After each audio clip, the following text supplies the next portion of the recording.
Mr. John Garfield.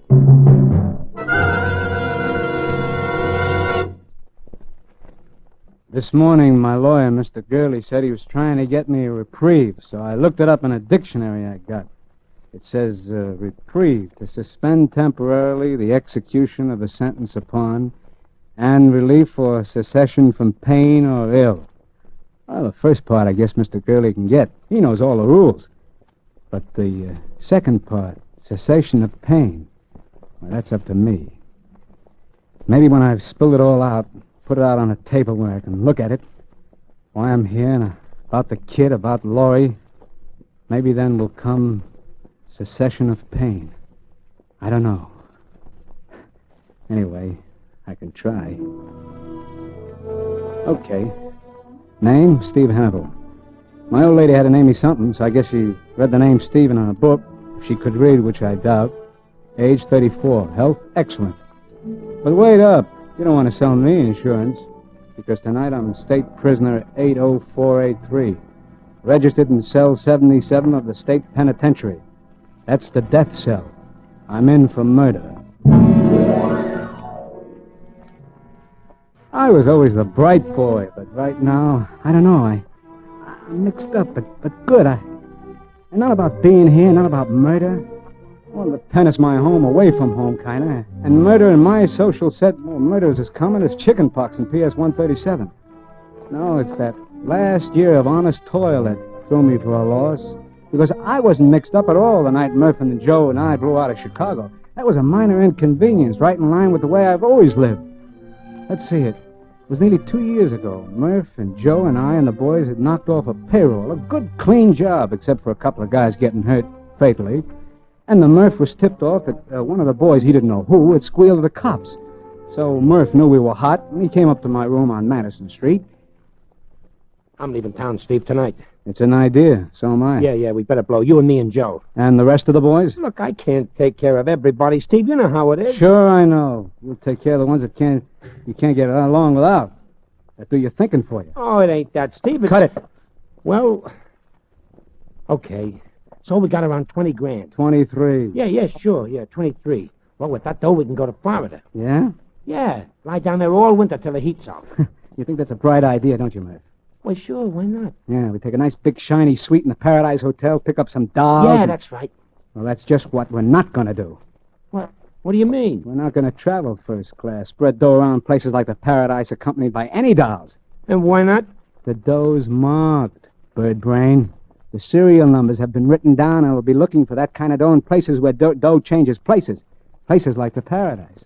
Well, we could go to some other place, like a rooming house in St. Pete. Yeah, and we could be smart if we put our minds to it. Yeah? Like what? Like putting that package of dough out of circulation in a safety deposit box. Here. You know that's all the dough we got. Sure, so we can get along without it for the time being. It's worth a little discomfort to beat a murder rap. Okay, say you're right. But we still have to leave town. We'll leave, Murph. And this is how. I figured I'll never look for you where there isn't a stall shower, so we'll fool them. We'll ride the rails.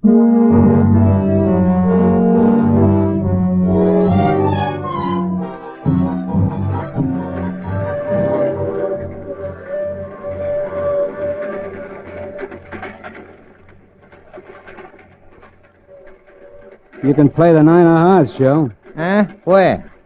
Oh, yeah. Yeah, I was going to. You were.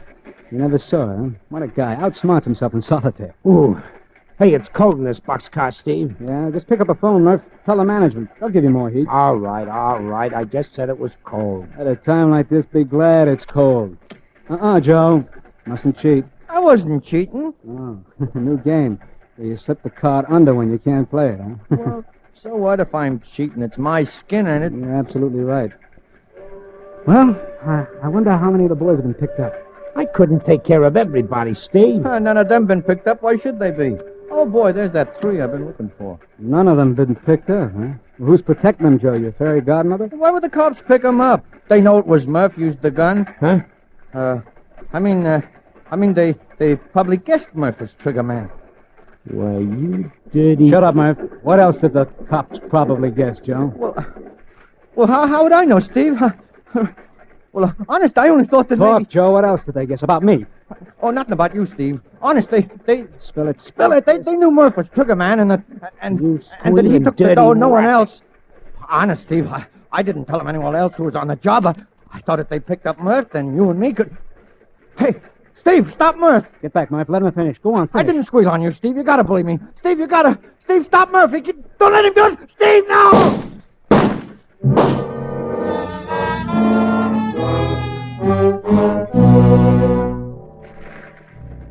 That was Murph being trigger happy.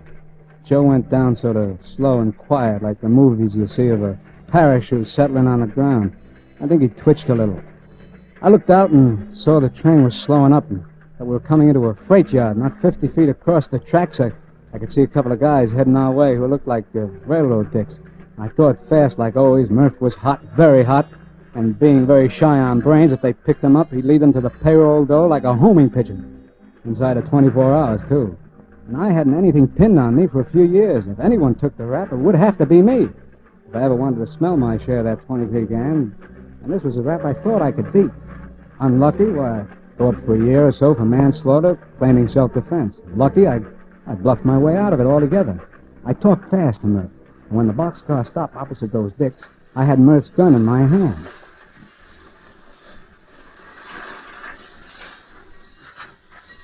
How many of you guys in there? 3, mister. Well, pile out, boys. It's the end of the... Hey, What's the matter, Whitey? one of those guys has a gun. What are you doing with the gun, brother? Huh? I don't know. And what's wrong with the other guy? He shot him. I was over there at the other end minding my own business, and those 2 guys were yelling at each other, and Okay, drop that gun, mister. I'm coming in.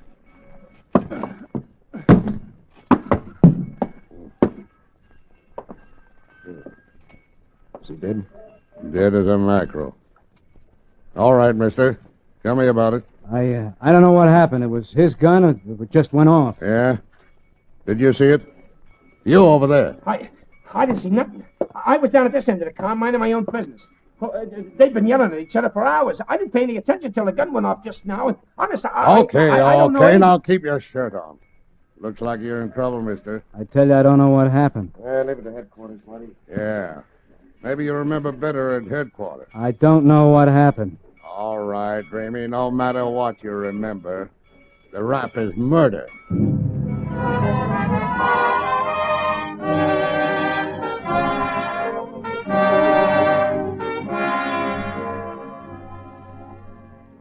I've been in worse spots. The charge was murder, first degree. But I knew I could get that cut down. The best thing was that they turned Murph loose without checking on him, and Joe was unidentified. I dreamed up a name I said I knew Joe by, read something or other, and it went down all right. And so then I settled down for what might be an extended vacation, a vacation that would earn me half at 23 grand. Only one thing bothered me.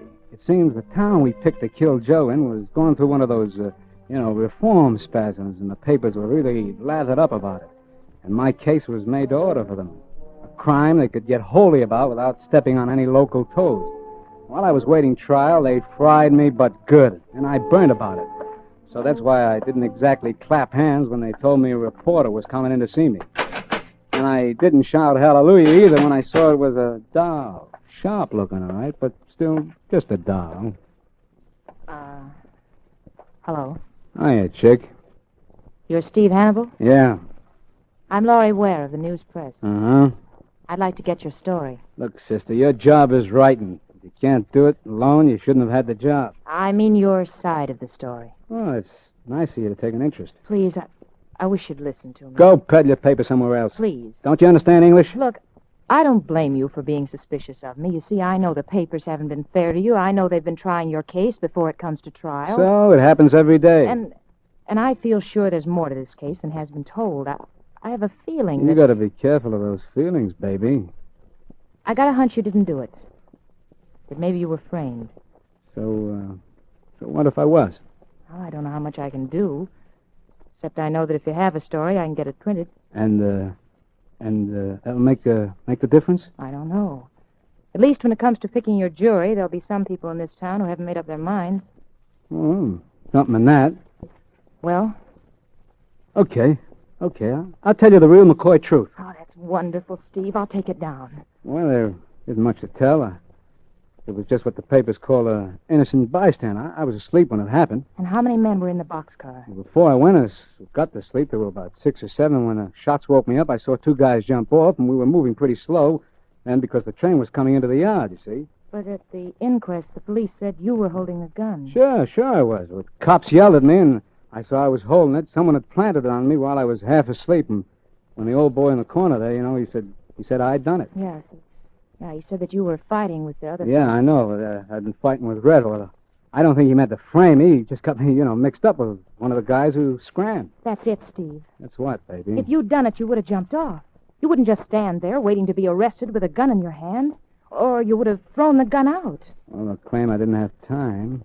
But, it's an angle. And I'll pound it, Steve. I'll get you a lawyer. Yeah. I guess I'll need one. You'll need all the help you can get.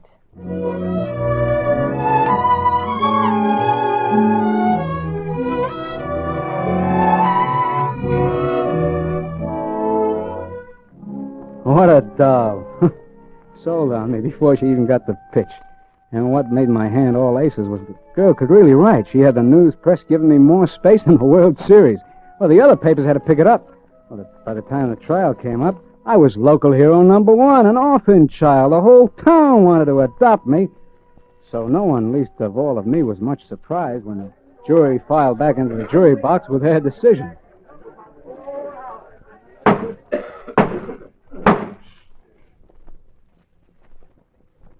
Have the gentlemen of the jury reached a verdict? We have, Your Honor. Will you read the verdict? We, the jury, find the defendant not guilty as charged.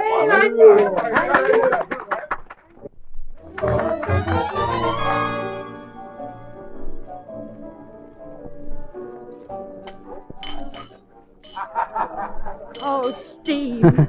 Well, your work, kitten. What do they say? The pen is mightier than the sword. Oh, I'm so happy I could help you, Steve. Oh, you don't see me crying, honey.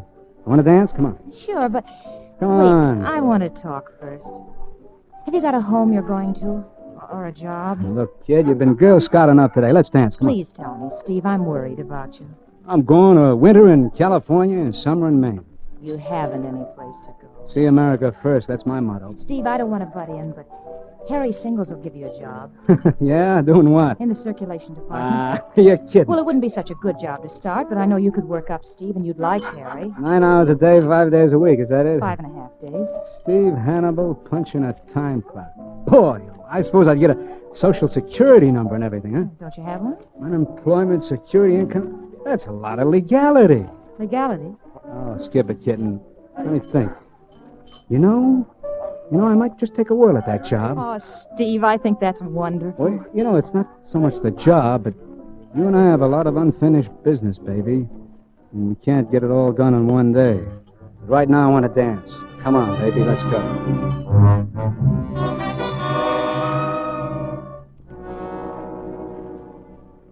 That was the old brain working again. You see, I had counted on drifting until it was safe to join up with Murph. I didn't know where he'd be gone, but I figured I'd be able to find him when the heat was off. But when Laurie said job, it was a kind of new angle. I could stay right here in town, pull down enough money to get by, and maybe even a little on the side. Well, it was the safest spot I could possibly be for the time being. I went down to the newspaper office with Laurie the next morning and was hired. First time in my life such a thing ever happened to me. Harry Singles was a sharp guy for any racket, and working with him, I got so I didn't mind it. Of course, the hours were very regular, all daytime, and I had to put on a clean shirt now and then. But I always had that 23 grand to think about. And the kid Laurie, well, I couldn't have squired a better doll in Chicago, New York, or any place. Only sometimes she made me nervous. Let's not go out tonight, huh, Steve? Let's stay here in my place. I'll cook something. I don't know. It doesn't seem right.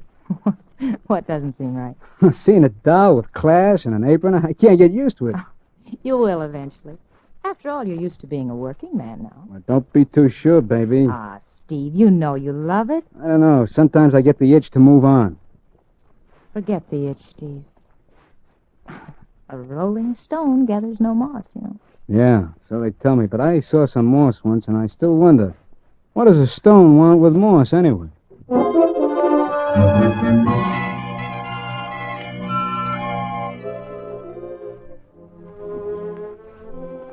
See what I mean? Laurie kept telling me how much I liked being a pillar of society, so that sometimes I even began to wonder. And then Harry started shoving raises at me and titles, and, well, inside of no time, I was a district manager. And I sat down and figured the dough angle. And it gave me a shock. Because even if it was legal, I was making more dough week in and week out than I had with Murph and the boys. Well, the Chicago stick-up stayed hot, and I didn't hear from Murph, so I let it all ride and kept working. Along about then, the papers were in a lather again, all about reform.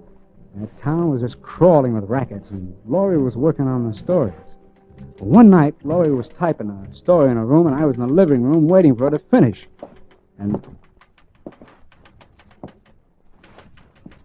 I'll be with you in a minute, Steve. One more paragraph. And that's finished for tonight? Yeah, finished for tonight. I got something to show you. Come in here. Okay, kitten. What is it? Buying hats again? It's a letter I got in the mail. Right here on the desk. Oh, the local wolves are moving in, huh? Much more exciting. Read it. Lay off or we'll measure you for a coffin. You have 24 hours to quit your job. First time I ever got anything like that. Want to read my answer? Your answer? Yeah, my article for tomorrow morning. I've written all about the note and why it was sent to me. Yeah? Well, what do you figure? Well, there's an out-of-town mobster who's moved in on the local rackets, and he's making a good thing of it. I found out about him 3 days ago, and I've really tracked him down. Yeah? Who is he? Well, here he goes with the name of Dude Ringler, but I knew that was an alias. I finally find out that he's a former big-time operator from Chicago, wanted there for a lot of things, including murder. Yeah? I'm going to print it in the paper, and he'll be picked up just about the time the papers hit the street. Oh, you told the cops, huh? No, not yet. I thought you could go down with me. And what's the guy's name in Chicago? I don't know all of it. He headed up a gang there. They call him Murph.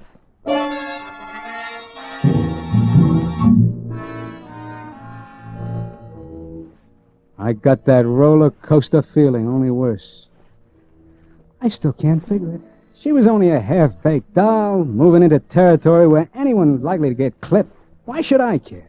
But something funny happened to me, and she could see it. Steve, what's the matter? Well, you got to lay off, Laurie. You got to quit. Because of that ridiculous note? Don't ask me why. Just quit. Well, I certainly won't quit. Don't you see? That's just what he wants me to do. Okay, I'll tell you. I know Murph. You know him? Yeah, and he's trigger-happy. He's a rattlesnake in pants. Well, then that's all the more reason, Steve. Now, listen to me. I don't know why I'm doing this. I never missed figuring percentages before in my life, but I'm going to tell you something. And I'm going to tell you before I wise up. What, Steve? You remember when you got my true story when I was up for the murder rap? Of course I remember. Well, that was all a pipe dream, sweetheart. Something for the books. You lied to me? You did kill Red? His name wasn't Red. He was a slimy little punk from a mob that I ran with named Joe Tonelli. Mob? And he wasn't killed by me. He was killed by the other guy who was in the car. He was killed by Murph. I covered for Murph because he was hot. Steve. Then... Listen. Steve, they want you for those jobs, too. They... Well, shut up. I'm listening. What? What is it, Steve? I thought I heard someone in the other room and the door closed. You're just imagining it, Steve. Yeah, I guess I am. And this being a squealer takes my skin off. Oh, Steve. But you got the story, baby. Short and sweet. Now you can do what you want with it. Quit your job and live, or turn me in too.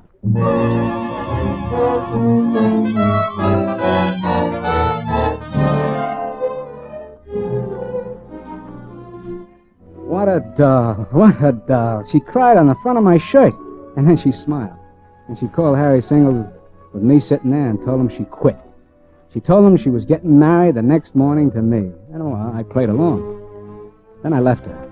After telling her to button her lip and keep the door locked, I started to go find Murph to check on that 23 grand and put him wise so he'd lay low. I could see that he still needed me to think for him. But there was something wrong, something very wrong. I felt like I was kind of cracking up, so I let it ride until the morning. I was climbing the stairs to pick up Laurie at 9 on the dot, and for some reason I was feeling pretty good. Open up, chick! It's me! Open!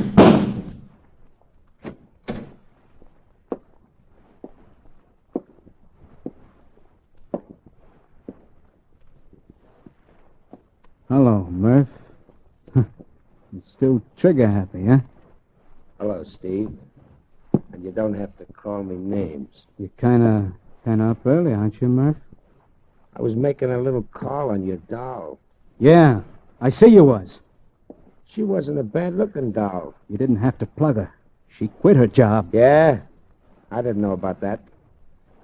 Well, she still knew too much. She wasn't going to use it, Murph. Maybe.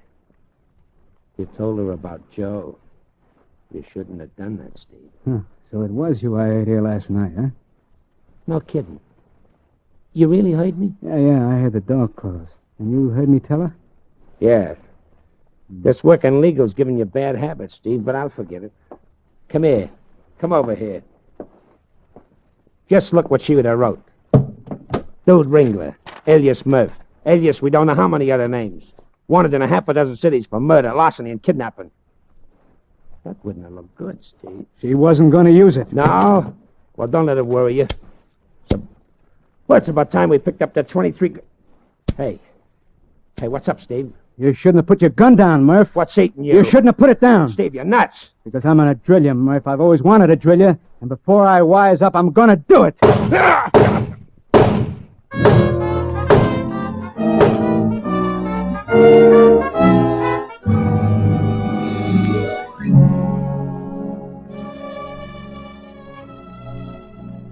That time, the neighbors heard it. I didn't care. I kept pumping lead. When they came in, I was standing over Murph, holding the gun. The same gun he'd used to kill the kid. So the cops got me for both of them. Both of them. And for Joe and the payroll job, too. They really thought they hit the jackpot with me. I didn't give them any argument. It wasn't any use. But, you see what I mean? I'm mixed up. I've always been a sharp guy. I could have beat the game. Murph was right when he knocked off the kid. She did know too much. Well, it's the way things work out in our set. And why should I get the case of highs over a dog getting drilled? I can't figure it out. And, well, now I'm trimming my fingernails, waiting for Mr. Gurley to get a reprieve. And I'm all mixed up about that, too. Because in a dictionary, it's a word that's got two meanings. And the way I feel, they don't mesh. They kind of cancel each other out. To suspend temporarily the execution of sentence upon, and relief or cessation of pain or ill. Well, any time now.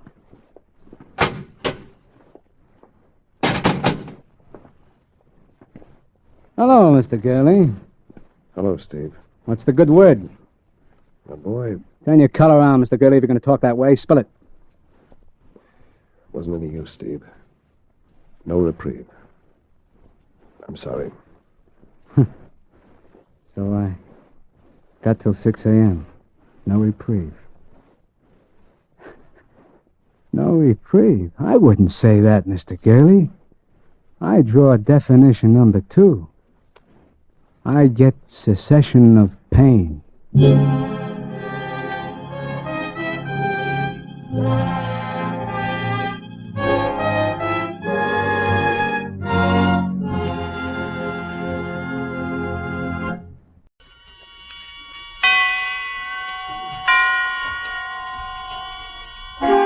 Suspense.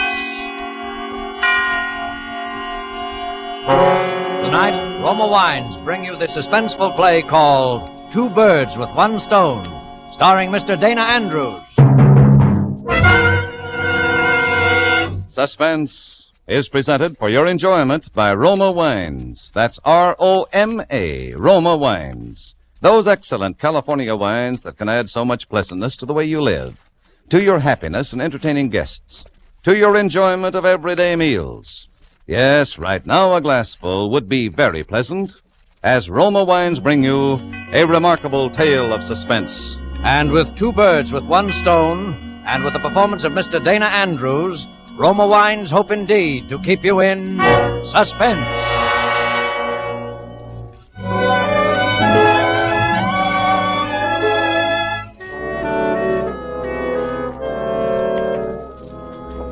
You ready? That's the boy. Shh, not so loud. Not so loud. We want to surprise him. You don't want him to hear it before his birthday, do you? All right. I'll put the recorder on, and you're only to speak when I tell you to. Now, do you understand? Now, here we go.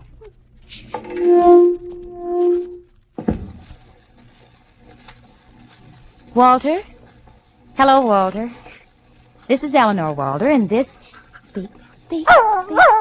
This is Tracy, and we're saying happy birthday from your loving wife and your faithful dog, Tracy. Isn't Tracy a smart dog, Walter? He can talk, can't you, Tracy? Speak up.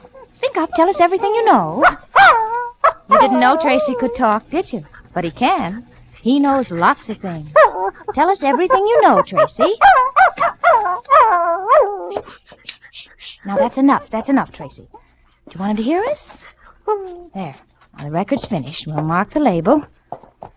Not to be played until May 17th, 1945. Eleanor and Tracy. There. Tomorrow we'll play it for him the first thing in the morning. I'll bet you're the first dog that's ever made a record. Now, what do you know about that, huh? No. Well, Eleanor. Yes, dear. What are you doing? Oh, nothing. Just waiting for you. What's all the racket about? Just Tracy and I roughhousing. I wish you wouldn't do that when I'm trying to write. I'm sorry, darling. I thought you were finished. Well, I'm not. You said you'd work till 11, and we'd take Tracy for a walk. It's after 11 now. I didn't think I was going to get stuck. Oh. We be long? How do I know how long I'll be? It's hard work for me to write a play. I'm not Tolstoy. I'm sorry, darling. I just can't seem to say anything anymore without getting on your nerves. We didn't used to be like this. Maybe we're not like we used to be. Poor Tracy. He wants to go. Well, we'll never go unless I get that second act curtain fixed. I wish I could help, dear. Maybe you can, Eleanor. What would you say if you were thinking of committing suicide and you didn't want anyone to know exactly what your plans were? What would be the last thing you'd say to your husband, for instance? I don't know. I never thought about such things. Shh, Tracy, boy. Walter, couldn't you work it out tomorrow? You'll be fresh in the morning. I said I'd finish this, and I'm going to, if it takes all night. Well, then Tracy and I'll have to go for a walk alone. Come on, Tracy. Come on, boy. Come on. Oh, Eleanor, you said you wanted to help me. Well, if I thought I could. You helped me the other day. Only with what your leading lady's dress looked like. About the suicide. Oh, first of all, why is this girl committing suicide? She's tired. Bored. Oh, darling. No wonder you can't make it convincing. People don't just commit suicide because they're bored. Yes, they do. People do even worse than that when they're bored. Well, Walter, I've been bored lots of times, but I've never even thought... I can see you're not going to be much help. I'll help you, honey. What's the girl like? She married? Yes. Is she in love with her husband? Well, she doesn't know anymore. How could she not know? Eleanor, you may not understand her, but you've got to take my word for it. Well, let's see. Would she say... Eleanor, let's try it this way. You know, sometimes the very first things you think of are the best. Just say whatever you think she'd say without stopping. You know a little about the character. Just say whatever comes into your head. Now, try it. I won't interrupt you. All right, but... Oh, Eleanor, did they fix the recording machine today? Yes, yeah, why? Have you tried it out yet? No, I was just going to. I'll tell you what we'll do then. We'll try it out by cutting a record of what you say now. It'll be spontaneous, unrehearsed. I've thought too much about it. Maybe that's why I can't do it. But yours will be fresh, and we'll play it back and change it and work on it after we hear it. Well, wouldn't it be better, darling, Please, try it my way, before you have a chance to think too much about it. Oh, come on. Oh, you've got a record right there, haven't you? Is there anything on it? Well, one side's blank. All right. Come on. And, make it emotional, convincing. You ready? All right, go ahead. Maybe it's foolish of me to do what I'm thinking of doing, but I don't see any other way. I'm confused and bored. I guess bored most of all. And maybe what I'm going to do will solve things for both of us. Goodbye.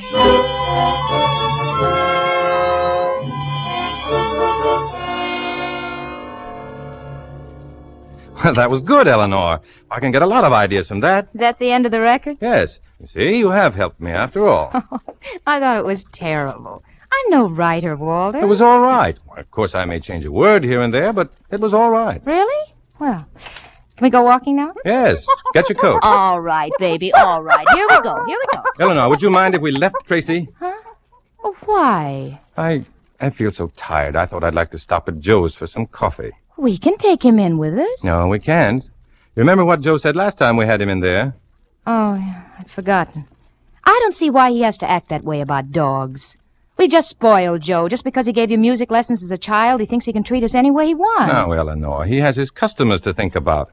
People don't like to have dogs hanging around an eating place. It isn't Joe's fault. Oh, poor Tracy. He knows he's not wanted. Well, that's the way Joe feels about it. We'll only stay a few minutes, and then we'll come back for Tracy. All right, I suppose we have to. Tracy, you wait now. We won't be long, then we'll come back for you. Oh, we'd take you now, boy, but we can't. Look, Walter, it's almost as if he understands. Yeah, I expect him to up and answer you one of these days. Oh, come on, huh? Let's go so we can hurry back. We'll only be 20 minutes, boy. Did you see him look at the clock? I thought I saw him look at his wristwatch. Fool, come on.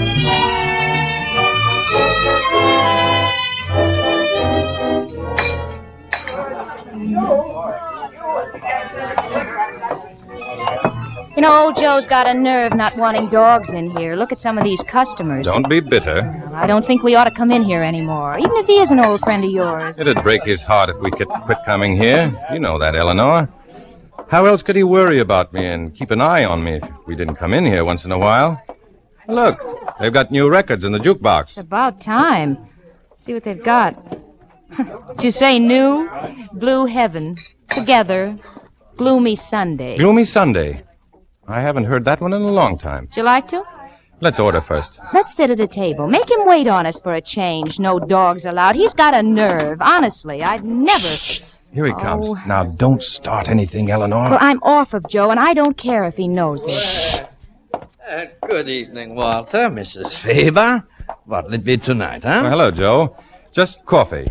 Well, you got any of that 7-layer? Yes, I think I can fix you up. Nothing for me. I haven't seen you in quite a while. You're not going to see me in here anymore at all, Joe. Huh? Oh, why not? Oh, Joe, never mind. We're in a hurry. But why do you say that, Mrs. Faber? Never mind. I'm going to play a record, Walter. I'll be right back. What is the matter with your wife? Maybe I did something? No, Joe, it's nothing you've done. But you notice it, too. I notice what? How depressed she is. Yes, but why? If you could understand women, Joe, you wouldn't be in this business.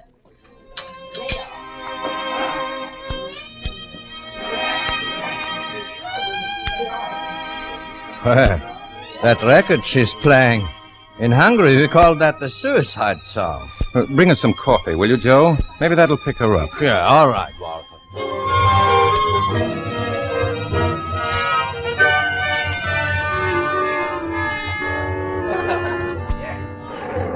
Well, even if you don't like old Joe, you've got to admit he certainly bakes a wonderful cake. I'm not interested. Let's go. What's your hurry? I don't like this place, and I'm not coming back anymore. Shh, not so loud. I don't care if he does hear me. Well, good night, folks. Good night. Where are you going? We have to go back after Tracy. Look, Eleanor, it's starting to rain. If we go back now, we won't get our walk in at all. Oh, Walter, but we promised him. Let's just run down by the wharf, shall we? And if it doesn't rain too hard, we can go back for Tracy. Oh, maybe you're right. Gee, it is beginning to come down. Come on. The river's wonderful when it's raining. Well, maybe we better go back. We won't get wet if we make it a quick one. Come on. Walter, let's go back, Walter. Come on, Eleanor. Come on. Walter. Walter.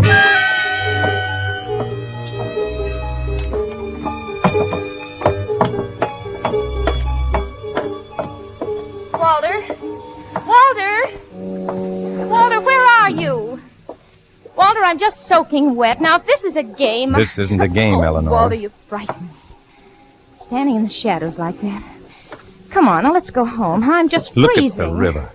It's beautiful, isn't it? Oh, please, let's go home. Dark and mysterious. And dirty. Let's go back. It's not dirty, Eleanor. And if it is, it's dull, boring people who've made it that way. Whatever it is, I'm cold. I'm wet. Eleanor, Yes. come over here. No, I'm going home. Look over the edge here. The way the water washes over the pilings. Oh, please, Walter, let's go home. Just a minute longer. Then we'll go. All right. But promise. Walter? Walter, what? Walter, what's wrong with you? Walter, let me go. Walter, no!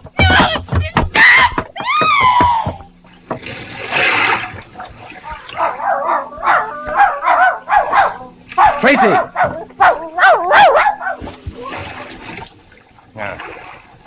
Drown, you dumb cluck. Well, it's two birds with one stone, I guess.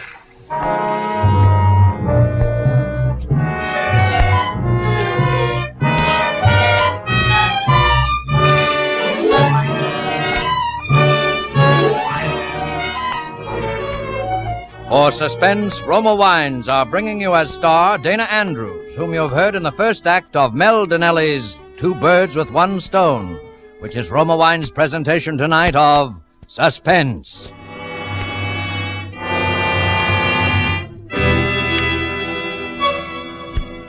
Between the acts of Suspense, this is Truman Bradley for Roma Wines. To millions all over the world, the name Elsa Maxwell stands for gracious hospitality. Her suggestions on entertaining are eagerly sought, and here's an especially timely one. Planning a simple dinner for friends during these days of food rationing calls for imagination in making plain dishes temptingly attractive. I suggest the simple, inexpensive touch that Roma lends, making party fare out of the most ordinary supper. Serve cool Roma California Burgundy with the meal. If possible, too, dine by candlelight. The tart piquancy of deliciously robust Roma red Burgundy and the soft, flattering lighting heightens the pleasure of dining. That's a grand suggestion of Elsa Maxwell's. Dinner by candlelight with distinctive Roma Burgundy. Truly an appealing idea. Like all Roma wines, Roma Burgundy is of unvarying goodness. The goodness of selected grapes, guided to flavor fullness by the ancient wine skill of Roma's famed wineries. Serve Roma regularly. It costs only pennies a glass. Remember, more Americans enjoy Roma than any other wine. R-O-M-A, Roma Wines. And now Roma Wines bring back to our Hollywood soundstage Dana Andrews as Walter Faber in Two Birds with One Stone, a tale well calculated to keep you in suspense.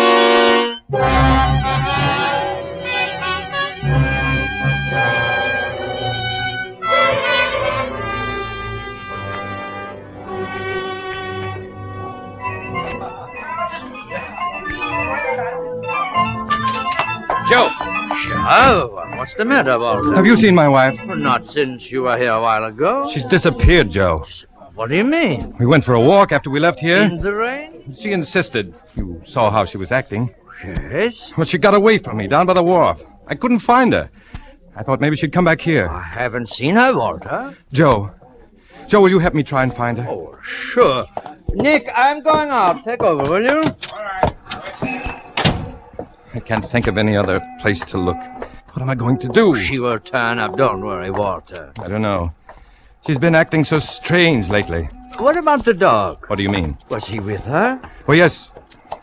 Yes, he was. She'll be all right then. You look after her. Let's go to your apartment. She might have gone back there. Might as well, I guess. But she was sore at me. I don't think she would have gone back home. We'd better have a look anyway.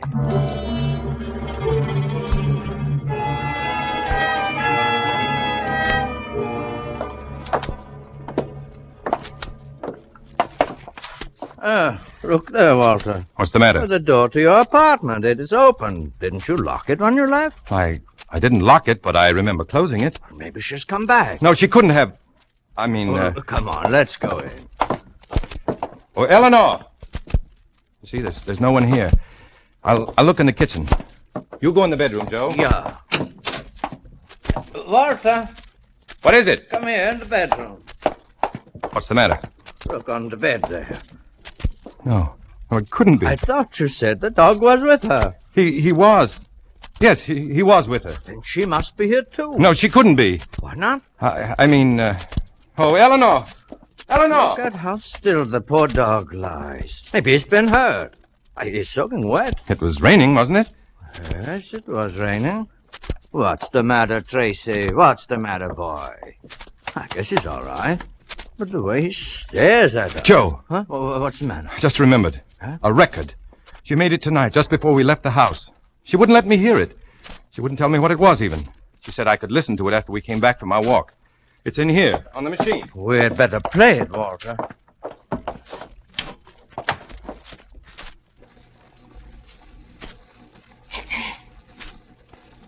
Maybe it's foolish of me to do what I'm thinking of doing. But I don't see any other way. I'm confused and bored. I guess bored most of all. And maybe what I'm going to do will solve things for both of us. Goodbye. I think we had better call the police, Walter. What for? To have them look for her. Oh, yes, of course. Is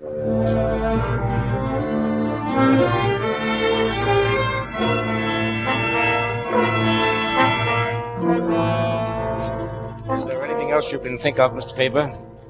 No, that's all. Then you believe the recording was intended as a suicide note? Yes. Mm-hmm. I would like to talk to Mr. Weiss here alone for a moment. I'll be in the bedroom if you need me. All right. Mr. Weiss, how long have you known Mr. Faber? For many years. I gave him music lessons as a child. Can you add anything to what he's already told us? No. She was acting just like he said. I noticed it the moment she walked into my place. She is usually very friendly. And she said something about my not seeing her anymore. Anything else? That's all. Mm-hmm. And you did hear them play the record, Gloomy Sunday? Yes. Well, we've had a couple of suicide cases where that song has come up before. I think Mr. Faber better prepare himself for the worst. I'm afraid so. Well, look, I'll go along now. Faber will probably want to come with us, but I think he'd better stay here. There's no telling what we'll find. Is there anything I can do? Yes. I suggest that you get in touch with his family. I think he ought to have someone here with him. He has no family. Oh? Then perhaps you'd stay. Well, of course. Well, we'll call you the minute we have any news. Good night. Joe. Yeah? Did the officer go? Yes, he did. But I think I should have gone with him. No. He said for you to stay here. He'll call us. Walter, have you noticed Tracy through all of this? What about him? I don't know. It's depressing just to look at him. That's because you don't like dogs, Joe. Oh, no, you're mistaken, Walter. I do like dogs. I never did know why you asked me to tell your wife not to bring him into my place anymore. Would you like a drink, Joe? No, thanks. Strange the way that dog follows you around. Every move you make. It's almost as if he were trying to say something. He's all right. Come here, Tracy. Come here. Come here, Tracy. He was her dog, wasn't he? Yes. She bought him. His eyes are almost like a human's, aren't they? Yeah. Stop it, Tracy. Stop following me around. No. You ought to get hold of yourself, Walter. Yes. Yes, I guess I'm pretty upset with all that's happened. Tracy is too. He knows something's wrong. He doesn't know anything. Will you stop it, Joe? Huh? Oh, well, I'm sorry. We both need sleep. That couch is pretty comfortable, Joe. Oh, that will be fine for me. What about Tracy? Well, he usually sleeps on that chair over there. Well, I'll go on to bed. Good night. Good night. No, Tracy. Don't follow me. Get over there in your chair. You know about your chair. Now go on. Get away from me!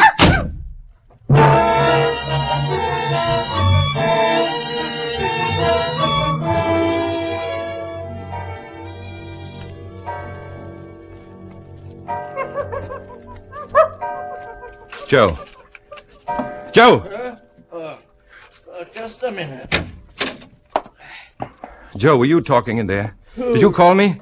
No, I was asleep. You must have heard Tracy scratching at the door here. Joe, keep him out of here, will you? Keep him in the living room. Yes, I will. Joe, I've got to get rid of that dog first thing tomorrow. Maybe my wife and I will take him. No. Why not? Well, it'd be too hard seeing him around. I don't want to see him anymore. I don't want him around. Well, you better try and get some sleep. You can talk about it in the morning. Yes. Well, good night. Good night. Come on, Tracy. Come on, boy. You'll have to carry him. Pick him up, will you? Yes. Here we go, boy. Say, he has got something sticky around his neck here. He ought to have a bath. I'll get it. You stay in here, Walter.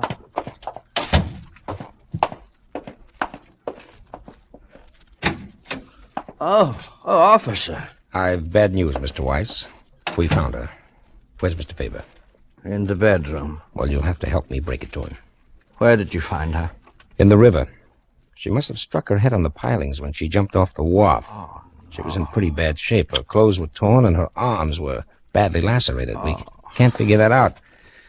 Well, I guess we better go into Mr. Faber. Yes. What is it? Have you... Walter, we have very bad news for you. I'm sorry, Mr. Faber. There's nothing you can do now.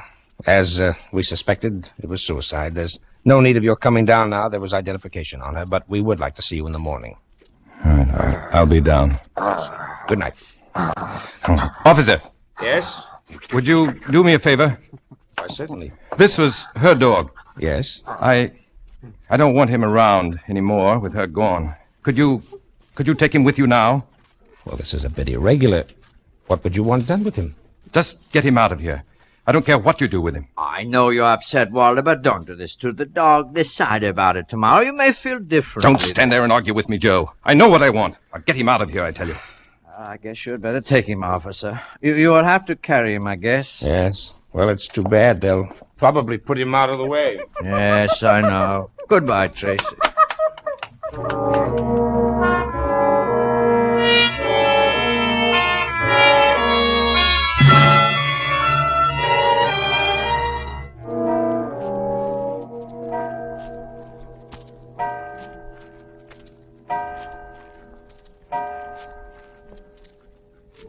Walter? Hello, Walter. This is Eleanor, Walter, and this, speak. This is Tracy, and we're saying happy birthday from your loving wife and your faithful dog, Tracy. Isn't Tracy a smart dog, Walter? He can talk. Can't you, Tracy? Speak up. Tell us everything you know. You didn't know Tracy could talk, did you? But he can. He knows lots of things. Tell us everything you know, Tracy.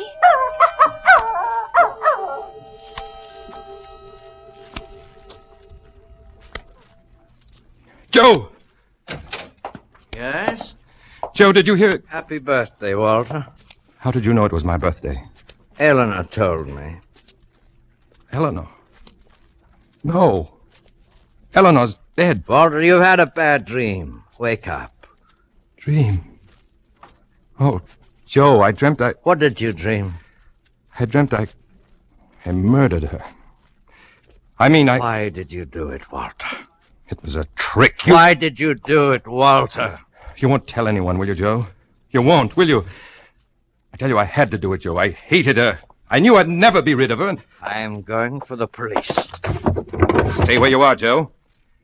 I've got a gun here. So you didn't give Tracy to the police after all. You wanted him here to drive me crazy. You knew all along. You suspected from the beginning. I suspected nothing until a while ago when I played the other side of this record. Now put that gun down, Walter. Let the dog in.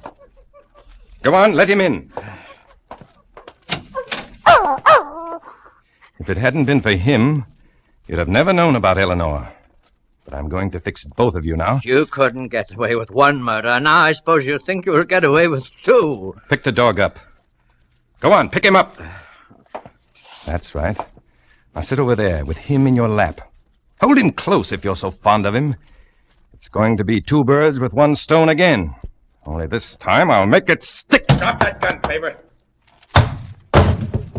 If that dog hadn't gotten away from us, you'd have been a goner, Mr. Weiss. And if I hadn't followed this dog back here, I wouldn't have overheard your very interesting confession, Mr. Faber. Well, okay. I guess I'm even a worse playwright than I thought. Come on, Tracy. Let's go for a walk. I'll walk you down to the station. That's funny. Listen to him. This is the first time he's ever wanted to go for a walk with me.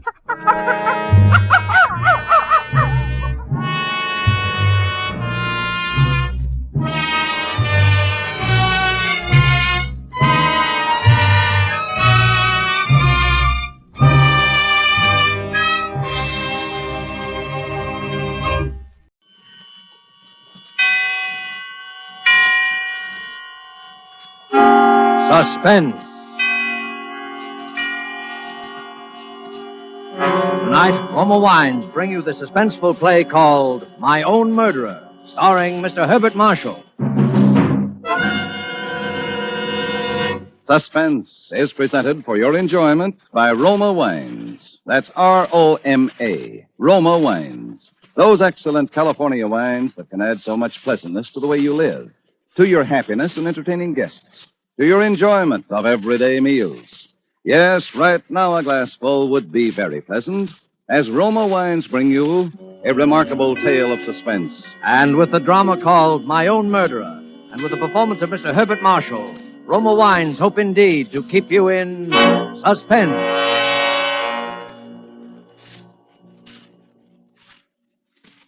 I was never really much attracted by Alan Rennick, even before he murdered Baines. It had been a raw March day, and I returned home at about 11:30 in the evening to find Alan Rennick waiting on my doorstep. Hello, Dick. Alan, what on earth are you doing here? It's a long story, old boy. Aren't you going to ask me in, or is it your habit to keep people waiting on your threshold? Well, give me a chance. After you. I say, this is cozy. Yeah, just about right for a bachelor who never entertains. I guess it wouldn't do for you at all. I wouldn't be too sure of that. Just one bedroom? There's a spare, but I've never used it. Not very hospitable, are you, old chap? I've never had any occasion to be. Well, you have now. What's on your mind, Alan? I'm coming to that. Remember Baines, my butler and valet? Vaguely. Well, Baines turned out a bad penny. Tried to blackmail me, as a matter of fact. Blackmail? Yes, he got hold of some letters written to me by a lady. A married lady. You guessed it. Since you're my legal advisor, you may as well know the whole story. They were from Anita Kilner. So you bolted, warned her, and put the police on him. The police? No, I couldn't afford to do that. One couldn't very well produce Anita's letter. And you paid Baines the blackmail he wanted, huh? Certainly not. Then what? I'm afraid I lost my temper. Oh, good Lord, you don't mean to say there was violence? Of course there was. You don't think I could let a reptile like that go on living? Let me get this straight. You trying to tell me that you... I beat his brains out with a poker. You murdered him? I suppose that's what the police will call it. It happened this afternoon, around 3 o'clock, I think. If I'd only known sooner. It's probably too late now to fix up an alibi for you. You'll think up something, won't you, Dick? You always do when I'm in a jam. And in the meantime, I can hide out here, can't I? What possible good will that do? They'll track you down here sooner or later, and then we'll both be in the soup. No, Alan. Better get yourself up. Then I'll see what can be done about getting you off. Perhaps we could muss you up a bit and plead self-defense. Is that the best your devious legal mind can dream up? At the moment, yes. I'm a little tired. Well, I'm not going to cooperate. I'm going to stay right here till you figure out a way to get me clear of this. Alan, be reasonable. For your own good, give yourself up. Is it my own good you're thinking of? Or is it because you're afraid you'll be caught harboring a criminal and lose your filthy law practice? That settles it. What are you doing? Telephoning the police. Put that phone down. It's best this way, believe me, Alan. I've already committed one murder this evening. I've nothing to lose by committing another. Sorry, wrong number. You're really afraid of me, aren't you? Now, perhaps. Tomorrow I could turn you in with no risk whatsoever. But I don't think I will. There's a good fellow. I'll let you stay here, Alan. I'll save your neck for you, too. Why this sudden change of heart? You've always thought me rather a worm, haven't you, Alan? Oh, I say, Dicko. You were the dashing man about town, with your escapades and your lordly extravagance and your women running after you. I was just a dull fellow trapped in a musty law office. Now your very life depends on me. I suppose that's why the situation appeals to me. It's an adventure, if you like. Well, I don't. I dare say not. It won't be pleasant for you, cooped up in this little flat, with no one but me to talk to. Well, after all, it's only temporary. You may not like some aspects of it, even for a little while. You'll have to do your own laundry, of course. I see. Checking laundry is a favorite police trick. And no lights will be turned on in the flat when I'm not at home. You mean I've got to sit here in the dark? You can go into the kitchen or the bathroom. There are no outside windows in those rooms. Oh, and talking of the kitchen, I think you ought to have your meals there, even when I'm in. You will serve me in the dining room. Look here, do you think I'm your servant or what? As a matter of fact, it's only fair you should be, since I can't hire any help so long as you're here. Wouldn't it be simpler and more matey if we both dined in the kitchen? I'm not used to dining in the kitchen. Neither am I. Then the sooner you practice, the better. The future's not going to be so simple for you as the past has been, Alan. But after all, you're very lucky to have a future at all. Eh? Well, Dick, whatever it is, one thing is certain. I'll have you to thank for it. But I warn you, Dick, if I do hang, it won't be only for Bain's murder, but for yours as well.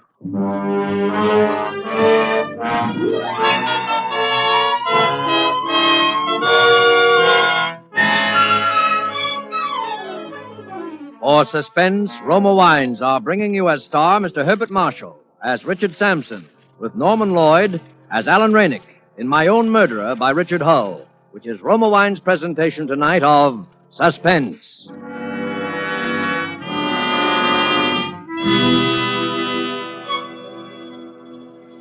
Between the acts of Suspense, this is Truman Bradley for Roma Wines. Mention the name Elsa Maxwell, and you picture a famous hostess. Mention a meal featuring fish or fowl, and Elsa Maxwell pictures, but let's hear it in her own words. The thought of a piping hot fish or chicken dinner naturally calls up for me the picture of glasses of chilled Roma California Sauterne at each plate. Roma Sauterne is delicate, pale gold in color, delightful in bouquet, and even more important, exquisite in taste. However, you need not wait for a chicken or fish dinner to serve good Roma Sauterne. It goes perfectly with any food. The one important thing to remember is the name, Roma. Each glassful of golden Roma Sauterne reflects the heritage of all Roma wines. Flavorful grapes from California's choicest vineyards, gently pressed, then carefully guided with all the ancient skill of Roma wineries to the full goodness you enjoy in every Roma wine. Roma wines do not vary, are always high in quality, yet they cost only pennies a glass. No wonder more Americans enjoy Roma than any other wine. R-O-M-A, Roma Wines. Now it is with pleasure that we welcome back to our Hollywood soundstage Mr. Herbert Marshall, who, as Richard Sampson in My Own Murderer, continues a narrative well calculated to keep you in suspense.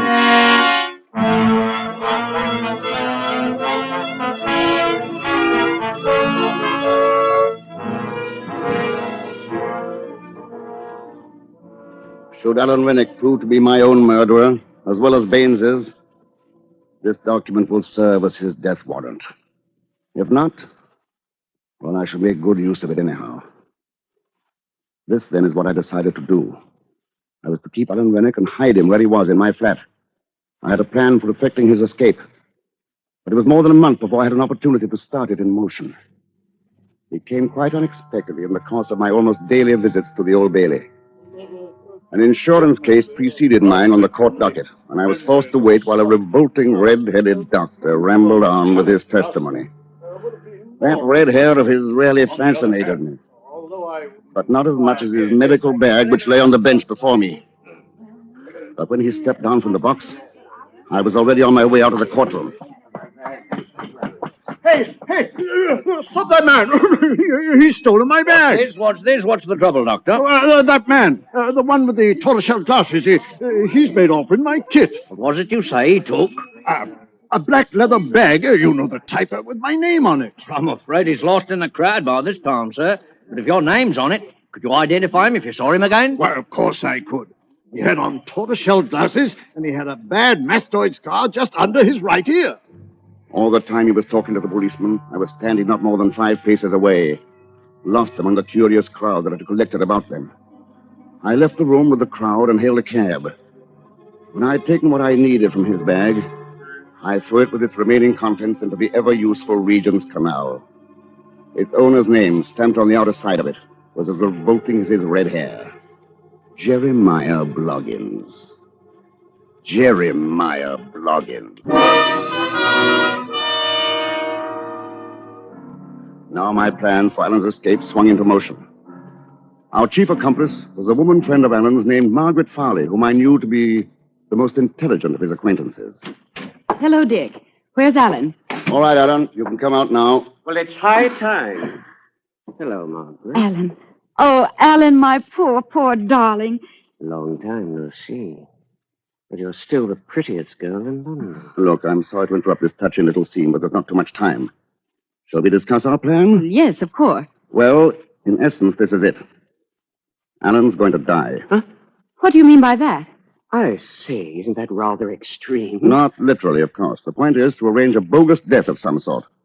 To get you declared legally dead, and then you'll assume another identity. That has possibilities. Well, what about the body? Well, I'm afraid I'm forced back on the old expedient of the suicide note. The clothes left on the riverbank, and the body that's never recovered.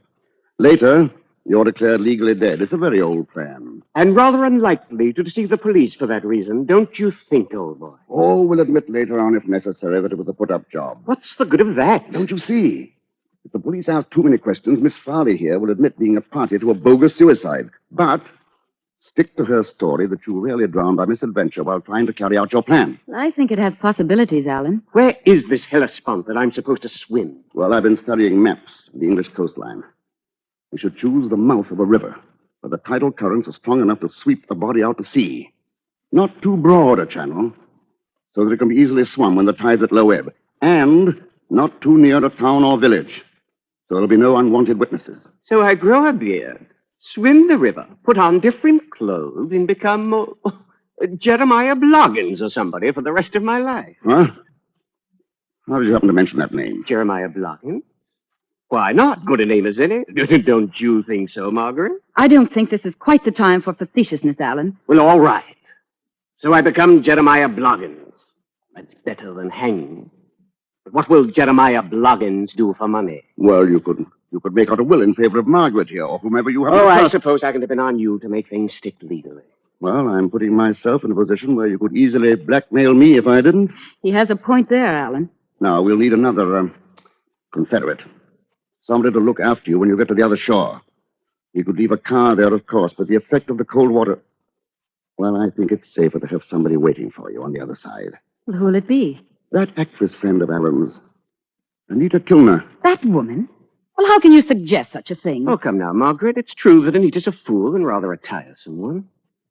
I don't know whether Dick told you, but her letters got me into this mess. Baines was trying to blackmail me for them, and that's why I killed him. But Dick's right. I need someone, and I can trust Anita because of those letters, if for no other reason. Heavens, what a scheme. Everybody's in a position to blackmail everybody else. Yes, that had already occurred to me.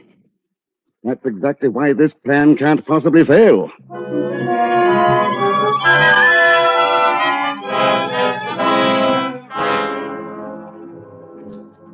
The river mouth we finally hit upon was near Mudeford. It was Margaret Farley's choice, and it was a good one. Still, I was afraid to trust everything to her. So I decided to drive Alan down there and to leave him as soon as I saw him safely in the water. Margaret Farley was to meet us there, and Anita would be waiting on the other bank. It was at times a revolting journey down to Mudeford that night. The trouble with you, Dick, is that you like managing people. Mark my words, one day I shall be a free man again, and then I shall try and repay you for some of the things you've made me put up with. Cleaning up after you, making me say, yes, Dick. Certainly, Dick. Of course, Dick. I think it's quite useless to point out to you that what I did was not only for your own good, but absolutely necessary. Incidentally, I shouldn't be smoking quite so much if I were you. You'll have to do some swimming tonight, remember. You're hopelessly out of condition. How I should like to give you just one on the jaw. Just one? 7 is your usual number, isn't it? Isn't that what it took to kill Baines? You unutterable swine. If you weren't... driving the car, I'd give you something to remember me by. I shan't forget you easily as it is. Oh, well, forget what I said. I'm all on edge. It's a devil of a cold night, too. Did you bring that black coffee I asked you to? Where's the thermos? There on the back seat. Help yourself. Oh, thanks. Yeah. Filthy coffee. I should have made it myself. Better save a little for just before you go into the water. Well, Margaret's bound to have brought some, too. I'll just finish this off. Oh, bad as it tastes, it's making me feel a lot better.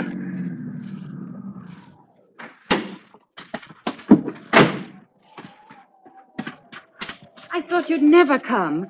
Oh, Alan, you poor boy. We would pick the coldest night in the year. Nonsense. I feel marvelous, marvelous.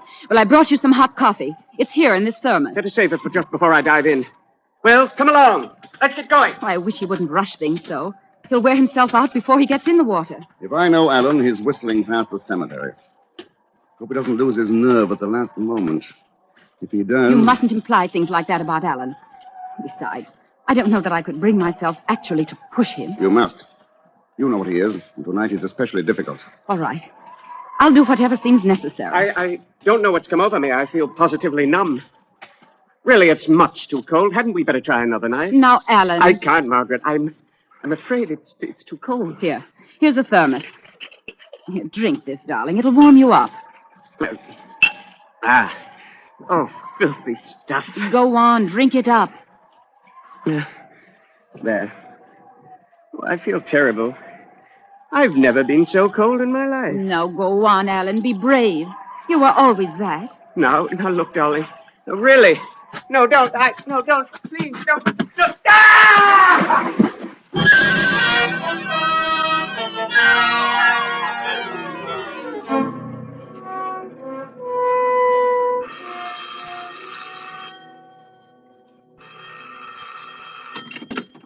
Yes? Mr. Sampson? Yes? It's Anita. Oh, yes? I'm calling from the inn near Mutford. I waited all night, but Alan never showed up. You sure you waited at the right spot? Of course I did. Do you think he didn't get across? I don't see why not. It was even narrower than I expected. I could have swum it myself. Now, look, you better go on home and act as if you hadn't been away. And don't telephone me again. I'll let you know the moment I hear from him.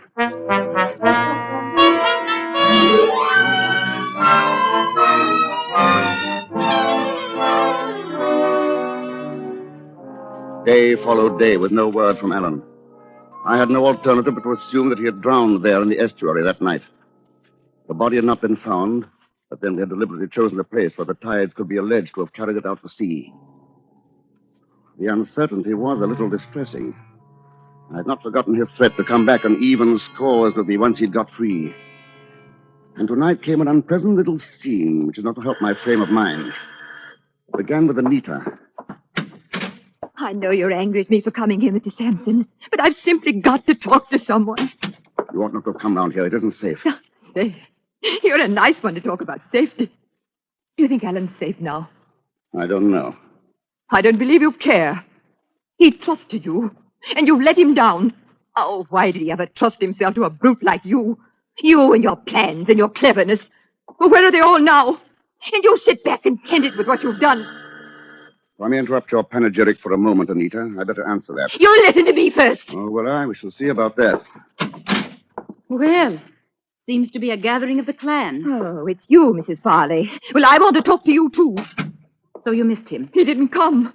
I did my part. Did you do yours? Well, I did my best. But I don't know. I ought never to have let him go, considering how cold and miserable he was. I ought to have stopped him. Then why didn't you? Because you had a preconceived idea put into your head by this conniving brute of an attorney. He planned it all. And now he isn't going to turn a hand to find Alan and help him if he needs it, because it might jeopardize his filthy little law practice. Well, I'm going to do something about it. I'm going to the police and tell them the whole story. Has it occurred to you that the police can't possibly help anyone in this case and may possibly harm all three of us? And if Alan is alive, you will inevitably do him harm. Yes. Yes, he's right. I pushed him in. I pushed him in. Don't be morbid. You did what you could with excellent intentions. Are you going to clear your conscience by getting two other people into trouble? Are you, Anita? I confess I'm not too keen on helping Margaret to be a martyr for Alan. How dare you? It was you and your hysterical letters that got Alan into this mess. And wouldn't it be ironic if they ended up by being published anyway? That would be a fine tribute to Alan's sacrifice, especially if he's dead and gone. What are you driving at? I have those letters. Oh, I'm not going to demand a price for them like Baines. But at the same time... You dirty blackmailer. I'm merely forcing you to do something for your own good. Just like giving a patient morphia to prevent him doing an injury to himself. Morphia? Or figure of speech, but I think you understand what I mean. Morphia.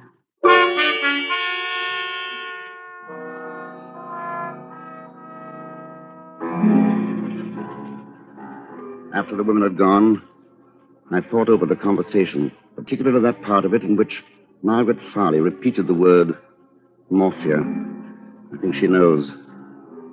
But even if Alan's body is recovered and they find what he really died of, they can never make an accusation. They have to prove possession of the morphia. And no one in the world can do that.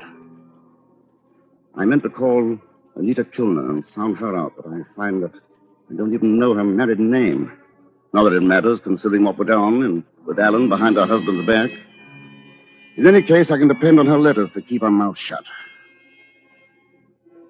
On reading this over, I find that in my marshalling of the facts in this case, I have omitted one possibility. Far-fetched, it's true, but there is one person whom I should set about finding if I were acting for the Crown in this case. I refer to that abominable, truculent, red-headed doctor with a ridiculous name.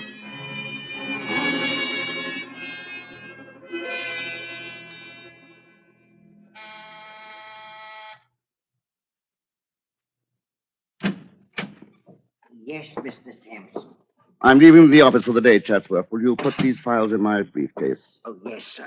And will you please get out Rennick's file? His will goes into probate tomorrow, and I want to study it at home tonight. Very well, sir. Oh, by the way, that gentleman is still waiting in the outer office. What gentleman? Oh, I must have forgotten to tell you. He came in with a lady just a moment ago. Dr. Bloggins. Bloggins? Jeremiah Bloggins.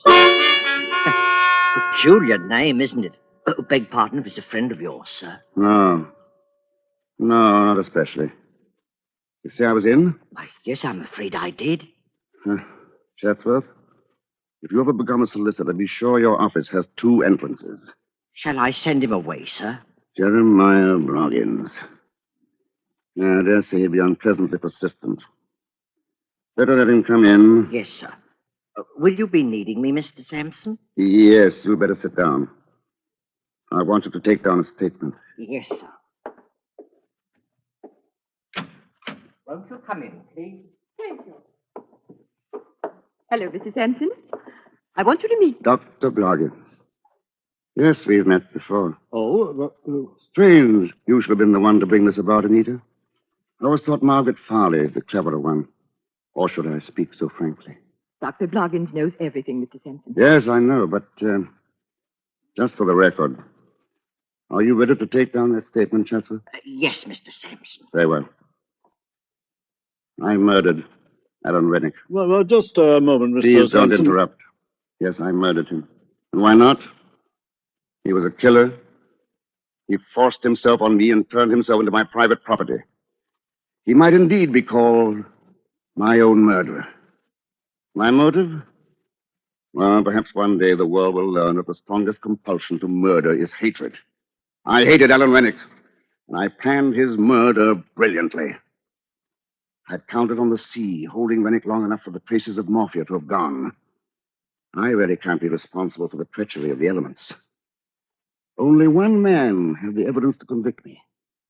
And the odds against his being found and brought face to face with me were so slight that I'd risk it again. I'm not sorry I killed him. Even now I'm able to say that it's been a great adventure, requiring courage and daring beyond Rennick's wildest imagination. I have proved which of us was the better man. You have all that, Chatsworth? Yes, sir. Oh, add this note at the bottom. In view of the customary bumbling and obtusiveness of the Crown prosecutor, it'll probably be necessary to state that his case will be greatly facilitated by calling as his first witness Dr. Jeremiah Bloggins. Oh, look here, perhaps I'm obtuse, but why on earth are you trying to involve me in your beastly murder? Huh? I say, you mean to say you don't recognize me? Why, no, why should I? Anita, why did you bring this man here? I thought you knew. He's my husband. After Alan's body was found, I decided to tell him everything. We simply came here to get the letters. And you don't even remember me? When your bag was stolen while you were testifying at the Old Bailey. Well, so you're the blighter who did that. Good heavens! That's where you got the morphia. Out of my bag. Yes. I suppose I could get you as accessory after the fact. But that would only confuse the Crown prosecutor. Well, on the whole, I'm rather glad it worked out this way. After all, as Nanki Poo says in the Mikado, there's much to be said for the advantage of having it done by the public executioner.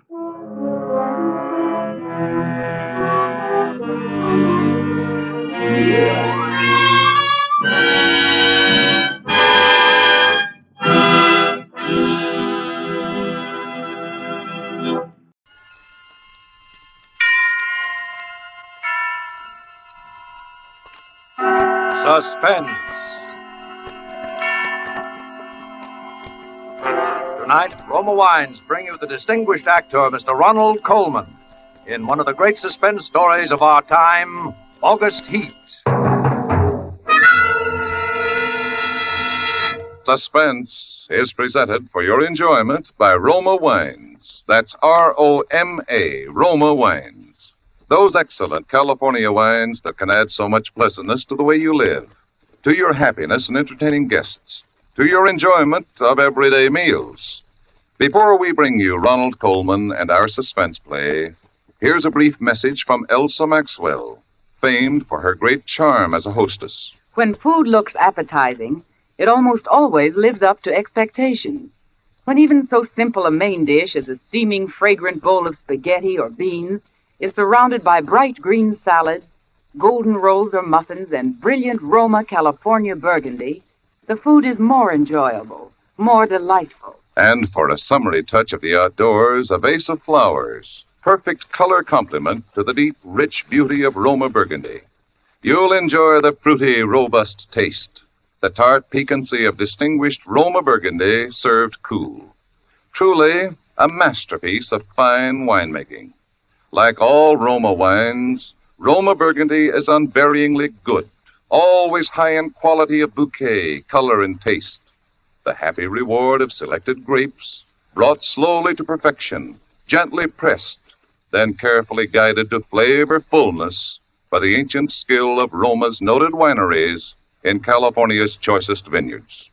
Yet all this goodness is yours for only pennies a glass. Remember, more Americans enjoy Roma than any other wine. R-O-M-A, Roma Wines. Yes, right now a glassful would be very pleasant, as Roma Wines bring you a remarkable tale of suspense. And with August Heat, W.F. Harvey's matchless narrative of premonition and the brooding terror of twilight and the unseen, and with the performance of Ronald Coleman, Roma Wines hope indeed to keep you in suspense.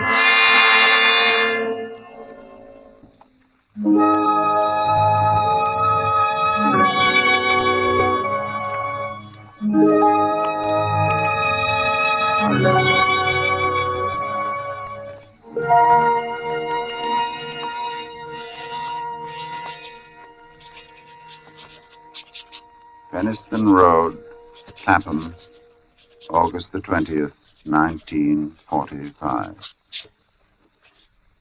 I have had what I believe to be the most remarkable day in my life. And while the events are still fresh in my mind, I wish to put them down on paper as clearly as possible.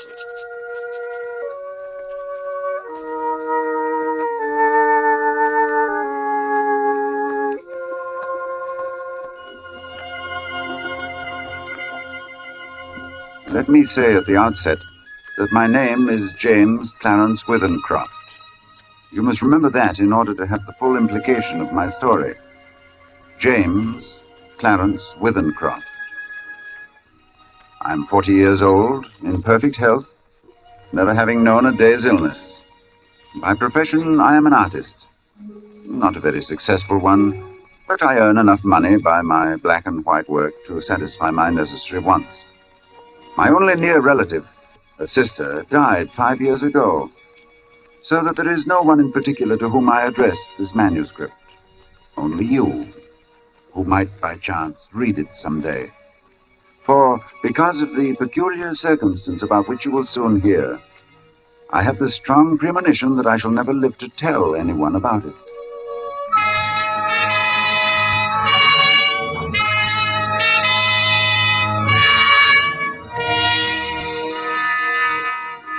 I breakfasted this morning at 9 at the usual time. It was no different from any other morning. And after glancing through the morning paper, I lighted my pipe, and I proceeded to let my mind wander, in the hope that I might chance upon some subject for my pencil. The room, though door and window were open, was oppressively hot. And I had just made up my mind that the coolest and most comfortable place in the neighborhood would be the deep end of the public swimming bath, when I was suddenly shaken. A feeling swept over me such as I'd never experienced before. I attempted to rise to my feet, but somehow it seemed as though I had suddenly been fastened to my chair. My hand went out in an effort to brace myself. And then, before I knew what I was doing, my pencil was in my hand, and I began to draw. It was as though someone had taken my hand and was moving it across the paper, swiftly, in bold strokes. And then I seemed to take over. My hand, under its own power, began to draw. I soon forgot the oppressive heat. Everything was forgotten in this frantic feeling that the sketch must be finished as soon as possible.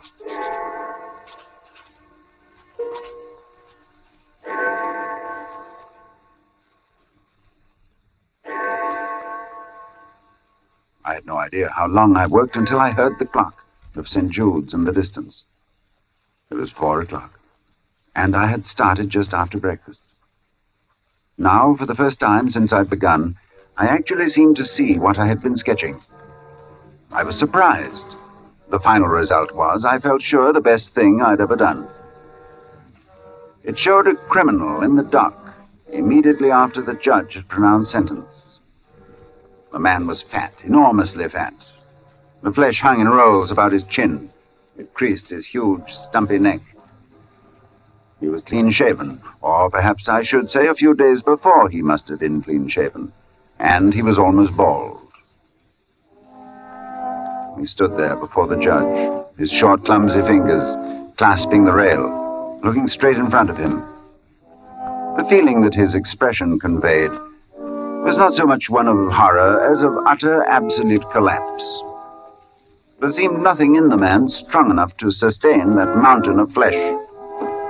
And then I saw that the sketch wasn't complete, for the man's other hand seemed to be clutching an instrument of some kind, a weapon, but it hadn't been completed. I had made this sketch, and yet I had no recollection of what I'd intended the man to carry in his other hand. I took up my pencil again, and I attempted to fill in the fuzzy outline, but it was useless. It was as though my fingers had suddenly turned to lead. I sat down, and I felt the moisture slowly forming on my forehead. And once again, I was conscious of the oppressive heat.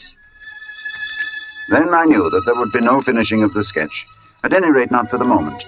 So I rolled it up, and without quite knowing why, I put it in my pocket. In spite of my peculiar inspiration, I was filled with a rare sense of happiness which the knowledge of a good thing well done gives.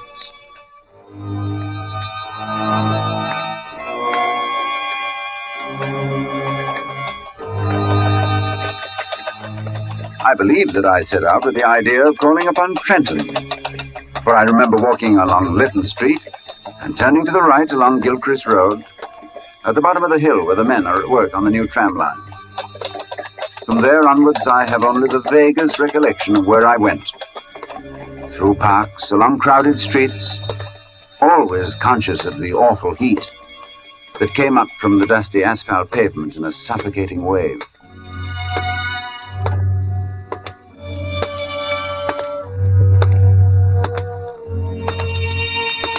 And I remember, too, the hollow sound of my footsteps as I moved along. Although walking aimlessly, I somehow knew that there was a goal, a something to which I was drawn. I longed for the thunder promised by the great banks of copper-colored clouds that hung low over the western sky.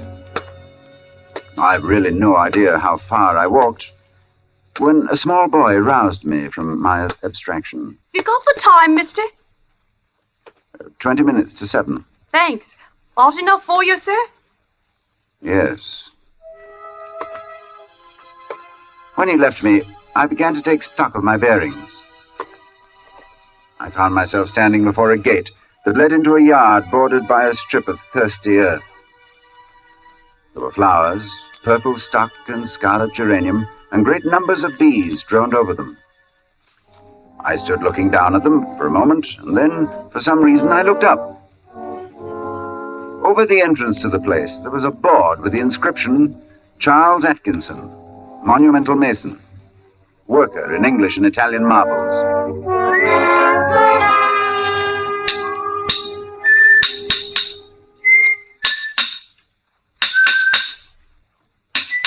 From the yard itself came a cheery whistle, the noise of hammer blows and the cold sound of steel meeting stone.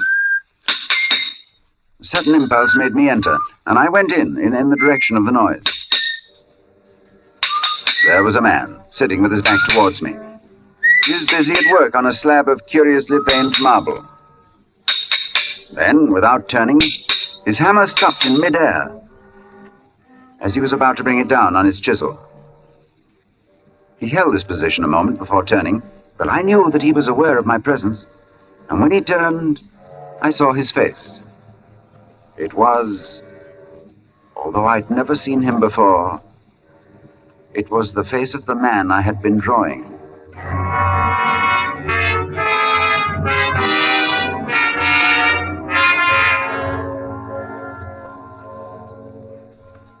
Yes, it was the face of the man whose sketch was in my pocket. He sat there on his low stool, huge and elephantine, the sweat pouring from his scalp, not speaking. Then he took a red silk handkerchief and he mopped his brow. Although this face that looked up at me was the same as my sketch, the expression was absolutely different. Suddenly the puzzled expression left his face, and he smiled, as if we were old friends. And he walked over and he took my hand. Good day, sir. Good day. I'm sorry to intrude. Not at all. Everything is so hot and glary outside. This is like an oasis in the wilderness. I don't know about an oasis, but it certainly is hot. Whew. Take a seat, sir.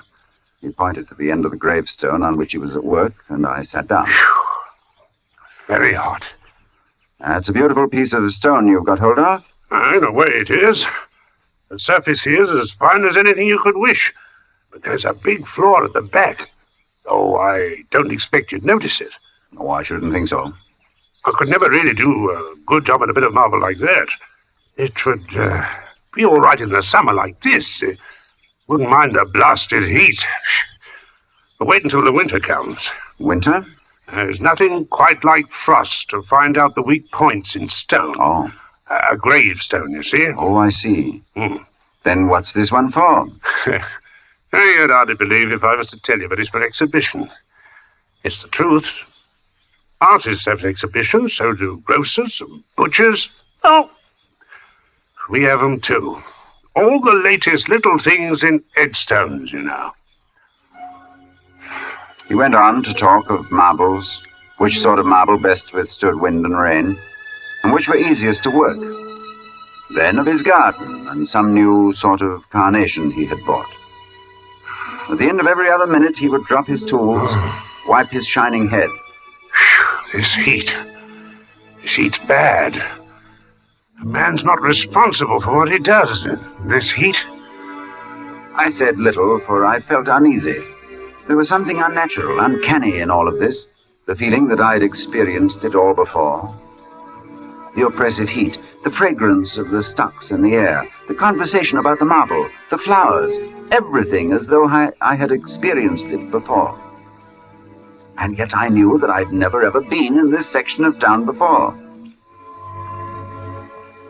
I tried to persuade myself that at least I'd seen him before, that his face, unknown to me, had found a place in some out-of-the-way corner of my memory. But I knew that I was practicing little more than a plausible piece of self-deception.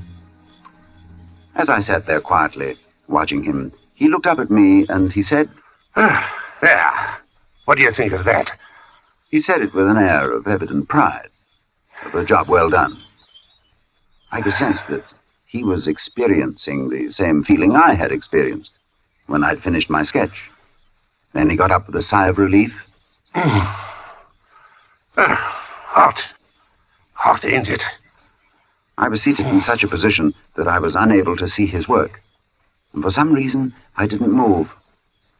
Suddenly, he began to read what he'd carved on the tombstone. He spoke deliberately and with a flat voice. In the midst of life, we are in death. Born January 18, 1905. I looked up at the start. This man had read my exact birth date.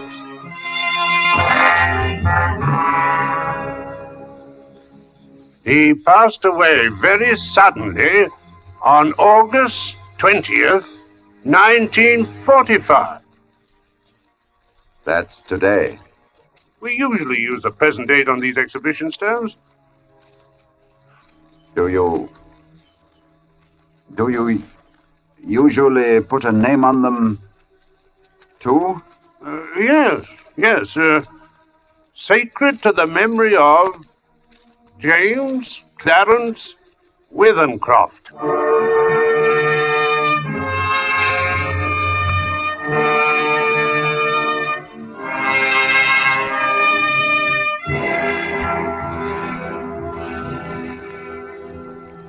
Cold shudder swept over me, and I sat there in silence. The sound of birds and crickets seemed loud in my ears as we stood there, looking at each other, saying nothing. And then he mopped his brow again. Hot. Hot. I was finally able to speak. Where did you see that name? Oh, I didn't see it anywhere. I wanted some name, and I put down the first that came into my head. It's a strange coincidence, but it happens to be mine. Huh? That's your name? You're James Clarence... Withencroft, yes. Well...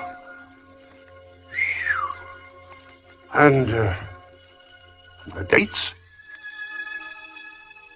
I can only answer for the birth date. It's correct. Oh. That's a rum go. I made a sketch this morning of you. Of me? But you've never seen me before. No. Oh. I took my sketch from my pocket and I showed it to him. As he looked, the expression on his face altered until it became more and more like that of the man I had drawn. And it was only the other day before that I told Myra there were no such things as ghosts. Neither of us had seen a ghost, but I knew what he meant. Then I spoke to him. You probably heard my name someplace. Yes. You must have seen me somewhere and have forgotten it. Yes. Were you at Clacton on Sea last July? No, I've never been to Clacton in my life. Oh. And we were silent for some time again. And we stood there looking at one another and at the two dates on the gravestone. On the birth, one was right, and the other was today. Well, come inside and have some supper.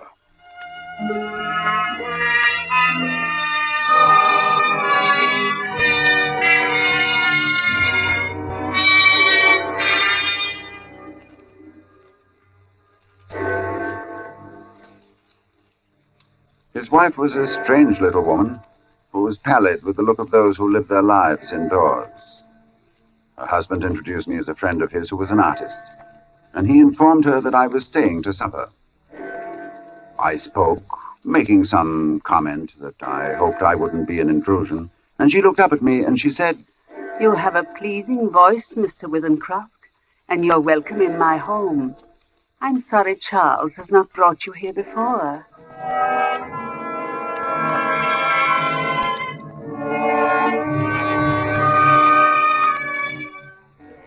Very little was said during the meal, and after the sardines and watercress had been removed, she walked over to a cupboard and she took down a thin black book, and as she handed it to me, she spoke. Would you read aloud, Mr. Withencroft? Puzzled, I looked down at the book which she'd opened and placed before me. It was a very tiny book. The Prophet, it was called, by an author unknown to me with a strange Eastern name, Khalil Gibran.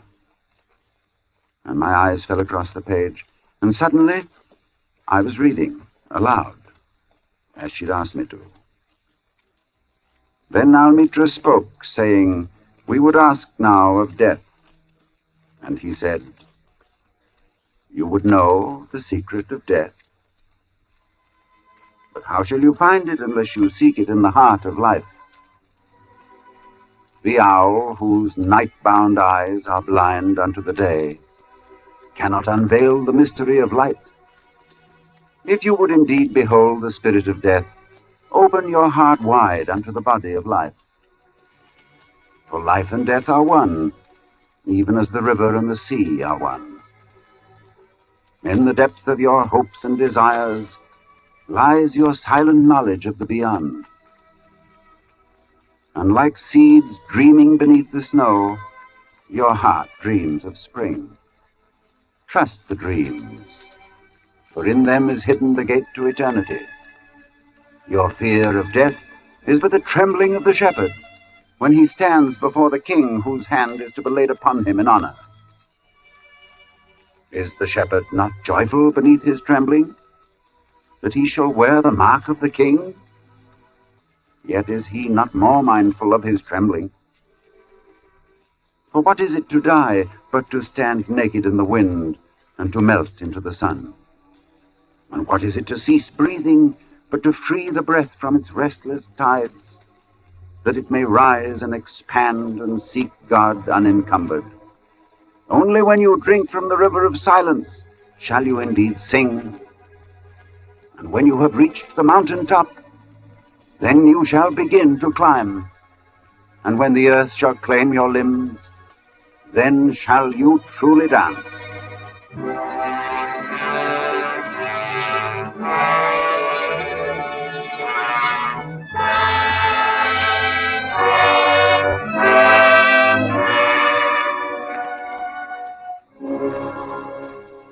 When I looked up, Mr. Atkinson had gone, but his wife stood before me, and as she took the book, she spoke. Thank you. Then I went outside, and I found Atkinson sitting on the gravestone and smoking. He looked up at me. Hot. Man's not responsible for what he might do in this heat. She never asked anyone to read aloud before. And then we talked about the sketch again. He looked at it. Likeness is me, all right. On trial. You must excuse my asking, but do you know of anything you've done for which you could be put on trial? No, I've done nothing. Not yet. He got up, fetched a can from the porch, and he began to water the flowers. Twice a day regular in the hot weather. And then the heat sometimes gets the better of the delicate ones, and ferns. Good Lord, they could never stand it. Where do you live? I told him my address. It would take an hour's quick walk to get back home. And he stopped watering, and he faced me squarely. It's like this. We'll look at the matter straight. If you both go back home tonight, you take your chance of accidents. A cart may run over you. There's always banana skins and orange peels, to say nothing of falling ladders. He spoke of the improbable with an intense seriousness that would have been laughable 6 hours before. But I did not laugh. The best thing we can do is for you to stay here till 12 o'clock. Then it'll be tomorrow, do you see? Yes. We'll go upstairs and smoke. Maybe cooler inside. And to my surprise, I agreed.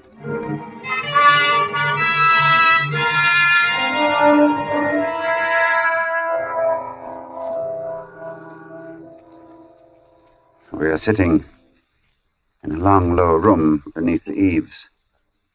Atkinson has sent his wife to bed. He himself is busy sharpening some tools at a little oilstone, smoking one of my cigars the while. And as I look at my sketch before me, I suddenly see the fuzzy outline of what the man in the picture holds in his hands. While I had not been able to sketch it before, I am able to do so now. It is a chisel, and it is stained with dark liquid. The sketch is completed now. The air seems charged with thunder, and I hear it in the distance. It is ominous, but it carries the hope of rain. Perhaps this damnable heat will be broken soon, and the day will soon be over. It is close to 12. I am writing this at a shaky table before the open window. The leg is cracked, and Atkinson, who seems a handy man with his tools, is going to mend it as soon as he has finished putting an edge on his chisel. There. It is 12. The day is over, and I shall be going home. But the heat is stifling.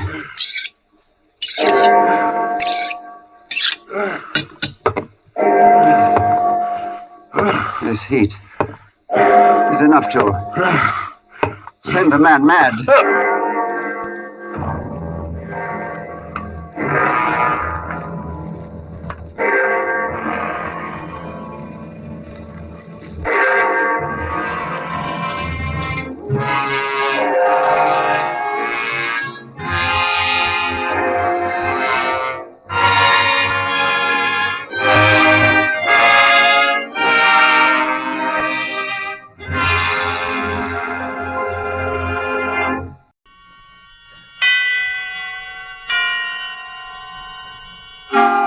Suspense.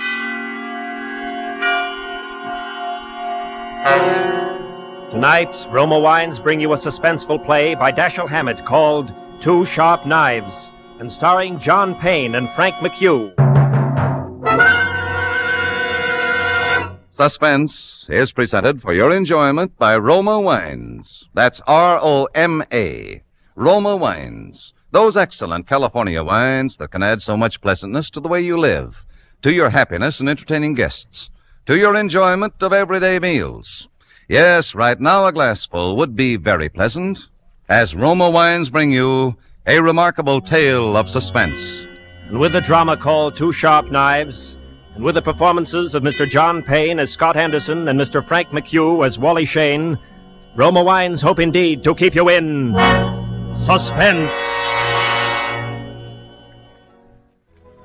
Shortly after 2 a.m., A poker game was breaking up at Ben Camsley's, the doctor coroner of Deerwood City. Scott Anderson, Deerwood's efficient chief of police, and Wally Shane, his easygoing assistant, were just about to leave. Oh, talk about thieves. Our own chief of police committed nothing less than larceny the way he won that last pot. Yeah. And having won it, I noticed he's losing no time in making off with the swag. Shucks, why don't you boys just break down and admit you don't know how to play like old Professor Scott here? What? You couldn't win a poker hand if it was on a punch board. It's a good thing he's chief of police. Come on, Wally. Let's get out of here before these amateurs break my heart. Okay, Scott, anything you say. Where are we heading for, Chief? Just across the street, Wally. Railroad station. Oh, shucks. Aren't you afraid of the excitement? Don't you think that watching the 211 come in is apt to be too much for your blood pressure? Well, if it is, Wally, you can always carry on. You've been a fair imitation of an assistant to me for some time now. Yeah? Yeah. If anything happens to me, you'd be chief.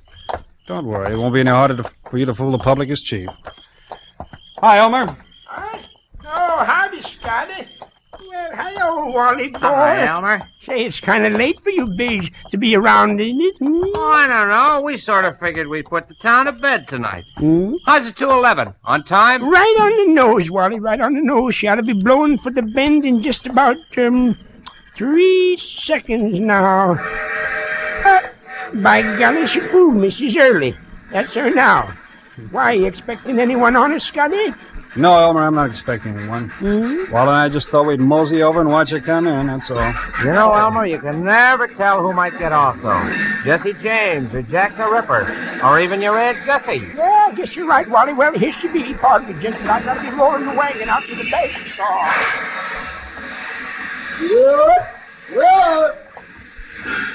Hi, Elmer.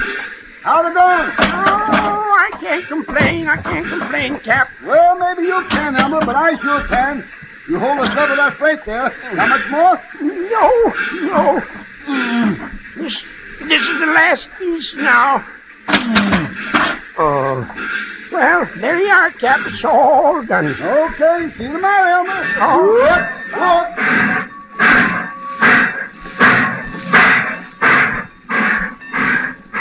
Hey, Scott, you see what I see? You mean, do I see the man who just got off that train? The answer's yes.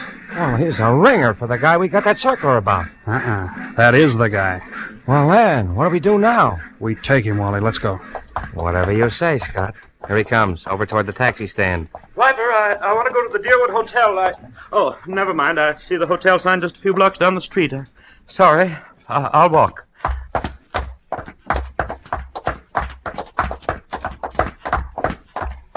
Hello, Furman. Oh, I don't believe I... You're Lester Furman, aren't you? Yes, I am. Philadelphia? Yes. I'm Scott Anderson, chief of police here in Deerwood. What's happened to her? Happened to who? Oh, no, you don't. If you think you can pull that sort of stuff with me, you're very much mistaken. Look. Okay, Scott. You silly... Let me get a crack at that mug. Wait a minute, gentlemen. Hold it, Wally. Hold it up. Well, Furman. I'm sorry for a moment there. I thought that you weren't really a policeman. Thanks. Guess I look almost human in civvies. Until I saw the other gentleman's uniform, I thought you were a hold-up man, Mr. Scott. Then never mind the thanks. It was silly of me. I'm sorry. Well, let's get going before anything else happens. Are you taking me to police headquarters? Mm-hmm. What for? Philadelphia.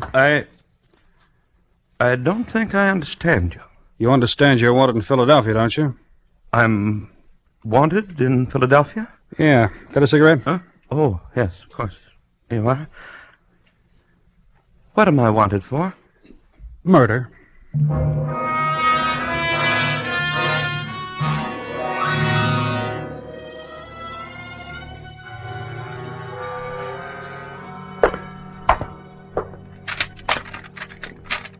Here we are. Here's the circular on Lester Furman. It was sent out by the Trans-American Detective Agency in Philadelphia. $1,500 reward for the arrest and conviction of Lester Furman, alias Lloyd Fields, alias J.D. Carpenter, for the murder of Paul Frank Dunlap in Philadelphia on December the 8th, 1942. Oh, no. Take a look at it. Well? It's a lie. You're Furman, aren't you? Yes. The photograph reproduced in the circular is a picture of you, isn't it? Yes, it is, but I can't understand. Here. You better sit down. Well, what we got here? We got Lester Furman. Oh, that Philadelphia. You lucky stiffs. Now you and Wally spent $1.50 reward, though. Gee, I've never seen nothing like it. If it ain't vacations in New York at the city's expense, it's reward, Moolah. George, someday, if you don't remember you're the jailer around here and not the DA, you're going to be wearing your teeth on the outside of your lip, and I'll be the guy who arranged it that way.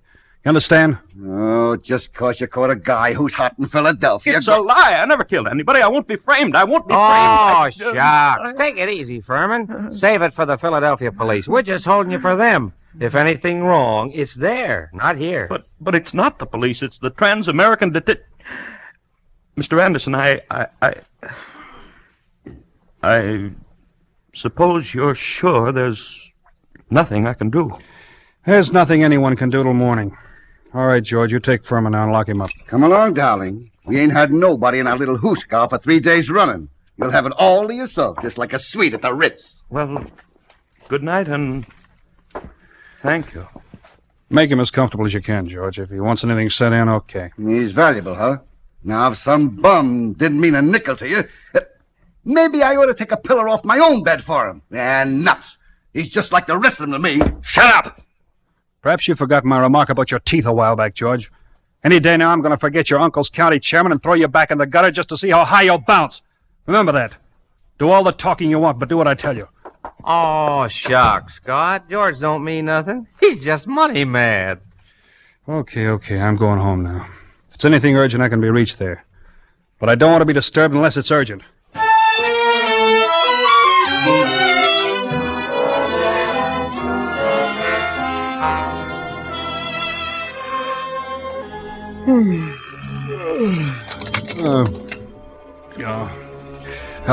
Hello? Scott, this is Wally. Yeah, Wally? Oh, what time is it? It's 5 after 6 in the morning, and you'd better come right down, Scott. That fellow Furman's hung himself. What? Hung himself? Yep, by his belt from a window bar. Deader than a mackerel. I'll be right in, Wally. Phone Ben Camsley, tell him I'll pick him up on the way down. Oh, shucks. No doctor's going to do Furman any good now. Well, it won't hurt to have him looked at. You better phone the county court at Douglasville, too, and file a routine report. Already did that. And what's more, hold on to your seat. The DA's on the way over. In person. The DA? I'll be there before you hang up.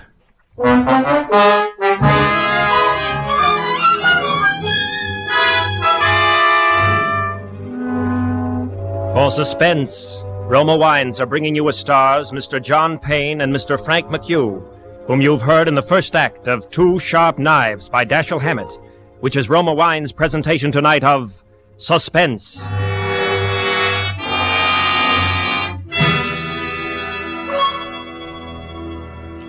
Between the acts of Suspense, this is Truman Bradley for Roma Wines. Elsa Maxwell, famed hostess, makes this suggestion for added mealtime enjoyment. It's smart, yet simple, to dress up ordinary meals. For a festive note, spread your table with a brightly colored cloth, a centerpiece heaped with fresh fruits and nuts, a basket of crispy brown hot rolls, and at each plate a glistening glassful of golden Roma Sauterne, well chilled. A most welcome suggestion for Miss Maxwell. And as you enjoy Roma California Sauterne, you'll be delighted with the flavorful delicacy of this truly distinguished table wine. Like all Roma wines, Roma Sauterne is always unvaryingly good, the goodness of selected grapes, picked at the peak of perfection in sunny California's choicest vineyards, carefully pressed, the rich natural juices guided to perfection, unhurriedly, by the ancient wine skill of Roma's famed wineries. Good Roma wines never vary, are always enjoyable, yet cost only pennies a glass. Remember, because of uniformly fine quality at reasonable cost, more Americans enjoy Roma than any other wine. R-O-M-A, Roma wine.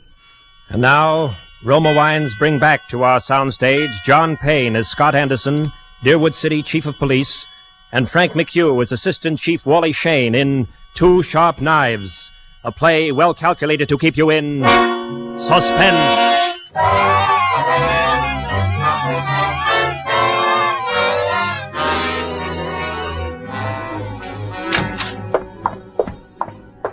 Come on in, Chief. Good old Ted Carroll, the DA's here, and he's plenty hot under the collar. Yeah, what's he burning about? Oh, he's just mad. He's run up quite a phone bill for us, too. Been calling Philadelphia every couple of minutes since he got here. What kept you so long? I couldn't get my car started. Well, let's go in. Hello, Ted. Listen, Scott, what is all this? Oh, what? This fiddly-dee, this hanky-panky. I suppose you mean Furman. Wasn't it suicide? Sure, it was suicide. I just telephoned Transamerican, dug a guy out of bed there. They phoned me just a few minutes ago and said they'd never sent out any circulars on Furman. Huh? They didn't want him for murder or anything else. All they knew about him was he used to be a client of theirs. I don't know what to say, Ted. I don't either. What on earth kept you so long, Scott? Car stall. Came as quick as I could.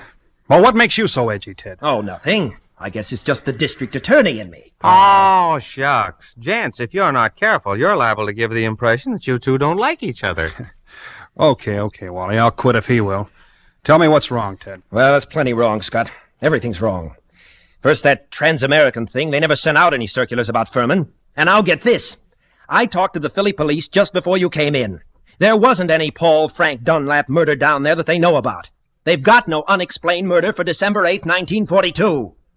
What did you get out of Furman before you let him hang himself? Only, well, that he was innocent. Well, didn't you grill him? Didn't you find out what he was doing in town?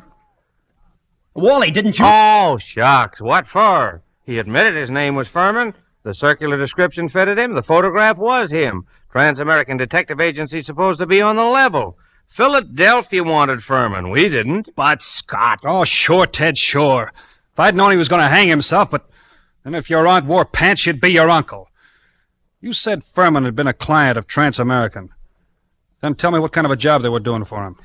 Well, his wife left him a couple of years ago, and he had them hunting for 5 or 6 months, but they never found her. They're sending a man up here tonight to look things over. Yeah, huh? Yes. Hmm. And I might as well tell you, Scott, they're going to raise plenty of trouble over this. Yeah, I know that, Ted. There usually is trouble when somebody dies in a jail cell.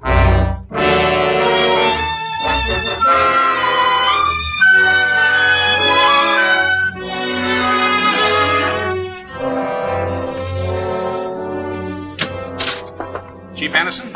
Yeah, come in. They told me I'd find you here. I'm Carl Rising, assistant manager of Trans-American Detective Agency in Philadelphia. This is Mr. Wheelock, who was Lester Furman's personal attorney. How do you do? Glad to know you, Mr. Rising. Mr. Wheelock, this is Wally Shane, my assistant. How are you? How do you do? I know you gentlemen are already in possession of most of the details concerning Mr. Furman from the time he arrived in Deerwood until the time of his death. But perhaps you don't know that the police of most towns in our corner of the state have also received copies of this reward circular. Get it for him, will you, Wally? Here you are. Why, this circular is a forgery. Wow. You're sure it's a forgery, Mr. Rising? Oh, yes, there's no doubt about it. And it's an excellent forgery. The paper, style, and type are almost exactly like those we use at Transamerica. Almost, but not quite. Wow, what do you know? A forgery. Tell me, Mr. Wheelock, was Mr. Furman a native Philadelphian? Oh, my, yes. He was well-known, respectable, prosperous citizen of Philadelphia. Married, wasn't he? In 1934, he married a 22-year-old girl named Ethel Bryan, daughter of a Philadelphia family. And the Furmans had a child, isn't that right, Mr. Wheelock? Yes, born in 1936. But the child lived only a few months. Mrs. Furman's wife disappeared after the child's death. What year was it she disappeared? Mr. Rising should remember that. His agency worked on that matter. Yes, I remember it very well. Mrs. Furman disappeared in 1937. We never heard anything of her again, although Furman spent quite a lot of money trying to locate her. Furman never divorced her, huh? No, sir. I should say not. He was very much in love with her. And he seemed to think that the kid's dying made her a little screwy so that she didn't know what she was doing. That's right, isn't it, Mr. Wheelock? Well, that is my belief, Mr. Rising. You said Furman had money, Mr. Wheelock. How much did he have, and who gets it? I should say his estate will amount to perhaps $500,000 left in its entirety to his wife. His wife, huh? That's quite a handy sum for anyone to have, huh, Wally? Yeah. Tell me, do either of you know why Furman came to Deerwood? No, Oh, shucks. You were his attorney, Mr. Wheelock. Don't you know if he told his servants or his office employees or someone why he came here? I know of no one of whom he told, and I can't see that these questions of yours are getting us anywhere. Why do you persist in asking them? Because, Mr. Wheelock, everything shows that somebody framed Furman into the Deerwood jail. And that frame-up drove him to suicide. Nothing shows anything else. And there has to be something else. A lot else. Well, Chief, what do we do now? I'm going across the street to Fritz's undertaking parlor. Maybe I'll find something else there.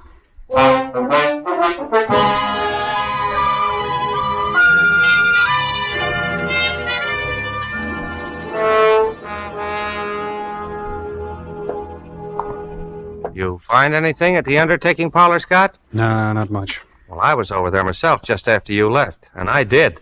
You did? What? Well, I saw it. Save it, Wally. Come in. Hello.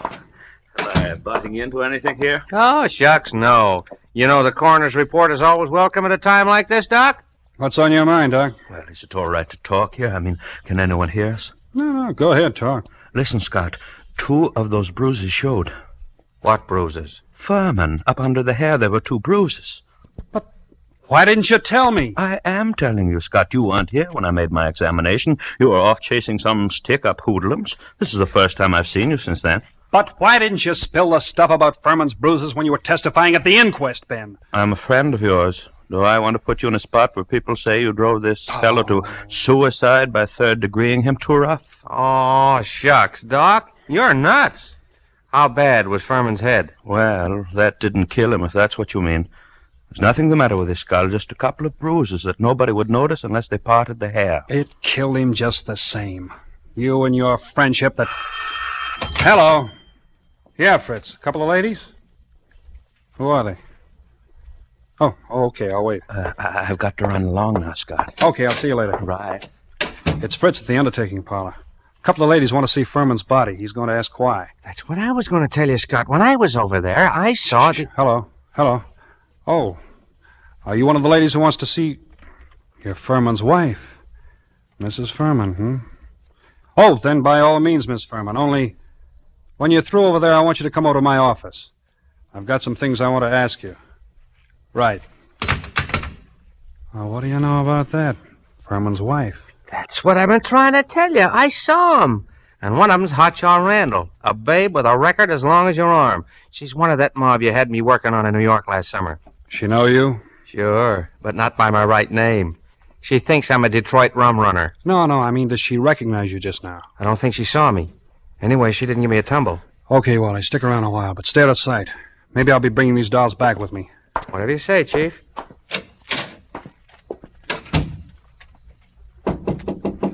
Come in. Chief Anderson? That's right. Mrs. Furman? Yes. This is my friend, Mrs. Crowder. Mrs. Crowder. Thought your name was Randall. What do you care, Chief? I'm not hurting your town any. Okay. Now, before anybody says anything, I want to tell you something. Furman didn't commit suicide. He was murdered. Murder? My husband murdered? We got alibis. We were in New York. We can prove it. You're likely to get a chance. How'd you people happen to come down here? Murdered. Who's got a better right to come down here? She was still his wife, wasn't she? She's got a right to look out for her own interest, hasn't she? Yeah, that reminds me of something. Excuse me just a second. I gotta make a phone call in the next room. Oh, take it easy. Hey, Hamill. Yeah, Chief? I want you to have someone get hold of that lawyer, Wheelock, before he leaves town and tell him I want to see him. And is Wally around? No, he's not here. He said you told him to keep out of sight. I'll find him for you, though. Right. Tell Wally I want him to go to New York tonight. Send Mason home to get some sleep. He'll have to take over Wally's night trick. Okay. Feeling better, honey, now? Mr. Anderson, do you think that I had anything to do with with his death? I don't know, Mrs. Furman. I know he was killed. I also know he left something like $500,000. Dollars? Dollars. All right, Chief. Now, don't be a clown. The kid here didn't have a thing to do with whatever you think happened. No? No. We read about Lester Freeman committing suicide in yesterday morning's paper, and about there being something funny about it. And I persuaded her she ought to come down to Deerwood, and that's all. Mr. Anderson, I wouldn't have done anything to hurt Lester. I left him because I wanted to leave him, but I wouldn't have done anything to him for money or anything else. If I'd wanted money from him, all I'd had to do would have been to just ask him for it. That's so. Well, he used to put ads in the paper telling me if I wanted anything to let him know, but I never did. You can ask his lawyer, Mr. Wheelock. Anybody who knew anything about it can tell you that. Yeah, that's the truth, Chief. For years I've been telling Ethel she was a chump not to tap him, but she never would. I had a hard enough time getting her to come for her share, now that he's dead and got nobody else to leave it to. I wouldn't have hurt him. Why did you leave him, then? Well, after the baby died, I just... Hey, excuse me. Oh, yeah, Hamill. You gave Wally the message. Yeah, I want him to go to New York tonight. Okay, where is he, home? He is home, Okay, thanks. This circular's what got your husband in the jug, Mr. Furman. Did you ever see that picture before? No, what? Why, that... It can't be. It's a snapshot I have. It's an enlargement of it. Who else has one? No, nobody that I know of. I don't think anybody else could have one. Have you still got yours? Yes, I don't remember whether I've seen it recently. It's with some old papers and things, but I must have it. Oh, Mrs. Furman, it's stuff like this that's got to be checked up. Neither one of us can dodge it. Now, there's two ways we can play. Yes? I can hold you here on suspicion till I've had time to check things up, or I can send one of my men back to New York with you for the checkup. I'm willing to do that if you'll speed things up by helping him all you can.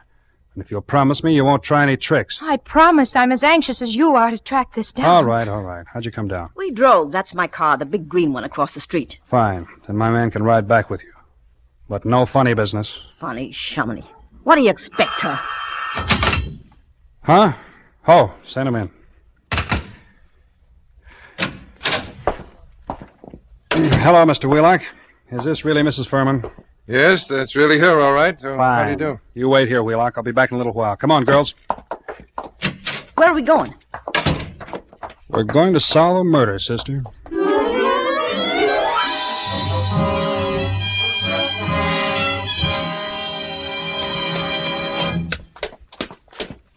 Who lives here?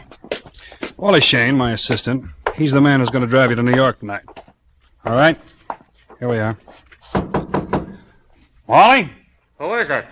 Scott, Wally. Oh, come in. Ladies first. Harry! Hello, Ethel. You two know each other, huh? Well, shucks. We just sort of... Don't reach for that gun, Wally. I've got you covered. I guess you win, Scott. I guess I do. Why didn't you get out of town, Wally? No, it's Harry. You must have known when you saw these two women. I did. But when Hamill phoned and said you were going to send me to New York, I figured I was getting a break. You fooled me plenty on that one, Scott. Yeah. You gonna come along nice and quiet, Wally? Oh, shucks. Why not? Okay. And I'm afraid I've got to say it. Wally Shane, I arrest you for the murder of Lester Furman.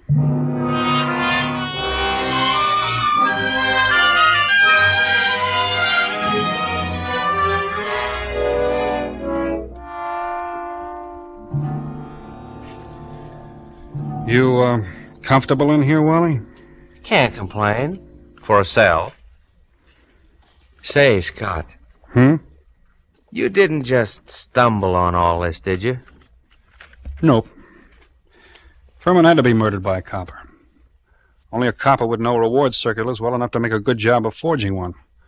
Only a copper, one of my coppers, would be able to walk into Furman's cell, bang him across the head, and string him up. When you told me you knew the Randall woman, well, there it was. What got you like this, Wally? Oh, shucks. What gets most saps into jams? A yen for easy dough. I'm in New York, see, Scott? Working on that Dutton job for you. And I run into this Ethel Furman, and she goes for me like a house afire. Like her, too, so that's dandy. But one night she tells me about how much dough her husband's got, and how it would all come to her if... Well, I got to thinking. Thinking what? I think she's nuts enough about me to marry me. I still think she'd marry me if she didn't know I killed him. So anyway, I did it. I swiped that snapshot. I sent those circulars out. To a lot of places, you know, not wanting to point too much to this one. And when I was ready, I phoned Furman and I told him to come to the Deerwood Hotel that night, and sometime before the next night he'd hear from his wife, Ethel. I knew he'd fall for any trap that was baited with her. Oh, shucks. I guess I'm not as sharp as I thought I was. Maybe you are, Wally, but that doesn't always help. Old man Camsley's, Ben's father, used to have a saying, to a sharp knife comes a tough steak. I'm sorry you did it, Wally. I always liked you. I know you did. I was counting on that too, Scott. But... oh, shucks.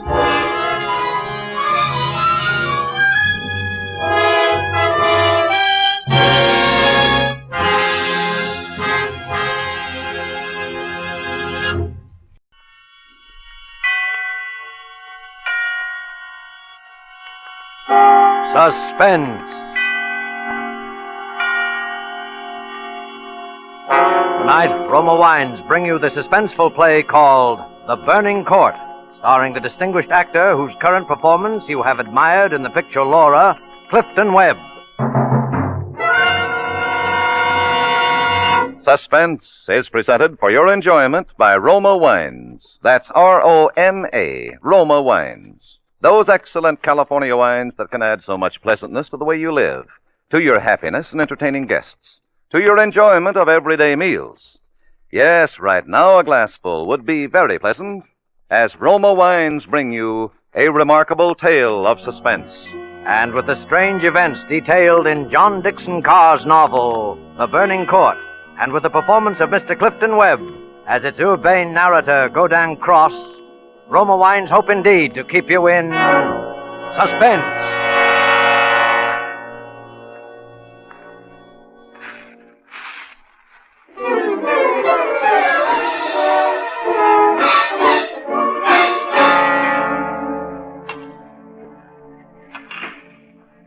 A pleasant fire, charming company, and a hostess who realizes that tea served in the Russian manner is the only manner in which tea should ever be served. Yes, a heartwarming evening, Mr. Covington, in an extremely gracious setting. How fortunate that your uncle had the wealth to satisfy such an exquisite taste. And what a pity I have so little time to tell you which one here murdered him just last week.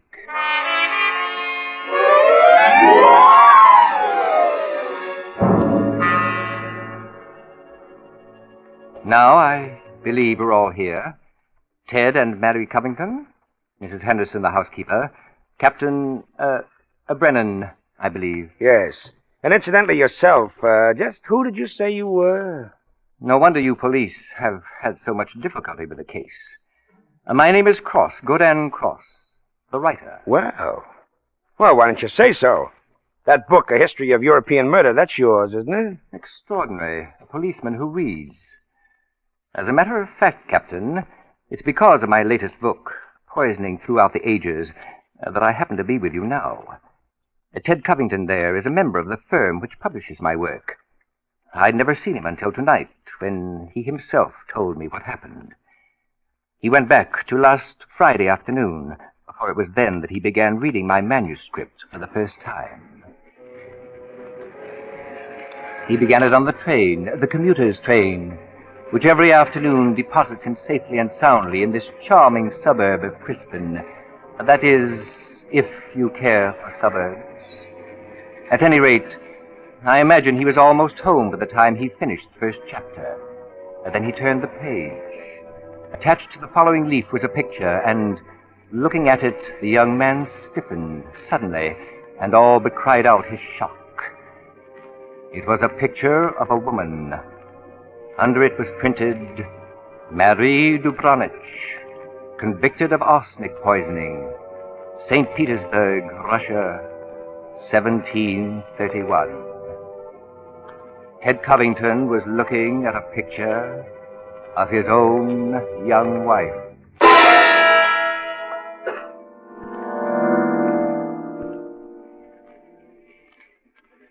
His 25-year-old wife in an early 18th century costume. The face, the features were identical, even the name. Dubronich is his wife, or was his wife's maiden name. No, it was ridiculous. This woman in the picture was one of his wife's ancestors, simply an amazing family resemblance. He wondered why Marie had never told him about... Ted Covington glanced down at the chapter to which the picture had been attached. It was entitled, The Affair of the Non-Dead Woman.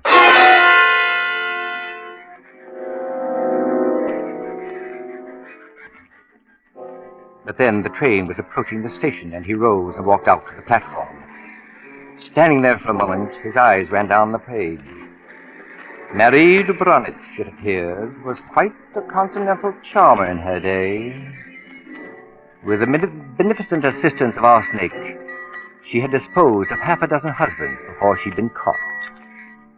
But caught she was.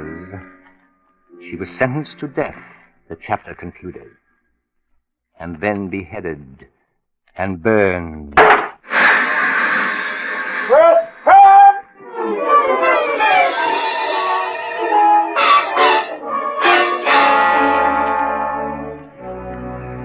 And there, waiting for him at the curb by the suburban station, was the wife he knew so well. Ted! She was leaning toward him now to open the door, smiling in that way he knew so well. Ted! What on earth are you staring at? A soft fire in your eyes. Oh, it's the street light, I guess. Oh, darling, you're silly and overworked. Come on, get in the car.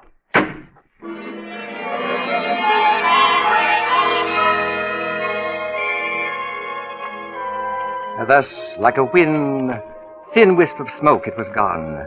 The unspeakably foolish concept. Laughable? That's what it really was. All right, let's hear it. What's so funny? Oh, nothing at all, darling. I guess I just feel good. Oh, a fine mood for dancing tonight. Dancing? Now, Ted, you promised. You said if Uncle Miles showed a noticeable improvement, we could go to the club. You mean he's really better? Oh, there's no comparison. The doctor agreed with me. Darling, there's no reason in the world why we shouldn't let Mrs. Henderson stay awake for a change. None. Do her good, the old What is the matter with you? Oh, it's just that I started to call her a witch. It's a private joke, darling. Don't mind me.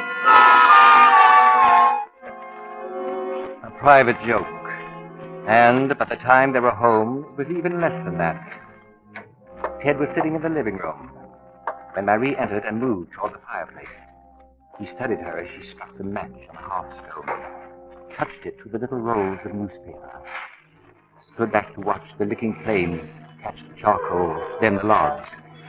As the light rose, illuminating her face and the lips barely parted in that ineffably curious smile, he was reminded again of her fragile loveliness and his absurd reaction to the manuscript.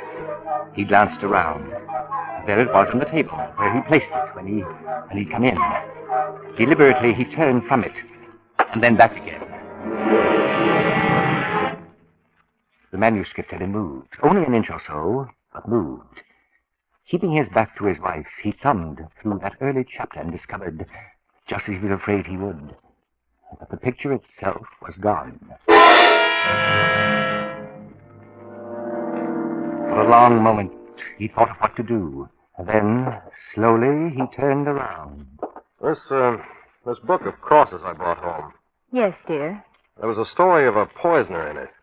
It's funny, her name happens to be the same as yours. Your maiden name, that is. Look, darling, was she a relative of yours? Why, Ted, you're serious. Well, in a way, yes. I don't mean it's really important. It's just that, well, when you run across a person who was a top-flight poisoner a couple of 100 years ago, and who's a dead ringer for your own wife, you want to hear about it, that's all. Ted, what on earth are you talking about? Darling, be honest with me. Didn't you look at this manuscript when I was out of the room? No, You didn't take out a picture of a poisoner named Marie de Brunich? I most certainly did not. Somebody took that picture out of the manuscript. Oh, but who could it be? Mrs. Henderson has been in the back ever since we came in. And Uncle Miles, well, he's in bed in his room. I'm sorry, darling. It'll turn up. Forget it. Maybe I am overworked. I guess a little dancing is just the thing I need tonight. When they returned home, it had happened. Mrs. Henderson met them at the door. Ted's uncle had taken a sudden turn for the worse. Hurry as fast as you can. We'll be right there.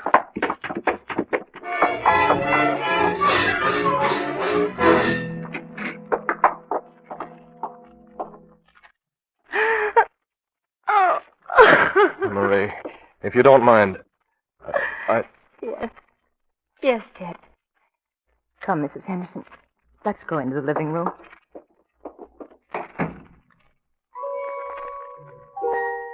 He had wanted to be alone in the room. Not because of his great attachment to his uncle, who, save for Ted himself, was the last of his branch of the Covingtons, but because he had seen something. It was the silver cup under the edge of the bed.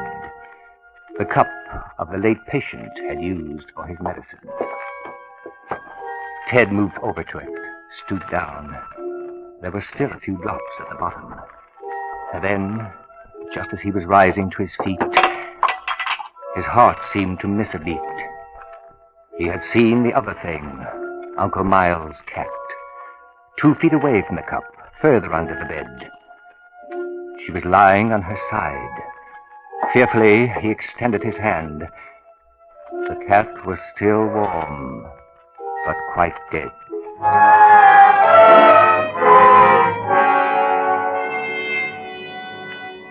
No one must know, not yet. There would be a funeral, a normal, official interment in the family crypt on the grounds. Meanwhile, the cat must be buried, disposed of, and the contents of the cup. The next day, at the chemist's, he was told it contained arsenic.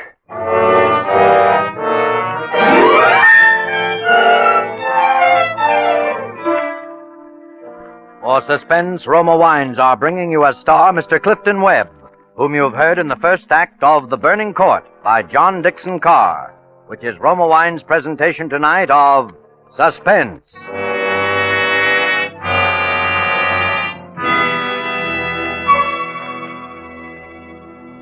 Between the acts of Suspense, this is Truman Bradley for Roma Wines. We now quote a brief word from the renowned hostess, Elsa Maxwell. I've found that one of the smartest ways to entertain during warm weather is to serve tall, iced, thirst-quenching Roma refreshers, made with distinguished Roma California wines. And it's so easy to enjoy frosty, satisfying Roma wine and soda. Simply half-fill tall glasses with Roma Burgundy or Sauterne. Add ice cubes and sparkling water, and sugar if you wish. For a decorative touch, garnish with cherries and slices of fruit. And be sure to use Roma, for Roma wine is always uniformly good, the happy result of selected grapes, carefully picked at the very peak of character in California's choicest vineyards, gently pressed, then guided unhurriedly to perfection with the ancient skill of Roma's famed wineries. Yet, good as it is, Roma wine costs only pennies a glass. Remember, because of uniformly fine quality at reasonable cost, more Americans enjoy Roma than any other wine. R-O-M-A, Roma Wines. And now Roma Wines bring back to our Hollywood soundstage Clifton Webb as Godin Cross, writer and authority on Murder Through the Ages in The Burning Court, a play well calculated to keep you in suspense. Now, let me understand one thing, Mr. Cross. You're simply relating what Mr. Covington here told you? Yes, less than 15 minutes ago, Captain. Then why not have Mr. Covington tell it himself? Primarily because I can tell it more beautifully. Mrs. Covington. More tea. I'll get it for him, madam. You're very kind, Mrs. Henderson, but I'd rather you didn't miss even one facet of the story. Oh, well, I'm not leaving, sir. The samovar's right over here. Excellent. I think that you should know that earlier tonight, just 3 days after his uncle's burial, Ted Covington sat alone in this room, contemplating some astonishing plan. This very night, long after Marie would retire, he himself would open the vault and exhume his uncle's body. A chemist had been engaged for a private autopsy. He was to look for traces of poison, yet Ted Covington wasn't so sure he could go through with such a plan. The door opened, and Marie came into the room, walking now quite softly across to the great fireplace. He studied her closely as she struck the match, then touched it to the crumpled scraps of paper. Oh, I thought you might be a little chilled. Chill. If only she knew the chill that was wrapped around his heart. If only she... He stopped short in his thoughts, for now the glow had risen against that somewhat childlike face, and suddenly he saw for the first time the faint wrinkles of age at her eyes. Now the light was higher, and there it was, the thin light crease, like an almost invisible star that encircled the without her name. Marie Dubronich, beheaded and burned in 1731. Yes, he was sure of it now. He had to go through with his plan.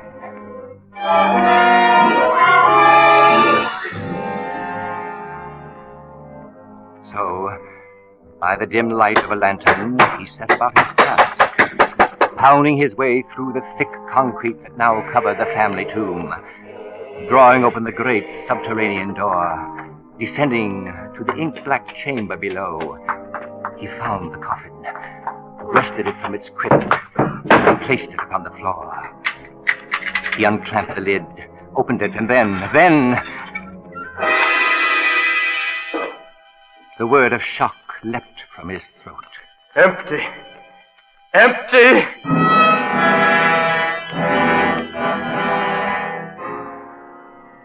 Empty? Empty, you say? Huh? Who's that? Who said that? I did, Mr. Covington. Appear. Who are you? I'm Captain Brennan from the Office of the Commissioner of Police. Police? How did you... Who sent you here? Who told you about this? Why, your housekeeper, of course. You didn't think Mrs. Henderson saw the dead cat, did you? But she did. She also saw you bury it. That, as you know, was 3 days ago. So I've had a chance to do some delving. I must admit, Mr. Covington, that when I learned your wife's maiden name was Dubronich, Marie Dubronich, I was really quite intrigued. Why? What difference does that make? Well, perhaps you don't know it, but that's a rather important name in crime history. But the same name, that's all. It's a coincidence, Captain. Yeah, isn't it? The case is full of them. Learned most of her poison tricks, for example, from a lover of long standing, a fellow by the name of Krositov. Godin Krositov. Godin Cross, let's say. Hasn't your firm published books by a man by that name? Cross? Oh, this is some kind of a joke. But what's even more interesting, Mr. Covington, is the fact that the name of the judge who sentenced Marie Dubronich to death by the burning court just happened to be Covington. Covington? Thurman Covington. An ancestor, wouldn't you say, of the man who just died? Or was murdered? An ancestor of yours, I might add. Oh, but you can't believe any of this. This nonsense about a long-time lover and a vengeance through the ages. Why, Captain Brennan? Yeah, down here, Freddie. Oh. No luck, sir. No answer at all. The place seems to be vacant. The Covington house? What? Yes, sir. Couldn't wake a soul. Get out of my way. Hey, Covington, come back here. Something's happened to my wife. You want me to stop him, Captain? Let him go. We'll follow him.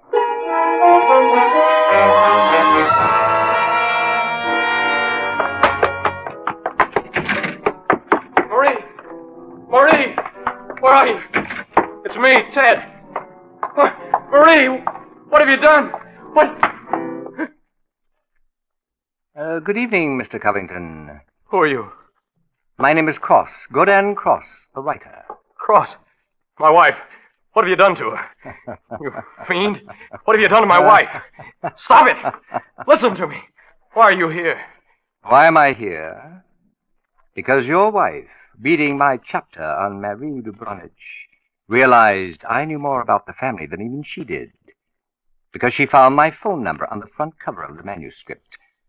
And because I know an exceptional case when I hear one. Does that answer your question? No, you know it doesn't. Can't you see I've got to know whether... I see. Whether your wife is really Marie Dubronich, who was burnt by order of the burning court. You're quite sure, no doubt, that I'm Godin Cross who first wooed her. No, my boy. Marie Dubronich is no more your wife's real name than mine is Godin Cross. What? Your esteemed wife, Mr. Covington, was adopted by people named Dubronich, remote members of the real family of poisoners. I can't believe it. Why didn't she tell me? Because until I told her half an hour ago, she didn't know it herself. I'd learned it through my research. Oh, that's too wonderful. For years, Mr. Covington, that young woman has been haunted by the fear that she might be a poisoner by blood. You can see, can't you, why she was willing to lie, steal a picture, Yes. do anything to hide her past from the man she wanted to hold. Yes, I can see that now. Oh, Mrs. Covington. You mean she's... Yes, Mr. Cross. Oh, Marie, darling, you're all right. That will be our old friends, the police. Will you take them into the front room, Mrs. Covington? Meanwhile, you, my friend, will tell me everything that's happened up to now. Having just delivered your wife from the burning court, I'll see if I can't save her from the electric chair.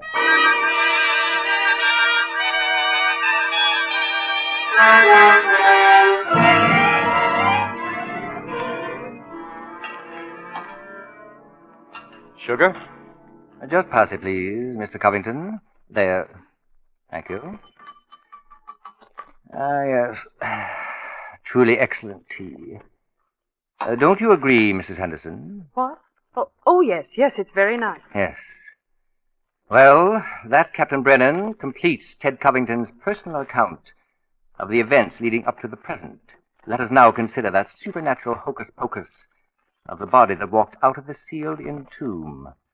That body, let's agree, that never was in that tomb. Never in that tomb? No, Mr. Covington. It was disposed of long before. But who could have done it? Who could have kept that body out of the tomb? Who, Mr. Covington? Why, you, sir. What are you saying? What are you driving at? I don't understand what you... It's very simple. You had to get rid of the body, Mr. Covington. You knew that eventually there was going to be an investigation. This is a joke, isn't it? A rather bad joke on your wife. From a few historical coincidences, you built a murderess in your own wife's image. I won't listen to this anymore. Why should you? Look, Cross. Why would Covington here spend an hour smashing into a crypt for a body he knew wasn't there? Obviously, my dear Captain, to induce you to ask such a question, to impress you with his own innocence and his desperate concern for his wife's guilt. No, this isn't true. It can't be true. Of course not. Cross, just how, for example, could I have been in this house to poison my uncle and also at the dance that night? Easily. You simply left the dance that night. I left. It was Marie who... I explained how I looked for her. So you did. And you didn't see her, Mr. Covington, for the very good reason you weren't there. No, wait a minute. You were here, my friend, in this house, just as you had planned to be. No, you... Who but you, the nephew, could so naturally have handed his uncle a cup presumably of medicine? Don't listen to me. And who but you, of all those here, would have the strength to carry that body to the furnace, where it's now probably nothing but ashes? Lies. All lies. Why should I do such a thing? Why would I murder my own uncle? For the best reason that's ever existed. A fortune. No, stop. You were the only heir. You'd get the estate, the money, the independence. Oh, please, Marie. Brennan, he's making this up. He's... Now. It isn't as bad as all that. Why, the police can never touch you. After all, where's the body? Where's the evidence?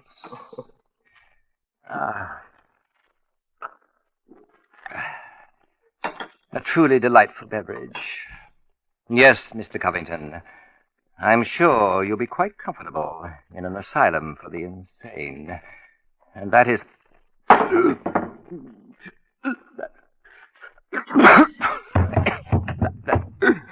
Cross. What is it? Here, stand back. Stand back, let me get to... Mr. Cross. What? What's the matter, Captain? This man's dead. Dead? And from poison, if I know anything. Poison from that glass of tea. Ted! You! That glass Ted! was right beside you, Covington, and nobody else. No. Nobody else was near. No. Too bad he didn't drink it as soon as you hoped. I didn't do it. Because a second ago, Covington, we had no evidence, no body to use against you. But we have now, Mr. Covington. We have now. I arrest you for the murder of Godin Cross.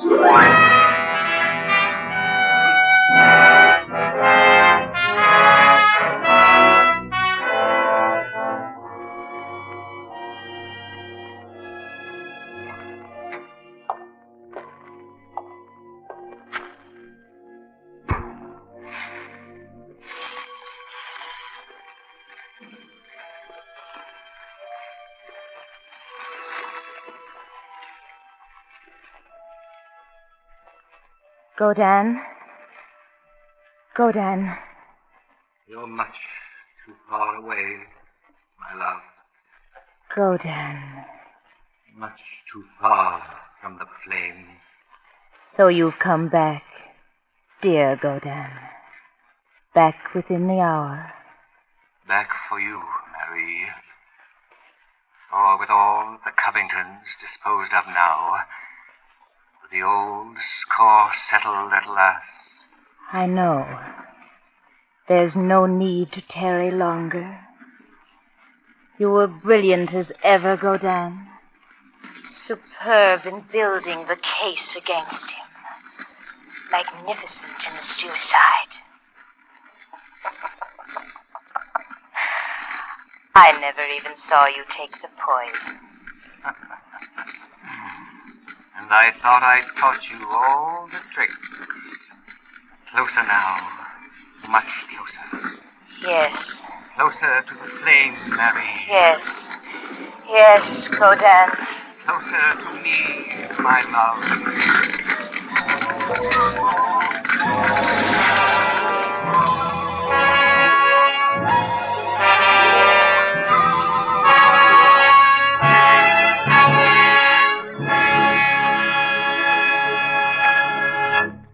That night, the Covington house burned to the ground.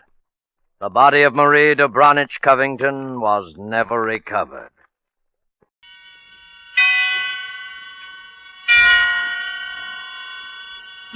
Suspense. Tonight, Roma Wines bring you The Story of Ivy by that high priestess of the art of suspense, Marie Belloc Lowndes, and starring the young actress whose performance you admired in the picture An American Romance, Miss Ann Richards. Suspense is presented for your enjoyment by Roma Wines. That's R-O-M-A, Roma Wines. Those excellent California wines that can add so much pleasantness to the way you live, to your happiness in entertaining guests, to your enjoyment of everyday meals. Yes, right now a glassful would be very pleasant, as Roma Wines bring you a remarkable tale of suspense. And with The Story of Ivy and with the performance of Ann Richards as its extraordinary heroine, Roma Wines hope indeed to keep you in suspense.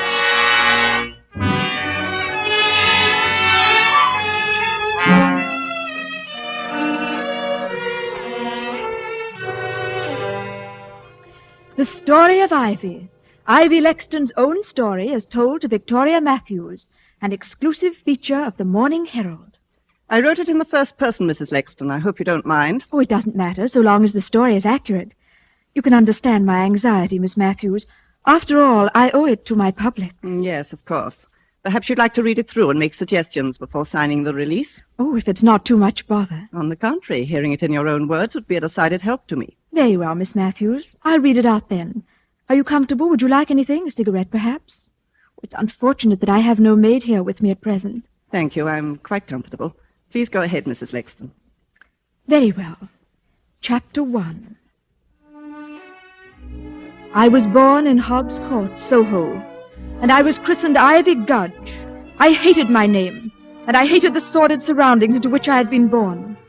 And while yet a child, I made up my mind that wealth and position should be mine at whatever cost. As a child, my favorite book was the story of Nell Gwynn, the commoner who became the favorite of a king. And one sentence of Nell's, in the face of all her success, made an indelible impression on me. It was this: in life I have never sought anything that did not seem to have been placed in my hands by Providence itself. At the close of my first season as an actress, our show was bankrupted by an embezzling manager, and I was left stranded in the provinces and stone broke. Many great gentlemen had shown me attentions and showered me with presents, but I sought assistance from none of them. And it was Jarvis Lexton, a young man whom I'd scarcely noticed, who came to me in my hour of need. Ivy, I know there are hundreds of men who adore you. Men with titles, wealth, social position, much more than I can offer. But there's not one who loves you more than I do. Will you marry me, Ivy? And I said yes, because it was offered. We were frightfully happy that first year of our marriage, and Jarvis was so generous, humoring all my little whims, spending much more money on me than he could afford. It always gave him a thrill of boyish pleasure to see my portraits in the newspapers and magazines, with captions such as, "The beautiful Mrs. Ivy Lexton, wearing Vionette's latest creation," or Mrs. Jarvis Lexton at Ascot, with Lady Hampton and Lord Rushworth. He kept a scrapbook of them, and really seemed quite pleased about everything, until one day. I say, Ivy, don't you think you're being seen and photographed a bit too much with this fellow Rushworth? Oh, but darling, I thought you liked having me hobnob with the peers of the realm. What about this other chap, Roger Gresham? You know, it does seem a bit thick for me to work my head off 12 hours a day, figuring out ways to finance your clothes and jewels so you can be photographed with other men. It's got to stop in any case, Ivy. We're broke. Oh, you mean our money is all spent up? We're wiped out. The bailiffs attached my office furniture. I can't even pay the rental on this flat. What are we going to do, Jarvis? I'll let you figure that one out. You're so good at spending money, perhaps you can think of a way to make some.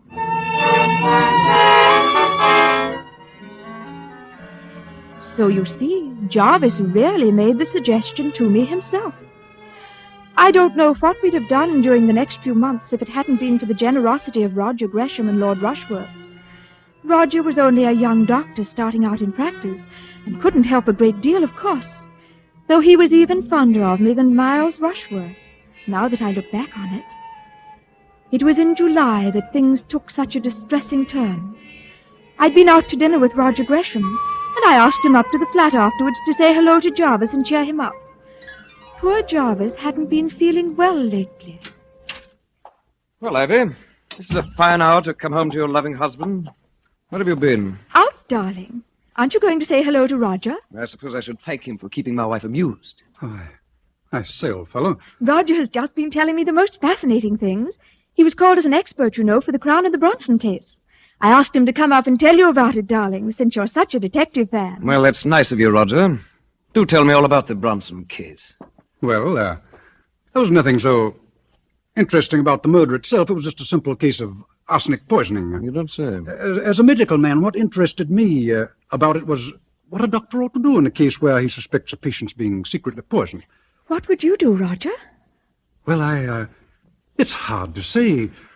If you called in the police and your suspicions turned out to be unfounded, well, it would just about finish your career.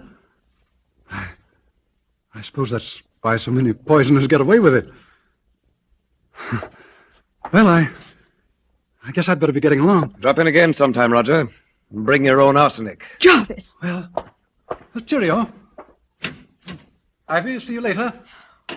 Really, Jarvis, I've never been so humiliated. You know I don't like him. Why do you persist in bringing him here? Why, darling, I do believe you're jealous. Well, why shouldn't I be? I like it when you're jealous. It's like old times, isn't it? Do you deny that he's in love with you? And that you've encouraged him? Him and I don't know how many others? Oh, now, darling, don't be like that. There's only one other. You admit it? Well, darling, we may as well be realistic. We're still stony broke, and you don't seem to have any prospects. What are you driving at? Well, Miles got back in town today, and I'm Who's seeing Miles? him tomorrow night. Lord Rushworth, darling. Oh, that titled idiot. That titled idiot has been paying the rent on this flat for the past 6 months, if you want to know the truth. Why, you little... Well, now, darling, can I help it if Miles Rushworth is awfully, awfully fond of me? And if it helps us, what's the difference? Go on. I'm listening. Darling, look, I'm just a burden to you at this stage, aren't I? So you want me to give you a divorce, is that it? Needn't make any difference between us, darling. As soon as I'm Lady Rushworth, I'll settle a nice allowance on you. Are you serious? Of course I'm serious, darling. Well, I don't play your rotten, filthy game. Jarvis! You married me for richer or poorer, and you're going to stick to your bargain. And if you try to divorce me, I'll make such a scandal your precious Lord Rushworth will wish he'd never met you. In fact, I've a notion to do it anyway. Oh, Jarvis, you wouldn't. That would spoil everything. You're frightened, aren't you? Well, I'll give you your choice. Either you give up your boyfriends and keep me, or you'll lose all three of us. Which will it be? Well, all right, Jarvis. I'll tell Roger and Miles both. I can't see them again, ever. Why didn't you just ask me to kill myself? I might have obliged if you'd been more honest. Jarvis, you mustn't say such things. You're poison to me. I ought to let you go. I won't. If it's any satisfaction to you, I'd be better off dead than with things the way they are.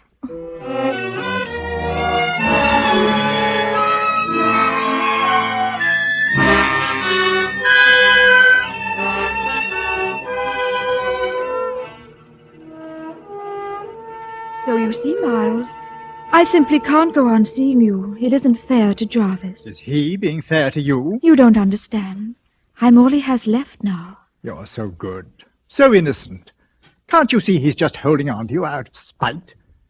Has he done one thing? Has he even tried to get a job so that he can support you? I married him for richer or poorer, until death do us part. Then I pray death be merciful to us both, Ivy. Oh, you mustn't say such things. It's wicked. I'm sorry, my dear. Ivy, I wanted to give you this little remembrance. I had hoped to give it you under happier circumstances, but please accept it now, as a farewell present.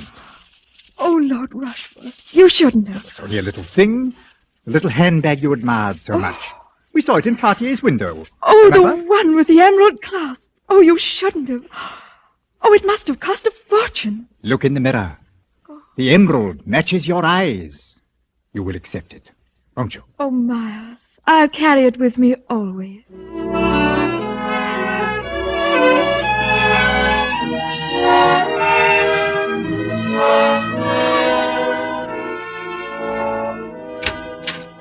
Ivy, darling, come in, come in. Oh, I was just in the neighborhood, Roger, and I thought that Yeah, let me take your things.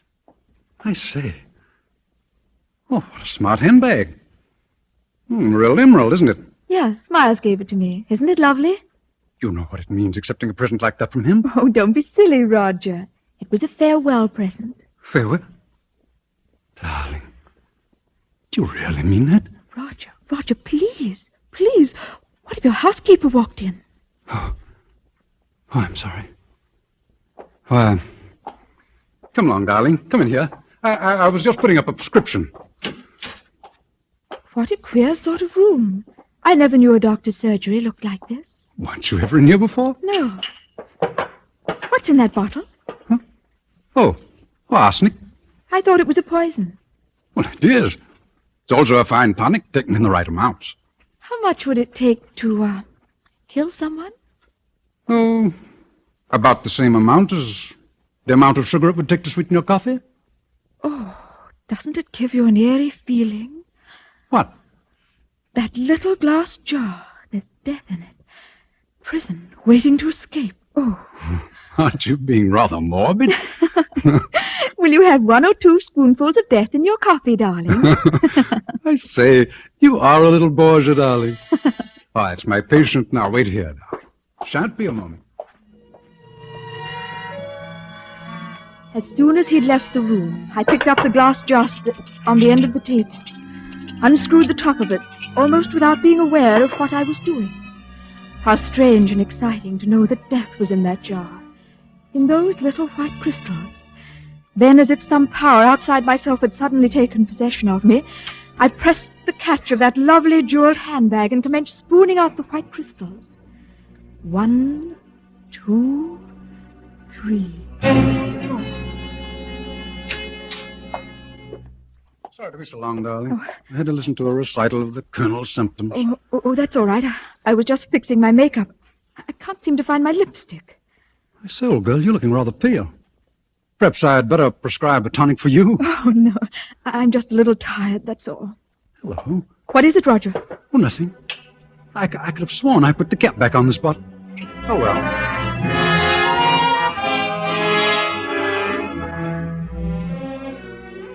On the bus, all the way back to Kensington, I kept wondering why I had done that funny thing. It seemed as if everyone was staring at me and at the little handbag with the emerald clasp. In a momentary surge of panic, I wondered if they'd guessed my secret. The little white crystals of death I had carried away with me. For what? For whom? Then of a sudden it came to me. Providence had placed in my hands the means of helping my poor, unhappy husband.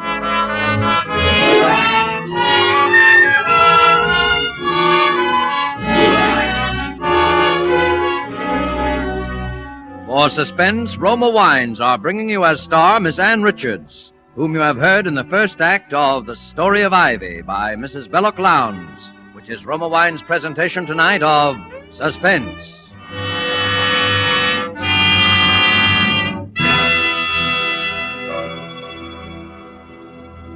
Between the acts of Suspense, this is Truman Bradley for Roma Wines. Gracious hostess, Elsa Maxwell makes this timely suggestion. During the warm weather, I'd suggest you try America's smartest, coolest drink, refreshing Roma wine and soda. So simple, and yet so charming. When the temperature soars, enjoy iced, thirst-quenching Roma wine and soda. Simply half-fill tall glasses with good Roma California Burgundy or Roma California Sauterne. Add ice cubes and sparkling water. A little sugar if you wish. And for a decorative touch, garnish with cherries and slices of fruit. The secret of the flavorful goodness of Roma wine and soda is the distinguished Roma wine, unvaryingly good, always high in quality of bouquet, brilliance, and taste. The result of selected grapes, slowly brought to perfection in California's choicest vineyards, carefully, unhurriedly, guided to flavor fullness by the ancient skill of Roma's famed wineries. Yet all this goodness is yours for only pennies a glass. Remember, because of uniformly fine quality at reasonable cost, more Americans enjoy Roma than any other wine. R-O-M-A, Roma Wines. And now Roma Wines bring back to our Hollywood soundstage Ann Richards, who continues the story of Ivy, a play well calculated to keep you in suspense.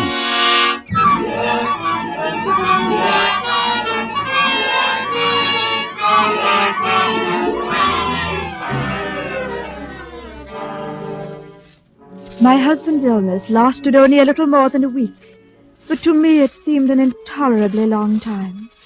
Thanks to the generosity of Lord Rushworth, I was able to have a nurse in to look after him, but I couldn't help wishing there was something more I could do for him. I'd used up nearly all of the poison I'd carried away that night from Roger's dispensary, but instead of the merciful death I had hoped it would bring, it seemed only to cause poor Jarvis to suffer more pain. There were only a few grains of the white crystals left in the bottom of the little handbag with the emerald clasp, and I hadn't the heart to go on with it. Besides, Jarvis' doctor was commencing to ask too many questions. I decided to consult another physician, and under the circumstances, Roger Gresham seemed the wisest choice. Ivy, I came the moment I received your message. He's suffering so dreadfully, Roger. I hadn't any idea it would be so painful. You hadn't any idea what? I mean, he complained of a stomachache, and suddenly in the night... Where is he? I'll have a look at him. In here. This is Dr. Gresham, nurse. How do you do, Doctor? Jarvis, I've asked Roger to look at you. You don't mind, do you, dear? Get him out of here. I've been poisoned. He's the one who poisoned me. Get him out of here. Poor boy. He's been that distracted, he has. I'll just prescribe a little sedative for him, nurse. I'll go and order up some tea, Roger. You will stay, won't you? Yes, thanks. Oh, Mrs. Lexton, I was just looking for you. Dr. Berwick is waiting in the drawing room with another gentleman, Mum. I'll see what they want. Order up some tea, will you, dear? Well, there you are, Mrs. Lexton. This is Inspector Orpington. Inspector? Of Scotland Yard, ma'am. Oh. Dr. Berwick tells me he has reason to suspect that your husband is suffering from arsenic poisoning, Miss Lexton. Why, I don't understand. Your husband keeps speaking of someone named Roger Gresham. Is that the name, Dr. Berwick? Yes. Why, that's Dr. Gresham. He's in there now with my husband. Good Lord. Come along, Inspector. You'd better wait here, Mrs. Lexton. Never until that moment had I realized how foolish my actions had been. Surely now they would suspect poor Roger. If there had only been someone to confide in. I felt so alone. I'll have your license for this, Gresham. Do you hear me? But look here, Berwick. Mrs. Lexton never told me there was another doctor on the case. Oh, is that true, Mrs. Lexton? Why, yes. Dr. Gresham is an old friend of mine, and I saw no harm in his looking in. Well, nevertheless, I shan't sign the death certificate, not till there's a post-mortem. Death certificate? I'm sorry, Mrs. Lexton. It's our painful duty to inform you that your husband has just passed away. Oh, poor Jarvis!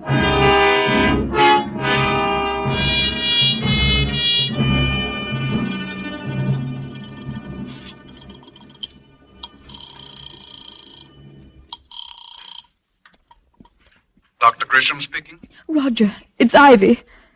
Ivy, why haven't you called me before? What's been happening? Oh, Roger, it's been such an ordeal you don't know. And that dreadful man, that inspector from Scotland Yard, has been here again asking questions. What kind of questions? Well, darling, I can't tell you everything over the telephone, but he said it was his duty to find out the truth. The truth about what? They found out that poor Jarvis died of arsenic poisoning. Suicide? The inspector says they know it was murder.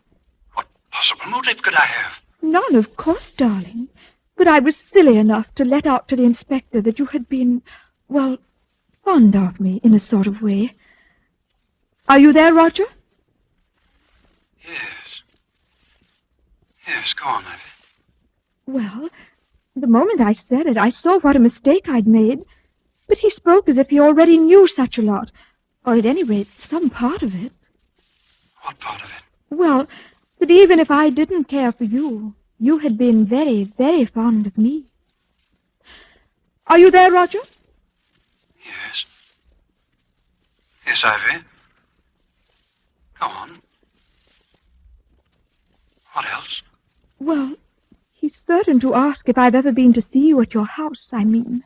Well, of course, I said no. Are you still on the line, Roger? Yes, Ivy. Well, you won't give me away, will you, Roger, darling? No. No, Ivy, don't worry. I won't give you away.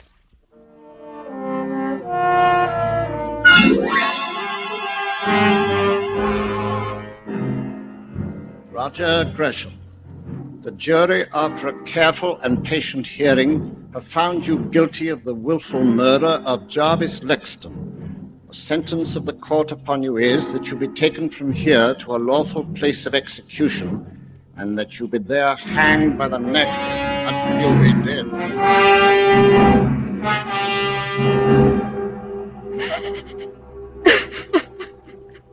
There, my dear. You mustn't give way like this. I can't help it, Miles. It's been such a shock. First poor Jarvis, and now... Well, it's all over now. Look here, Ivy. Why not take a long voyage somewhere, far away from here? The CM is marvelous for forgetting one's troubles. And make a fresh start somewhere. Rio, for instance. Oh, I've always wanted to see Rio. Perhaps we can go there for our honeymoon. Honeymoon? Are you thinking of remarrying? Why, Miles, darling, of course. Don't you remember what you said? If I were only free. Well, I'm free now. Ivy, I don't quite know what to say. I'm very fond of you, of course, and I'll gladly lend you any financial assistance, but as for marriage, particularly under the circumstances, you must know there's been a great deal of talk about you and Gresham. Oh, surely you don't believe those stories. There's never been anyone but you, Miles. If I'd met you before I met Jarvis... We could never have been in any case, Ivy. Surely you realize that? I'm not good enough to be Lady Rushworth. Is that what you're trying to say? Too good, if you like. It's not my choice in any case. I was born with this name, and I have certain responsibilities. You stuffy snob! Well, I wish I could make you understand. There's my mother, for instance. She's an invalid, heart, you know. And if I were to marry, well, you, I believe the shock would kill her. But the things you said, the present you gave me, what was I to think? Well, I'm sorry if you thought I was leading you on. The night that I gave you the bag... The emerald bag. You were saving it for the kiss-off, was that it? Well, that's rather a crude way of putting it. It matches the color of your eyes, you said. And I said I'll carry it with me always.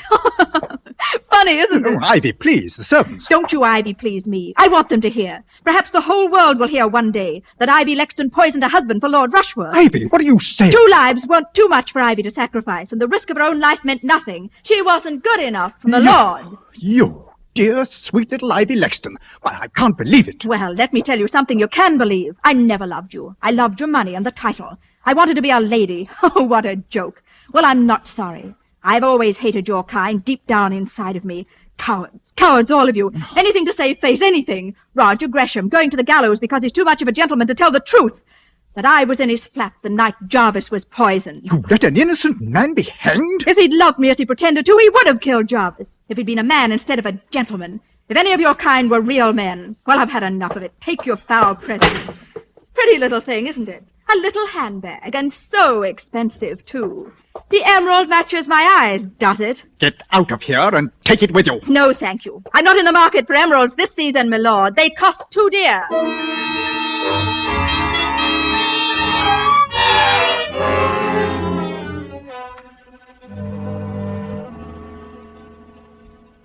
We've analysed the residue in that handbag, Inspector. Oh, good. What did you find? Well, quite a lot of face powder, some tobacco crumbs, and about 3 grains of chemically pure arsenic. Leave it here.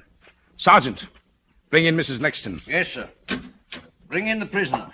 What's the meaning of this, Inspector? Please instruct your officers to treat me with respect. I'm not a common criminal. Let her go, officer. Thank you, Inspector. Mrs. Lexton, have you ever seen this handbag before? Oh, where did you get that? I'll ask you a question. Where did you get the arsenic that we found in it? I'm sure I don't know. Why don't you ask Lord Rushworth? My dear Mrs. Lexton, surely you know that Lord Rushworth is in no condition to answer questions. What do you mean? Lord Rushworth died last night of the effects of arsenic poisoning.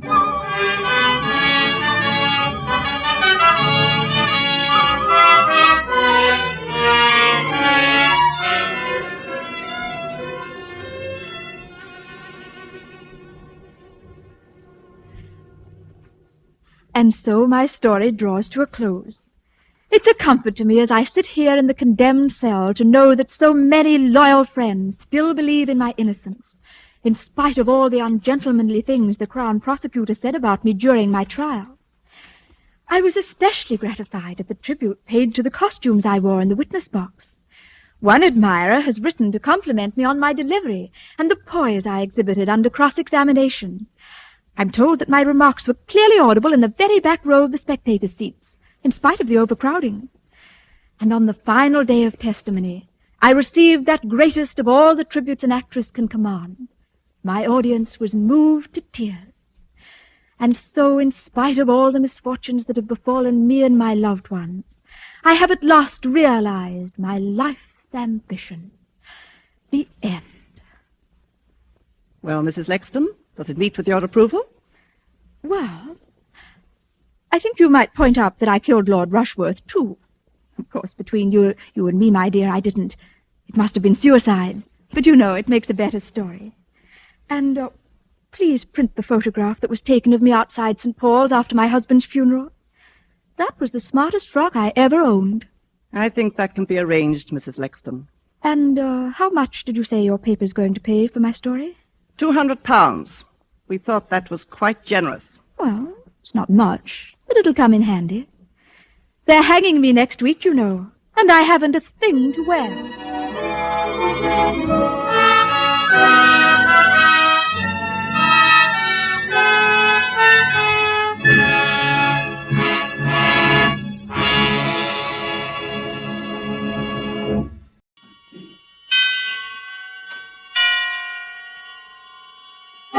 Suspense.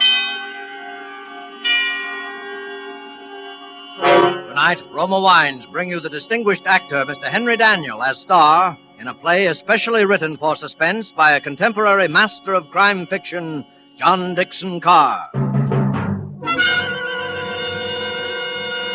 Suspense is presented for your enjoyment by Roma Wines. That's R-O-M-A, Roma Wines. Those excellent California wines that can add so much pleasantness to the way you live, to your happiness in entertaining guests, to your enjoyment of everyday meals.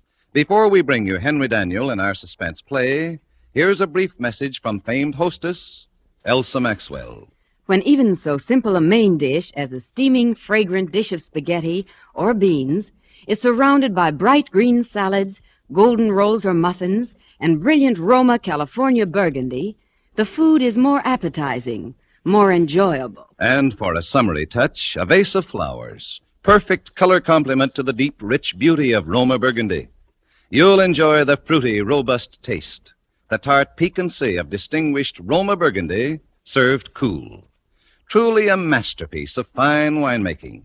Like all Roma wines, Roma Burgundy is unvaryingly good, always high in quality of bouquet, rich in color and taste, the happy reward of selected grapes, brought slowly to perfection, gently pressed, then carefully guided to flavor fullness by the ancient skill of Roma's noted wineries and California's choicest vineyards.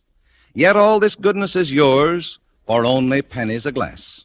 Remember, because of uniformly fine quality at reasonable cost, more Americans enjoy Roma than any other wine. R-O-M-A, Roma wines.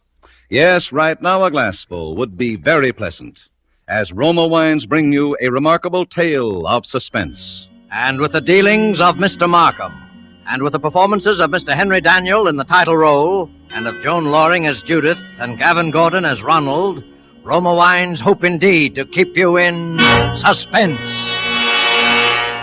This is the story of a man who commits murder and gets away with it. Does the idea shock you? Do you believe that justice must always be done? But let's be honest with ourselves. You and I needn't be cynics to know that justice is very seldom done. Innocence flinches, guilt is childlike and bland. Innocence is imposed upon. Guilt can compass all things, even a successful murder. And I know this. Because I was the murderer, you say? Oh, no. Inquire at Scotland Yard. I was the victim.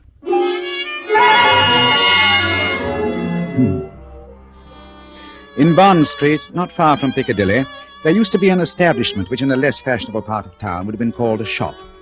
On the windows, in letters as discreet as a visiting card, were the words Charles Markham, antique dealer.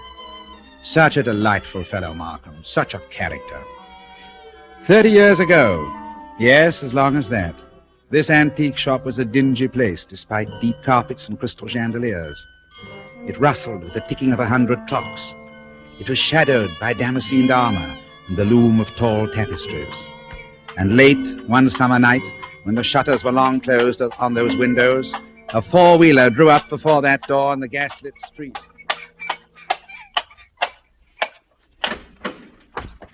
That's all, cabby. You needn't wait. Very good, miss. Good night. Good night. Here. Lord. He must be there. He must be. I won't go back to that place. I'll kill myself first. Look here, I say, old man, look here. Oh, I beg your pardon. And I beg yours.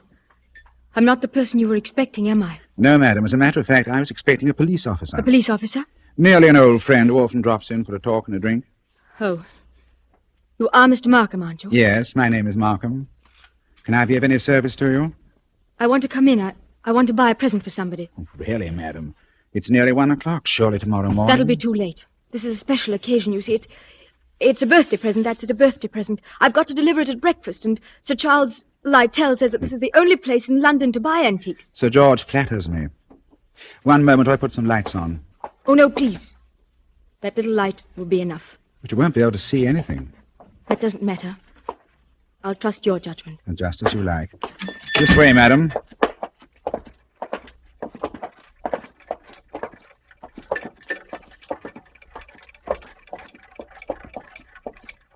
What's that? That noise?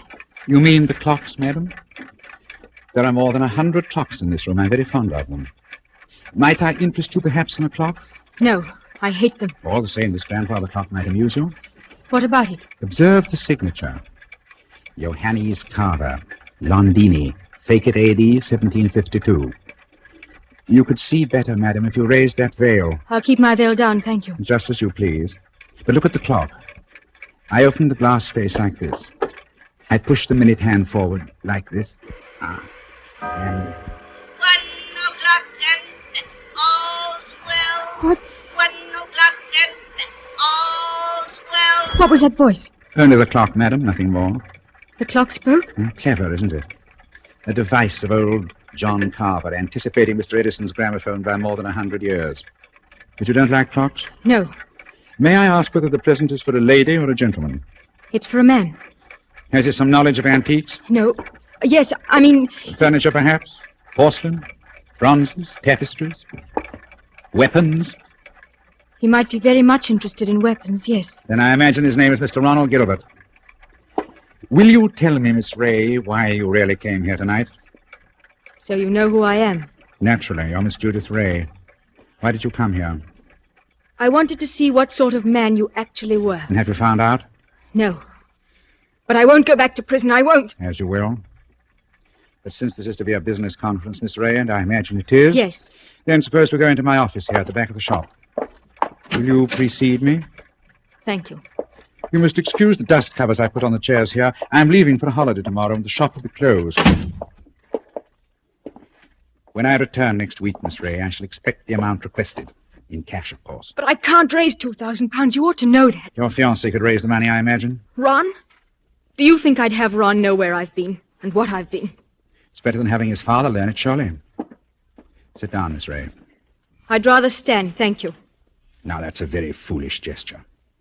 But the ladies will do it. They think it gives them dignity and shows their disdain of the poor blackmailer. You see, I make no bones about it. I am a blackmailer. You seem rather proud of yourself. Why not? I am the one person in England, perhaps in the world, who has made it a large-scale business. Congratulations. What is all life but blackmail? The child says, if you don't give me that, I'll scream. The grown woman says, if you go on behaving like this, I'll leave you. Your sex, Miss Ray, are blackmailers from the cradle. You know Charles Markham? Yes. I wonder if anyone has ever hurt you very much. Hurt me? What do you mean? When you talk about the world and people in general, your face goes white under the eyes. You pick up that letter opener from the desk. Not a letter opener, please, Miss Ray. A Medici dagger. 16th century work. It isn't the money that really interests you, is it? I don't understand. You hate the world. You just want to torture people as you think you've been tortured. Isn't that so? This is a very sharp dagger, Miss Ray. If I throw it down on the desk, it sticks. Like that. Isn't it so, Charles Markham? My motives, Miss Ray, aren't in question. I wonder. Whereas your motives are. Let me see. 10 years ago, in 1903, a certain girl called Letty Wilson, your real name, I believe, fell in love with a rather contemptible underworld character named Arthur Akers. Please. No humiliation was too great for her. She worked for him, lied for him, stole for him. I was only 18. I didn't know what I was doing. This girl, for a very shabby theft, was sentenced to 3 years hard labor at Holloway Prison. 5 months later, she escapes from prison and disappears.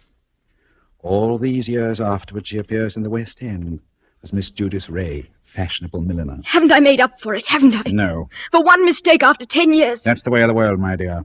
I didn't create it. And I'm forgetting the best part of the comedy. This paragon of virtue next falls in love with Mr. Ronald Gilbert, son of Major General Sir Edmund Gilbert. Such a respectable family, too. Stop it, please. Then shall we say £2,000? Suppose I did raise the money. I don't know how, but suppose I did raise it. Well? What guarantee would I have that you wouldn't ask for still more money? I probably shall ask for more money, Miss Ray. That's my privilege as a blackmailer. Then I'm never going to be free of you, is that it? Frankly, that's it. Unless I kill you, of course. What if I did kill you? People have threatened that before, but they haven't meant it. Maybe I mean it. Well, you can easily test you out. There's a sharp knife stuck in the desk in front of you. I'm going to get up and deliberately turn my back on you. Like this. Be careful, Charles Markham. As a student of human nature, I'm curious. How much will you risk to keep this secret? Have you the courage to kill and risk hanging? Yes, I think I have. What was that? Aren't you glad you held back at the last moment, Miss Ray? I said, what was that? That, my dear, was the front doorbell. Probably my friend Inspector Ross from Wigmore Street Police Station. Come on in, old man. Make yourself comfortable. I'll be with you in a minute. You wanted me to try to kill you, didn't you? No, I was merely curious. And in any case, Miss Ray, it would be useless to kill me. Useless? Why? Because I shouldn't die. Don't talk rot. It's quite true. A man in my position must take certain precautions. If you killed me, I should be back to haunt you within half an hour, and I don't happen to be joking. Come in. Look here, Markham. Ron! Good Lord. Judith. Mr. Ronald Gilbert, as I live. Ron, what are you doing here? He hasn't got anything against you, has he? Speak up, Mr. Gilbert, have I? The fact is, Judith, Look at him, Miss Ray. See how he changes colour and twists his moustache, and altogether resembles a boy caught at the jam cupboard. The perfect picture of a gentleman being a gentleman. Look here, Markham. I'm not very clever. You can always make a fool out of me when you start talking. So, let's stop talking. I brought the money. What money? My fee for keeping quiet about you. So you went to Ron, too. You told him about it. Naturally. If possible, always sell your wares in 2 markets. How much money? Never mind, Judith. I'd hoped I could do this without your knowing. How much money, Ron? 3,000. It's all I could raise. Has he told you who I am and what I've been? Look here, Judith. Who the devil cares who you are, what you've been? I happen to be in love with you. Oh, never mind. Let's get out of here. Ron, it's no good. He'll only come back for more. I know that, but what else can we do? Nothing, I'm afraid. What's that knife doing there? Stuck in the desk. Nothing dangerous, I assure you. Oh? Only a curio. Very sharp, of course. Miss Ray was much interested in the dagger. May I have that envelope with the money, please? There you are. Take it. Thank you. As I explained to Miss Ray, I'm leaving tomorrow for a holiday.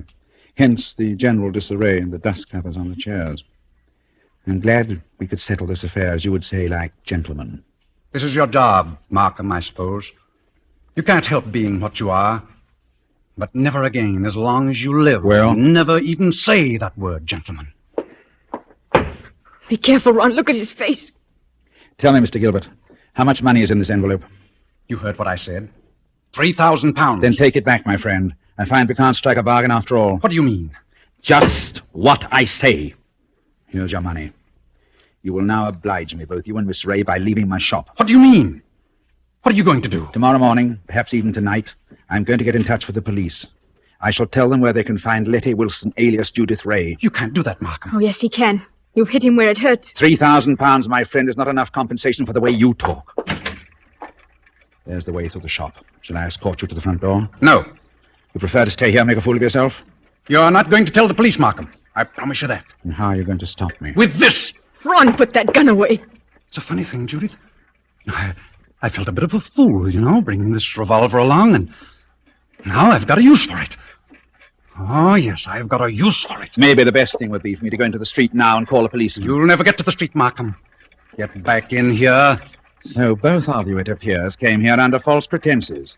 You said you wanted to pay me some money. The money's still there, but you've lost your chance to get it. And our dear Judith said she wanted to buy a present for you. I showed her this grandfather clock there. This talking clock. Don't go a step beyond that clock, Markham. I warn you. You wouldn't dare. Wouldn't I? No, and I'll call your bluff. 1 step. 2 steps. Run! I know your whole silly tribe. You wouldn't risk it. You wouldn't. What's happening to me? Don't try to grab at the clock, Markham. It won't save you. You wouldn't risk your life. You wouldn't risk your family position. You wouldn't. 1:15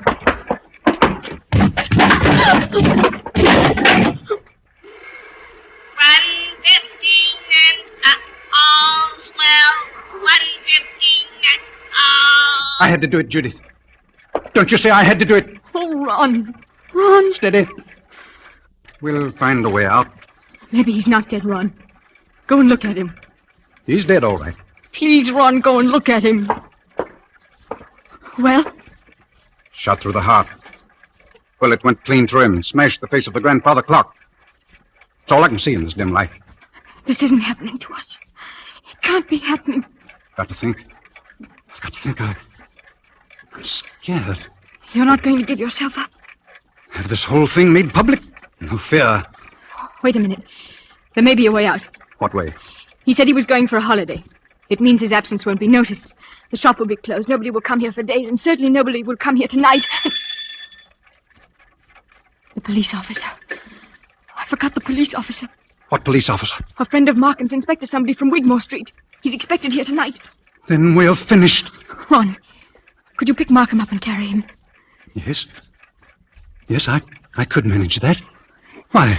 There must be a back way out of this shop. Probably in the office. Hurry, Ron. Why, I don't like to touch him. Hurry, Ron, please. He's as heavy as a sack of meal.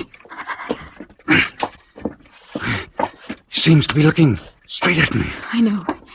Everything here seems to have eyes and to move a little in the shadow. Did you see the expression in Markham's eyes just before you... No, I didn't notice. He seemed to be looking behind us or beyond us. I don't know how to describe it. And he said something, too, that scared me. He said he couldn't die.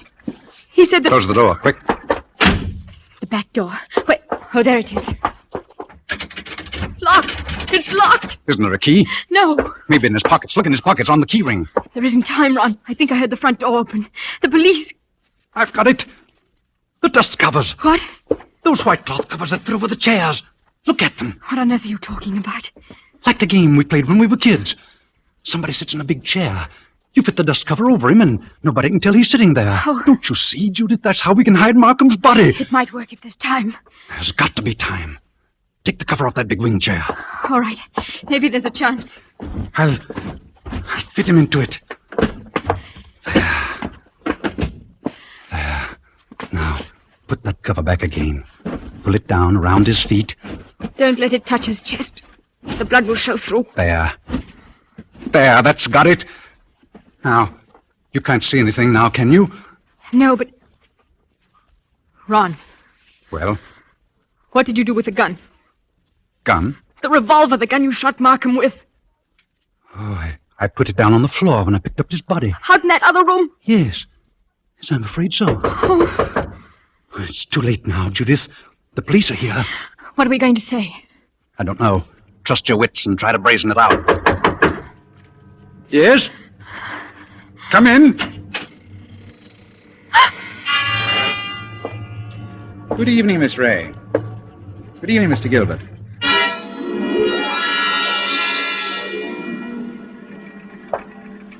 Charles Markham.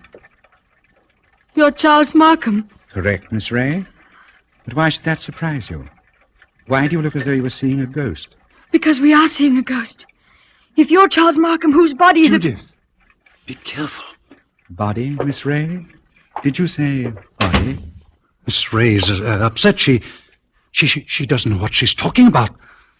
If you killed me, I should be back to haunt you within half an hour. That's what you said. Indeed. My dear young people, you're very welcome. But the situation is surely a little odd. I come in here and find you two looking as guilty as a pair of murderers in my private office in the middle of the night. There's nothing odd about it. I wanted to buy Judith something and... At 1 o'clock in the morning? Yes, why not? May I ask how you managed to get in? The front door was open. We just walked in. And you say there was nobody else here? There's nobody here, Mr. Markham, not a living soul. Then you didn't by any chance meet my brother?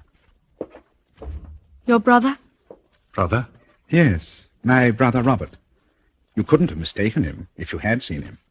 He looks so much like me that few people can tell us apart. And that's it. Poor Robert often deputizes for me. He's learned to act like me, think like me, talk like me. But he doesn't like the work much. Of course, you know what my work really is. Your brother? Yes, my brother Robert is an idealist. He thinks, poor fellow, that my profession is beneath contempt. But he acts the part and acts it well because I pay him. And it's convenient to have a double who'll run risks for me. What have you done with his body? We haven't done anything with him.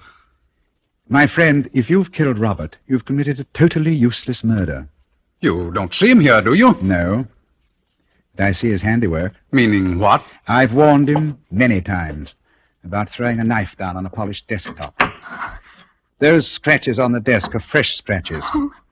Of course, if you give me your word of honor, he's not here. Of course he's not here. Oh, well, then, in that case, all we can do is sit down and make ourselves comfortable. Will you sit there, Mr. Gilbert?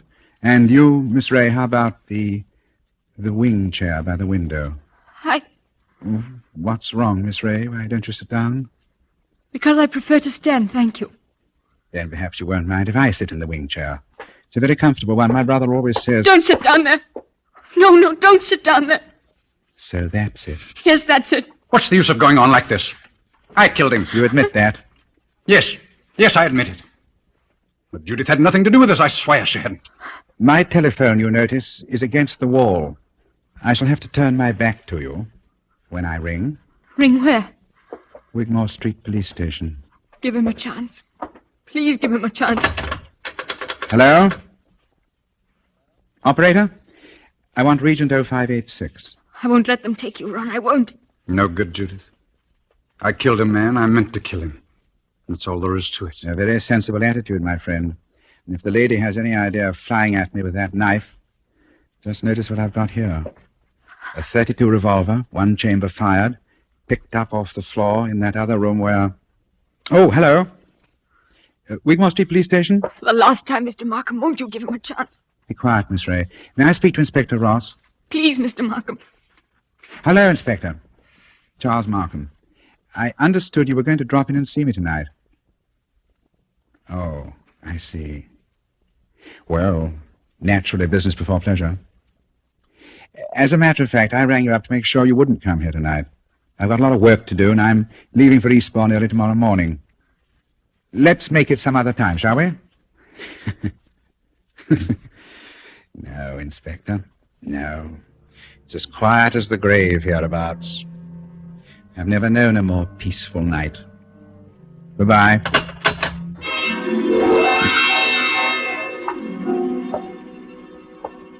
Why did you do that? Please don't excite yourself, Miss Ray. Didn't you hear what I told the inspector? Yes. Is this some more trickery? Trickery? How can that be? I don't know. That's what I'm asking you.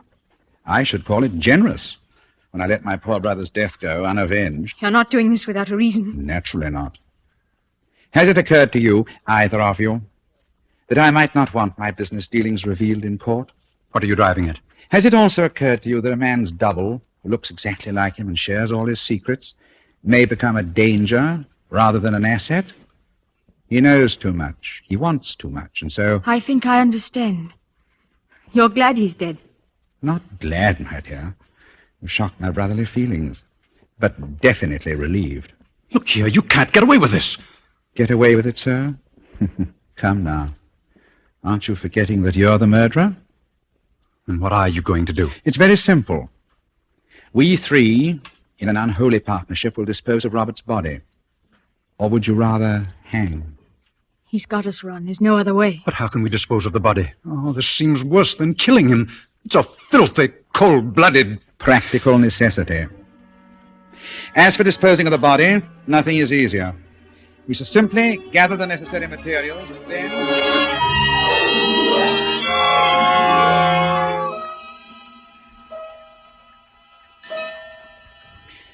And so, as I said before, this is the story of a man who commits murder and gets away with it. Ronald Gilbert looks back across the years and is still firmly convinced of his own guilt. But of course, Gilbert never shot anybody. I was the man who committed the murder. 1 o'clock and all's well. 1 o'clock and all's well. Don't you remember? The bullet that killed my brother is supposed to have passed through his body and smashed the face of the grandfather clock. But that's an impossibility. The face of a grandfather clock is much higher than the heart of a man. You see, 2 shots were fired at the very same instant. Gilbert missed and smashed the clock face. I fired from the door of the office and did not miss. That was why my brother looked past those 2. I went out by the back door, locked it, and reappeared at the front afterwards. It was not Robert Markham who died. I am Robert Markham. It was Charles who died that night, and I killed him to stop forever the wholesale blackmail that was poisoning the lives and blasting the hearts of 1,000 half-crazed people. His records I destroyed. His correspondence I burnt. He's dead and gone. I have assumed his name and identity ever since. Yes, I committed a murder. And yet, if you were on a jury, dare you say that you would condemn me? Oh, come now. Would you?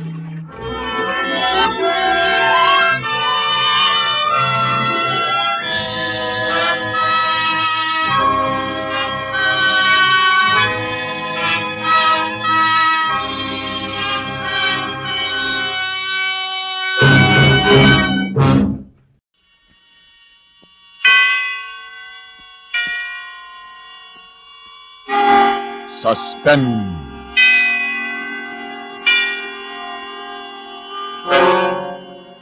Tonight, Roma Wines bring you the distinguished actor, Mr. George Coulouris, as star in The Last Detail, a suspense play produced, edited, and directed by William Spear.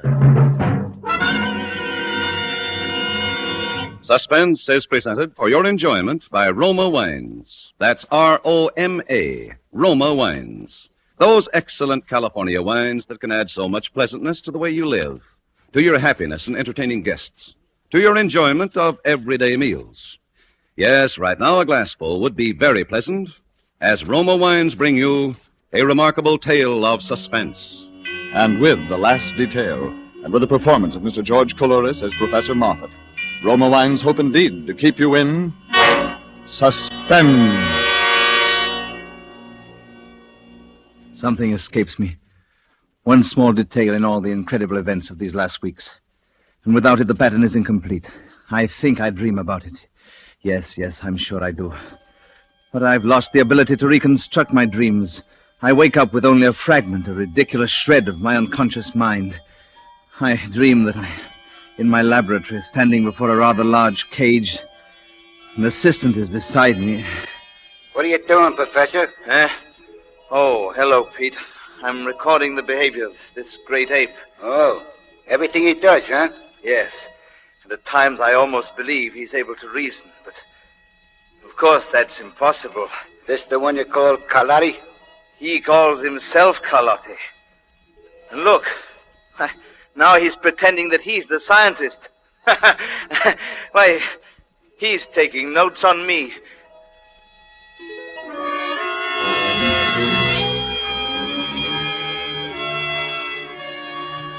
That's all I remember of the dream.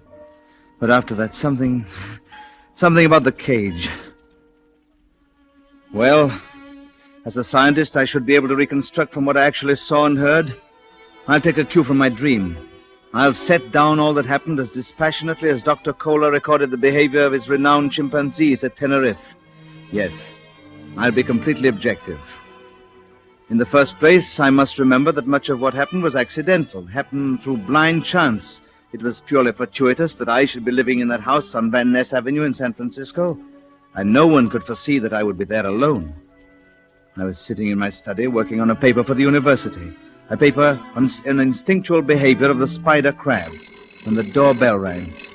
As I say, I was alone, as I'd been ever since Janet went away. So I opened the door myself. Yes? We're taking a census. A census? Yeah, it's about housing. Special survey. What's your name? Huh? Oh, Leland Jennings Moffat, Ph.D. Leland Moffat. Occupation? Professor of Comparative Psychology, Golden Gate University. Professor... Professors do. How many people in this house? I'm the only resident. Only one, huh? No wife? No, my wife has been away for about 6 months. Roomers? Boarders? No, and I live alone. Yeah, old house, ain't it? Yes, I'm told that it was built before the fire. Yeah, looks it. Well, okay. Thanks, Professor. Thanks very much.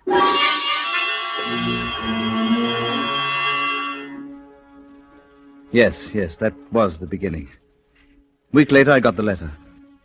Dear Professor Moffat, I'm only an amateur in your field, comparative psychology, but I've made a discovery in my private laboratory which I want you, a foremost authority, to check for me. If you find my observations have been correct, I'd also like you to take full credit for the discovery, since I dislike publicity. To avoid premature and adverse notice, please tell no one about this, but phone me collect for information. Anthony Carlotti, Carlotti Realty, Los Angeles. Well, Janet would have been wary of such a letter, but I suppose the one weakness of a higher intelligence is that it's slow to simple animal suspicion. Well, in any case, I phoned Mr. Carlotti at once. His secretary told me that if I caught the morning plane, Mr. Carlotti would meet me at the airport in Los Angeles. Pardon me, you Professor Moffat? Eh? Oh, yes. Mr. Carlotti? No, I'm just one of the boys. I was sent to pick you up. Oh, thank you very much. You work for Mr. Carlotti? I guess you'd call it that. This bag yours? Yes. I got a car right over there. Let's make it snappy. Fine. I wonder, have I met you somewhere before, Mr... Just call me Pete. You might have. I've been here and there. Well, I don't suppose it's likely, but you look very familiar. There's a million mugs like mine, Professor. Here. You ride in the back. Very well. Oh, my, this is luxury. For the boss, nothing but the best. All set? Yes, all set. Tell me, do we have far to go? Huh? Oh, no, not far. Boss is in Bel Air. Bel Air, he lives there? Sure. Some layout he's got. Quite a change for you, Professor. What? Oh, well, you're one of the census takers. You were at my house last week. Look, Professor, I made a slip. Forget it, will you? Why should I forget it? It's the boss. I wouldn't want the boss to know, you see? Oh, you were trying another job, is that it? Yeah, something like that. I was trying another job.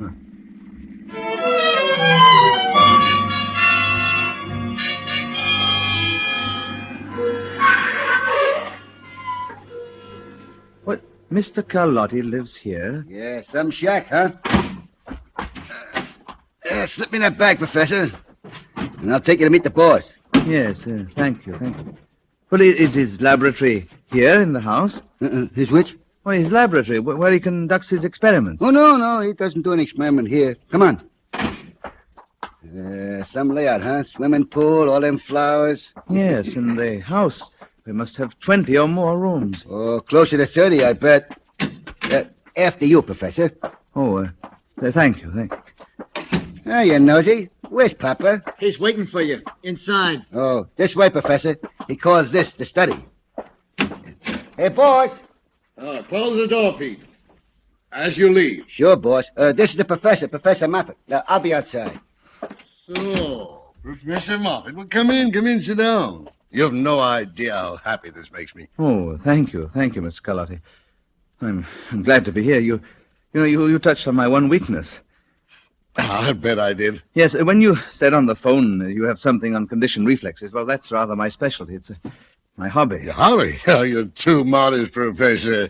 Oh, just the other day I was rereading this. The report of your experiments with frogs. Oh. There's nothing to compare with it. Oh, well, frankly, I do consider that a contribution to the field. Well, why do you suppose I called on you to check on my experiments? But you mean because of that pamphlet? Exactly. I wouldn't trust anyone else. Oh, well, I confess that I'm extremely curious to see what you're doing. You only hinted I on... can't tell you any more until we get to the laboratory. I'll take you there after dinner. Oh, I hoped that sooner, but... Well, Professor, since I'm only an amateur scientist, my business comes first. I have 2 or 3 appointments. Oh, yes, of course. So if you don't mind waiting here, I'll come back and get you. There are books and radio, drinks in the cabinet. If you want anything else, you just punch the button, okay? Oh, yes, I'll be very comfortable. Fine. I won't be long. An hour or so.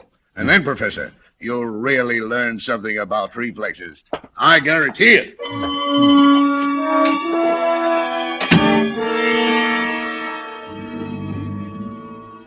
Yeah, he went out.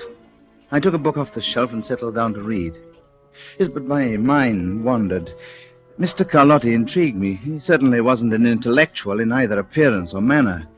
He was altogether a bit coarse and ruthless looking. And I was quite sure his capacity for abstract thinking was limited, to say the least. And yet the report on my labyrinth experiments with frogs had been stimulating to even so dull a mind as his. I walked over to his desk and looked down at my pamphlet with a feeling of some little satisfaction. I picked it up and idly flipped the pages. And it was then I realized that something was terribly wrong. Because in the pamphlet which Mr. Carlotti told me he had read twice, the pages were still uncut. I threw it down on the desk and went to the door. The door was locked.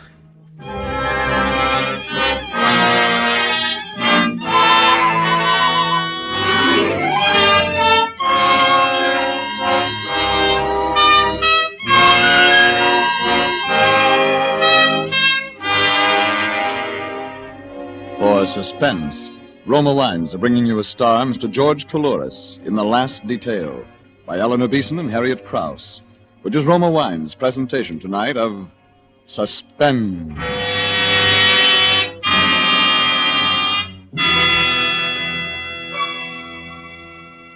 Between the acts of Suspense, this is Truman Bradley for Roma Wines. Elsa Maxwell is famous not only as a hostess, but also for her helpful suggestions on how to entertain more graciously. Recently, she said, "Next time you have friends for dinner, add to their enjoyment of the food and give the occasion a gracious, festive touch by serving distinguished Roma California Burgundy. Even when ration points are low, your simple menus take on added glamour added flavor goodness with Roma Burgundy. Serve well cooled. Yes, Elsa Maxwell's suggestion is one that lends enchantment to dining. You'll enjoy Roma Burgundy. Its tart piquancy, its fruity, robust taste, the happy result of selecting and gently pressing luscious grapes from California's choicest vineyards, guided to flavor perfection, unhurriedly, by Roma's ancient wine skill. Good Roma wines never vary, are always enjoyable, yet cost only pennies a glass. Remember, because of uniformly fine quality at reasonable cost, more Americans enjoy Roma than any other wine. R-O-M-A, Roma Wines. And now Roma Wines bring back to a Hollywood soundstage George Coulouris, who, in the character of Professor Moffat in The Last Detail, continues a narrative well calculated to keep you in suspense.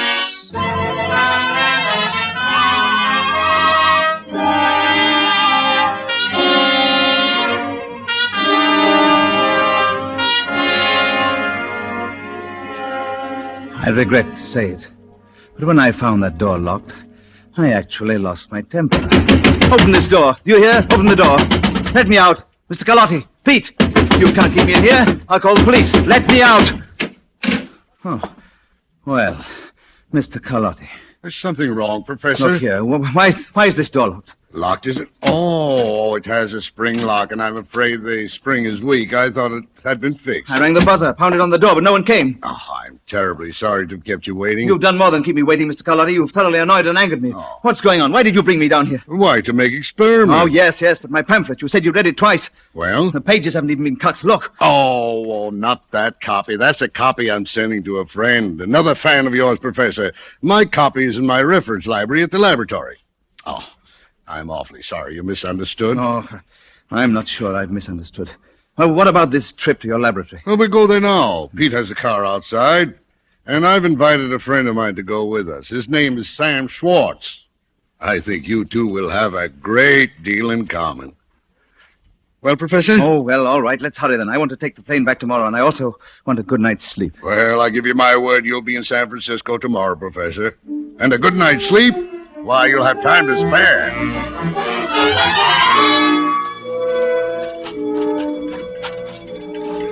I see Pete knows you're in a hurry. He's got the motor started. Here, you're riding back with me, Professor. This is Sam Schwartz, the friend I told you about. Oh, how do you do, Mr. Schwartz? Hello, sucker. That's right. Professor, climb in. I forgot to say that Sam tries to be funny. Well, we're ready, Pete. Let's roll. Okay, boy. And, the boy up there with Pete is Nosy. I don't think you know him, Professor. Why, I believe I've seen him. Somewhere.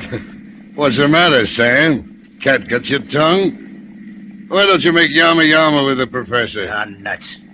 Sam isn't feeling too well tonight, Professor. I feel as good as you're going to, Carlotti. You see, Professor, Sam is from San Francisco, too, but he isn't as optimistic as you are about my experiments. Is that so? You came down too, Mr. Schwartz? Can it, you old goat. I came down here because I was tricked. Shut up, Sam. Yes, I was tricked. You conned me all along, Carlotti. You got me on the griddle. My boys will give you a payoff. I said shut up.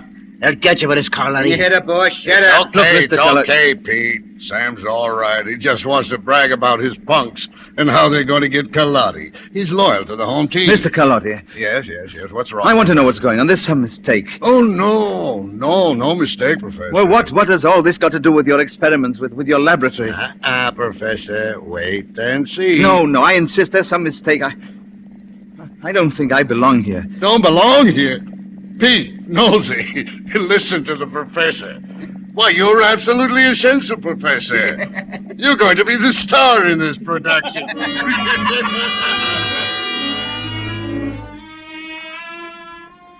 I knew then that events had gotten rather beyond me. So I sat back and began to think, to sort out the facts of my situation in order to be able to deal with them rationally, scientifically. Nosy, the other man with Pete, I knew now was the second census taker.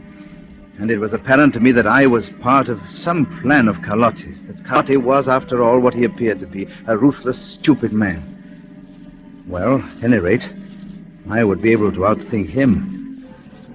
The car swung off the highway and pulled up in front of a closed gate over which there was a sign that said rear entrance. A man in a guard's uniform opened the gate, and as our car went through, Carlotti leaned out and said, "Nice going, Mike."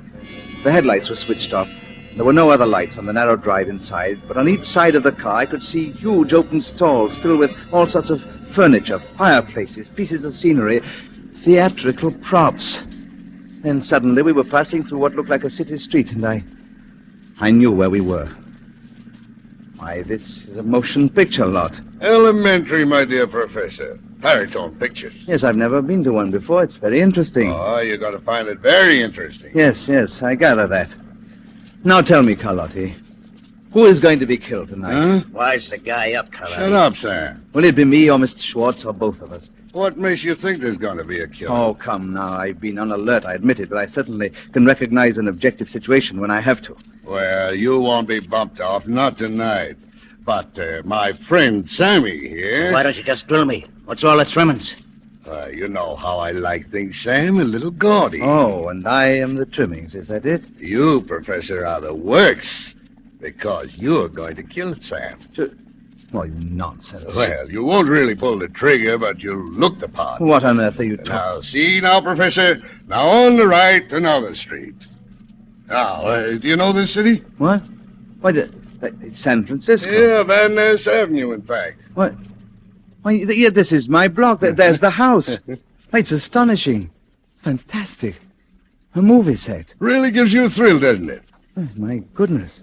What a passion Hollywood must have for detail. Yeah, they really do it right, don't they? This is San Francisco now. They got another set off before the fire. Yes. I remember. I read about it. Yeah, the Collin's been telling all about it. That's how I knew. Okay, Nosy. Pete, outside. You too, Pete. Boy. Come on. Okay. Cover our friends as they go out. Professor, Sammy, go on. What are you going to do? It won't take long, Sam. Just pile out. Yes, Mr. Schwartz. Come on. Yes, that's my house. Every detail. Paint flaking off and a bit shabby looking. Yeah. You'll be able to tell your friends you were in movies, Professor. They'll never believe you. Oh, I see your plan now, Carlotti. You're going to photograph me shooting Mr. Schwartz. Isn't that the idea? On the steps of my house. Who tipped you off? Oh, really? I'm a psychologist. It's relatively simple for me to follow your mental processes. Oh, it's simple, is it? Pete, get Sam up there. About the third step and watch him. Okay, come on, punk. My boys will figure this one, Get Carlotti. going, Sam, get going. Break it up. Get it going. Hey, get you, tell you. So it's simple, Professor, eh? Well, now that you know how I'm doing it, how do you like it? Oh, it's a colorful plan, unique, but it won't work. Oh, you think not, eh? No, to be blunt, you haven't the mind to carry it through. You've bitten off more than you can chew, Carlotti. You haven't the higher intelligence necessary for so much detail. Look, you'll be laughing out of the other side of your mouth tomorrow, so I'll let it pass. Very well. Now, you take this gun, Professor. It ain't loaded. I'll get up there by the front door. And when I tell you to, point the gun at Sam like you mean it.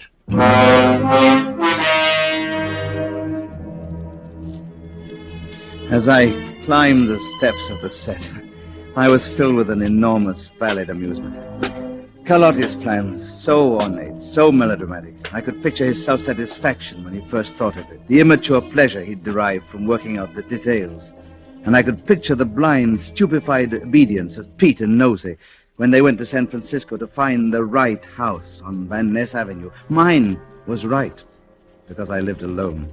But mine was also wrong, because I was trained for detail, trained to see and evaluate. Yes, it was like the reasoning of a human being pitted against that of a fairly adaptable chimpanzee. And as I stood in the doorway of the admirable replica of my house, I looked around quickly for the one or two flaws which I could later use, flaws which would prove that that night I was in Los Angeles, not in San Francisco. And then Carlotti gave his signal. Okay, Professor. Aim your gun. Pete, get Sam moving, and then let it fly. Perfect. What a shot, and what a picture. Is he dead, Pete? Get us a mackerel. You did good, too, Professor. In that picture, it'll look like the real thing. Yeah, thank you, Carlotti. I enjoyed it. Yes, I suppose everybody likes to act. Yeah, I got to hand it to you, too. You didn't bat an eye. Well, to see a man killed, a scientist can't be too perturbed about death. Yeah, I guess not. Pete, get the late Mr. Schwartz into the car and watch the blood. It won't be a trap, boss. I got the coat under him right away. Now, Professor, I promised I'd get you home. No? Oh, Pete's going to drive me there. All the way to San Francisco? Sure. We've got to have Sammy found up there, don't we? Oh, of course. Well, Yeah. so I figured you'd better go along for the ride.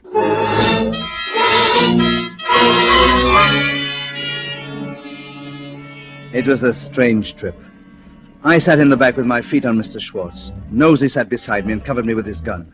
We drove slowly through the sleeping towns in order not to arouse suspicion. But on the long stretches of open road, Pete drove at a terrific speed. And all the way, I was completely calm and at ease. Yes, the corpse would be found somewhere in San Francisco, with something on it to send the police after me. And then they would have the picture of me shooting Sam Schwartz on my own front steps. And Carlotti would be safe with alibis in Los Angeles, 420 miles away. Yes, that was the way it was planned. Well, I felt a little sorry for Carlotti. It was going to be so easy to block him. After a while, I fell asleep. I woke up as the car stopped at the curb in front of my house. You're an excellent driver, Pete. Thanks. Yeah, we made good time. Okay, Professor. Out. You don't have to wave that gun at me, Nosey. After all, I'm home. I live here. Yeah, and I'm going in with you until Pete has time to attend to a couple of other arrangements. Yes, of course. He has to dispose of the body, and he has to tell the police and give them the picture, and... Yeah, you know everything, don't you? Okay, Pete, get going. I'll meet you later. Sure thing, Nosey. Same time, same place. Yeah, we just made it in time. Another hour, it'd be daylight. Got your key, Professor? Key? Oh, certainly. I'm a very methodical man. Yes, that movie set is a clever copy. Very clever. Yeah. Everything just the same as here. Oh, no. There are one or two minor differences, thank goodness. What do you mean by that? Come in, Nosey. Well, the doorbell was quite different. It was like the old one I had replaced last year. I didn't see that. Another thing, Nosey, the porch light wasn't there. What porch light? Well, my landlord put one in for me because I'm rather short-sighted and often stumble going down the steps. And a house in L.A. didn't have that? Did you see one there? Well, no, I thought not, and it won't be in the picture. Well, maybe the picture doesn't show that part of the house. Oh, I think Carlotti got it all in. Carlotti's plan doesn't look so good now, does it, Nosey? The boss said to bring you here and stay here till I hear the cops coming. And that's what I'm going to do, and that's all. Even now that you know Carlotti's plan won't work? I don't know nothing about that. The boss has made out all right so far, and Uh-oh, listen. The cops. Yes, that would be the police. Pete worked very fast. Where was he dumping the body, Nosey? You'll find out, Professor. I'm leaving. But if you try to leave the front way, I'll plug you.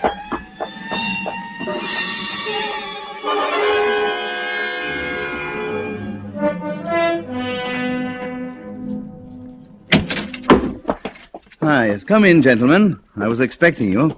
You Professor Moffat? That's right, and you're from the homicide squad. Come in. Hey, how'd you know we were coming? Well, you found a body of a man named Schwartz, and somebody told you that I killed him, right? No, we didn't find any body. Oh. Well, then someone sent you a photograph of me standing on my front porch shooting Sam Schwartz. Look, we don't know anything about you or Sam Schwartz, and we didn't see any pictures. Oh, then why are you here at this ungodly hour? We got a phone call. A phone call? Sure. Someone phoned in that you had a body here, so we came to check. Here? A body here? In this house? That's right. We always check these calls, even though a lot of them are from crackpots. This one said the body was in your cellar. What? No. My cellar? Yeah, so if you don't mind, we'll just look at it. No, hey, you can't go in the cellar. There's nothing there. There's nothing in the cellar. Hey, grab the old upper whitey and hang on. Get away from the cellar. I'll take a look, Get away see? from the door. No, you...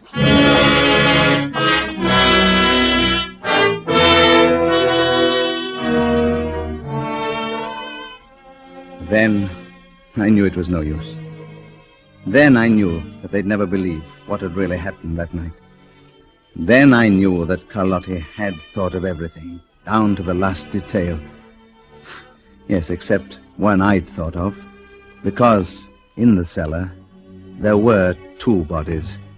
The body of Sam Schwartz that Pete had put there that night, and the body of Janet, my wife, whom I'd murdered 6 months before. Yes, now I remember my dream. The rest of it. I'm standing in my laboratory beside a cage. Only I'm in the cage, and I'm watching Carlotti. And Pete is there, and Carlotti is talking. Okay, Pete, lock him up. I've seen all I want to for today. He gives me the willies. Funny to watch these apes, boss. Sometimes they're almost human. Yeah. Look at him now. He's pretending he's taking notes on us. He's pretending he's a professor.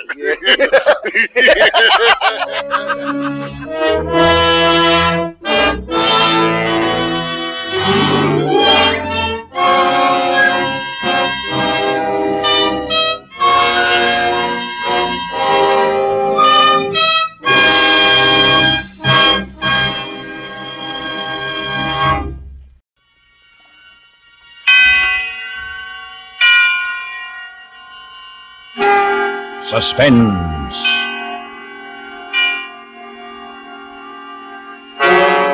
Tonight, Roma Wines bring you the distinguished actor Mr. J. Carroll Nash as star in Footfalls, a suspense play produced, edited, and directed by William Spear.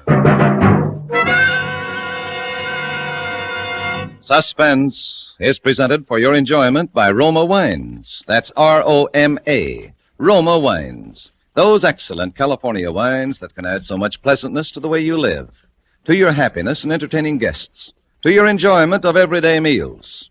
Yes, right now a glassful would be very pleasant, as Roma Wines bring you a remarkable tale of suspense. And with the drama called Footfalls, and with the performance of Mr. J. Carroll Nash, Roma Wines hope indeed to keep you in suspense.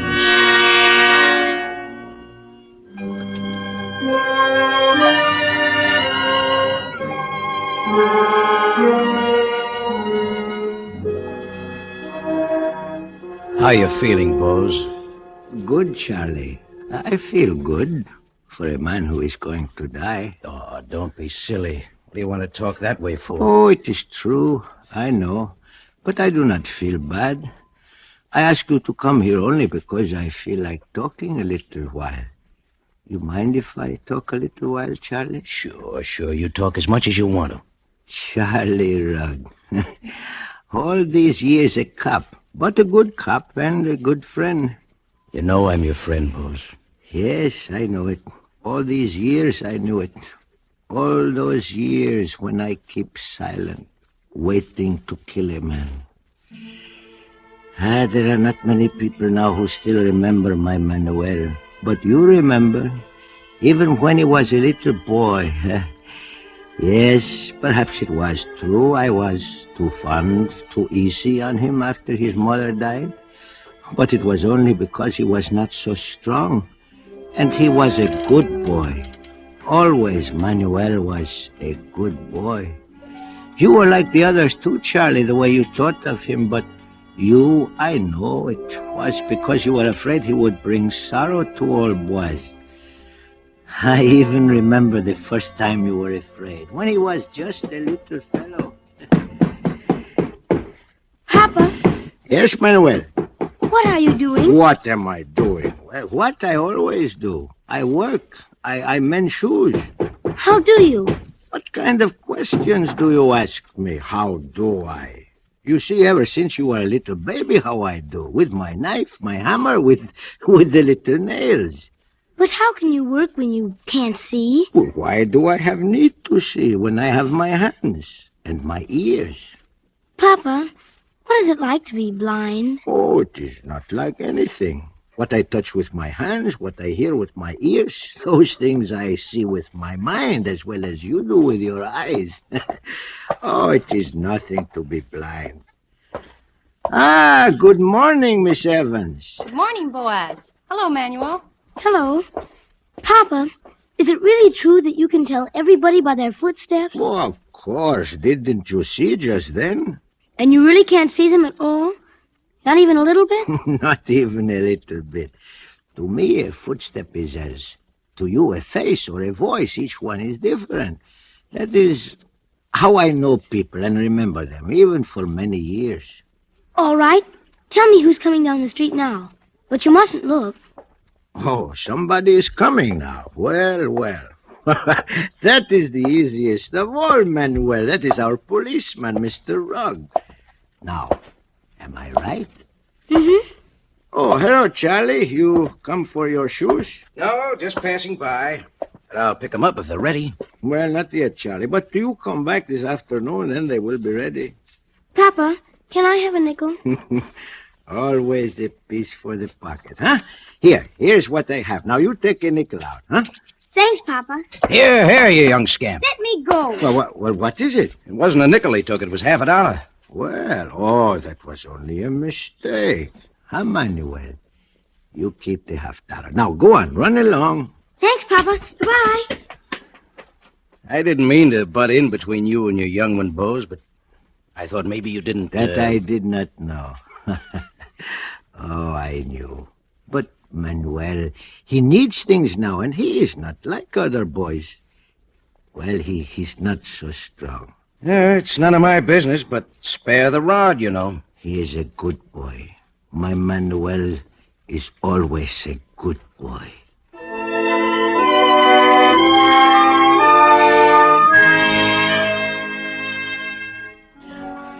So it was like that through the years, a quiet life, my work, my shop, my house behind the shop, a quiet life until that day he came. My Manuel, he was a big boy now, almost a man. Still, he was not strong. I remember that day, it was evening, and Manuel had just come into the shop. I knew what he wanted. Hello, Pop. Oh, hello, Manuel. Well, have a good day today? Sure, pretty good. So, well, what were you doing today? Oh, just walking around and thinking. Thinking? Uh-huh. Thinking about what? Just about people and things. They pay much for that kind of work, Manuel? You want me to get a job, Pop? Oh, Manuel, no. You do that when you want to. To work is good, but to think is good, too. You're a swell guy, Pop. Well, now, maybe a piece for the pocket, huh? Well... $5? 10, maybe? If it's all right. Sure. Here you are. Huh? There's a stranger coming down our street. You hear? Not the way you do, Pop. Why, he's stopping at our door, I think. Well, I think I'll be going, Pop. Yes, Manuel. Good night. Good night, Pop.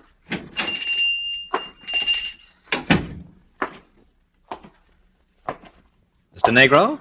Mr. Boaz Negro? Yes? I'm a stranger in town, Mr. Negro, and I understand... Yes, I know. What? What was that you said? Oh, nothing. I was merely thinking out loud. Please continue, Mr. Wood. Campbell Wood. Wood. Mr. Campbell Wood. Uh-huh. Well, as I was saying, I'm a stranger in town, and I was told down at the depot that you had a room to rent. Well, matter of fact, I have. Well, I'm just starting at a new job in the bank, and I can't afford to pay too much, but... I always like to help a young fellow to get a start in life. How would $5 a week suit you, Mr. Wood? Oh, that is if you like the room, of course. That'd be just fine, Mr. Negro. Now, if I could see the room? So you are making your start in life, eh, Mr. Wood? Well, I hope so, Mr. Negro. You know, I can tell something about you, Mr. Wood, by your voice, but even more by your footsteps. My footsteps? Oh, that is a sort of specialty of mine, yes? I think you will, as they say, go places, Mr. Wood. Well, I'll certainly try. Oh, yes, you will, Mr. Wood. Very definitely you will go places.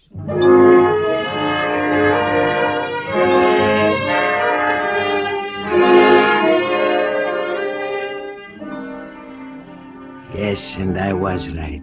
He did go places, maybe even a little too fast, and there was talk. That fine young Mr. Wood who lived with old Boaz Negro, they said, what a contrast to that son, that Manuel, who did nothing. Then that night when he came home late. Oh, good evening, Mr. Wood. You are out rather late tonight. Yes, I had to attend a special Board of Trade meeting. And you're up rather late tonight yourself. Yes, I had to attend to my special shoes. Mr. Boaz, I'd like to speak to you. Well, do you need my permission? Well, this affair is none of my business. Well, go on. Well, darn it, I hate to see a hard-working man like yourself support a lazy son. Oh. Why doesn't he get himself a job? You know my Manuel is not strong. Well, that's what I've heard you tell your friends, but he doesn't appear undernourished to me. Well, really, Mr. Wood, my Manuel is not too strong. Well, couldn't he learn your trade, then? Shoemaking? Well, it may be good enough for a blind man, but for Manuel... Well, I'm getting a bit tired, so I guess I'll be going upstairs. Oh, darn it! Getting as careless as a newborn baby. Now, let me see. Oh, dear. Gee whiz. Oh, am I glad it's all here. I'm responsible, you know. Responsible for what? Why, for the gold I have in this sack. It's government money for the breakwater project. Indeed, but why have you... I know what you're thinking, Mr. Negro, but I'm keeping the money for the bank until tomorrow morning. You see, too many people in town know that we received the funds, and I don't trust that old safe we have down at the bank. Well, very, very clever, Mr. Wood. So you take the money home for you with safekeeping, and nobody is any wiser. Very clever. Rather think so myself. I'm glad I dropped the sack in front of you, Mr. Negro, because I know I can trust you as far as I can trust myself. Well, that is a fine compliment for an old cobbler, Mr. Wood. Well, I'm going upstairs now. Remember, I have your word. Yes, you have my word. What's that? Oh, well, a mouse, I suppose. I will have to set a trap. Is Manuel home? No, Mr. Wood. He is not here. Good night.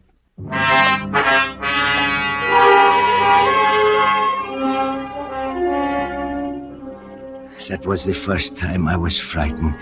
That was the first time I ever thought of such a thing. Manuel was home, and he has heard everything I thought. Manuel has heard the tinkle of gold. The tinkle of gold. Manuel. Yes, Pop? Did you hear, my boy? Yes, I heard, Pop. You won't say anything. Why should I? You are a good boy, Manuel. Are you short of money? Perhaps $10? Thanks, Pop, but I don't need it now. Well, are you sure, Manuel? A $5 or a $10? Not now, Pop. Some other time, huh? Sure, Pop. Sure, some other time. Some other time. My Manuel was a good boy. Yes, but I wished he did not know about the money. I tried to return to my work, but I could not. And suddenly I knew that I was listening. First I heard footsteps there in the house behind the shop. The footsteps prowling here and there, halting, advancing again. Then others pacing back and forth, back and forth. A door opened. A voice. Low casino or gin rummy? Sure, why not? The steps again. The door closing. And then silence. Oh, how I wished to know what that silence meant. And yet, though I wished to know stronger in me than that, I wished not to know. It was cold, and I pulled my old coat around me, still listening to the silence. A little later, I thought I heard a little sound like the rustling of the wind outside my shop. But I could not tell. And then, perhaps I dozed there in my chair.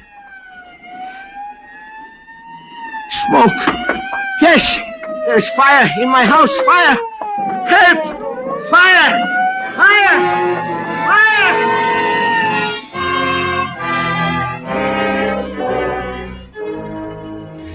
The rest was like a nightmare, because I knew. Even as they poked and searched through the ashes of my house, I knew. Hey, look here. A body. A man's body. Yeah, what's left of it. Oh, a dreadful accident. It wasn't an accident. Well, why not? A guy can fall asleep with his clothes on. But this guy's got his skull smashed in. And that makes it murder. Murder.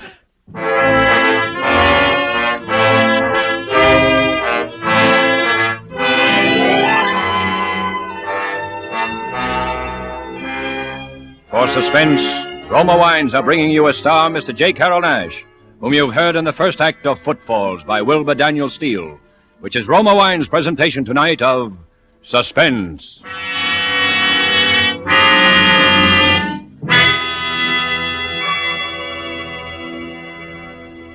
Between the acts of Suspense, this is Truman Bradley for Roma Wines.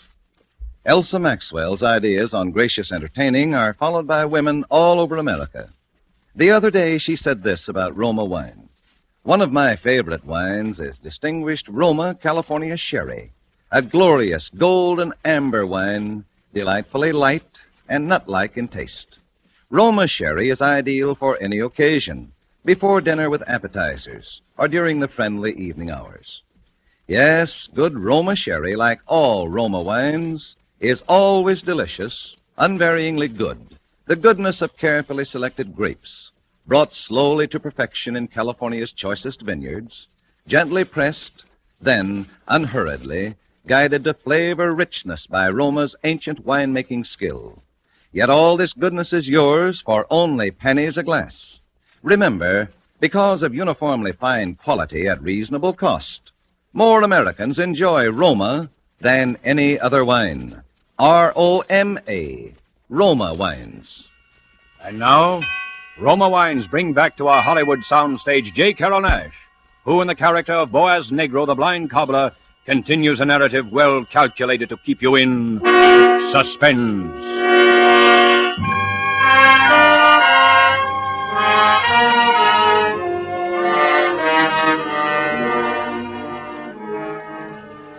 It is very kind of you to listen, Charlie.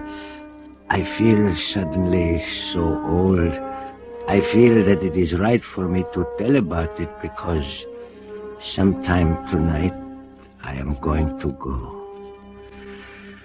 Oh, but that nightmare day when the body was found in the ashes of my house, when I was forced with my heart breaking to agree with you that a dreadful crime had been committed. You remember, Charlie, you came to me here and... Listen, Bose. We have identified the body every way there is. The clothes, the cufflinks, the watch they gave him at the bank. You know that. And the money's gone. Yes. All right, then. For the 100th time, where is Manuel? Where is Manuel? And for the 100th time, I do not know. Come on, Bose. Quit stalling. Where is he? I am not stalling. I don't know, I tell you. All right. When did you see him last? After supper. He was in the shop. You knew about the government money, Bose? Yes. And Manuel, he knew too? Manuel knew? Yes. I see. Just as I thought.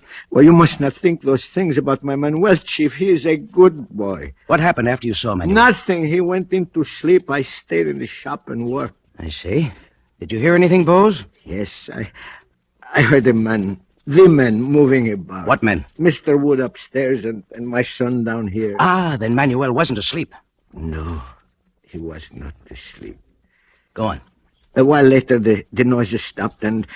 We must know everything, Bose. Well, a while later, Mr. Wood called down to Manuel and asked him if he cared to come upstairs and play cards with him. You heard him ask that? Yes. Are you sure it wasn't Manuel who asked Mr. Wood? It is as I said. I do not lie to you. All right.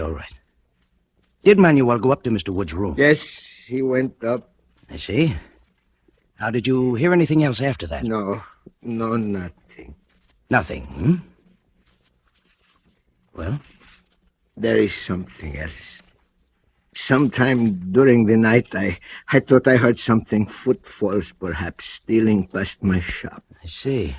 That you wouldn't swear in court that you heard them? No, not in court or here in my shop. I cannot swear to something I am not sure of. Bose, you're a good man. We don't want to cause any trouble, but you understand a man has been murdered, government funds are missing, and your son is gone. What else can we think? As far as I'm concerned, it's an open and shut case.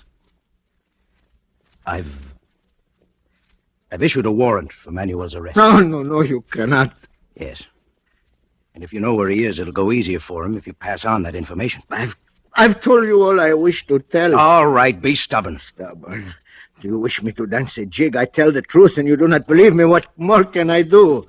Gosh, put yourself in my place, Bose. This is serious business. And will you change places with me? I have lost everything. My house, even my honor.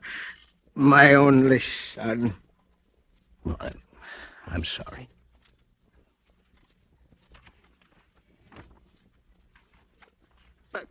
Someday that murderer will return to the place of his crime, and when he does, I shall be waiting for him. Yes, then I will show you, for I shall be waiting for him.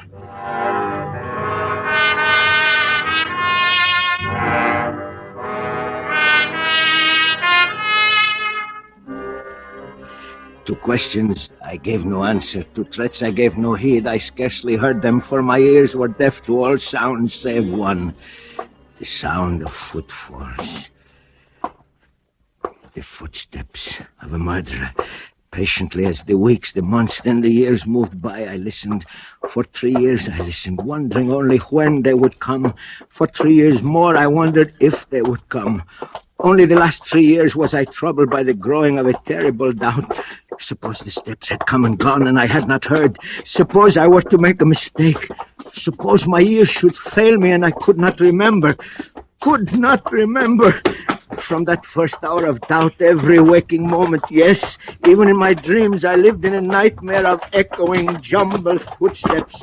Footsteps slow and halting, footsteps quick and running, pounding heavy footsteps, and those light as a cat's tread, more, faster, footsteps, footsteps, footsteps.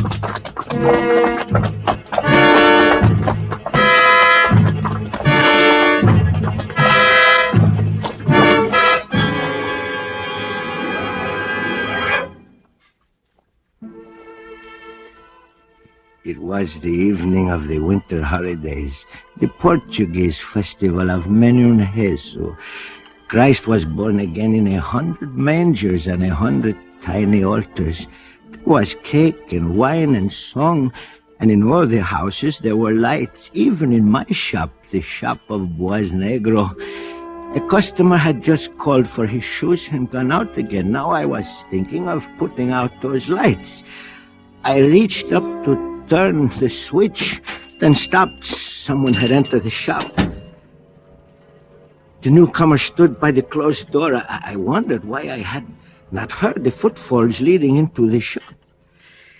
Yes, what can I do for you? Well, I don't know. To tell the truth... You'll have to come nearer, please. I am a little deaf. Oh, all right. Can you hear me now? Fine, just fine. I have a pair of expensive boots with me, and they're in need of repair. Could you fix them? I think so, if you'd care to leave them with me. Well, darn it, I haven't got them with me now. I just thought, could I look around a bit? Look around. Well, you are welcome, but I assure you there is not much interest in a poor cobbler's shop. Well, that may be true, but the lights... Put on these lights. I can't see. Why did you turn them off? I can see much better in the dark. You're crazy. You can't see at all. How did you know? Put on those lights. Stay where you are. I can hear every move. What are you going to do? Keep away from me. Don't touch me. No! Murderer. Murderer. I have waited 9 years. I have lived for this day. Murderer.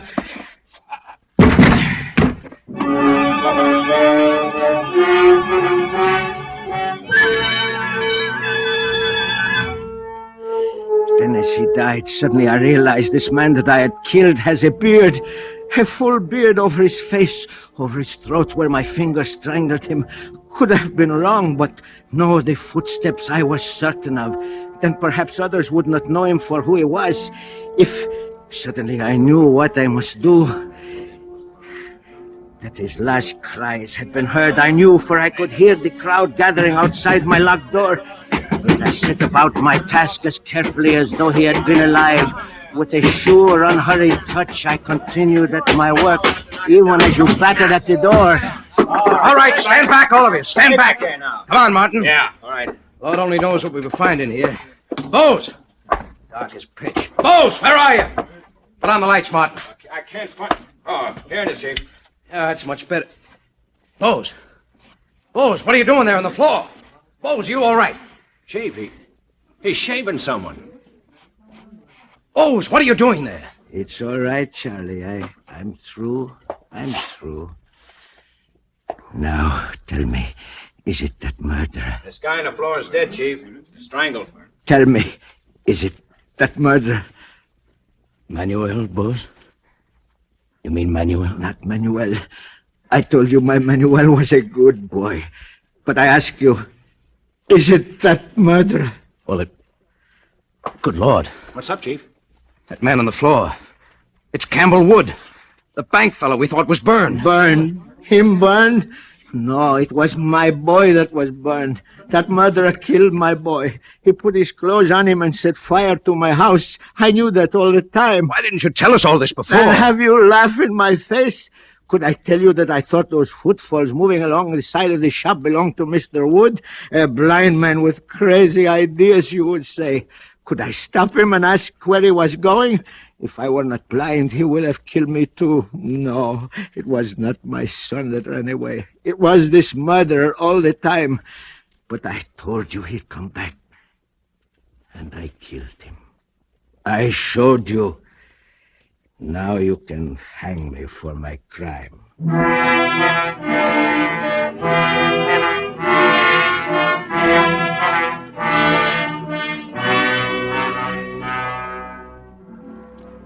You remember, don't you, Charlie?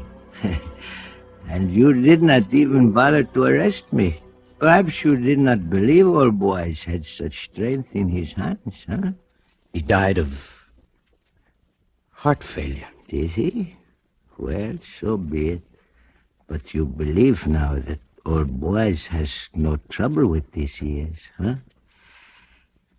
Ah, yes, I hear everything, even a voice close in my ear. Hello, Pop. It's Manuel. Yes, I hear. Oh, Manuel. How are things with you, Manuel? Fine, Pop. Fine. You need a little money? A $5, perhaps? A $10? No thanks, Pop. Not now. Some other time. Pop. I'm waiting for you, Pop. Yes, I know you are waiting. And I am glad to come with you. My Manuel is a good boy.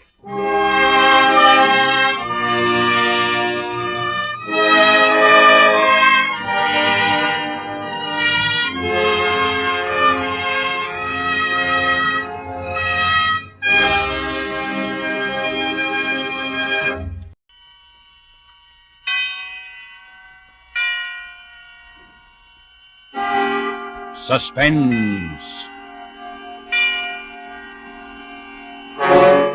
Tonight, Roma Wines bring you from Hollywood Miss Bonita Granville as star in Bank Holiday, a suspense play produced, edited, and directed by William Spear.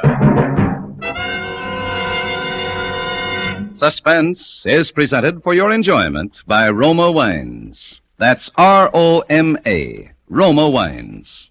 Those excellent California wines that can add so much pleasantness to the way you live, to your happiness in entertaining guests, to your enjoyment of everyday meals.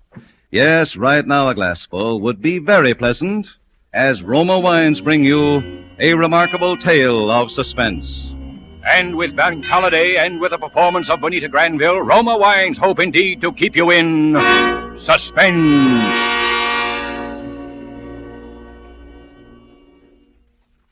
It happened the morning after I became engaged to Harold. I got to the bank a little early that morning, hoping I'd be able to see him for a minute before we opened for business. And sure enough, Harold was just hanging up his hat and coat when I came in the door. You see, I'm one of the junior tellers at the main branch here in town, or rather I was, and Harold is assistant manager. That's how we met. So this morning I didn't stop at my own cage, but went on through the gate and walked up quietly behind Harold. Hello, darling. What? Why, Mr. Osborne, don't you remember me? I'm the girl that Jane, please. Good morning, Mr. Osborne. Oh, good morning, Johnson. Miss Evans, would you step into my office for a moment? Why, certainly. Jane, really, you mustn't. Mustn't I mean, what? I didn't do anything. I just said But suppose someone had overheard. Don't you see how... Well, what if they had? They'll all know about it in a day or two anyway. But that's just the point, my dear. They mustn't. They mustn't? But we're going to tell our friends, aren't we? Jane, I thought you understood all that. You know how the bank frowns on office romances.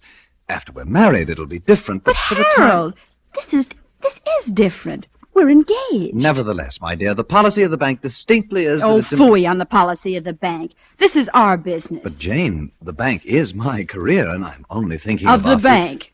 And I'm thinking of our life together. Now, Jane, please be practical. In my position here, I simply must live up to the standards that the bank has The bank. Sometimes I wish I could meet somebody, just somebody, who hated banks. Wasn't a very good way to start off an engagement, or even to start off a day's work, for that matter. I went back to my cage feeling miserable. I got out my cash for the day, including the little package of 25 $1,000 bills that a client of ours always called for on Friday. We never asked why. That isn't a bank's business. And I unlocked my cash drawer and put the money away. Then it was 10 o'clock. I opened my window for business. There weren't many people in the bank yet, but at my window there were two men. Good morning. Good morning. Can I help you? Yeah. This is a stick-up. What? Just take it easy and do what we Oh. tell you and you won't get hurt. But my friend here's got a gun under that newspaper he's carrying. I love to use it, sister. What? Well, what do you want me to do? Here's a paper bag. Fill it up. All right. And don't forget those 25 G notes that George Oliver calls for every Friday. The what? Don't stall. We know all about them. That's one reason we're here. And don't make any funny moves, sister. Because if you do, it's curtains. I'd often wondered what I'd do if this ever happened, but now I couldn't even think. As I fumbled with the money, I looked at the two men. One of them was about 35, with dark hair and a square jaw and hard blue eyes. The other, the one with the gun, was a nervous, evil-looking boy about 21. I knew they meant everything they said. I glanced sideways for a moment toward Harold's office. As luck would have it, he was just coming out the door. He must have seen that something was wrong because he started over to my window. Come on, sister, snap into it. I'm trying to hurry. Who's that coming over here? It's Mr. Osborne, the manager. All right. Just don't try to make any bright conversation. I'll do the talking. All right. Is there anything I can do here, Miss Evans? Yes. Just stand right where you are and keep quiet. What? Harold. Don't look so hurt. You've heard of banks being held up before, haven't you? Oh. Come on, miss. Hand it over. We haven't got all day. Here you are. Thanks. We ought to take her along. Don't be crazy. Come on. We ought to take her. Why, no, you can't. You can't do that. Miss Evans is one of my most trusted employees. And I'm his fiancée. Oh, you were you? Jane. Now, I know we're going to take her along. You're a fool, Sonny. Oh, yeah? Well, Harold here don't think I'm so dumb, do you, Harold? Because you know what happens to your girlfriend if you set the cops on us. No. Yeah. Curtains. Don't do anything, Harold. I'll be all right. I'll be all right.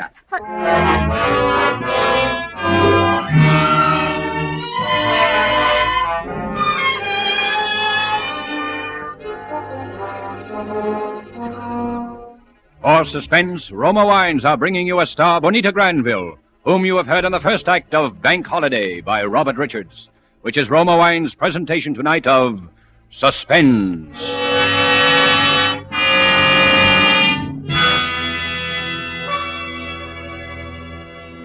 Between the acts of Suspense, this is Truman Bradley for Roma Wines. Elsa Maxwell is an acknowledged expert on the niceties of dining and entertaining. Recently, she said, "Gracious little touches can do so much to make meals more enjoyable. Dine by subdued light. If possible, adjust radio or phonograph for soft, mellow music. And as the crowning touch, serve well-chilled Roma California Sauterne. A most excellent idea from Miss Maxwell. Good Roma Sauterne is pale gold, delightful in bouquet, and even more important, exquisite in taste. Created in the Roma tradition, Roma Sauterne is always unvaryingly good. The goodness of luscious grapes, selected at peak of flavor richness in sunny California's choicest vineyards, carefully pressed, then, unhurriedly, guided to perfection by the ancient wine skill of Roma's famed wineries. Good Roma wines are always delicious, yet cost only pennies a glass. Remember, because of uniformly fine quality at reasonable cost, more Americans enjoy Roma than any other wine. R-O-M-A, Roma Wines. And now Roma Wines bring back to our Hollywood soundstage Bonita Granville, who, as Jane Evans in Bank Holiday, continues a narrative well calculated to keep you in suspense.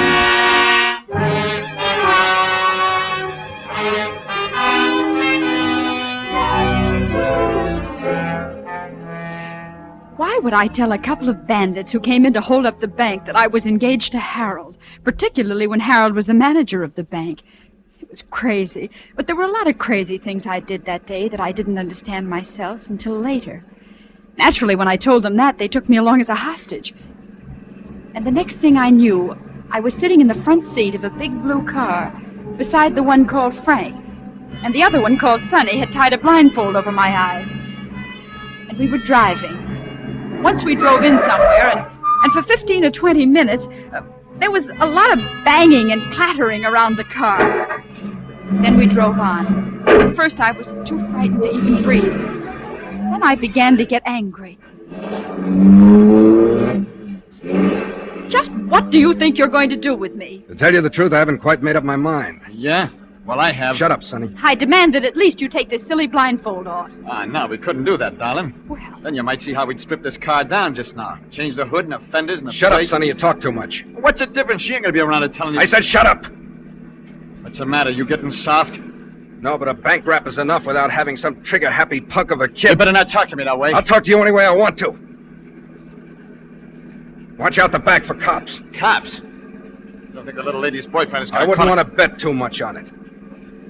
Would you, Miss Evans? I don't know what you're talking about. All I know is that at least Harold isn't a cowardly, bullying... Oh, I'm sure Harold is the perfect gentleman. But I got a hunch he's also the perfect banker. I don't know what you're talking about. You just don't want to admit what I'm talking about. Which is that in spite of anything that might happen to you, Harold will turn us in. He wouldn't. No? Maybe we can check on that. I'll turn on the radio. What's that going to prove? Short wave. All the latest equipment for bank robbers, sweetheart. That's us. LAPD. Car 17. Car 17. Disturbance at 8th and Pico. A disturbance at 8th and Pico. That's all. LAPD. Car 17. Roger. That's all. Car 17. Well? LAPD. General alarm. General alarm. Uh-huh. 2 unidentified men are wanted for a holdup. Main branch of the 42nd Bank and Trust Company. You see? And for kidnapping a woman employee answering to the name of Jane Evans. Oh. When last seen was wearing a light blue dress, black shoes, has blonde hair, blue eyes. He done it. See what I mean, Miss Evans? Well, it was his duty. Why shouldn't he? Nothing, no reason at all. It's just a question of who rates the most with a guy, I guess, his boss or his woman. All right, he asked for it. I told him what I'd do. What are you going to do? Well, Miss Evans, I think we'll drive up this little side road here and let you out. Oh? You shouldn't have any trouble hitching a ride back. If you do, just try what Claudette Colbert did in that picture. Remember? Say, are you kidding? You heard what they said. She was nothing but excess baggage anyway. Now she's just another way they can identify All us. right, but that don't mean we let the guy get away with it. I told him what I'd do to her if he squawked, and I'm You're gonna do what I tell you. Oh, yeah? Well, if I'd known you were so yellow, I'd... Now, what was that you said, Sonny? All right, Frank, but... Cops. They're turning in here. Give me a gun, Sonny, and get down on the floor under that blanket. I'll plug him, Frank. Give me I'll that plug gun him. and get down on the floor. You're nuts. They'll get us, Frank. I know what I'm doing. You do what I tell you. That's right. Keep covered up and keep quiet. Take off that blindfold, Miss Evans. Well, look here, if you Now you're think going to kiss me, and you better make it good, because this gun's going to be right in your ribs. All right, now. No. Hey. Well.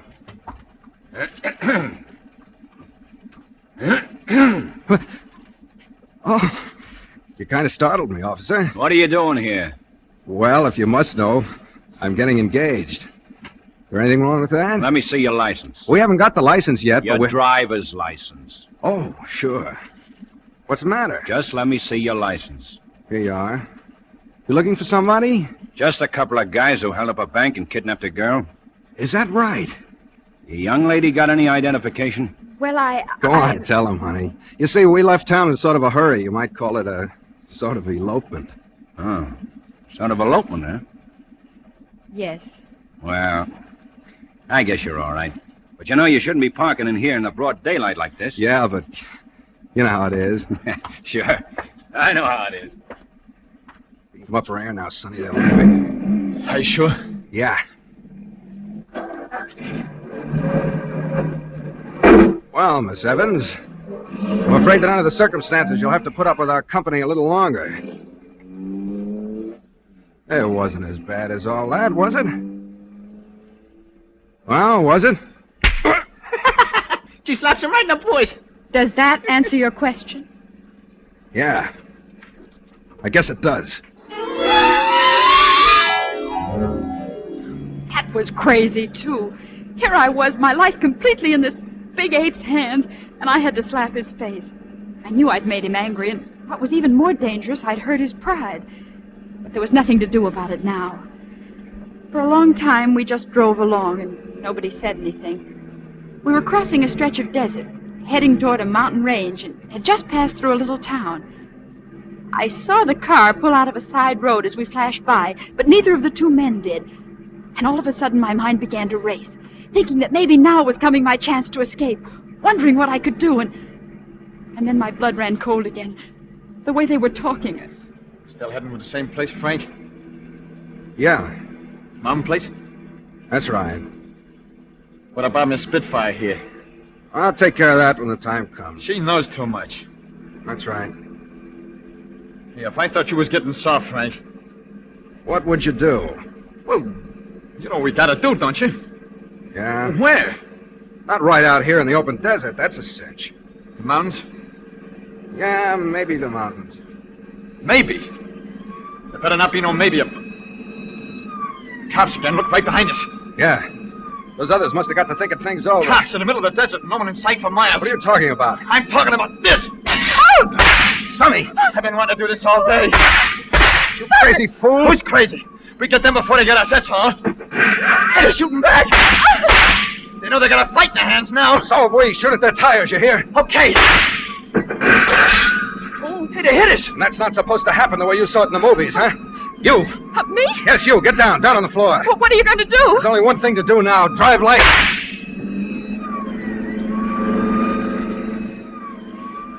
First, I wasn't afraid at all. It was even a little exciting. I kept thinking that maybe in just a few minutes I was going to be rescued, and wondering what Harold would say, and at the same time feeling the exhilaration of being in a race and wanting my side to win, and of course that was crazy too. And then suddenly the car took a sickening lurch. I scrambled up onto the seat again. We were out of the desert now, climbing a long winding hill that twisted up toward the mountain. The police car was falling behind, but it was still following us. We hit another curve. Hold on. I looked down, and for a moment there seemed to be no road under my side of the car at all. Only a sheer drop down to a canyon, filled with huge boulders and 100 feet below. Take it easy. I hit the other side of the curve and straightened out. Oh, I was frightened now, all right. I was weak and sick from fear. I told you to stay down on the floor. Oh, I can't, Frank. Look out! Get your hands away from that wheel. You're gonna kill us. I know what I'm doing. Oh, stop, please, stop. Stop? That might be all right for you, lady, but it wouldn't be so good for me. Oh, I'm afraid. I'm so afraid. Take it easy, kid. Take it easy. Close your eyes. Like you do on the roller coaster. You'll be all right. I'll be killed. What do you think I'm running for instead of fighting? Just so nobody will be killed, not even cops. Frank, look out! Keep away from that wheel, I told you. Look out! Keep away. I hate to do this, but...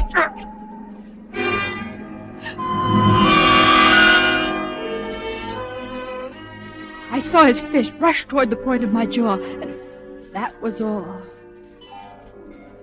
When I woke up, it was mid-afternoon, and I was lying on a bed in a bare little room of what was obviously a mountain cabin. Through the one window, all I could see was the jumble of rocks and boulders piled up against the mountainside. I felt my chin. It was sore, and there was a little bruise on it. But aside from that, I seemed to be all in one piece. Don't worry. Then suddenly I heard voices. They were coming from the next room through the crack of a door left an inch or two ajar. I crept over and listened. Don't worry, I'll handle it. Okay. Right? Yeah, sure. Now go on down in the tower, get some grub like I told you. Okay, Frank. Are you sure you don't want me to? No. Get going. Okay, Frank. I stood there by the door, frozen with fear. I didn't need to hear any more to know what they'd been talking about. For a second, I thought of escape. I looked wildly over toward the window. Oh! Ah. Been listening, huh? Yes. How do you feel? All right. Oh, I'm glad to see you're up and around. Why? Because it's against your principles to kill women who are unconscious?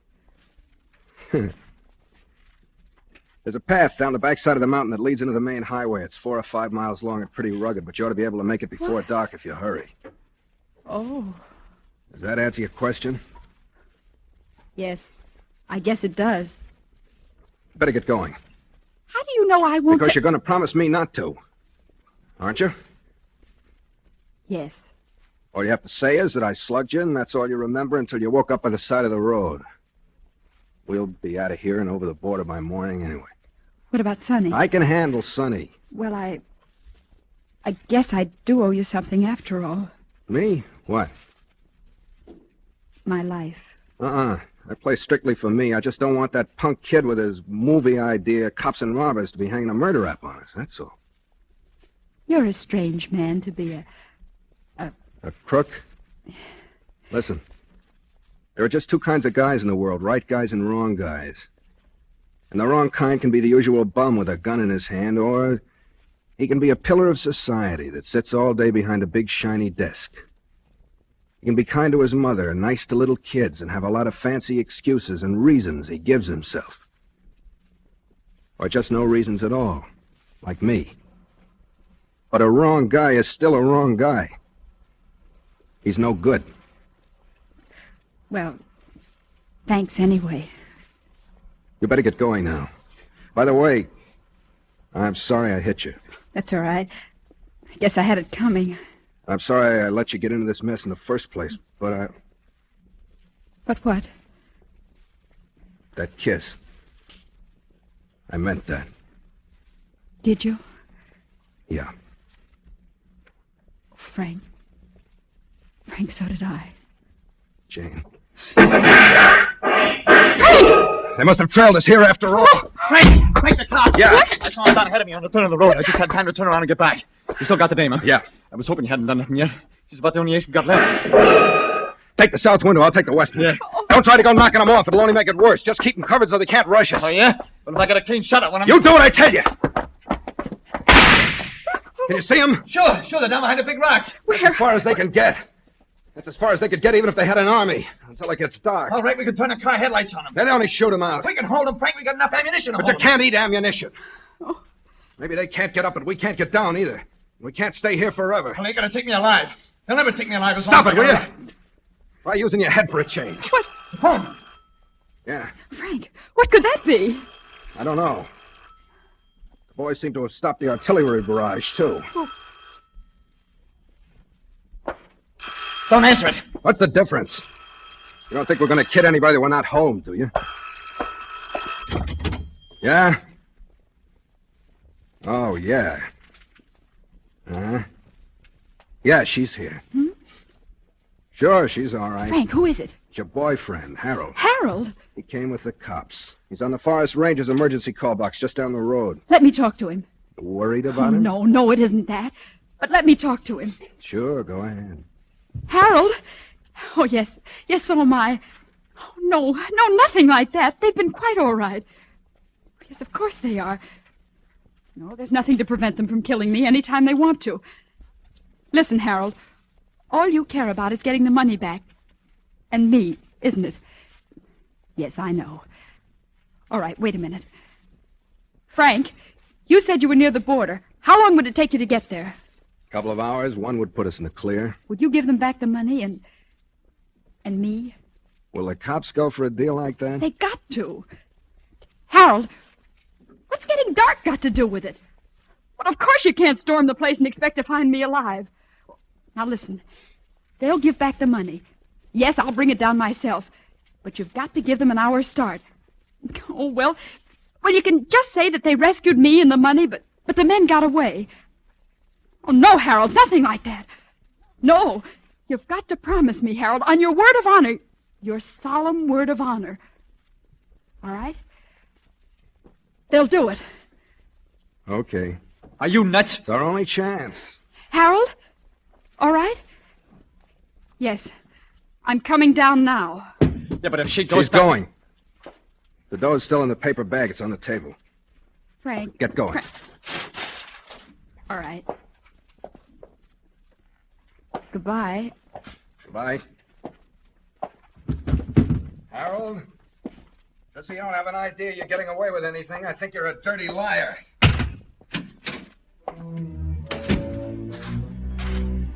I hardly heard and didn't even think about it. I was so relieved and still so bewildered by everything, running down the hill with a paper bag of money clutched in my hand. And then I saw Harold crouching behind a rock, and then some policemen, and then I was around the bend, and they were all running up to me, and I threw myself into Harold's arms. Jane, dearest, you are all right. I'm all right, Harold. Here's the money. Oh, well, yes. Yes, it's all here. All right, officer. Okay, Chuck. Let him go. Come, my dear. Harold, what is that? Tear gas. Tear gas? Oh, it's quite harmless, really. And... Harold, tell them what we promised. Oh, I'm afraid of it. It's out of our hands now, my dear. Harold, you promised. You gave me your word of honor. Well, of course I did, but you didn't think You knew all the time. Well, you planned to... Stop it! Stop it! Please, my dear, you're over. Let go of me. Stop it. Stop it. Stop it.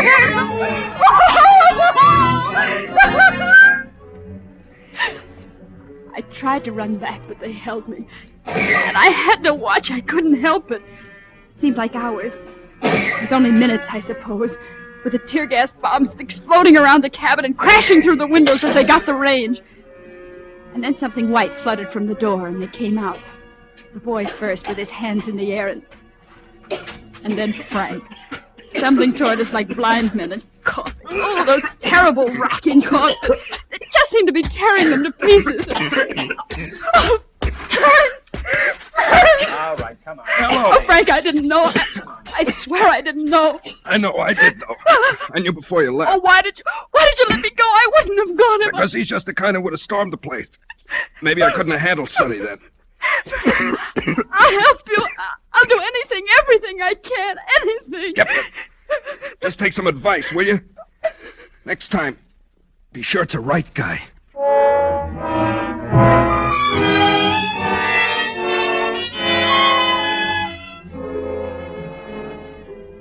Yes, it's funny. It's like he said. People can be honest and dishonest in so many different ways. I got to the bank early the next morning, too. Harold was already there waiting for me. Hello, darling. Hello? I'm so glad you're here early. There are some things I wanted to talk over with you. You know, you're quite the heroine now. Am I? Oh, yes. And you know, I've been thinking, perhaps I was a little too conscientious yesterday, about our marriage, I mean. I think perhaps you were right after all. We ought to tell... Harold, about our marriage. Yes? There isn't going to be any marriage. Isn't going to be any? I found out something about a girl getting married, Harold. Marriage is something you do second. Do second? Yes. First, you find a right guy.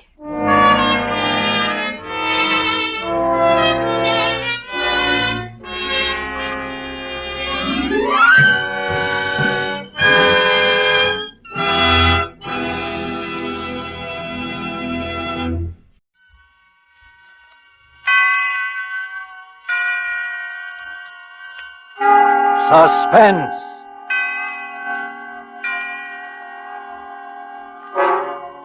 Tonight, Roma Wines bring you the remarkable young actress whose performance you have admired in the Warner Brothers production, The Corn is Green. Miss Joan Loring as star of A Man in the House, a suspense play produced, edited, and directed for Roma Wines by William Spear. Suspense, radio's outstanding theater of thrills, is presented for your enjoyment by Roma Wines. That's R-O-M-A. Roma Wines, those excellent California wines that can add so much pleasantness to the way you live, to your happiness in entertaining guests, to your enjoyment of everyday meals. Yes, right now a glassful would be very pleasant, as Roma Wines bring you Joan Loring in a remarkable tale of suspense.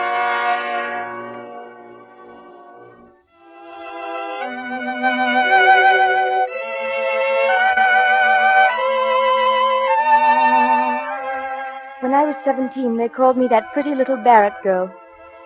I never imagined then that 5 years later I'd be working in the public library day after day and 2 evenings a week. One of the mousy, tight-mouthed librarians who frown and rap a pencil when the adolescent scuffling and giggling becomes a little too unruly. I never dreamed that pretty little Barrett girl would become prim Miss Barrett, nor that my mother would... Well, one evening my father came home from the office looking a little more tired than usual. He barely touched his dinner and said he thought he'd lie down on the sofa for a nap. 3 hours later, he was dead.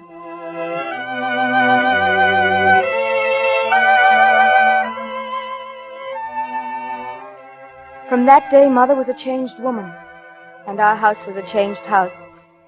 She became suspicious and bitter and solitary. After a time, people stopped coming to visit, and Ted Roper learned not to call for me. I suppose I should have rebelled, but I was never a rebellious spirit, and I knew Dad would have expected me to stand by her. And so in a year or two, things had completely changed for me. I was working at the library, stamping cards and checking books, and rapping on the desk when the giggling became too loud in the corner. Ted Roper went away to school, studying to be a doctor, and by the time he came home to set up his own practice, he was called up for the medical corps. I'd get postcards from him from time to time, and meanwhile I worked at the library and came home and cared for Mother, because her health had grown progressively worse. Now she was in a wheelchair and always in pain, although she'd never consent to see a doctor.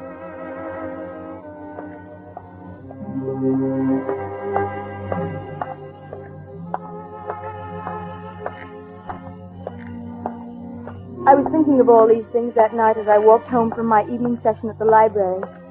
Maybe it was because Ted was back in town. He had his medical discharge and he'd set practice up again.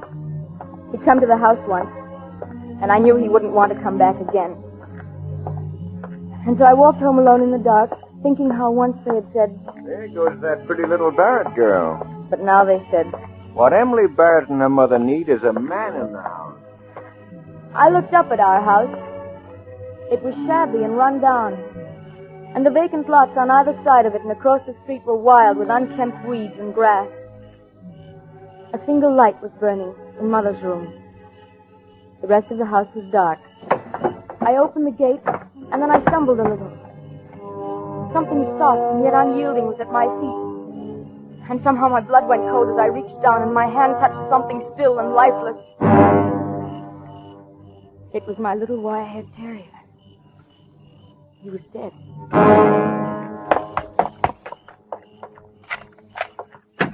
Mother, poor Rover, he's... Mother, what is it? Oh, Emily. Close the door. Who are you? Not a sound out of you. Close the door. Who are you?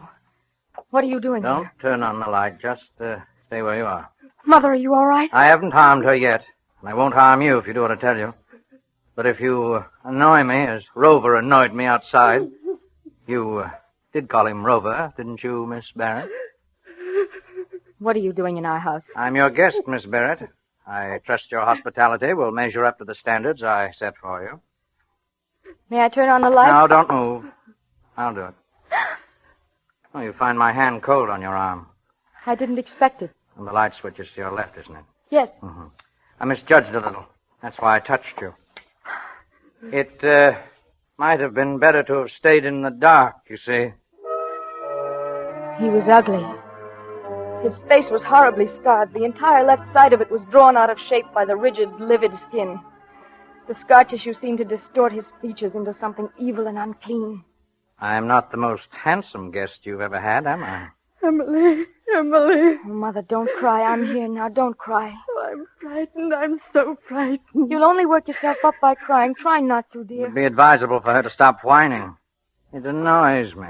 Please, Mother, please, dear. And Rover annoyed me, you know.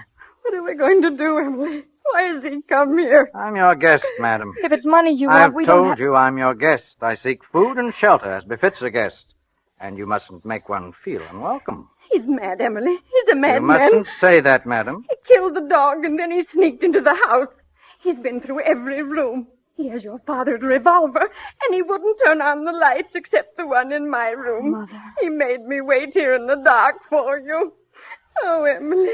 Emily, I feel sick. Oh, stop that whining. It annoys me. Don't you hurt me. Don't you dare. Mother, please, please, You dear. annoy me, madam. I suggest you retire for the night. Emily, no, I couldn't. I couldn't sleep. Will you be good enough to take your mother into her bedroom, Miss Barrett? What are you going to do? I've told you. I'm your guest. Well, Miss Barrett. Come along, Mother. Let me wheel you into your room. Oh, I don't want to, Emily. I don't want Mother. to. The conveyance needs oiling, madam. Don't speak to me. Don't talk to me. Oh, by the way, Miss Barrett, Yes? don't trouble to close the door. And don't attempt to talk secretly with one another. I find it a very annoying habit. Emily, he's mad. He's insane. I don't know what I've ever done if it should happen to me. Try to be calm, Mother. Let me help now. Lie down on the bed, why don't you, dear? Try to relax. Oh, I couldn't. But if you could get some rest, you'd feel so much better. I'm not getting out of this wheelchair. If you could let yourself sleep, Mother. No, I tell you I can't, Emily. If you just take your pills... What was that? What did you say? Answer me. My mother ordinarily takes sleeping pills for her insomnia. Not tonight, Emily. I won't take them tonight. I couldn't. I think you will, madam. No, I won't. You can't make me. Is that her bottle on the bedside table there? Yes. Mm-hmm. I'm not going to take How them. many does she take? 2. I won't do it. Here. Go on, give them to her. Emily, no, don't make me. What will you do if she sleeps? Wait and rest.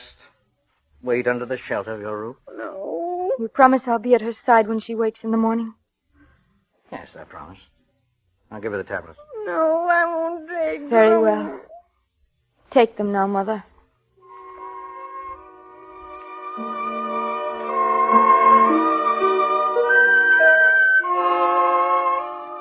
Mother swallowed the sleeping tablets with difficulty, her eyes wide with fear, unable to look away from that scarred, awful face. Then he walked away into the living room while I stood by her wheelchair holding her hand. After eternities, her eyelids drooped and closed over the frightened eyes. Her face relaxed. She was asleep. I made her as comfortable as possible in the wheelchair, put a blanket over her. Turn off the light and come out here. Did you hear me? Yes. Now, sit down. Yes, that chair there. How do you spend your evenings, Miss Barrett? You read? No, not often. I get enough of books at work. Why did you break really? into our... What do you do for a livelihood?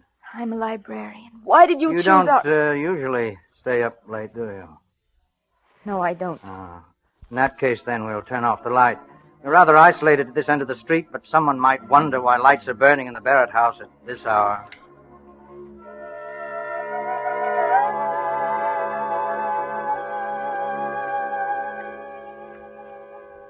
Why sit so uncomfortably, Miss Barrett? Go on, lean back, be at ease. Why don't you leave us in peace? We won't give I you... need rest. The safety of rest and solitude. But why our house? Why? Because you have few visitors. Your mother's to blame, isn't she? My mother? Weak, selfish, complaining. Not the most delightful of companions. You're a librarian, you say, huh? How long do you intend to stay here? Your curiosity annoys me. shall stay here as long as I please, for a very long time if need be. You can't. You'll be found out. Oh, I doubt that very much. But if I fail to report for work... Oh, you won't. I don't understand. You will go to work at the library as usual. And leave my mother here with you? Yes. As a hostage, shall we say. Hostage? She'll be my guarantee you won't betray me. You will not go to the police, Miss Barrett. You will not make any indiscreet disclosures to anyone. You'll work at your job all day and then come back here. And if I don't? Need you ask that question? Is it really necessary to ask me that? No. No.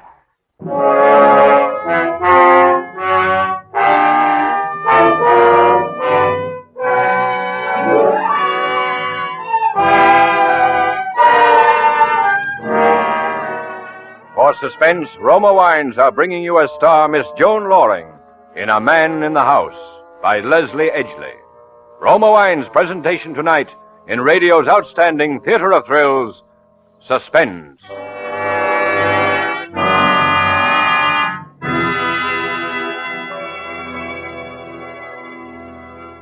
Between the acts of Suspense, this is Ted Myers for Roma Wines. Elsa Maxwell is famous not only as a hostess, but also for her helpful suggestions on how to entertain more graciously. Recently she said, "Next time you have friends for dinner, add to their enjoyment of the food and give the occasion a gracious festive touch by serving distinguished Roma California Burgundy. Even when ration points are low, your simple menus take on added glamour, added flavor goodness with Roma Burgundy. Serve cool." Yes, Elsa Maxwell's suggestion is one that lends enchantment to dining. You'll enjoy Roma Burgundy. Its tart piquancy, its fruity, robust taste, the happy result of selecting and gently pressing luscious grapes from California's choicest vineyards, guided to flavor perfection, unhurriedly, by Roma's ancient wine skill. Good Roma wines never vary, are always enjoyable, yet cost only pennies a glass. Remember, because of uniformly fine quality at reasonable cost, more Americans enjoy Roma than any other wine. R-O-M-A. Roma Wines. And now, Roma Wines bring back to our Hollywood soundstage Joan Loring as Emily Barrett with Joseph Kearns as the man in the house, in a radio play well calculated to keep you in suspense.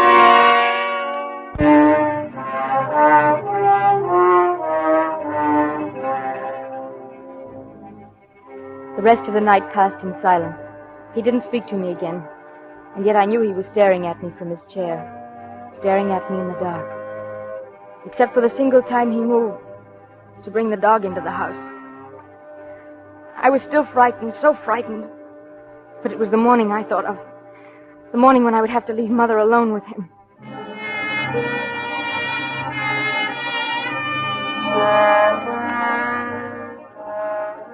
We ate breakfast together, the three of us silent at the table.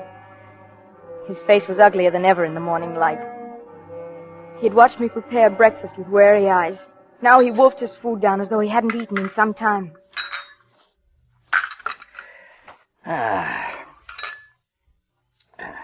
You're not hungry? No. And you, madam? I'm not hungry. I'm sorry to hear that.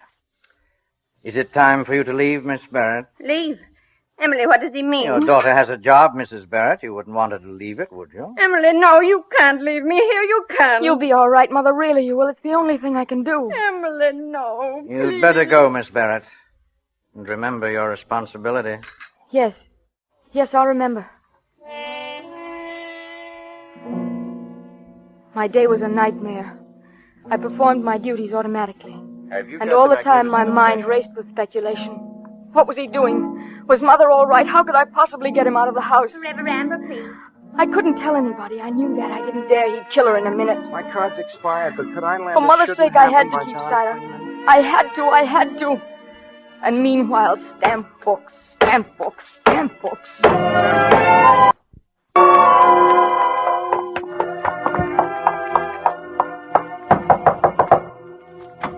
Ah, good evening. Where's Miss my Barrett. mother? Your mother? In her room. Lock the door. Mother! Mother, are you all right? She's all right. Lock the door. All right, now give me the key. Mother! I'm here, Emily. Told you she was all right. Give me the key. That evening, I didn't have to go back to the library. Again, he watched me prepare our meal, and again he wolfed his food down. My mother and I left our plates untouched. I washed and dried the dishes after dinner, and then all three of us sat in the living room. This is an ugly house. A barren house. There's no laughter in it. I'm not interested in what you think of our house. Well, you should be. You're still young. Your life is being ruined by this selfish woman. How dare you? I'm sick. I'm not well. It's wicked of you to come into my house this way and say such things. He's evil, Emily. He burned the dog in the furnace. And you're evil, too, madam. You're a selfish parasite. The world would be better rid of you. Now go on, go into your room. No, I don't care what you do to me. We have no money. We haven't anything you could want. Get out of my room! Take her into her room, Miss Barrett, please. Come along, Mother. Please don't excite yourself. You won't make things any easier this way. It's time she slept, Miss Barrett. I don't want to sleep. I'm so afraid. You're stubborn and weak and useless. You're a blood-sucking parasite. Give her pills, Miss Barrett. It's time she slept.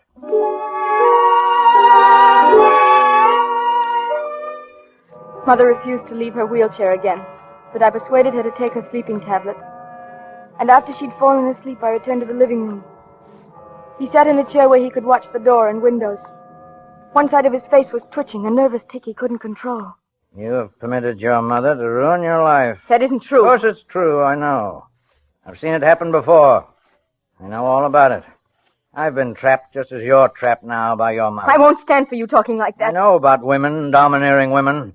There was one. Well, she'll never bother me again. You killed someone. Did I? That's why you're hiding here. Is it? Did you kill someone? I'm not sure. Maybe someone annoyed me.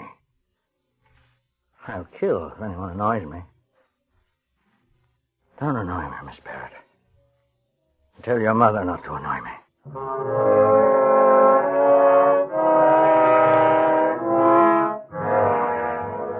That night went by, crawled by as the first night had done.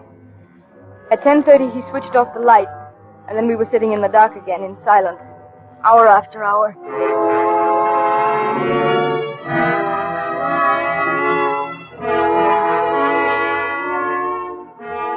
When morning came, I was wretched and haggard, but I knew I had to do as he said, leave the house again. I had no other choice. I had to leave Mother with him. I'd have to go about my duties as usual. For a moment, I thought of going for help. But I knew what he'd do to her if someone even approached the house. And then as I came down the front steps, my heart almost stopped. For Ted Roper was coming up the front path. Morning, Emily. Hello? I'd heard your mother wasn't too well, and I thought I'd drop in a minute and see her. Well, no, I don't think you'd better. She's asleep. Oh, that's too bad. I wish I'd stopped in last night. I was in the neighborhood, and I was just on the verge of knocking on your door, and I noticed your lights were out. Oh, yes, we retired early. Is there something wrong, Emily? No, there isn't. You look worn out. Getting plenty of sleep? Yes, I am. You've got to get a lot of sleep. And as he stood there chattering on about my mother and my health, I could see the curtain in the living room move. He was watching us. He could probably hear every word that was being said.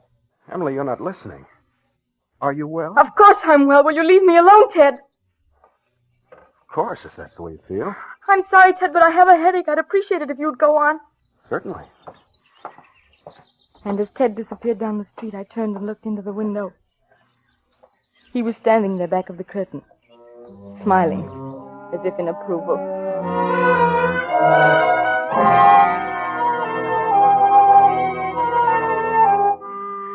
I don't know how I managed to get through that afternoon, but I did. And then I went home again, and they were there.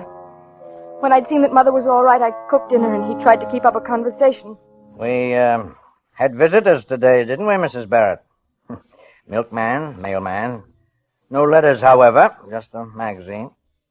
And we had an interesting talk, didn't we, Mrs. Barrett? About mothers and daughters, you know. I looked at Mother across the table. The panic in her eyes had given way to another emotion. One hard to name at first, And then I realized it was resignation. As though she were resigned to her fear. Her face was peaceful, strangely serene, and she looked more beautiful than I'd ever remembered seeing her.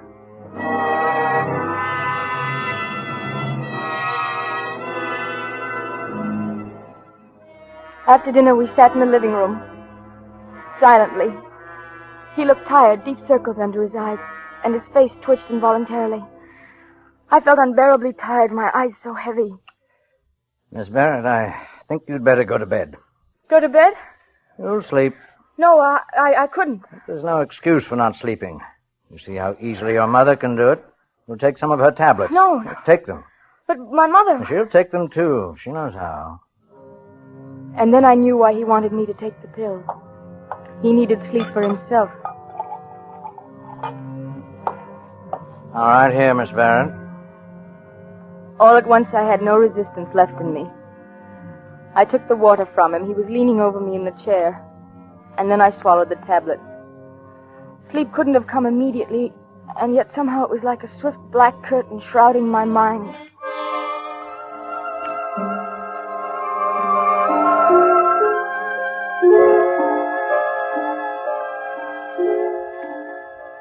When I awoke, he was still asleep in the chair facing the door and the windows. But the moment I moved... Good morning. Where's my mother? In her room, of course. Mother was still sleeping in her wheelchair. But something was wrong. She looked so strange. Something was radically wrong. She was ill. My first impulse was to cry out, to run to him and plead with him to help me. But I knew that was useless. I turned around, knowing that I shouldn't leave her, and yet I was powerless to help her. It's late. I won't have time to make breakfast this morning. Yes, we seem to have overslept, didn't we? I'll have to go now. The key, please unlock the door. Mother's still sleeping. Please don't disturb her. That still depends on you, Miss Barrett. Have you forgotten?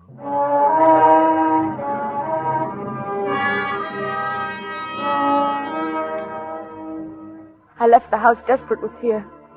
Mother had to have medical attention immediately, and yet I didn't dare call anyone in. I didn't dare do anything that would endanger her life. I didn't know what to do. I walked blindly and rapidly along the sidewalk, almost running, not knowing where I was going. And then I saw Ted. Hello, Emily. Headache better? Oh, Ted. What's wrong? What is it, Emily? Ted, you've got to help me. You've got to. Oh, Ted. Here's my car, Emily. Sit down now. Tell me what's wrong. And then I told him the whole story. And when I'd finished, he said... I'd better go to your house at once. But you can't, Ted. I can't let you in the house. You won't have to. I'm not letting you go back there. But I must. I can't leave Mother with him. All right, then. Go back to the house. Tell him you went for a doctor. Oh, I couldn't. Tell him that, Emily. Tell him you saw your mother was ill when you woke up. Tell him you called a doctor and you said nothing about him being in the house. But he won't believe me. I know he won't. We've got to gamble he will. I'll drive you back to the corner. Give you time to walk to the house and explain things to him. Then I'll make my call. And then what, Ted? What will we do then? I don't know, honey. But do as I say. It's all we can do just now.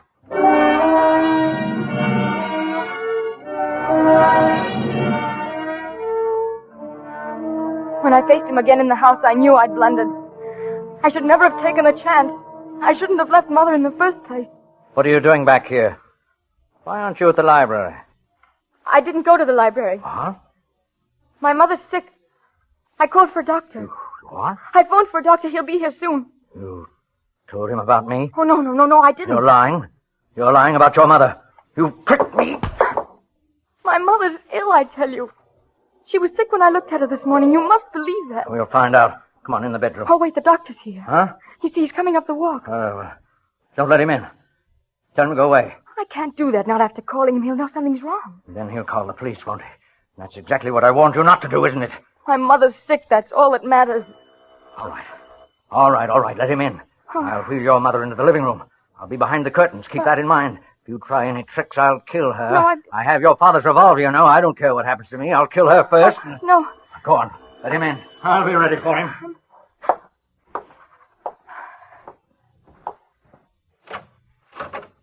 Hello, Emily. Hello, Doctor. I'm so glad you've come. Where's our patient? In the living room. Well, let's look at her, shall we? Here she is, Doctor. She isn't breathing loudly now, but she was breathing so harshly when I left her. Well, let's just see. I stood against the wall while Ted bent over her. She was facing the curtains in the doorway.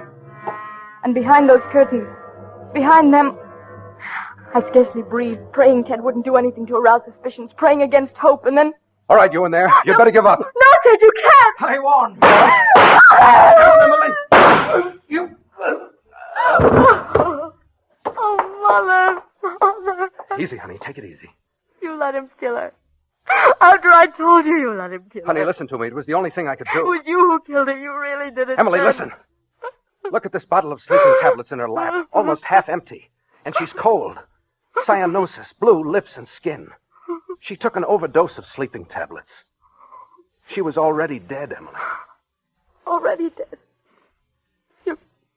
You knew that when you told him to give up? Yes. I knew I couldn't leave you in the house with him. He'd have found out, and then he'd have flared up and killed you. I had to do it, honey. I had to provoke him into shooting a dead woman. To give me time to shoot him. I didn't know where he was, you see. Oh, Ted. He told us she'd ruined my life. He called her a parasite. Do you think she... I think so, honey. She did it so you might live.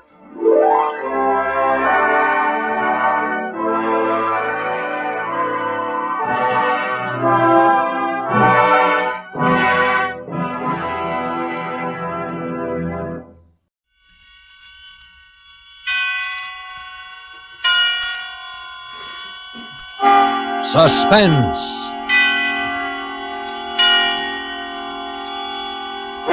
Tonight, Roma Wines bring you Mr. Lloyd Nolan as star of Murder for Myra, a suspense play produced, edited, and directed for Roma Wines by William Spear. Suspense, radio's outstanding theater of thrills, is presented for your enjoyment by Roma Wines. That's R-O-M-A, Roma Wines. Those excellent California wines that can add so much pleasantness to the way you live, to your happiness in entertaining guests, to your enjoyment of everyday meals. Yes, right now a glassful would be very pleasant, as Roma Wines bring you Lloyd Nolan in a remarkable tale of suspense.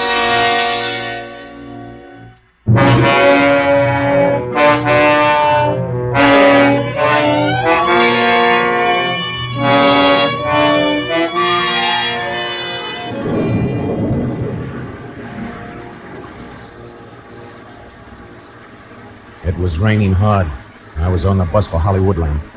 Myra had said, "Take the last bus, Ernie. That'll get you to the house at about 1:30, and I'll see to it that His Highness and I don't get home from the party until after 2. That ought to give you plenty of time to get set." well, I had taken the last bus, and it was 1:10, and we were coming to Beechwood Drive. Don't ride all the way. Get off at Beechwood and Franklin and walk up, just in case. I pulled the cord. I was following Myra's instruction to the letter.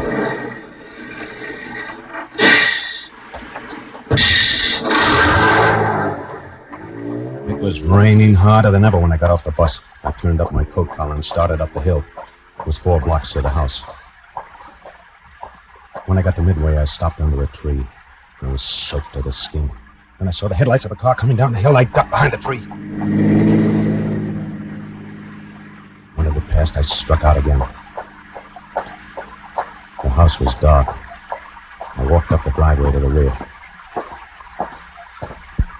Go in through the kitchen door. I'll leave it unlocked. I tried the door. It opened. I stepped in. I stood still, listening for sound. Then I closed the door. Don't turn on the light, remember now. Then look for the lipstick on the table. I struck a match. The lipstick was on the table. The lipstick meant that the way was clear for me to go upstairs. The match went out, and I stuck the burnt end in my pocket. There was a puddle of water on the floor where I'd been standing. I got a kitchen towel and wiped it up. And I wrung out the bottom of my trousers and wiped the floor again. I took off my coat and went to the sink and wrung out my coat, too. I looked at my watch. It was 1:55. Didn't have any too much time. Myra and an old man would be returning any minute now. So I walked into the next room. It was the dining room. The door on the other side of the room was open. led into the hall. I could see the stairs. I walked into the hall and started upstairs. And the match went out. When I got to the top, I lit another. Our bedroom's the first door on your right. I opened the door. Saw the twin beds. I'll keep him late at the party, so that by the time we get home, he ought to be pretty knocked out and fall asleep in no time. He'll have been up since 6 a.m. And there was the clothes closet. I opened the closet door and stepped in. You'll find the hammer on the top shelf. I'll hide it behind some old hats of mine. I was groping for the hammer when I heard a car turning into the driveway. My first impulse was to run to get out of the house. Now that the time had come, I was afraid. I was deathly afraid. I started for the door and... You've got to go through with it, darling. It's the only way. It's his life or mine. Don't you see? If you love me, you'll do it. I took hold of myself and stepped back into the closet and closed the door. I recalled thinking, this can't be me. Ernest Cobb, hiding in the dark with a hammer in my hand, waiting to kill a man I don't know. A man I've never even seen. Waiting to murder him in his sleep. This must be somebody else.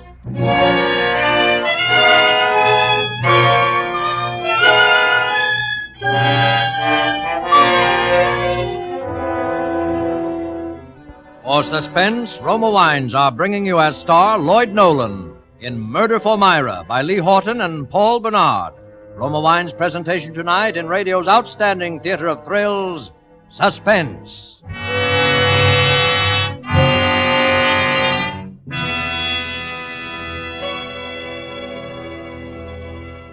Elsa Maxwell's ideas on gracious entertaining are followed by women all over America. The other day she said this about Roma wine.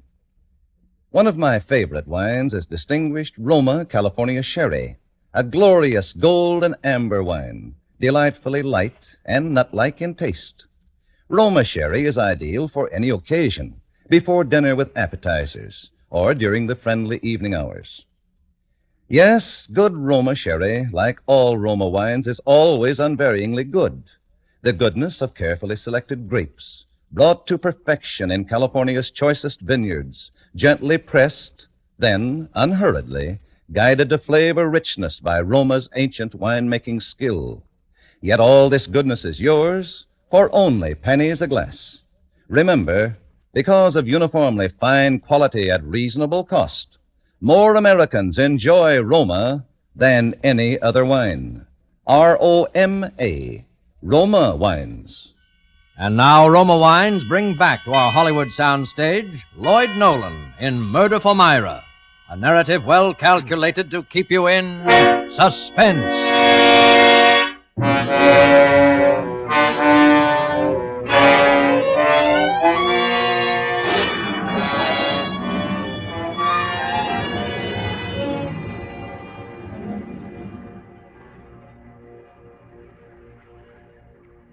I stood in the closet and waited.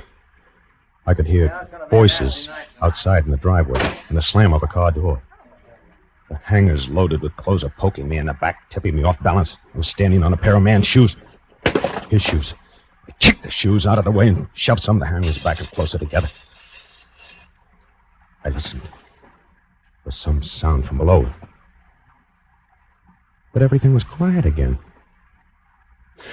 And then I remembered Myra saying that they shared the driveway with the folks next door. I put down the hammer. It must have been the neighbors coming home. I opened the closet door and stepped out. Still a little time yet. In the darkness, I noticed that Myra had left one of the windows open. It was raining in. I crossed the room, closed it. There was a nightstand by each bed, and an alarm clock on one of them. Never heard a clock that made so much noise, just ticking. It was cold and damp, and I was shaking from head to foot. I couldn't tell whether it was from the cold or from fear. I sat down on the edge of one of the beds.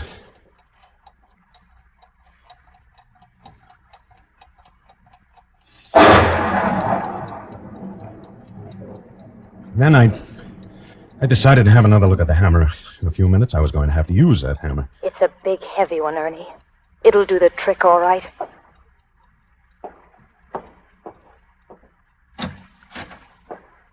I felt along the floor of the closet for the hammer. Then I hefted it experimentally. It was big and heavy. The kind that would smash a human skull to pulp. I looked at clothes hanging there, many of them his clothes. In the flickering light of the match, one garment caught my eye, probably because it was long and white and had big gaudy flowers on it. It was Myra's negligee. She'd been wearing it that morning when I first met her 5 months ago.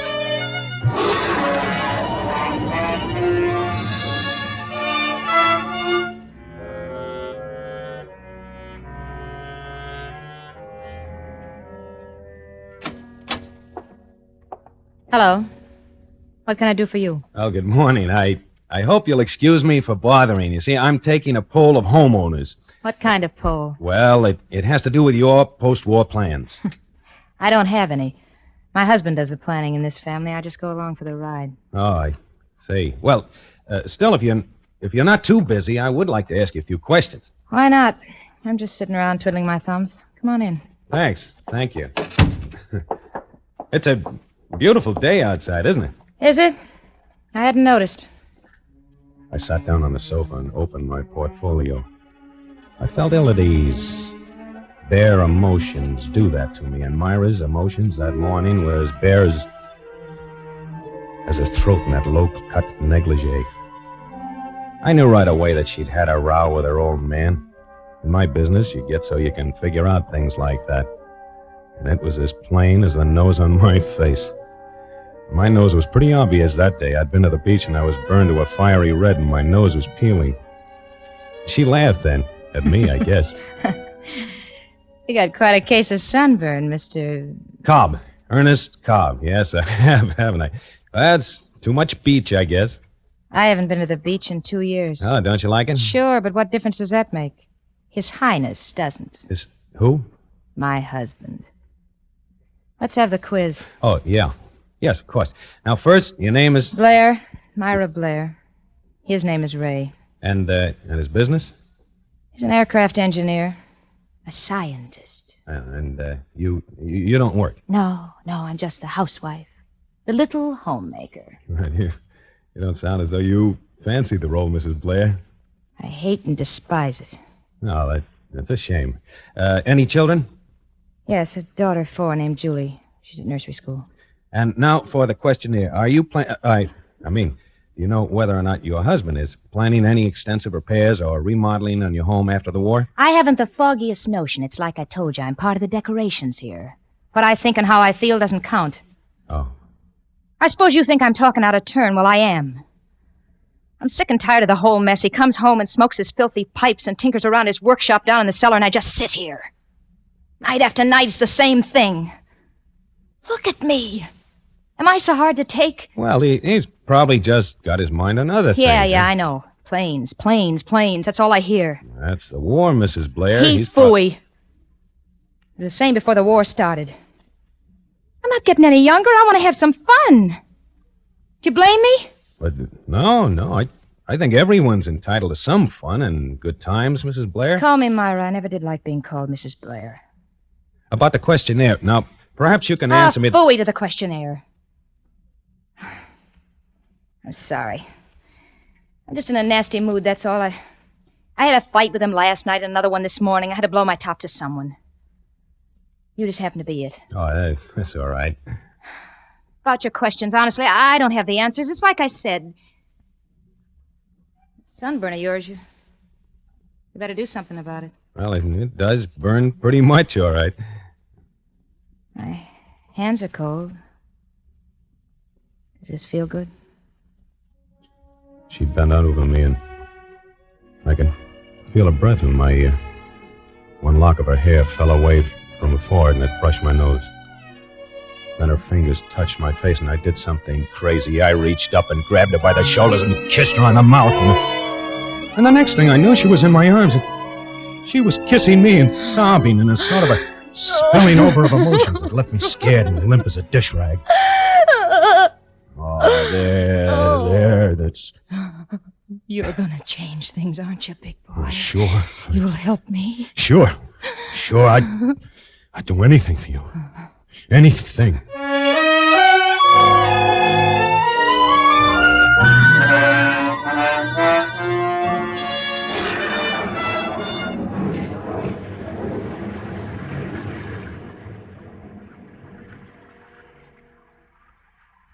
The match went out. The negligee merged back into the other clothes there.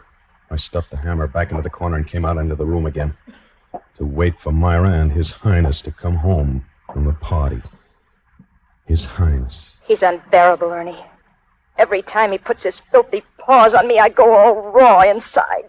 No matter what we did or where we went, he was always there, in her mind. We had another fight this morning, Ernie. You want me to show you the black and blue marks? And then one night when we were having dinner, it all spilled out.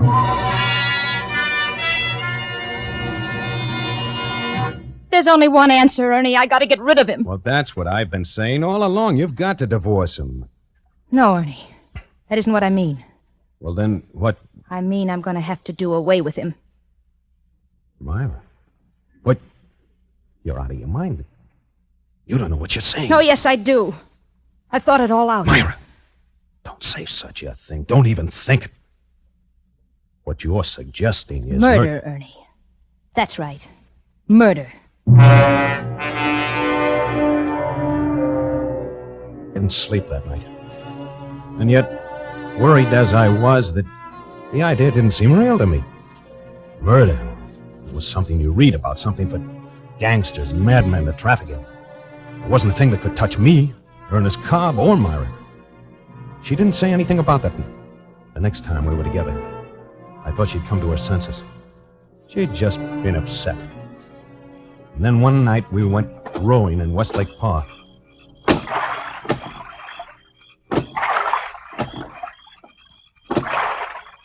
He's bought a gun. He's threatened to kill me. He wouldn't dare. It's him or me, Ernie. I gotta get rid of him. Well, get rid of him, yes, but not that we... What other way is there?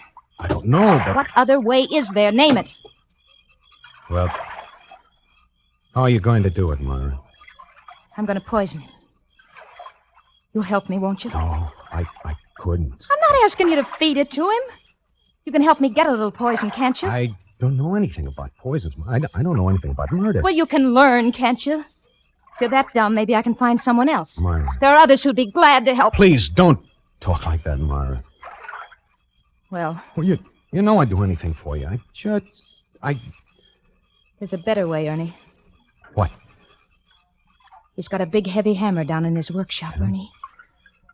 You could do the trick easy. Oh, no, Myra, not me. I'd do anything in the world for you, Myra. Anything, but the one thing that'd help me out of this mess. It's his life or mine, Ernie. If you love me, you'd do it. I can't do that. I can't. You'd leave it for me to do. No, It'd be a cinch, Ernie. You could sneak into the house some night when we were out and hide until we get home. With that hammer, it'd be all over in a second. And then we'd say a burglar came No, Myra, no. Oh, you don't love me, really. It's all just talk. No, it isn't. You know better than that. I worship you, Myra. I couldn't live without you. Ernie, if you want me, you've got to do it. You've gotta, Ernie. All right, Myra. I suppose I knew I'd have to. It's just a little hard to get used to the idea, that's all. But I'll do it.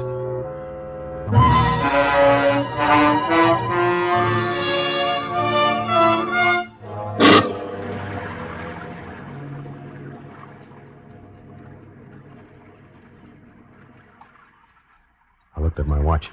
It was 2:10. We'd be home soon. I lost my nerve once. I started downstairs and someone walked past the house, that's all. Just walked past the house. I ran back up into that bedroom with my heart pounding so that it drowned out the sound of the clock. Then the headlights of a car flashed across the wall. A car that was turning into their driveway. There was no mistaking it this time. This was it. I could hear the voices of a man and a woman. The woman's voice was Myra's. Slam up a car door. Footsteps on the cement driveway. I eased back into the closet once more.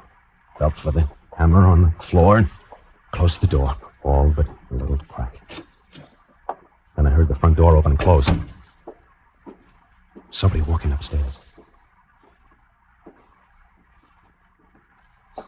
Come on, Julie, wake up. Wake up now, darling. Come on. I've got to get undressed. It was Myra. The kid was asleep and she was carrying her. That's the girl. That's the girl. Now stand up. That's it. Turn around, darling, so Mama can unbutton your dress. There. You go in your own room, dear. Take off your shoes. Mama will be right in. I heard her walking toward the closet.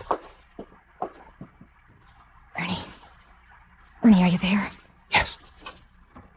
I knew she was standing there, but I couldn't see her. I groped for her in the darkness. My hand touched her shoulder, and then she was in my arms, her body pressed against mine, and I was kissing her. Did you find the hammer?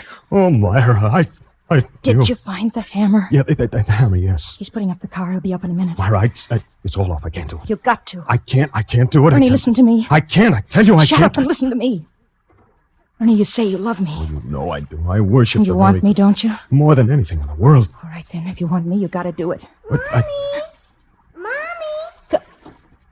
Coming, darling. Quick, Ernie, you'll do it. I'll do it. Of course I'll do it. I knew you would. Mommy! She kissed me and closed the door. And then I heard him coming upstairs. He came into the room and switched on the light. I heard him moving around. I figured he was undressing and getting ready for bed. Well, is she asleep? She will be in a minute. Well, that kid isn't getting enough sleep, Myra. Now, don't start that again, please. Where are you going? Oh, the clothes closet to get my pajamas. Why? I held my breath. I'll get them for you. I flattened myself against the wall.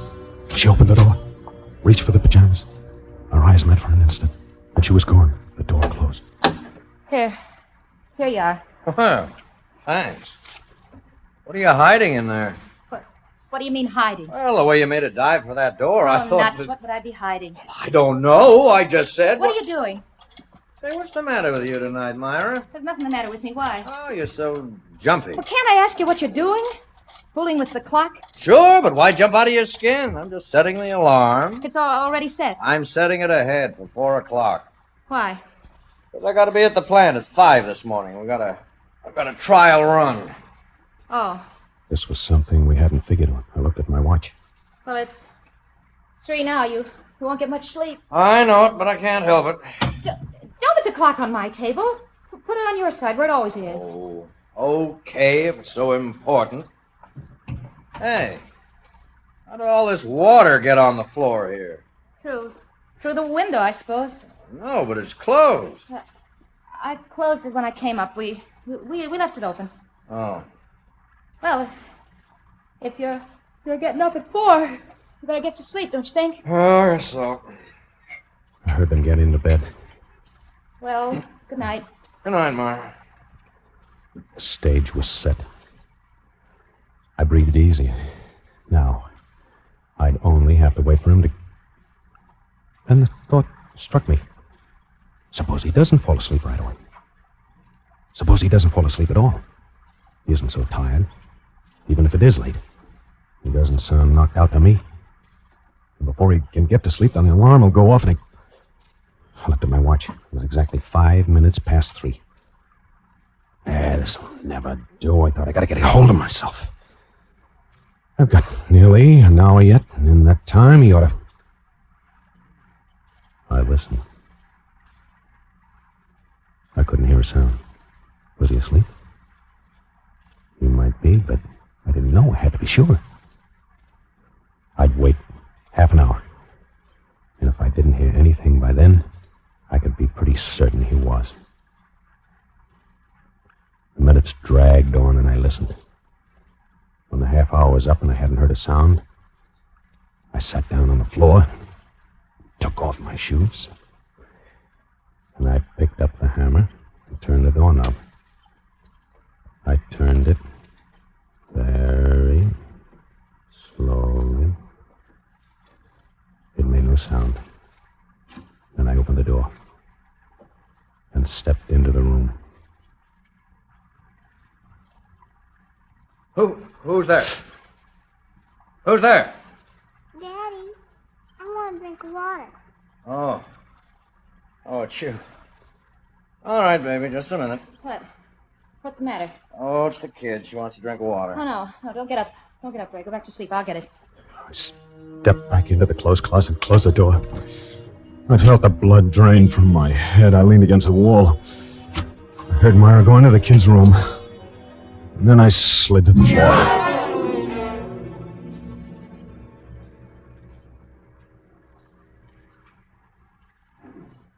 I guess I must have passed out then, or fainted, or something. Because the next thing I remembered was sitting up, startled, wondering where I was. I looked at my watch. It was 3 minutes to 4. I remembered now where I was and what I was there for. I was in the closet. There was a man on the other side of the door that I had to kill before an alarm went off. And the alarm went off at 4. I remembered that I had to be very quiet because the man was asleep. Everything I did from that time on was automatic. I acted like a man in a dream. I picked up the hammer and stood up. I opened the door and crept into the room. I could see the hands of the clock by his bed. It was almost 4. I didn't breathe. I only listened.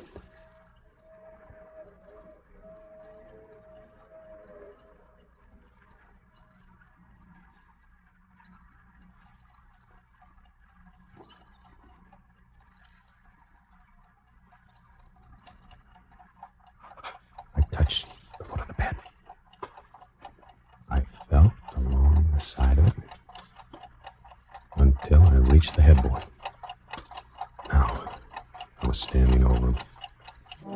I raised the hammer over my head and swung down. And I hit him again, and again, and again. And then I yelled, Myra! Myra! Turn it off, will you? Turn the alarm! Hey, Myra!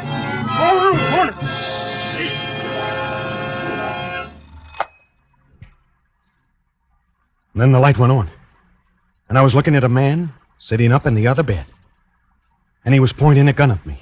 Hello, Ernie. I moved the clock. You saved me a lot of trouble. I looked down at the bed I was standing over. And I saw Myra. And blood. And the hammer. And suddenly I felt an insane desire to laugh. And then a sob caught in my throat. I couldn't control myself. I started to laugh. I couldn't stop.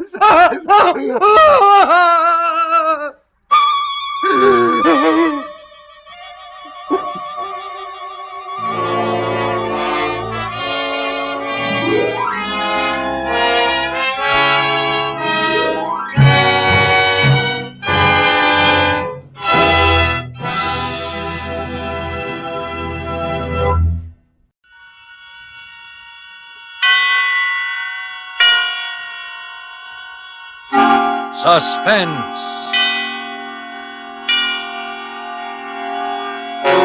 Tonight, Roma Wines bring you Short Order, a suspense play produced, edited, and directed for Roma Wines by William Spear.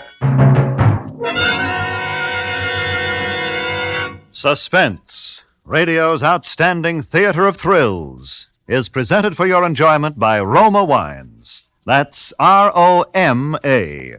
Roma Wines, those excellent California wines that can add so much pleasantness to the way you live, to your happiness in entertaining guests, to your enjoyment of everyday meals. Yes, right now a glassful would be very pleasant, as Roma Wines bring you Short Order, a remarkable tale of suspense.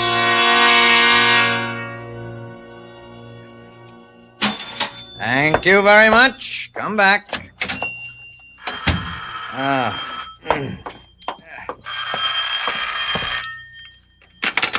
Bailey's Diner. Oh, this is Mr. Bailey speaking. Oh, I'm sorry. You're just a little late on that. Well, I hired a fry cook day before yesterday. I'm sorry I forgot to tell the newspaper to stop running that ad until this morning. I got a good man. No, one man's all I need. Just got a small place here. That's all right. Bye.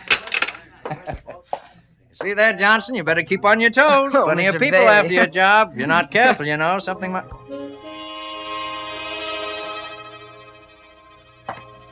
Well, what's the matter? Don't you want to take my money? Huh? Oh, sure. Yes, of course, sir. 75 out of 1. 5-1. Thank you. Okay. Hey, Johnson, good Lord, did you see that man's face? Yeah, you're telling me. It's enough to haunt your dreams. Kind of made you nervous, didn't he, Mr. Bailey? Well, after all, it's kind of a shock to look up and see you. Yeah, I noticed you hung kind of close to that gun you keep under the cash register. Oh, did I? Automatic reflex, I guess. Oh, poor guy, I ought to be ashamed. Probably got that way in an explosion accident or something, Yeah, looks like a plastic surgery job.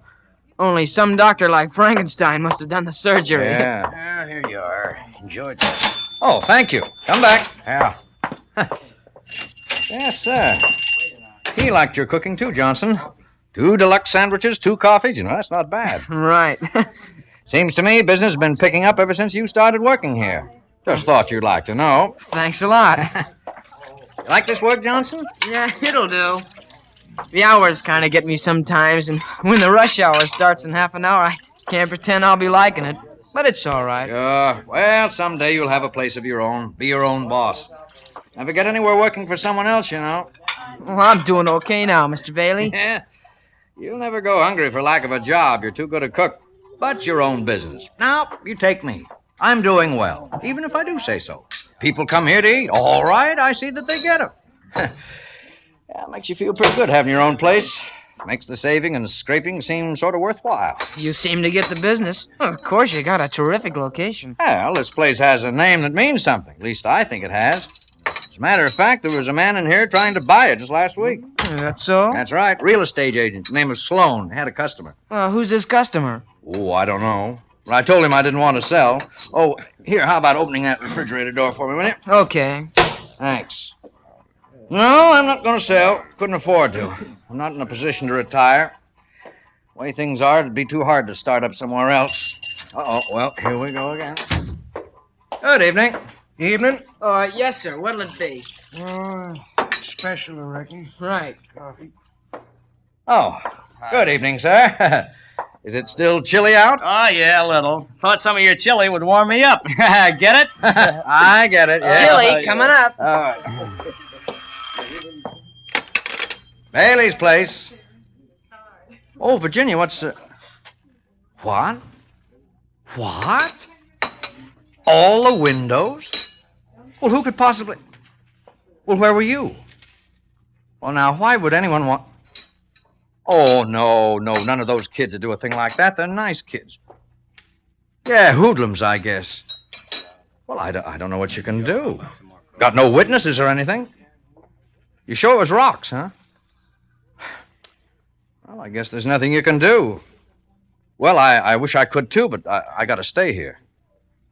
All right, dear, yes. All right, goodbye. Bad news, Mr. Bailey? Darndest thing. Hoodlums or something. They just broke every window in my house. I don't know what to think Hey, Bailey, this a new kind of bread you got here? Better than usual. Oh, you like it? Yeah. Well, it costs a little more. Oh, good evening. Hello? Good Lord. Yes, sir. What'll it be? Hamburger and coffee. Right. How do you have the hamburger? Well done. Cream in the coffee? No. Black. Yeah, right. Hey, Bailey, come here a minute. Oh, yes, pardon me, will you, please? Hey, did you see the face on that fella that came in a minute ago? Yes, I did. It's pretty bad, isn't it? Bad, I'll say. Boy, I can stand a lot of things, but that gets me. Well, I've left half my meal on my plate. I was enjoying myself until that came in and sat over there. Then I didn't want anything more. Oh, that's too bad. Oh, look, don't pay. No, it's not your fault. Maybe mine. Gee, how do you suppose he got that way? Oh, burn, perhaps, or maybe some other kind of accident. I wouldn't know. Oh, boy, that's the worst I ever saw. It's too bad whatever happened. Sure. Well, yeah, too bad. Yes, it is. Ketchup. Okay, here you are. What? This little paper cup, where's the bottle? Sorry, but ketchup's hard to get. That's all we can serve anybody. Oh, profiteers. Will there be anything more? No. Okay. Your check and pay at the desk. Thank you. Hey, Mr. Bailey. Yes, Johnson. How's your luck? Well, sometimes good, sometimes bad. Why? The way I figure, somebody around here is sure gonna need plenty of luck. Why? I don't know. I just got a feeling. If that isn't bad luck for somebody sitting back there at the counter, I'll eat this grill here. And I never saw a recipe for making a steel grill tender.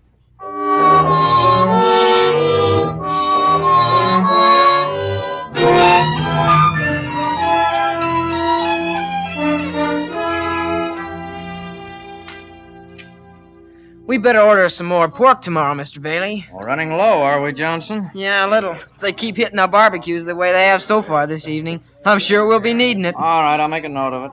Yeah, lucky we got any unspoiled meat left after that guy was in here twice yesterday. I thought the milk had sour. Bingo. Just like that when he looked at it. Yeah, but it didn't. Ah, Johnson, you shouldn't talk like that. He can't help it. You know he can't. We should feel sorry for him, not joke about it like that. Yeah, I'm sorry. Yeah, sure, you gotta have sympathy for a guy like that.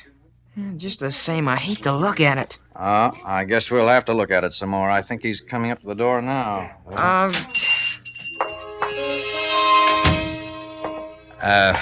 Good evening.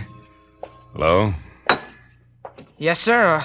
What'll it be? Hamburger and coffee. Make the coffee black. Right. Make that hamburger well done. Okay.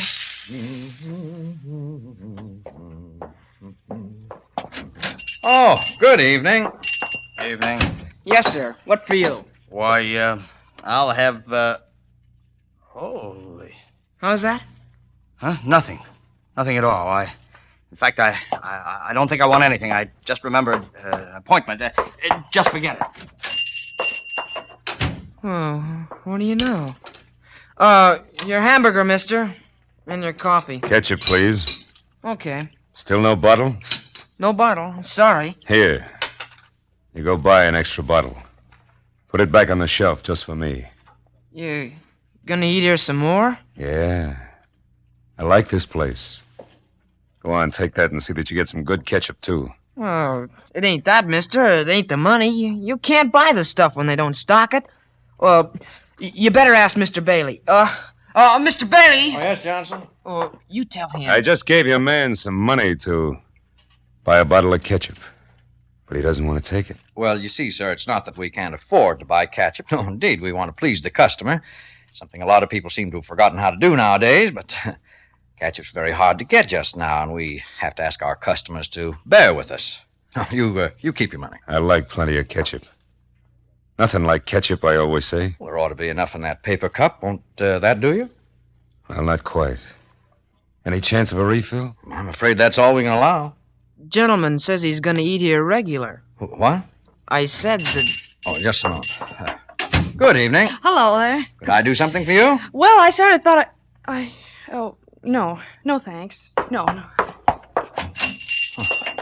Well, we hadn't finished our discussion. Yeah. As I was saying, Mr. Bailey, it looks like we got ourselves a regular customer.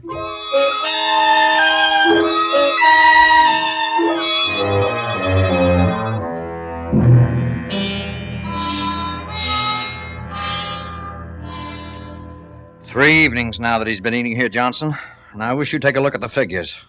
Take last night. Ordinarily, there'd be $10 to $20 worth of business just between 6 to 6:30 alone. From 6 to 10, how much? $1.35. Yeah, I know. Some of them won't even order. Some of them take a few bites and quit. At least it's not the food. We can be thankful for that. Hey, tell me, Johnson, how can you stand it over there in front of him all the time? Oh, mostly I keep looking someplace else. That's why I took down the mirror. For a while, I thought I'd just work along and not look at him. But I couldn't help looking in the mirror every now and then. So I think maybe the customers could stand it better without the glass, too. If they get to the sitting down stage. Yeah, if they do. Well, anyway, I took it down. Might help if you didn't get up every now and then and walk over to the door to look out. People can't help singing then. Yeah. Takes them a long time to eat, doesn't it? Yes, it does. Hey, say, I've got an idea. What's that? Look, when he comes in... Evening. Hello? Yes, sir? The usual. Right. Oh, by the way, Mr.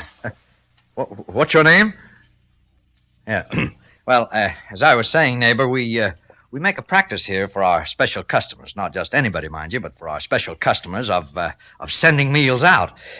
Now, I was thinking, since you become one of our regular customers, that perhaps you'd appreciate it if I'd send your evening meal over to you every day at your room. How does that strike you? No. Thanks. Rather eat here. But we don't have any comfortable chairs. There's no jukebox, no radio. That's okay. Don't miss him anyway. It's not very comfortable. A lot of food odor in the air. You know, sometimes I get sick of it myself. I like it. Not too many people around. Nice place. Suits me. Then you're not interested. That's the idea.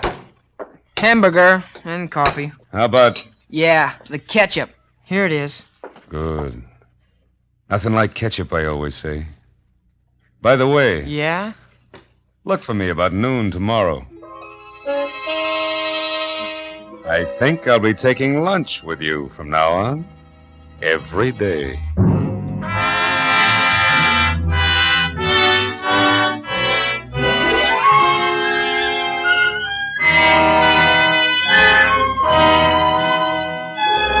For Suspense, Roma Wines are bringing you a cast of Hollywood's outstanding radio actors in short order by John F. Suter. Roma Wines' presentation tonight in radio's outstanding theater of thrills, Suspense.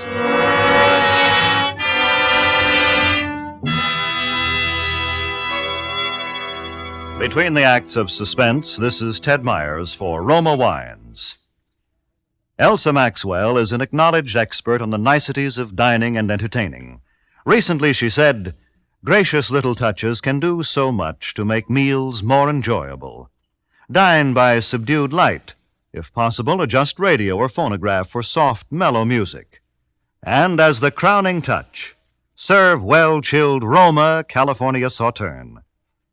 A most excellent idea from Miss Maxwell. Good Roma Sauterne is pale gold, delightful in bouquet, and even more important, exquisite in taste. Created in the Roma tradition, Roma Sauterne is always unvaryingly good. The goodness of luscious grapes selected at peak of flavor richness in sunny California's choicest vineyards, carefully pressed, then unhurriedly guided to perfection by the ancient wine skill of Roma's famed wineries. Good Roma wines are always delicious, yet cost only pennies a glass. Remember, because of uniformly fine quality at reasonable cost, more Americans enjoy Roma than any other wine. R-O-M-A, Roma Wines.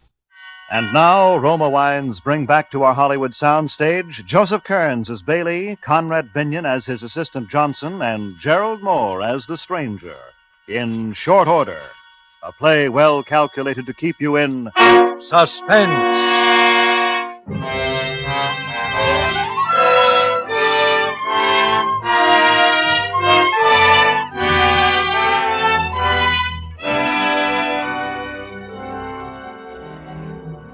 Johnson, I'm at my wit's end. What are we going to do?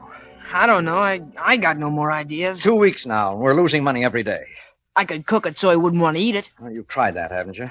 Yeah, twice. And it didn't work. Yeah, that's right. Well, I don't know what we're going... Oh, just a minute, Johnson. Okay. I'll check on the bun supply. All right. Hello, Bailey's place. Oh, yeah. Yeah, dear. Huh? Oh, no. Well, you must have misplaced it, honey. Every place? Well, how much was in it? Oh, no. Well, what are we going to do for the rest of the week? But I can't, honey. I really can't. Why, about $3 or something? I don't know. Well, I don't... You know, it's just dropped off during the last week. Oh, no, he's fine. Now, don't say that, honey. There's nothing the matter with Johnson. And I'm not going to get a new cook. What? Well, I haven't told you, but... Well, why don't you cut down on a few things once in a while? Oh, Johnson, is there any aspirin back there? Yeah, you want the bottle? Yeah, my head's splitting. Here it is. Oh, thanks. Here he is. Hey, now look, I got an idea. You back me up? What is it? Well, I'll try it, and if you don't like it, don't say nothing.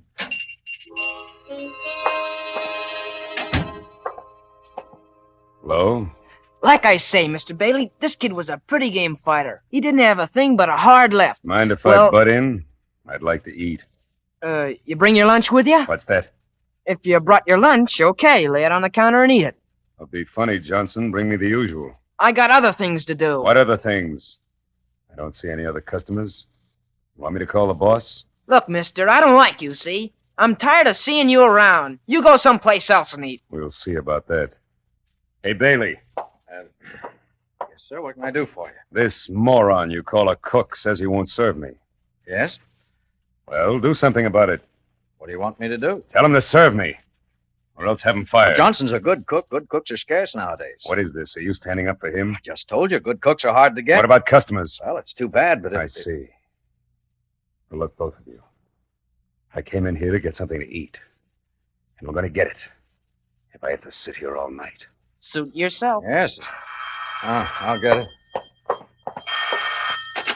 Bailey's place. Yes, dear, I am. What? Wrecked? Where? Were you in it? Were you hurt? Oh, in front of the house. Oh, I don't know what's happening, Virginia. It just seems every time... Well, of course, I'm glad you were in the house when... Well, how bad was it? Almost a complete wreck. Well, could they find out anything from the driver of the other car? Did he have any insurance? No, they never do they? Well, no, I'm all right, dear. I'm just almost out of my mind is all. It's getting so I'm afraid to answer the phone.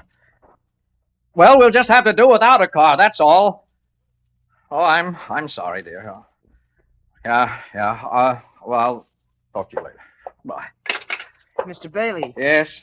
Whoa, what's the matter, Mr. Bailey? Bad news? Oh, wrecked my car right in front of my own house. Had no insurance, of course. No money to pay. Oh, that's tough. Yes, sir, that's tough. Him. Look at him. Still sitting there, waiting. I'll have to think of something. So now I can't seem to think at all. Yeah, I'm stopped, too. Boy, you sure get the luck, don't you? What's the matter? I never used to have luck like this. Just lately. Just since he started coming in here. Yeah, could be. Looked like bad news right from the start to me. There he sits. If we could get him out of here once and for all. Hey, wait a minute. You go to the door and see if Ryan's inside. If he is, call him in, will you? All right, I wouldn't. Oh, okay. Right outside. Orion, would you come here a minute? Okay. Well, Mr. Bailey wants to see you. What can I do for you, Mr. Bailey? See that man sitting at the counter, Ryan?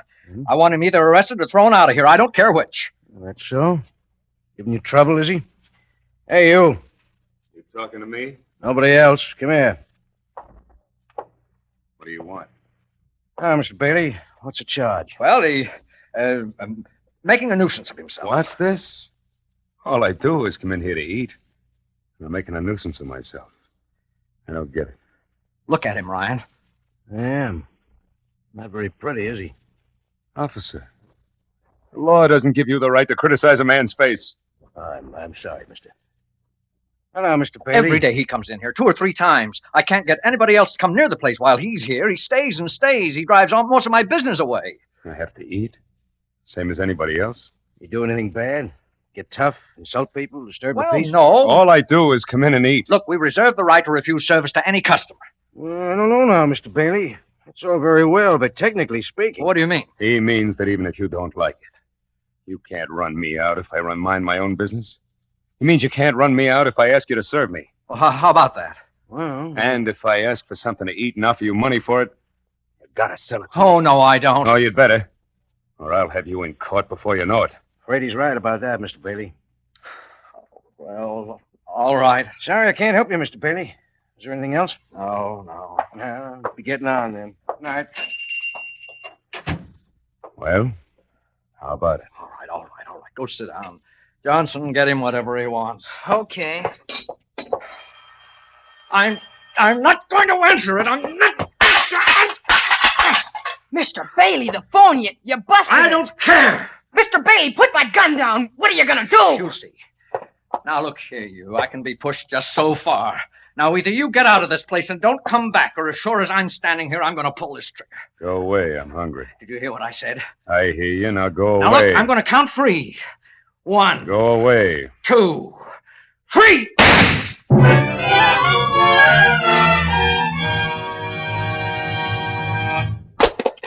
Coffee. Black. I can't believe it. I shot you point blank. Good Lord! Don't forget the ketchup, you. No!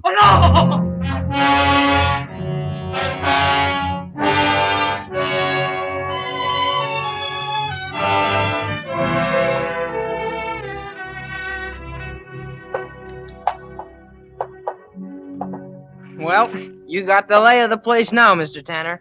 You figure on making any changes? No. Bailey had a good thing here. Better leave it just the way it was. We'll hold the trade easier if we do. How did he seem when the deal was closed? I can't say. I let the lawyers handle everything. He took a beating on the deal, or I don't know you. No, not too much. I figure he recovered about 70% of his investment. He was lucky. I felt sorry for him. You didn't talk to him at all, huh? No. Didn't even see him. You think he'd know you even without the makeup? Maybe. No use taking any chances, huh? Lucky I changed the bullets in that gun for blanks, or you'd be a dead pigeon. Yeah, I'm glad I foresaw that possibility. You might say I saved your life, huh? You might. Don't worry, Johnson. You'll be taken care of. I'm not worrying. I never had reason to yet, have I? No. But just for your information, Johnson, we haven't committed any crime. We didn't take this place away from Bailey by force. We didn't swindle him. I paid money right on the line for it. Just remember that. Oh, I will. Customer. What? Why, it's Mr. Bailey. Oh, come right in. Hello, Johnson. Come on, have a seat.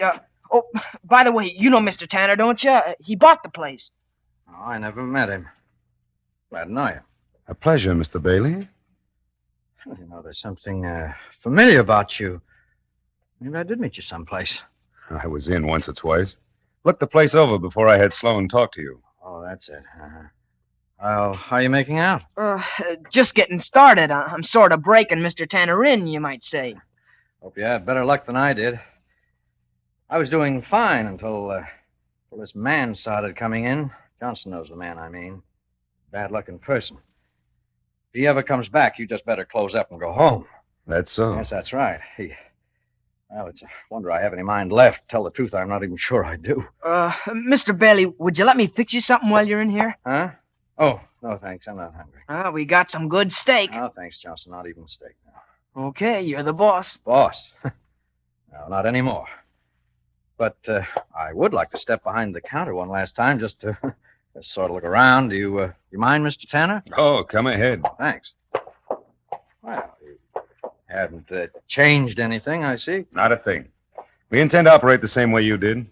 I think it'll pay. Thanks for the compliment. But I hope you don't draw my luck. How about some coffee, Mr. Bailey? You look tired. Coffee? Well, that sounds like a good idea. I don't mind if I do. Yours is cream and sugar, right?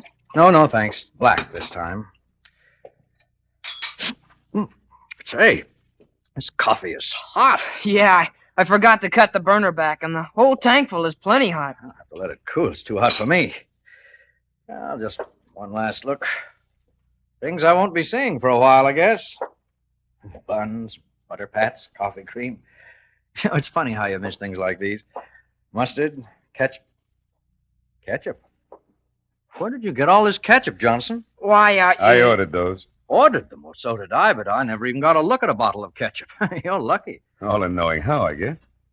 Yeah, I guess you're right. I rather like it myself, you know. Nothing like ketchup, I always say. What was that? I said I'm rather fond of ketchup. Fond of ketchup? Ketchup? I think I know who you are now, Tanner. I think I know who you are. That face. Sure, that face. Makeup, wasn't it? That face. And Johnson had to be in on it with you, too, didn't he? Johnson helped you, didn't he, Tanner? He fixed the gun, didn't he? Well, didn't he, Tanner? Now, Bailey, wait a minute. I can explain. Now you admit it. I'm telling the truth. Isn't that so, Tanner? Isn't that so? Bailey! Hey, Bailey, stop! Hold him off, Mr. Tanner. I'll get it popped. Police! Riot! Help! Police! Coffee. You always take it black. Quick! Coffee! His face! And then what is this? Oh, it's all right, Ryan. There's nothing wrong, Ryan. Nothing really wrong. That's not his real face, Ryan. He likes it that way. Don't let him fool you. Ha! What else do you want? Oh, yes, ketchup! Plenty of ketchup! Nothing like ketchup, I always say! Nothing like ketchup!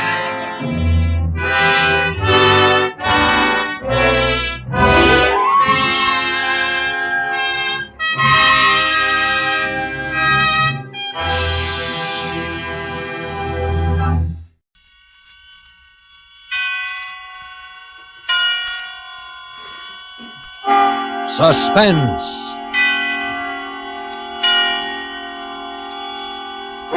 Tonight, Roma Wines bring you Dane Clark, a star of This Will Kill You, a suspense play produced, edited, and directed for Roma Wines by William Spear. Suspense, radio's outstanding theater of thrills, is presented for your enjoyment by Roma Wines. That's R-O-M-A, Roma Wines. Those excellent California wines that can add so much pleasantness to the way you live, to your happiness in entertaining guests, to your enjoyment of everyday meals. Yes, right now a glassful would be very pleasant as Roma Wines bring you Dane Clark in a remarkable tale of suspense.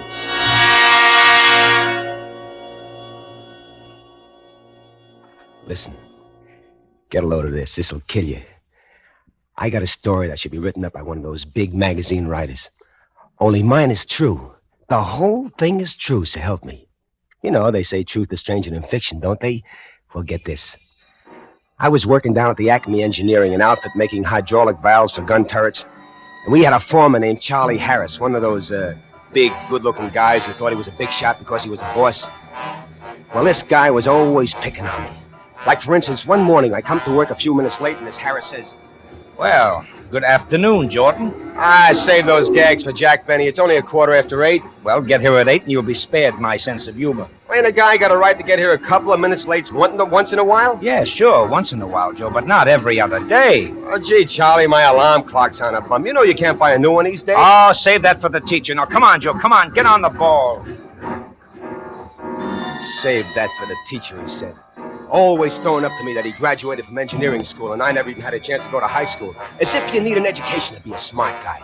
Well, I could tell you 100 guys who never even went to school could buy and sell that guy $1 million. Well, that's another story. Anyway, this Charlie Harris kept giving me the needle. Joe, can I talk to you for a minute? What is it now, Chief? Quit calling me Chief. Now, look, kid, look. I don't know what's wrong, but you're slowing up. The other boys are turning out 100 parts a day, and you're only averaging 80. Now, what's the trouble, Joe? I don't know. My eyes hurt.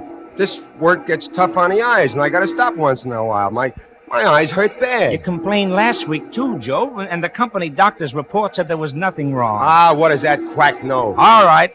Now, quit the complaints and get on the job, Joe. We've still got a war on our hands, even though you and a lot of other guys have forgotten it since Germany took the count.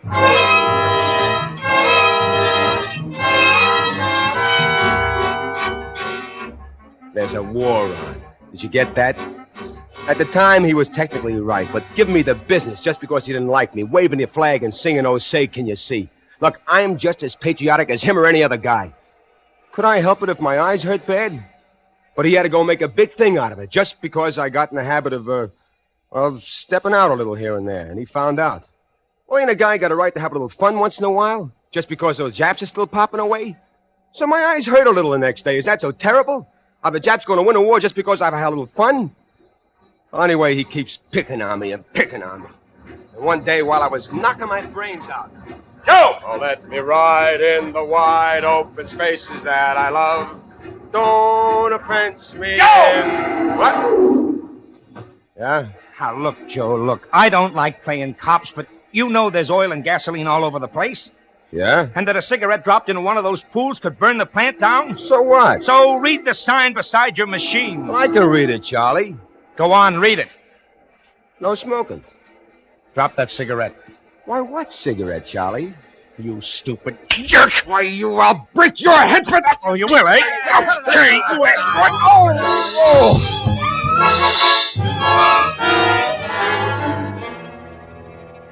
I would have mobilized the guy, but he hit me a lucky punch. Never would have happened again in a million years, but, well, he knocked me out. Charlie was standing by the cot when I came to, looking worried, and he started to apologize, but I gave him a quick brush. Why, that stinking rat, he was scared of me. That's why he didn't report me to the front office. He acted as if he were doing me a big thing by not snitching, but it was because he was scared of me. He thought I'd forget. Joe Jordan never forgets. Remember that. And Joe Jordan always gets even. But I played my cards right. I didn't let him know I was still sore. Now, that was smart, wasn't it? I went on working as if nothing happened, even though the rest of the guys started picking on me, too. Because he was a boss and they were trying to get in good with him, they kept it after me every day until I thought my head would explode, always rubbing it in. Hey, Jack Dempsey, still leading with your chin? Quit using my tools all the time, Joe. Hey, Joe, you ain't smoking again, are you? You'll liable to get another lucky punch from Charlie. Hey, quit throwing your shavings on my machine, Joe.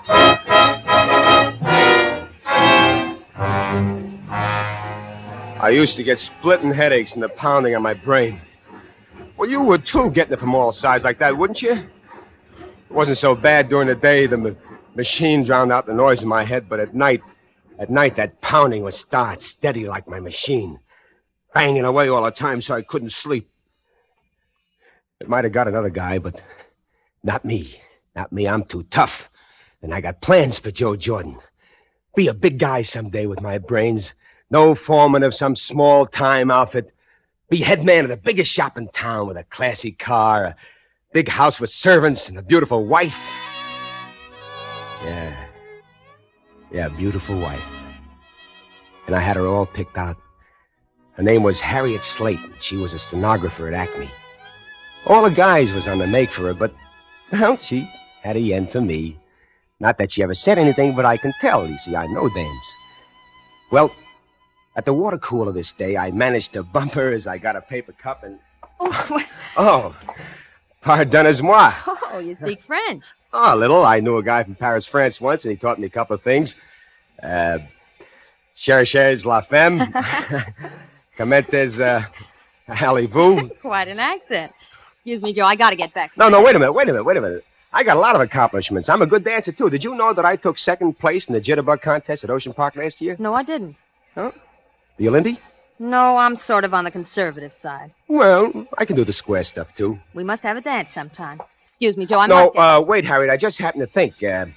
How about going on a company dance with me on Friday? I'm very sorry, Joe, but I can't. Why, aren't you going? Yes, but I have a date with Charlie. Charlie who? Charlie Harris.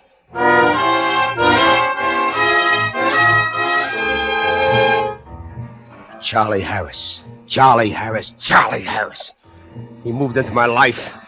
Then he moved into my head and he started banging. And now he moved in with my girl. That guy was doing everything he could to burn me up. He knew I was going to ask Harry to the dance, but he beat me to it.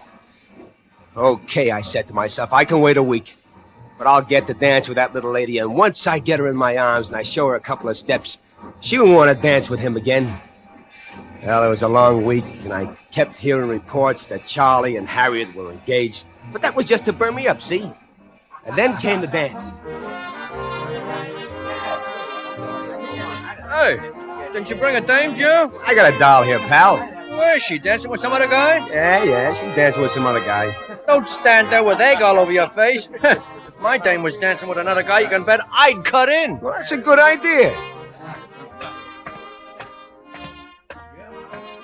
Pardon me, I'm cutting in. Oh, no, you're not, Joe. Look, I wasn't asking the pleasure of you, Charlie. Now, if you don't mind... This is our favorite number, Joe. Well, why can't I cut in once? Just because he's a big foreman or something? No, because you're the big dope. Dope. Did you get that? He called me a dope. But he didn't know I was smart. You know, all good things ain't on the surface, you know. I went home, I tried to sleep, but the pounding on my brain was coming like a sledgehammer. Bang, bang, bang, bang, and I could hear her laughing at me. That dirty, double-crossing dame laughing at me. And the bang in my head was coming louder and louder, and crashing against my brain, exploding on my forehead. And then the pounding stopped.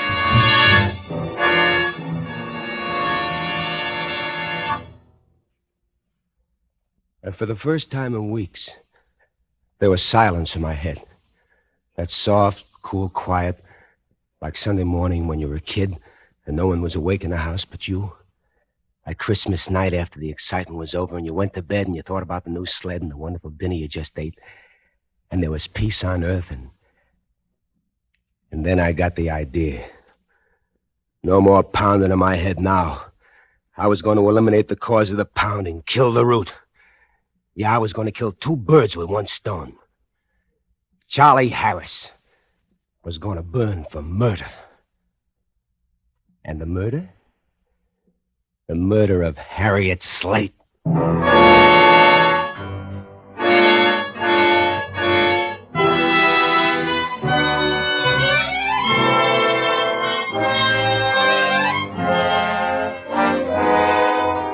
For Suspense, Roma Wines are bringing you as star Dane Clark in This Will Kill You by I.A. Finley. Roma Wines' presentation tonight in radio's outstanding theater of thrills, Suspense.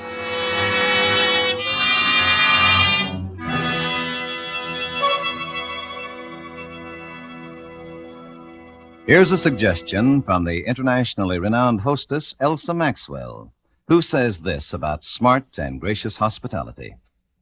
Next time you entertain, flatter your guests by serving glorious gold and amber Roma California sherry. Perfect before dinner, perfect at any time. A most delightful wine of light, nut-like taste. Serve cool. From California's choicest vineyards come the carefully selected wine grapes for distinguished Roma sherry and all fine Roma wines.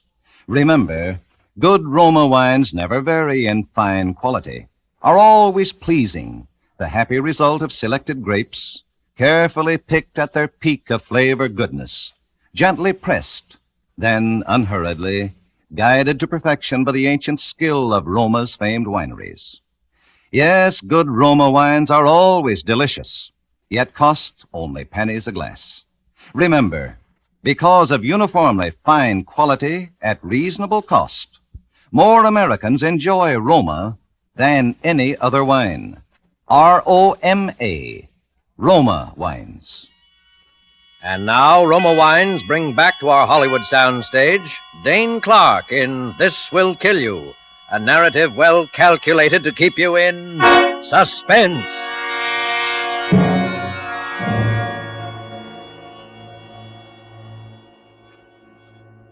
Are you still with me? Well, listen. Like I was telling you, I decided to kill Harriet and pin the rap on Charlie. Fooled you, didn't I? You thought I was going to knock off Charlie myself, didn't you? No. The law was going to do that. You see? You get the switch? Now get this. I knew how I was going to knock off the dame, and I knew how I was going to pin the blame on Charlie. But the only thing missing was the motive. You understand the motive? So before I killed her, I started supplying the motive. Every day down at the plant, I dropped something here and I dropped something there to the guys. Hey, I just heard that Charlie and Harriet was having an argument down the hall. Oh, love a spat, probably. No, I understand things aren't so hotshot between those two. Oh, you're crazy, Joe. Well, that's what I heard. Hey, Charlie's been doing a lot of bowling these nights, hasn't he? Yeah, he loves it. Well, he didn't seem to when he and Harriet were so palsy-walsy. I heard something about that, but I don't believe it. No, I do. I heard him arguing plenty in the hall the other day. Say, did you hear that Charlie and Harriet had a big blow-off last night? Something about another guy? Yeah, I heard things weren't going so hot with those two lately. Hey, listen, did you hear that Harriet and Charlie had a big scrap the other night? Old news, Marty. It's old news. I understand she's got a guy up north, and Charlie is burning. Oh, he ought to bust her head wide open. It'd serve her right for two-timing a white guy like Charlie.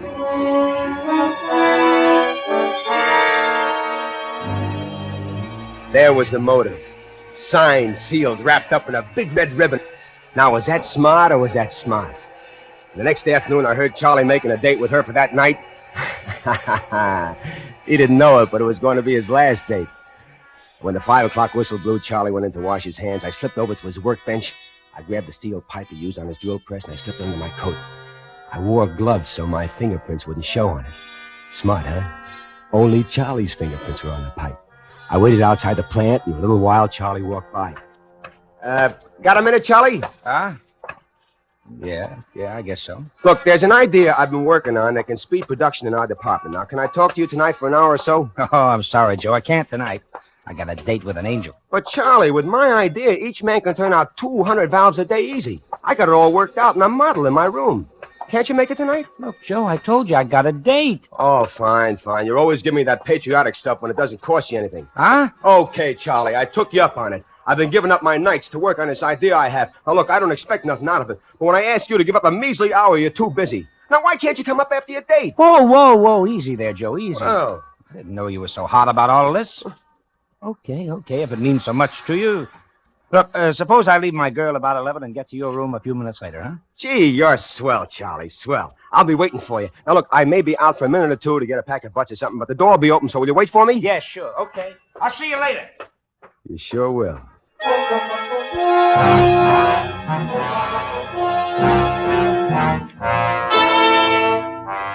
Everything was working out just like I planned. Pretty good for a dumb guy, huh?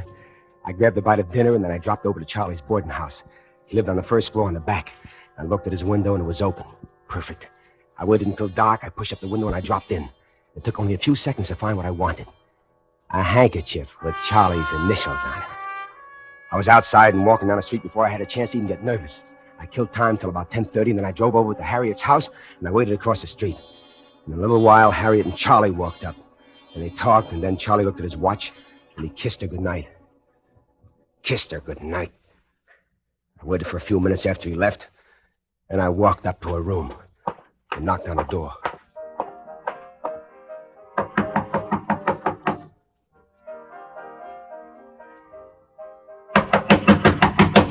Who's there? It's me, Harriet. It's Joe Jordan. I got something to tell you about Charlie.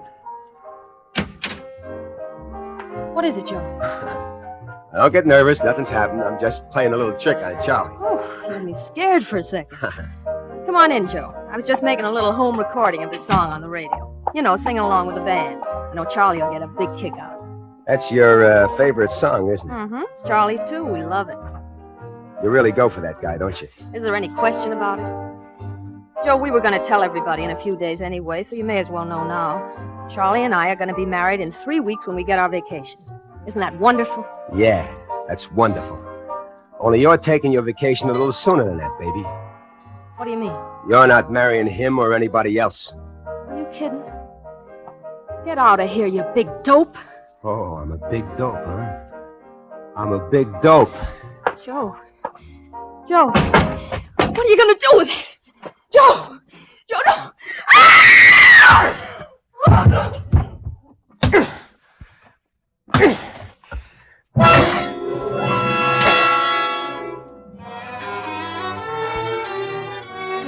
I did it. It was done. I looked at the clock. It was 11:10. He'd just be getting to my room now.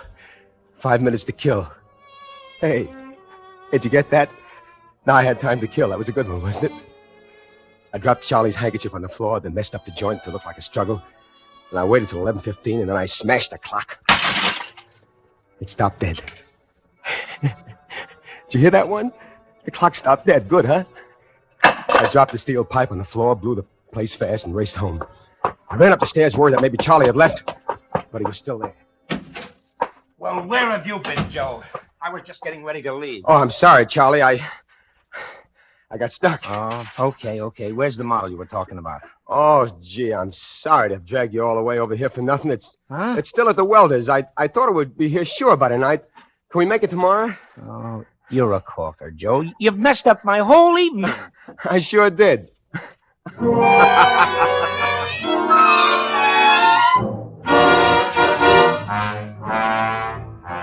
I kept chewing the fat with Charlie about this and that until I was sure he wouldn't get home until late.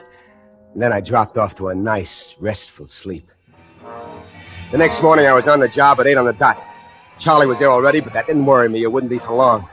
And about an hour later, the kid from the front office came up and said something to Charlie, and he left the shop. Now, that was it. Those were the dicks, and Charlie was a dead pigeon. I went on with my work, not doing very much, just faking, because I knew I was going to be next.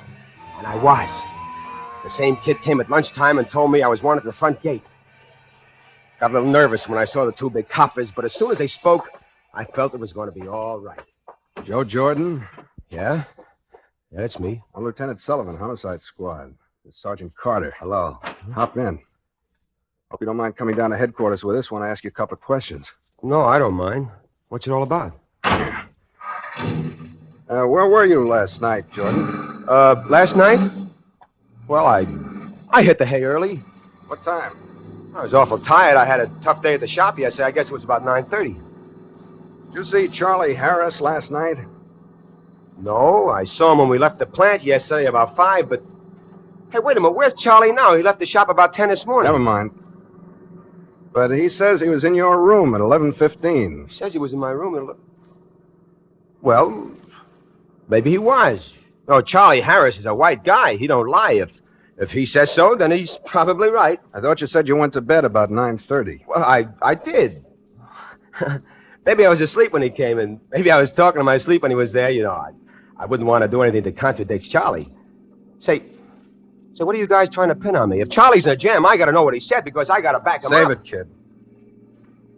Tell me, do you know Harriet Slate? Why, that no-good two-timing dame double-crossing a good guy like Charlie. Why, he was telling me yesterday when we left the plant yesterday that he was going to get us settled last night once and for all. As a matter of fact, he...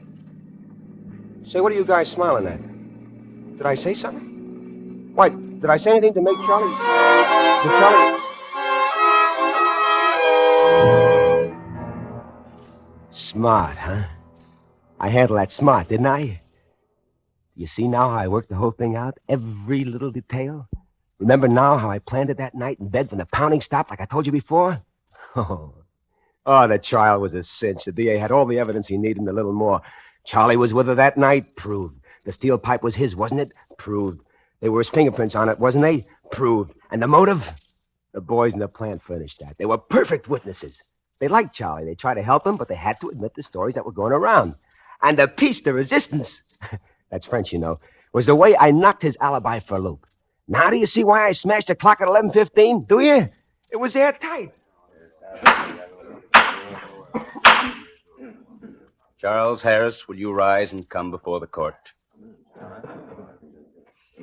Charles Harris, a jury of your peers have found you guilty of murder in the first degree, and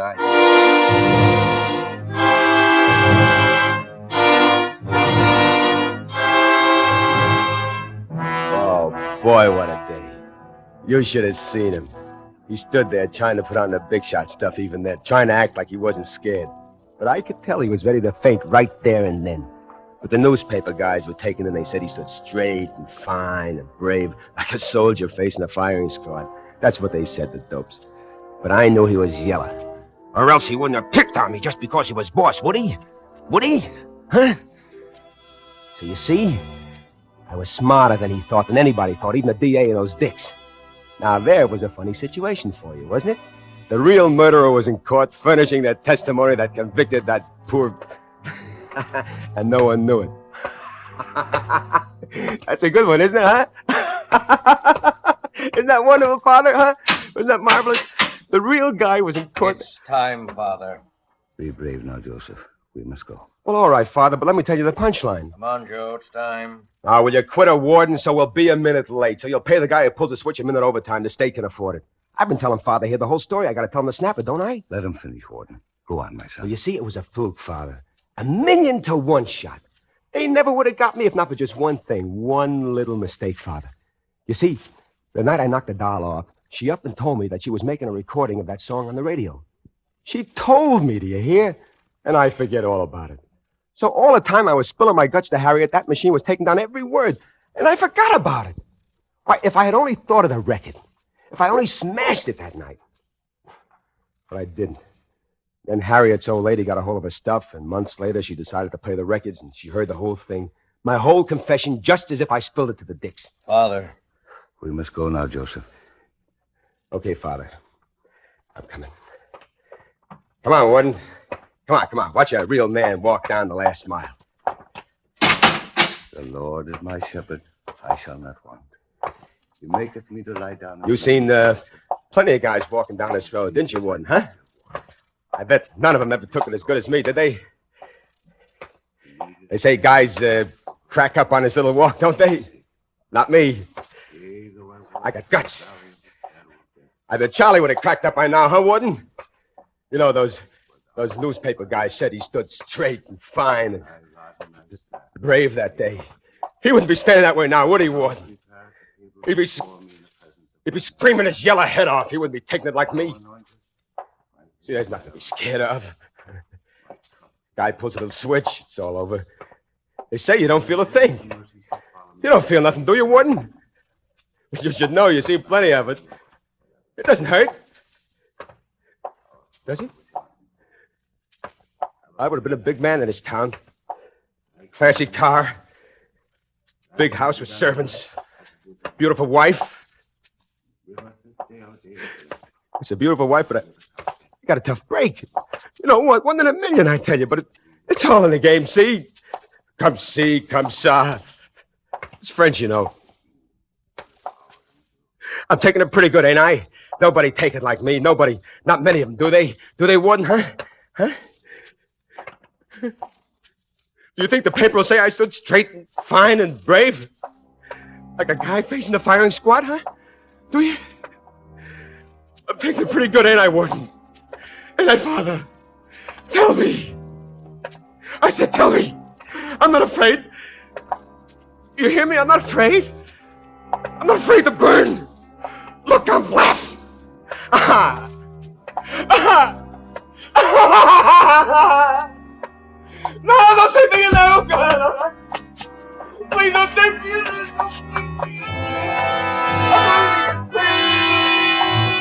I don't take me in there, doctor! Oh, please, Lord, I will be there to be a front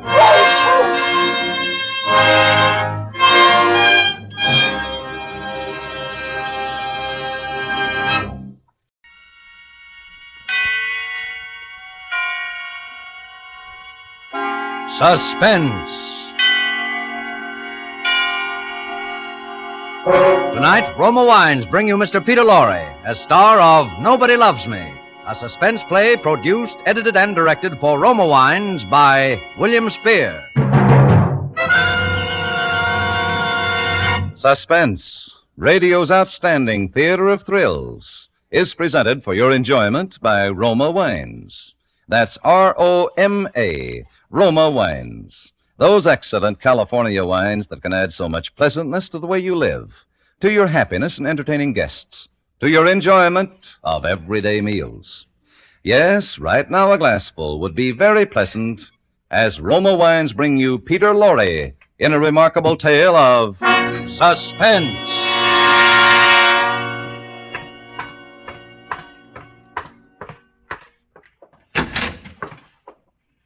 Hello. Are you guys in charge of this precinct? Well, hello, Bright Eyes. Who's in charge here? Just a minute. How did you get in? I walked in. Who's the top man here? This is the squad room, son. If you have a complaint, give it to the desk sergeant. No, I don't want to bother him. He's sleeping. Jenkins sleeping? Wait till I tell... You better sit down. Hey, Costello, he's got a gun. Yeah, I got a gun. Sit down. Hey, son, you must be crazy. Maybe. But I think I know what I'm doing. Well, you can't hold up a police station, mister. No? There's no dough here. No. Look, son, look. Keep your hands up. I didn't move. Hey, you. Shove that chair over for me. Yeah. Okay, mister. Yeah, I have a lot to talk about, and I want to be comfortable. I've come to tell you cops a story. Look, mister, this isn't funny. Just tell you a story and give you a present. How's that? Oh, what do you mean, a present? Why, I'm a regular Santa Claus. Going to give you $10,000. Now, look. There is $10,000 reward for the kidnap of Peggy Stewart, am I right? You Where is she? Where's the girl? You forget this gun. You also forget I said I was going to tell you a story first. Sit down, Captain. You mean you're confessing? Yeah, story of my life. You get plenty of thrills. You know why? Oh, look, son, look. Plenty of thrills. 'Cause my name is Reese. Joe Reese. Then you killed her. You killed so her. you have heard about me. Yes. Killer Reese. Killer Reese, Captain. Then you admit I got a story. I'm going to tell it in my own way. First things first, last things last. And Peggy Stewart comes last. Look, just tell us, did you kill her, Joe? I start at the beginning.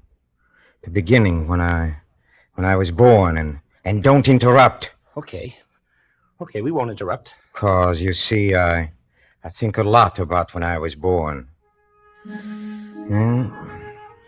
Maybe somebody loved me then.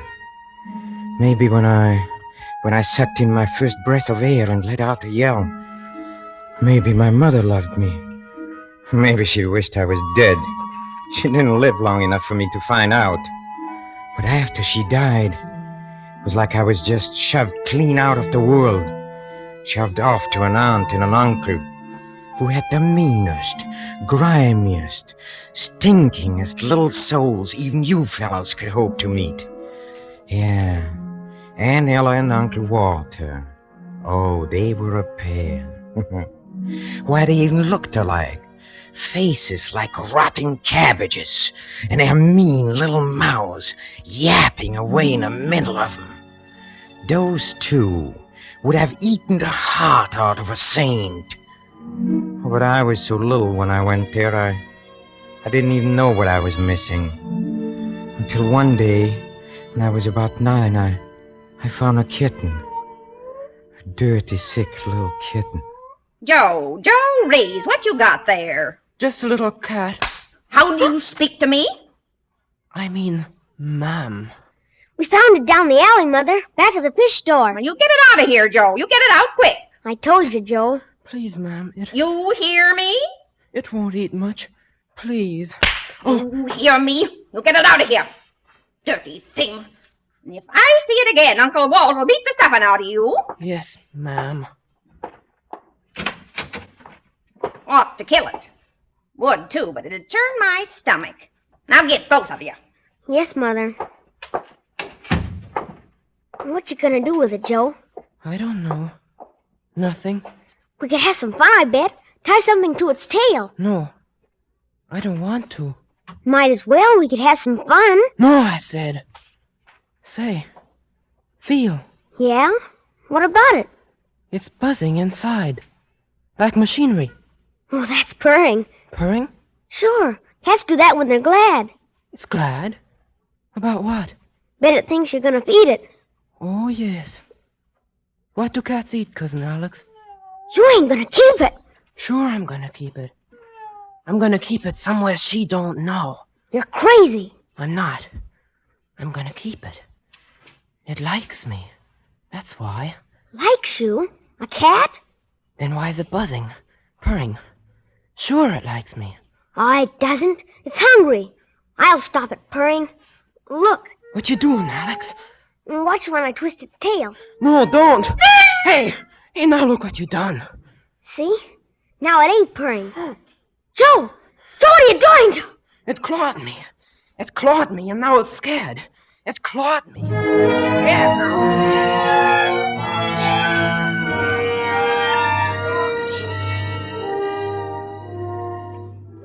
You ever feel a kitten?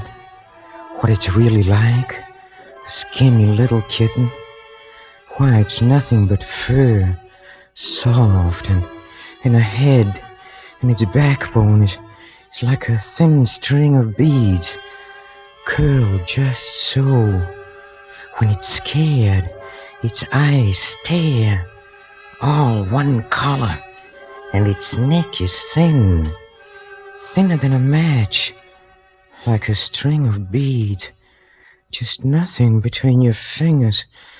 Just nothing.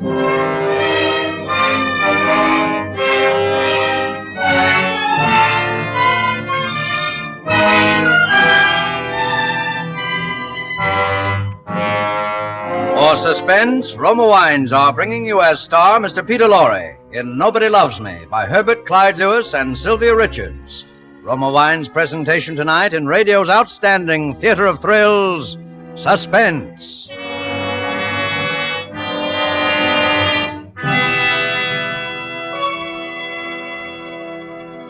Between the acts of Suspense, this is Truman Bradley for Roma Wines.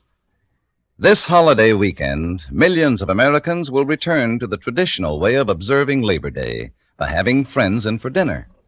That's why Elsa Maxwell makes the most appropriate suggestion. She says, we have good reason to celebrate Labor Day this year. So make your holiday entertaining really festive by enjoying good Roma wine. At dinner, serve Roma California Burgundy Cool. This splendid wine, so delightful, delicious, distinguished, lends charm and flavor magic to any meal. Yes, as Elsa Maxwell says, you'll enjoy the delicate piquancy and fruity, robust taste of Roma Burgundy. Only Roma gives you the goodness of luscious grapes from California's choicest vineyards, gathered at peak of flavor, gently pressed, then unhurriedly, guided to flavor perfection by Roma's ancient winemaking skill, and finally, bottled right at the winery. Roma wines are always unvaryingly good, yet cost only pennies a glass. Remember, because of uniformly fine quality at reasonable cost, more Americans enjoy Roma than any other wine. R-O-M-A, Roma Wines.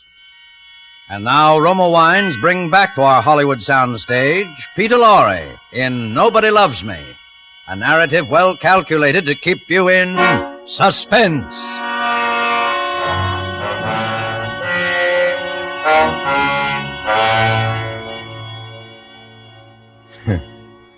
Never turned my stomach. It's always easy. Very easy. Yes, but Joe, where did you leave the girl, Peggy? Didn't I tell you not to interrupt? I am telling you what I have to tell. Cats first and girls last. I sat in the backyard holding the dead kitten, and it was soft for a long time. Next day, it was stiff and hard on its fur. Funny, a kid 9 years old even knew about killing, but I knew. 'Cause when I was more than 4, I saw Uncle Walter kill a chicken.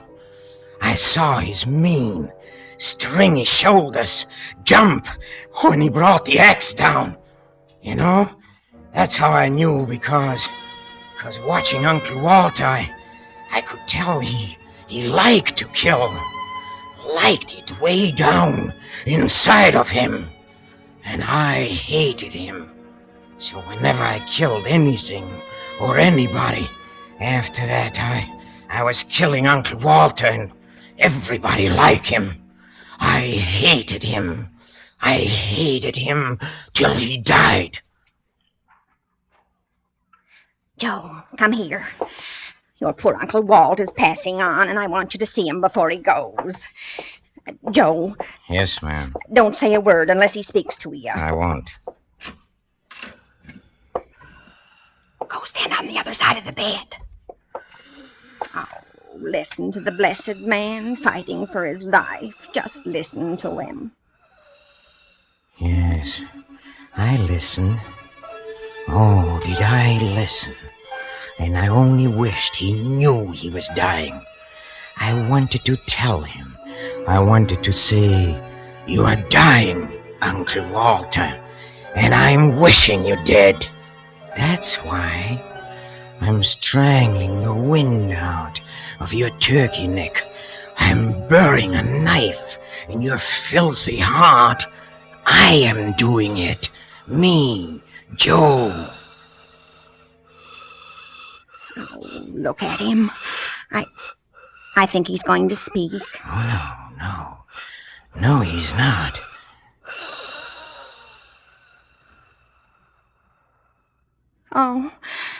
Oh, he's dead. He's gone. Yeah, he's gone. Oh, that blessed saintly man. Joe, you'll never know how much he did for you. You'll never be able to thank him. He's in heaven now. Yeah, I bet. Don't you understand, Joe? Your poor Uncle Walt is dead. Sure, I understand. Then can't you say something? Sure. Uncle Walter's dead. 15 years! Too late for me!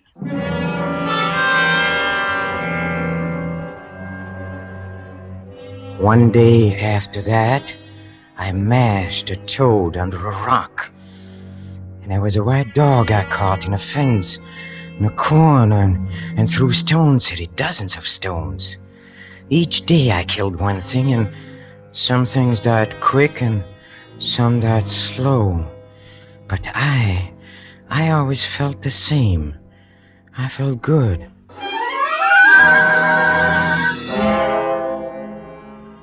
I found there was room in the world for a bright young fellow like me. There was work to spare for a man who didn't mind killing. $100 a job I could get. Sometimes more. Hey, pick up that pencil, fatty. Yeah, you, Sergeant. I'll give you a list. Well, there was the Briscoe brothers. All three of them. A guy named Lyons who was two-timing somebody's wife. Oh, and that chorus babe, Daisy Mae Marks. Yeah. She got her fingers in a wrong pie. Yeah. Izzy Turnbull, the weasel. An old codger named Haskett.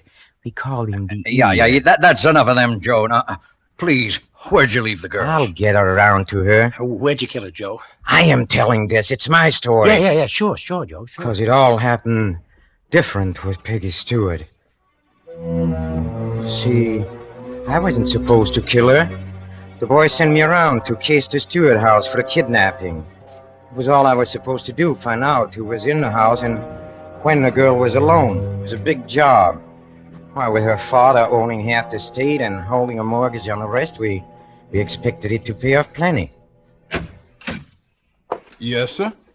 I'm looking for work. There's nothing here. Oh, I thought maybe raking the yard, or I can drive. No, there isn't anything. Oh, is there anyone else here I could ask? Horace? Horace, who are you talking to? It's a young fellow, Miss Peggy, looking for work. Oh. What kind of work? Oh, anything, ma'am, anything at all. You see, I'm going to college, and I just want some work for the summer, and I have a bad back, so I can't do anything heavy. Oh, I see. Well, maybe we have something. I'll ask my father. Miss Peggy! Father isn't home right now, but if you want to wait... Oh, sure, I'll wait. You can come inside, Mr. Sanders, Joe Sanders. Well, come in, Joe.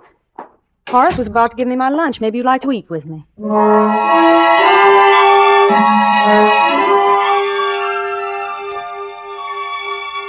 So for more than an hour, I was on the inside, looking out, just for once. It did things to me. That room, all sunshiny where we ate, blue dishes, the food cooked in little dabs, and so good. I was just boiling with hate. I couldn't look at her, at the girl, or talk. She didn't seem to notice what was happening to me. And that's what really got me. She didn't once look scared. Hey, you ever see Miss Peggy? She's little. All curved and little and bright and soft. Even her voice is soft. I'd never known anybody like her except people in books I read in a modern library, you know. I couldn't take it. I want to make her like the other girls I'd known. Make her get that look in her eyes. You're not eating, Joe. Huh? Oh, I've been thinking. Oh? Aren't you scared? Scared? Being alone like this with a fellow you don't even know? Scared of you? Lots of girls are. Why? Are you dangerous? I don't know. Lots of girls think I am. There must be something in it. You mean you're a wolf? No, I don't mean it that way. Well, if you are, I think you're a nice wolf. The nicest I know. It's not what I mean. Anyway, you just don't know me. It's funny. I feel like I do. I feel I've known you for a long time. What's the matter, Joe? Nothing. Nothing is the matter. Guess I better be going. But aren't you going to wait for Father? He'll be here pretty soon. No, I guess I better not wait. But you said you... You see, I I just remembered I got to be someplace at 2 o'clock. Oh. Well, if you come back tomorrow, That's it. Yes, I'll come back tomorrow. maybe that'll be even better. I can talk to Father tonight about you. Then I'm sure he'll give you a job. Sure, you do that. That'll be swell. But you will come back. Promise? Oh, sure. I'll come back.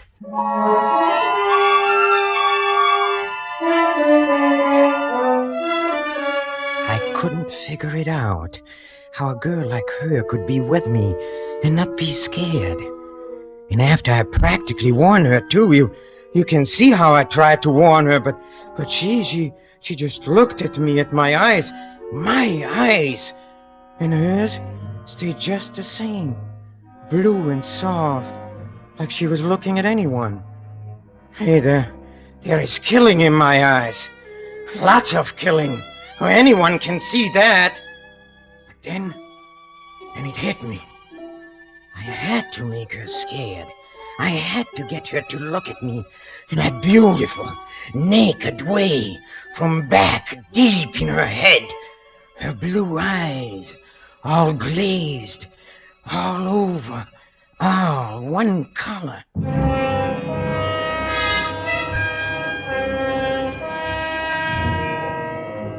Well, I got my car out and drove back to her house. It was night already, and there were lights on, and windows were open, and this time I went right to the front door.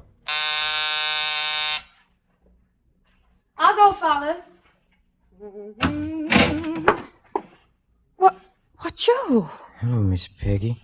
Well, did you come to see Father tonight? I haven't talked to him yet. No, I came to see you. Well, that's nice, Joe. I came to get you. Get me? Sure, don't you remember? I came back like you said. Going to take you away. Like Yeah. I said. Yeah, see? Now you're getting that look. Now you're beginning to look at me the right way. Don't, Joe. You're hurting me. No, I'm not hurting you, Peggy. Not much yet. Just enough so you look up at me like something in a trap. It won't hurt much more when I kill you. When you... Joe, please. That's what I said, when I kill you. Oh, no. It won't.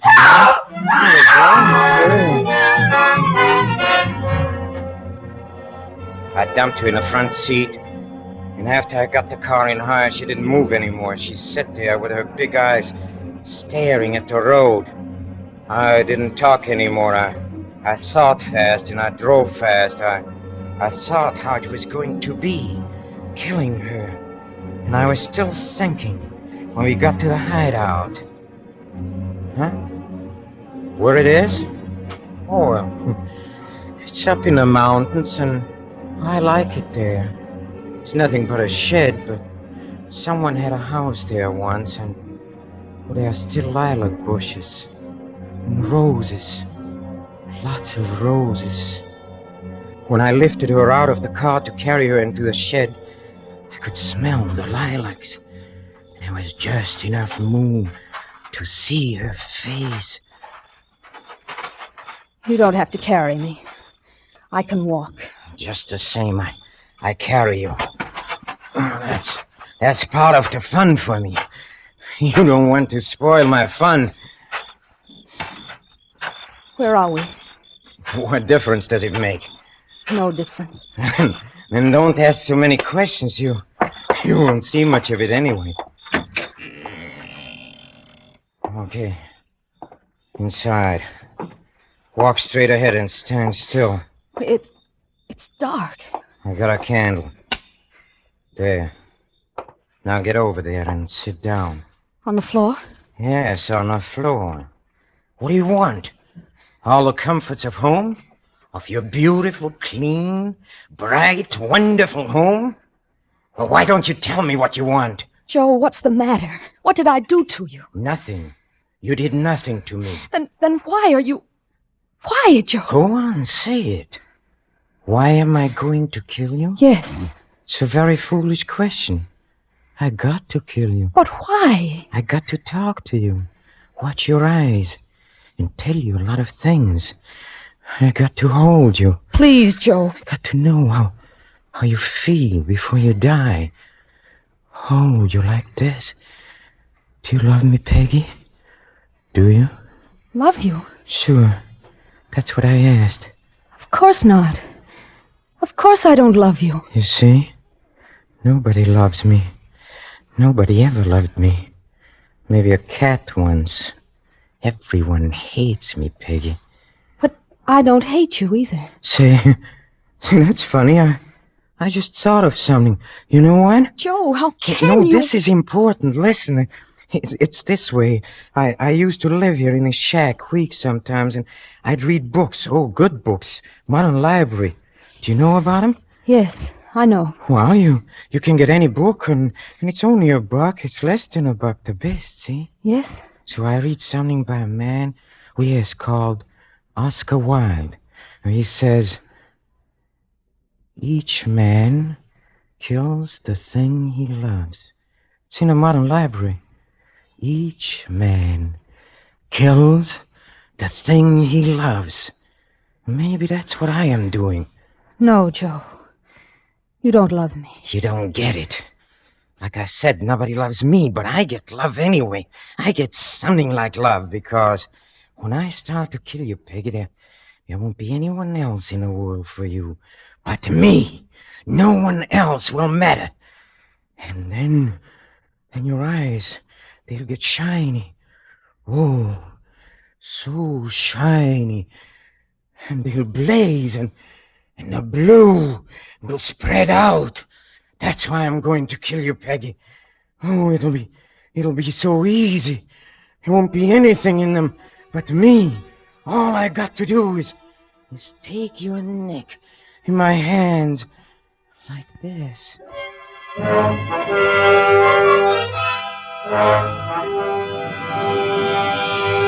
Hey, Peggy, I'm going to kill you. You heard me say it. I'm going to kill you now.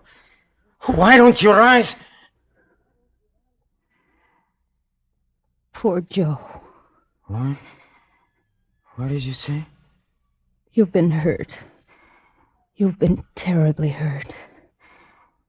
Poor Joe. I'm sorry.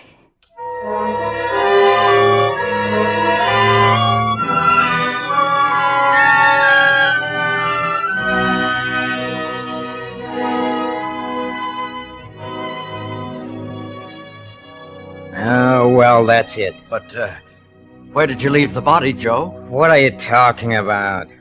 After you killed her. Who said I killed her? Why, you said that you... Listen, you bonehead. That's what it's all about. That's why I came in here, to give myself up. See, nobody ever loved me except that cat, and when he got scared, it clawed me, and I had to kill it. But Miss Peggy, she wasn't scared.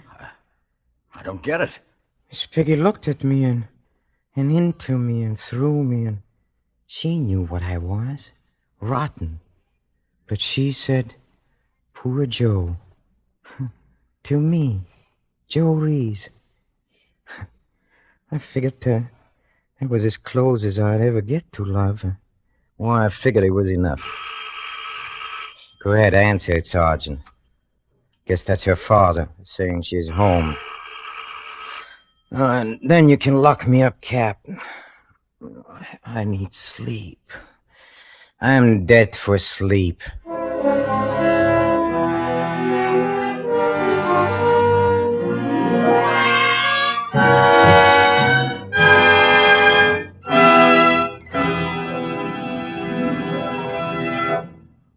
Roma Wines hope indeed to keep you in suspense.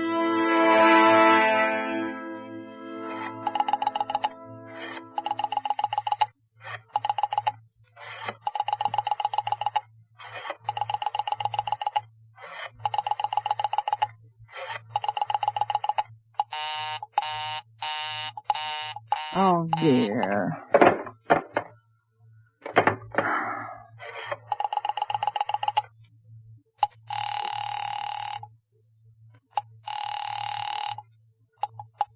Your call, please. Operator, I've been dialing Murray Hill 40098 now for the last 3/4 of an hour, and the line is always busy. I don't see how it could be busy that long. Will you try it for me, please? I will be glad to try that number for you. One moment, please. I don't see how it could be busy all this time. It's my husband's office. He's working late tonight, and I'm all alone here in the house. My health is very poor, and I've been feeling so nervous all day. Ringing Murray Hill 40098.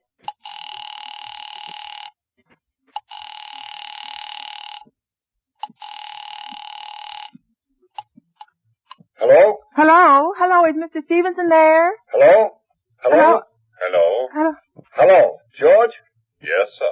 This is George speaking. Hello, who's this? Now, What this is number am George. I calling, please? I'm here with our client. Oh, good. Is everything okay? Is the coast clear for tonight? Yes, George. He says the coast is clear for tonight. Okay. Where are you now? In a phone booth. Don't worry. Everything's okay. What? Very well. You know the address? I know. At 11 o'clock, the private patrolman goes around to the bar on 2nd Avenue for a beer. That's right. 11 o'clock. Okay. Be sure that all the lights downstairs are out. There should be only one light visible from the street. Okay. What's that? Just a minute, George. Oh, our client tells me that at 11:15 a train crosses a bridge. It makes a noise in case her window is open and she should scream. Yes. Hello, what number is this, please? Okay, I understand. What? That's 11:15, the train. Yes. Do you remember everything else, George? Yes. I'll make it quick, as little blood as possible. Because our client does not wish to make her suffer long. That's right. You'll use a knife? Yes, a knife will be okay. Then afterwards, I remove the rings and bracelets and the jewelry in the bureau drawer. Because our client wishes it to look like simple robbery. Don't worry. Everything's okay. I never... Oh, how awful. How unspeakably awful. I never... Your call, please. Operator, I've just been cut off. I'm sorry. What number were you calling? Why, it was supposed to be Murray Hill 40098, but it wasn't. Some wires must have got crossed. I was cut into the wrong number, and I've just heard the most dreadful thing, something about a murder. And, well, operator, you'll simply have to retrace that call at once. I beg your pardon. I don't quite... May I help you? Well, I know it was a wrong number, and I had no business listening, but these two men, they were cold-blooded fiends, and they were going to murder somebody, some poor innocent woman who was all alone in a house near a bridge, and we've got to stop them. We just got to. What number are you calling, Well, that please? doesn't matter. This was a wrong number, and you dialed it for me, and we've got to find out what it was immediately. What number did you call? Oh, why are you so stupid? What time is it? Do you mean to tell me you can't find out what that number was just now? I'll connect you with the chief operator. Oh, I think it's perfectly shameful. Now, look, it was obviously a case of some little slip of the finger. I told you to try Murray Hill 40098 for me, and you dialed it, but your finger must have slipped, and I was connected with some other number, and I could hear them, but they couldn't hear me. Now, I simply fail to see why you couldn't make that same mistake again on purpose, why you couldn't try to dial Murray Hill 40098 in the same sort of careless way. Murray Hill 40098. I will try to get it for you. Oh, thank you.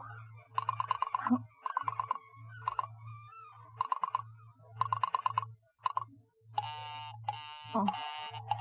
I am sorry. Murray Hill 40098 is busy. I will call you Operator, in 10 minutes. operator. Your call, please. You didn't try to get that wrong number at all. I asked you explicitly, and all you did was dial correctly. I am sorry. What number are you calling? Well, can't you for once forget what number I'm calling and do something for me? Now, I want to trace that call. It's my civic duty, and it's your civic duty to trace that call and apprehend those dangerous killers. And if you won't... I will connect you with the chief operator. Well, please. Talk. Make anyone understand. This is the chief operator. Oh, Chief Operator, I want you to trace a call, a telephone call, immediately. I don't know where it came from or who was making it, but it's absolutely necessary that it be tracked down because it was about a murder that someone's planning, a terrible, cold-blooded murder of a poor innocent woman tonight at 11:15. I see. Well, can you trace it for me? Can you track down those men? I'm not certain. It depends. Depends on what? It depends on whether the call is still going on. Well, if it's a live call, we can trace it on the equipment. If it's been disconnected, we can't. Disconnected? If the parties have stopped talking to each other. Oh, well, but of course they must have stopped talking to each other by now. That was at least 5 minutes ago, and they didn't sound like the type who would make a long call. Well, I can try tracing it. May I have your name, please? Mrs. Stevenson. Mrs. Albert Stevenson. But listen and your now... telephone number, please. Plaza 32098. But if you go Why on do you wasting want all this this... call traced, please? Why? Oh, well, no reason. I mean, I merely felt very strongly that something ought to be done about it. These men sounded like killers. They're dangerous. They're going to murder this woman at 11:15 tonight, and I thought the police ought to know. Have you reported this to the police? Well, no, not yet. You want this call checked purely as a private individual? Yes, but meanwhile... Well, I'm sorry, Mrs. Stevenson, but I'm afraid we couldn't make this check for you and trace the call just on your say-so as a private individual. But I can't... You have to have something more official. Oh, for heaven's sake. You mean to tell me I can't report that there's going to be a murder without getting tied up in all this red tape? Why, it's perfectly idiotic. Well, all right, I'll call the police. Thank you. I'm sure that'll be the best way to... Ridiculous. I never heard of such nonsense. Police department.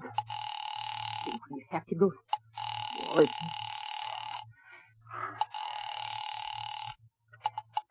Your call, please. The police department. Get me the police department, please. Thank you. Ringing the police department. Oh, dear, do you have to dial? Why can't you ring them direct? Oh, it's time. Wait.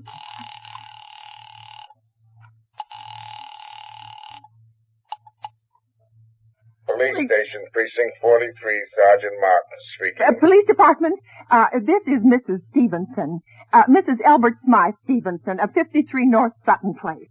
I'm calling up to report a murder.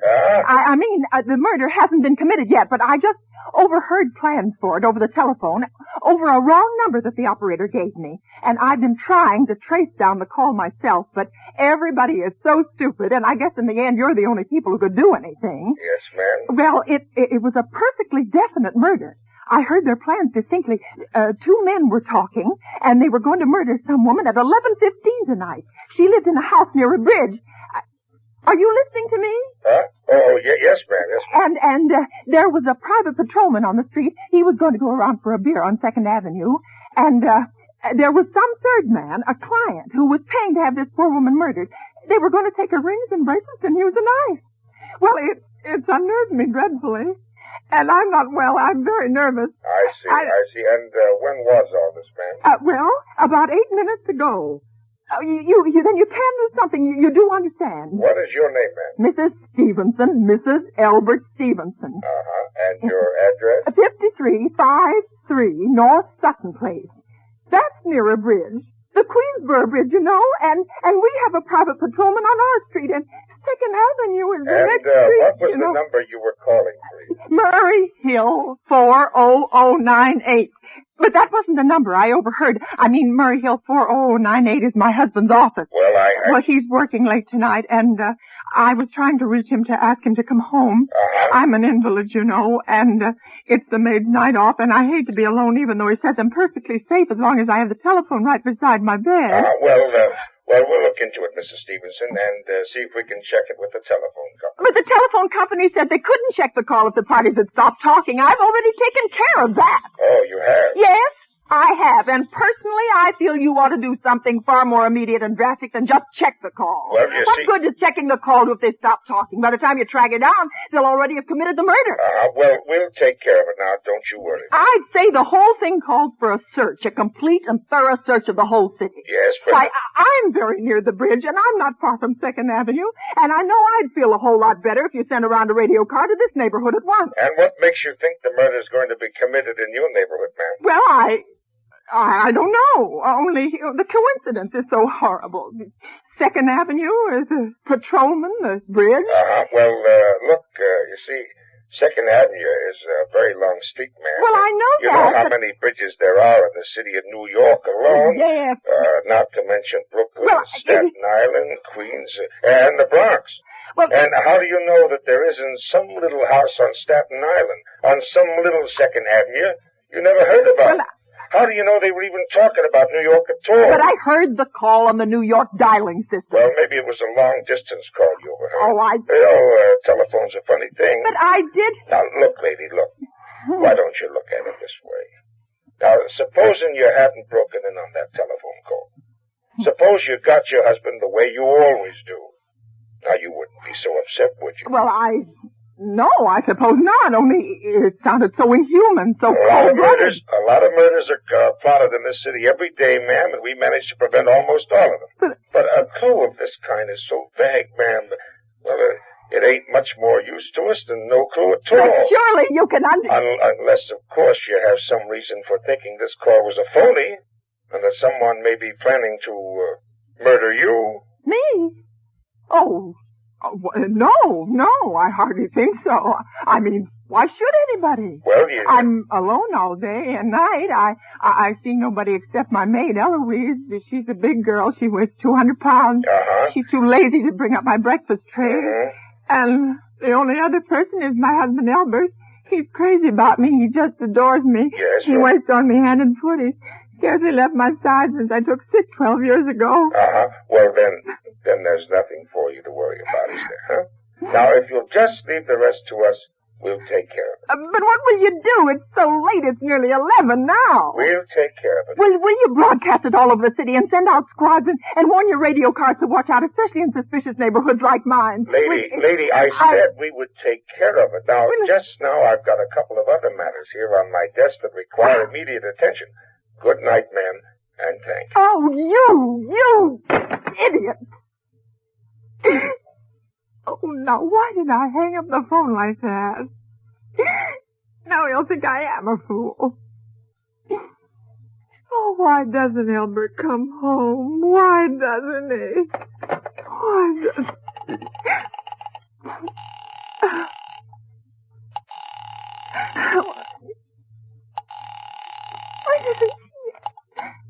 Your call, please. Operator, for heaven's sake, will you ring that Murray Hill 40098 number again? I can't think what's keeping him so long. I will try it for you. Well, try. I don't see why he doesn't answer. Oh. I'm sorry, Murray Hill 40098 is busy. I will call you. I can hear it. You don't have to tell me. I know it's busy. Oh, if I could only get out of this bed for a little while. If I could get a breath of fresh air and just lean out the window and see the street. Hello, Albert? Hello? Oh, what's the matter with this phone? Hello?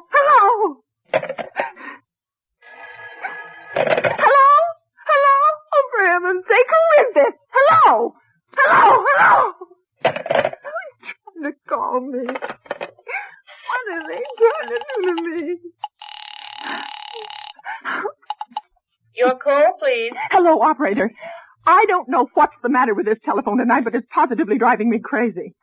I've never seen such inefficient, miserable service. Now, look, I'm an invalid, and I'm very nervous, and I'm not supposed to be annoyed. But if this keeps on much longer... What seems to be the trouble, please? Well, everything's wrong. I haven't had one bit of satisfaction out of one call I've made this evening. The whole world could be murdered for all you people care, and now my phone keeps ringing and ringing and ringing and ringing every 5 seconds or so, and when I pick it up, there's no one there. I am sorry. If you will hang up, I will test it for you. I don't want you to test it for me. I want you to put that call through whatever it is at once. I'm afraid I cannot do that. You can't, and why? Why, may I ask? The dial system is automatic. If someone is trying to dial your number, there's no way to check whether the call is coming through the system or not, unless the person who is trying to reach you complains to his particular operator. Oh, well, of all this stupid. And meanwhile, I've got to sit here in my bed suffering every time that phone rings, imagining everything. I will try to check the trouble for you. Check it. That's all anybody can do. Oh, what's the use of talking to you? You're so stupid. Oh, it's her. Of all the impudent. How dare she speak to me like that? How dare she speak to me like that? Oh, why did they take so long?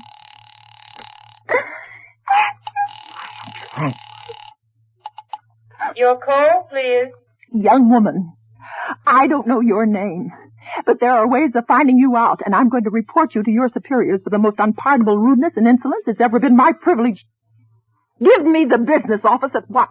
You may dial that number direct. Dial it direct. I'll do no such thing. I don't even know the number. The number is in the directory, or you may secure it by dialing information. Listen here, you... Oh, what's the use? Oh, dear. Oh, for heaven's sake, I'm going out of my mind. Hello, stop ringing me. Do you hear? Answer me. Who is this? You realize you're driving me crazy? Who's calling me? What are you doing it for? Now, stop it, I say. Hello, if you don't stop ringing me, I'm going to call the police. You hear? The police!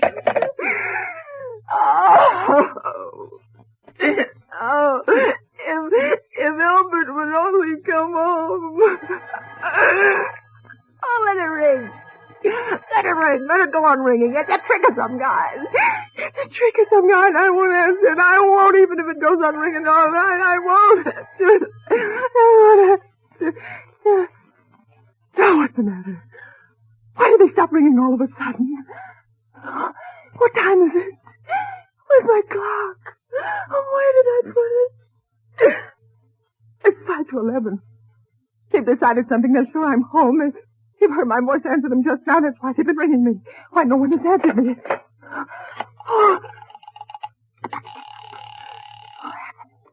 Oh, where is she? Where is she? Why doesn't she answer? Oh, answer.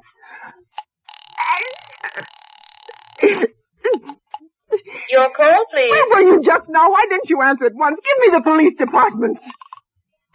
Oh. I'm sorry, the line is busy. I will call you. Busy? But that's impossible. The police department can't be busy. There must be other lines available. The line is busy. I will try to get them for you later. No, I've got to speak to them now. It may be too late. I've got to talk to someone. What number do you wish to speak to, please? I don't know, but there must be someone to protect people beside the police department. A detective agency. You will find agencies listed in the classified directory. But I don't have a classified. I mean, I'm too nervous to look it up, and I don't know how to use the directory. I will connect you with information. Perhaps they will be able to help you. No. Oh, you're being spiteful, aren't you? You don't care, do you, what happens to me? I could die and you wouldn't care. Oh, stop it! I can't stand anymore. Hello, what do you want? Stop ringing, will you? Stop. Hello? Is this Plaza 32099? Yes, I'm sorry. This is Plaza 32099. This is Western Union. I have a telegram here for Mrs. Albert Stevenson. Is there anyone there to receive the message? I'm Mrs. Stevenson. The telegram is as follows. Mrs. Albert Stevenson, 53 North Sutton Place, New York, New York. Darling, terribly sorry. Tried to get you for last hour, but line busy. Leaving for Boston, 11 p.m. tonight on urgent business. Back tomorrow afternoon. Keep happy. Love, signed, Albert. Oh, no. Do you wish us to deliver a copy of the message? No, thank you. Thank you, madam. Good night. Good night.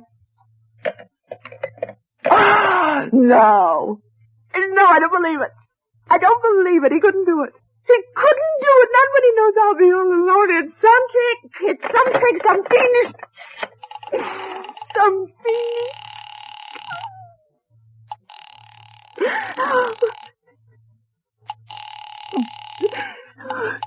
Your call, please. Operator, try that Murray Hill 4098 number for me just once more, please. You may dial that number direct. Oh.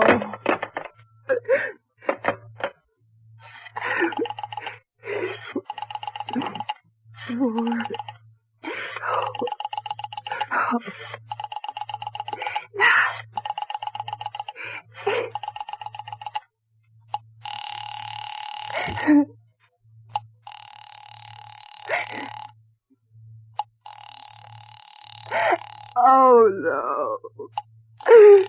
He's gone. Oh, Albert, how could you? How could you?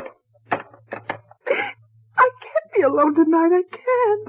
If I'm alone one more second, I'll go mad. I don't care what he says or what the expense is. I'm a sick woman. I'm entitled to some consideration.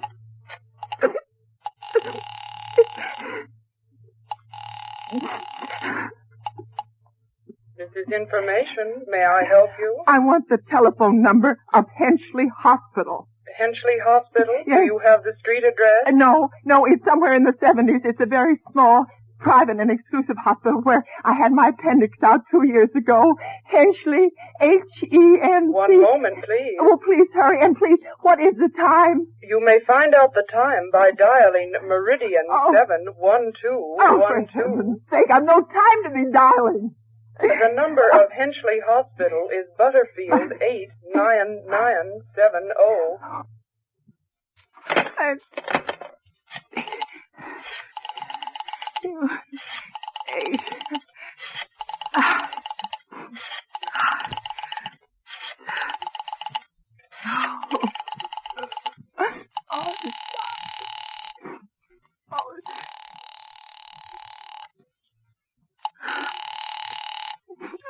Please. Henchley Hospital, good evening. Nurses registry. Who was it you wish to speak to, please? I want the nurses registry at once. I want a trained nurse. I want to hire her immediately for the night. I see. And what is the nature of the case, madam? Nerves. I'm very nervous. I need soothing and companionship. You see, my husband is away, and Have you been recommended to us by any doctor in particular, madam? No, but I really don't see why all this catechizing is necessary. I want a trained nurse. I was a patient in your hospital 2 years ago, and after all, I do expect to pay this person for attending me. We quite understand that, madam. But we're not completely back on a peacetime basis, you know. I know that. Registered nurses are very scarce just now. But... And our superintendent has asked us to send people out only on cases where the physician in charge feels it is absolutely necessary. Well, it is absolutely necessary. I'm a sick woman. I'm very upset, very. I'm alone in this house, and I'm an invalid. And tonight I overheard a telephone conversation that upset me dreadfully. A woman's going to be killed when a train comes. In fact, if someone doesn't come at once, I'm afraid I'll go out of my mind. I see. Well, I'll speak to Miss Phillips as soon as she comes in. Miss Phillips? And what is your name, madam? Miss Phillips, when do you expect her in? I really couldn't say. She went out to supper at 11 o'clock. 11 o'clock? But it's not 11 yet. Oh, my clock has stopped. I thought it was running down. What time is it? Just 15 minutes past 11. What was that? What was what, madam? That clicked just now on my own telephone. As though someone has lifted the receiver off the hook off the extension telephone downstairs. I didn't hear it, madam. Now, about... But I did. There's someone in this house. Someone downstairs in the kitchen. They're listening to me now. They're listening. I won't pick it up. I won't let them hear me. I'll be quiet. And they'll be... But if I don't call someone now while they're still down there, there'll be no time. I've got to get that operator. I've got to get that operator. Operator. Answer me. Answer me. Please.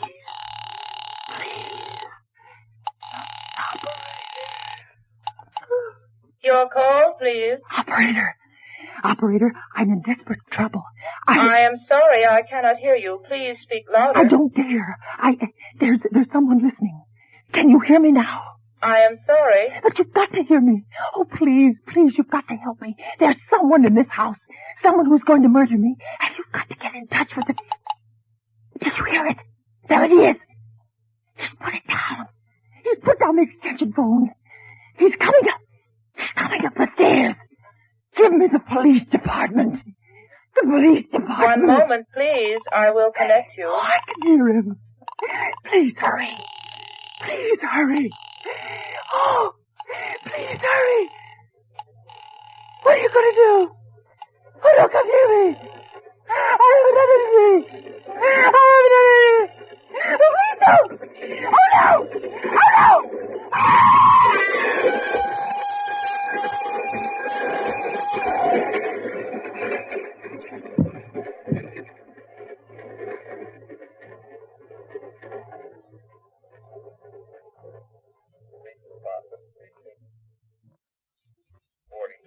Sergeant Markham speaking. Police Department, Precinct 43. Sergeant Martin speaking. Hello. Hello, Police Department, Precinct 43. Sergeant Martin speaking. Police Department? Yeah. Oh, I'm sorry. Must have got the wrong number. Don't worry. Everything's okay.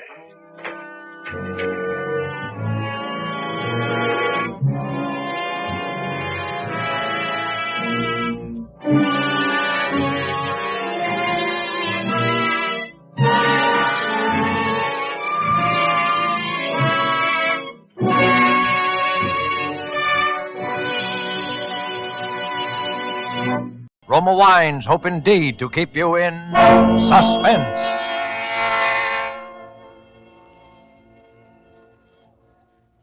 Sit down, rest yourself a minute, Ms. McIntyre, and take a cup of tea. I got some news for you. You'll never guess it in 100 years. Do you remember that Mr. Jennings, my nice tenant that moved away last year? The tall, thin fella, the one with the pretty little wife, Mabel, who died so sudden last October. Oh, sure, you know him. Most devoted husband I ever seen. Always bringing her flowers and billing and cooing. He moved out upstairs about 2 weeks after she died. So heartbroken he was. Sold every stick of furniture, got rid of the canary and the piano, and just skidooed. I expected any day to hear they'd fished him up out of the river, but no. This morning, while I'm cleaning down the stairs, who do you think should ring my bell?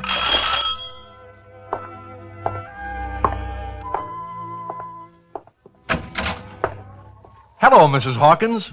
Remember me? Why, it's Mr. Jennings. My, Mr. Jennings, you sure give me a turn. I never expected to see you around this neighborhood again. Well, here I am. How's the upstairs floor? Just as you left it, Mr. Jennings. I haven't rented it to a soul. Well, I want to rent it again. What? You, Mr. Jennings? That's right. I'm setting up housekeeping again.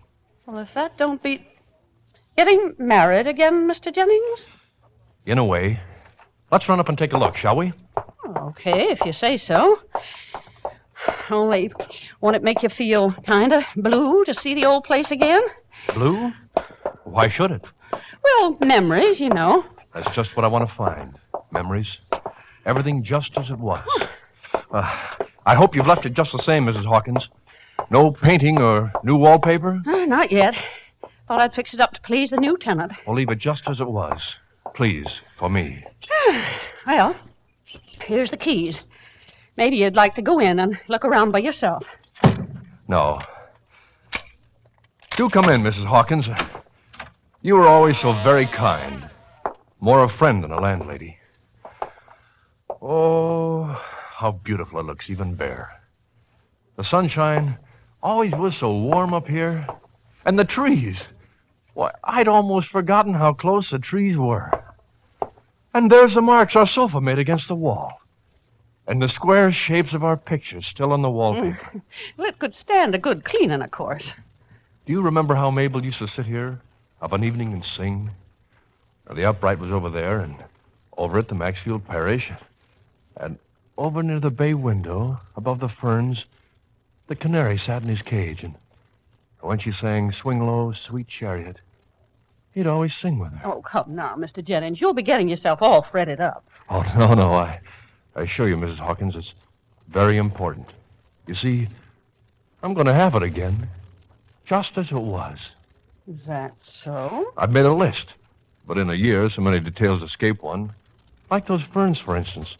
Well, I'd almost forgotten how she loved ferns. Oh, yes, and there was something over in that corner. What was it? A rocker.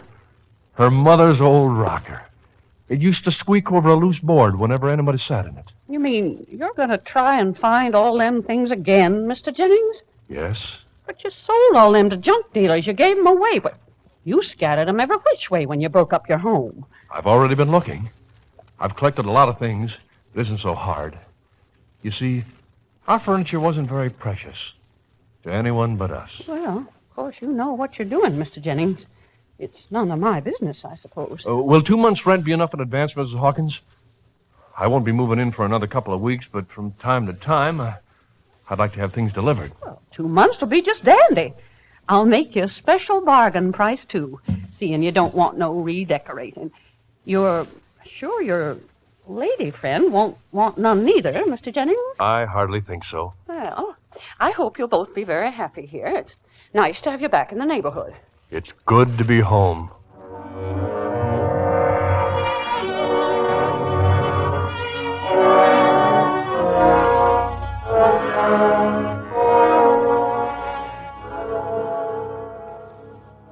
Now, Mrs. McIntyre, what would you have done in my place?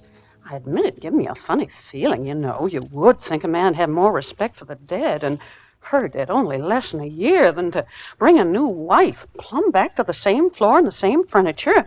And I say, what kind of a woman is she, too, to stand for that kind of nonsense? But, of course, it ain't really none of my business. Besides, 2 months' rent is 2 months' rent. Well,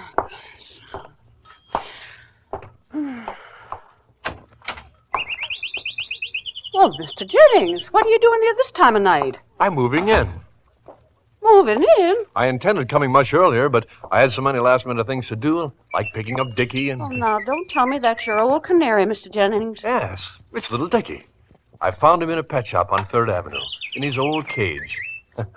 He looks pretty chipper, doesn't he? Well, aren't you the one? I'd have thought he'd have died of lonesomeness ages ago. Did all my furniture and things get here, Mrs. Hawkins? Just about. They've been delivering off and on for the last week. You sure got everything back, Mr. Jennings? Well, pretty nearly everything. A couple of rugs are missing, and our old kitchen table, and... Oh, say, I got the piano. I bought the old upright back from the Sunday school. Boy, I've been more than lucky. Miss Hawkins, you won't mind, will you, if I start moving some of it into place tonight? I'll be very quiet. Tonight? Oh, it's pretty near midnight, Mr. Jennings. Yes, I know, but I'd have to work all day tomorrow and the next day. You see, there's so little time. Oh, you're expecting her soon? Very soon. Oh, well, if you don't get it done in time, I'll be glad to give you and her a hand when she gets here. Oh, no. It's got to be all ready before she comes. Otherwise, she won't come. You don't say, Mr. Jennings. So, if you don't mind, it'll only be for a few nights. And I won't move any of the heavy pieces after midnight. If you only knew what this means to me, Mrs. Hawkins, how I've waited for months. Is that so, Mr. Jennings? Well, I'm sure glad you found somebody to make a home for you again, and I hope she's the right girl for you and is going to make you happy. Oh, she will, all right. Of course, there are some people I know say a man ought to wait a couple of years, but, well, I was only saying yesterday, certain men are natural-born husbands, and homebodies, they need a home and a woman to look after them. Yes, that's true. Well, good night, Mrs. Hawkins. I'll try not to disturb you. Good night, Mr. Jennings.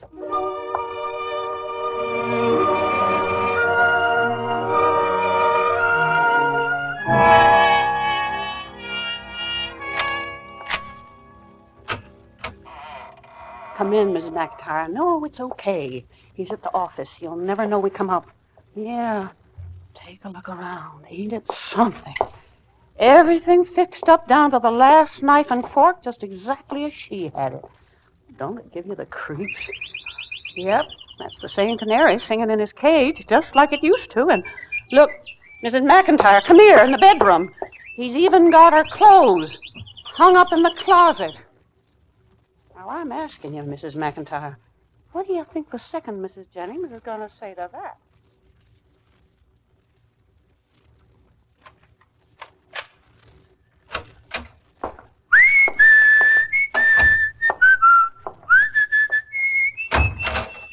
Mr. Jennings? Oh, hello, Mrs. Hawkins. Well, I've been beside myself with worry, Mr. Jennings. Where you been all this time, if I may ask? Right here. Right here? What, didn't you hear us come in? I've been to work all day, of course, but last night, a little after 1. Oh, perhaps you were sleeping. Us? You mean you and... Well, yes. She's come. You mean she's been upstairs all day? Certainly. I haven't heard a sound. Probably she's sleeping. She was very tired. The trip was more exhausting than I dreamed. Well, you might have stopped by and told me on your way to work this morning, Mr. Jennings. Of course, it's none of my business, but I could have at least introduced myself to my own tenant and maybe even helped her out. Oh, it's all right. She doesn't want to see anybody just yet. Oh, no? Well, of course, I wouldn't intrude on your privacy for anything, Mr. Jennings, although I'm sure when the first Mrs. Jennings was alive, we were all friends here. Oh, no, it isn't that. It's only that in these first few days, everything is so new and strange. She's not quite herself. Okay, Mr. Jennings. You know best, but if you should want me, you just call down the dumb waiter, and I'll be right up. Thanks, Mrs. Hawkins. Thank you. But on no account are we to be disturbed. On no account.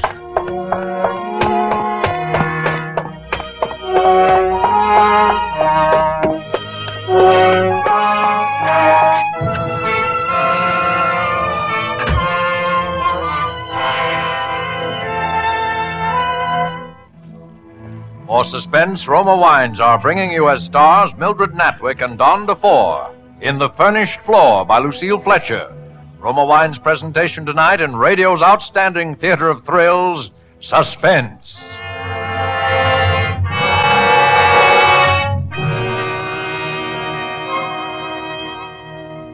Between the acts of Suspense, this is Truman Bradley for Roma Wines. Happier days are here again. People are entertaining more and more, inviting friends over often, enjoying friendly visits in simple, sensible ways. One such way is to serve Roma, California sherry.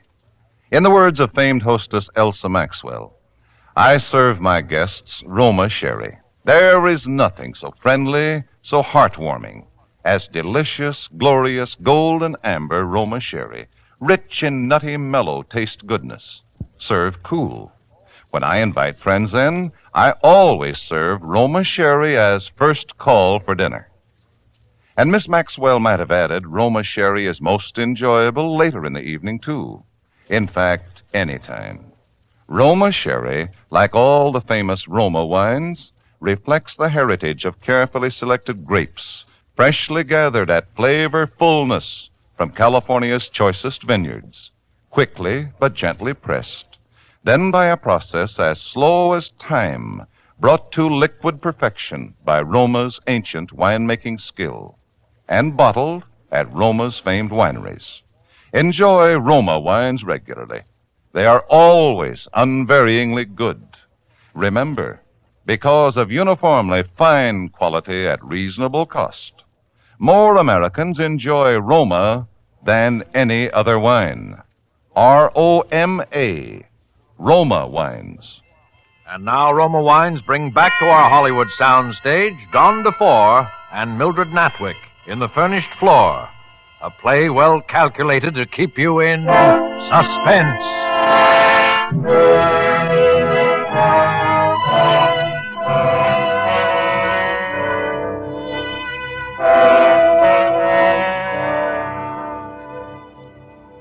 Now, don't get me wrong, Mrs. McIntyre. The last thing in the world I am is a busybody, but, well, you know, I don't go out much on account of my heart, and our two floors are kind of close. Downstairs in my dining room, you can hear most everything that goes on upstairs. Now, wouldn't you have thought there'd have been something last night? Some talking or footsteps or dishes rattling? Well, I'm telling you, I sat there till midnight, and there wasn't a thing. Nothing at all, except along about 12:30, I hear the dumb waiter come rumbling down the shaft. Well, I just stole a peek, and there, going by with his claws sticking up in the air, was that little yellow canary, dead.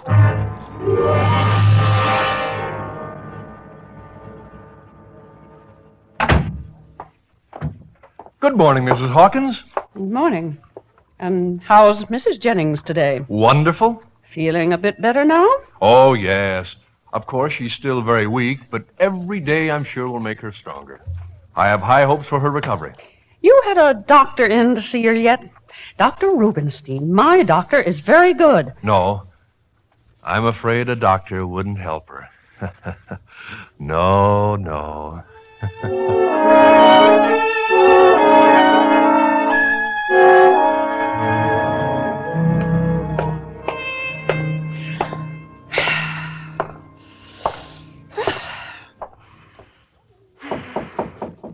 Mrs. Jennings! Mrs. Jennings! It's Mrs. Hawkins, the lady downstairs. I heard you were sick, and so I got a little bit of lunch for you, Mrs. Jennings. It's just a little bowl of homemade chicken broth, but it's nice and rich. You sleeping, Mrs. Jennings? Okay, then I'll just slip in quietly with my own key, if you don't mind, and leave it right beside your bed. Oh, that's funny. Oh, he must have bought a new kind of lock. He didn't say anything to me. Mrs. Jennings! Mrs. Jennings!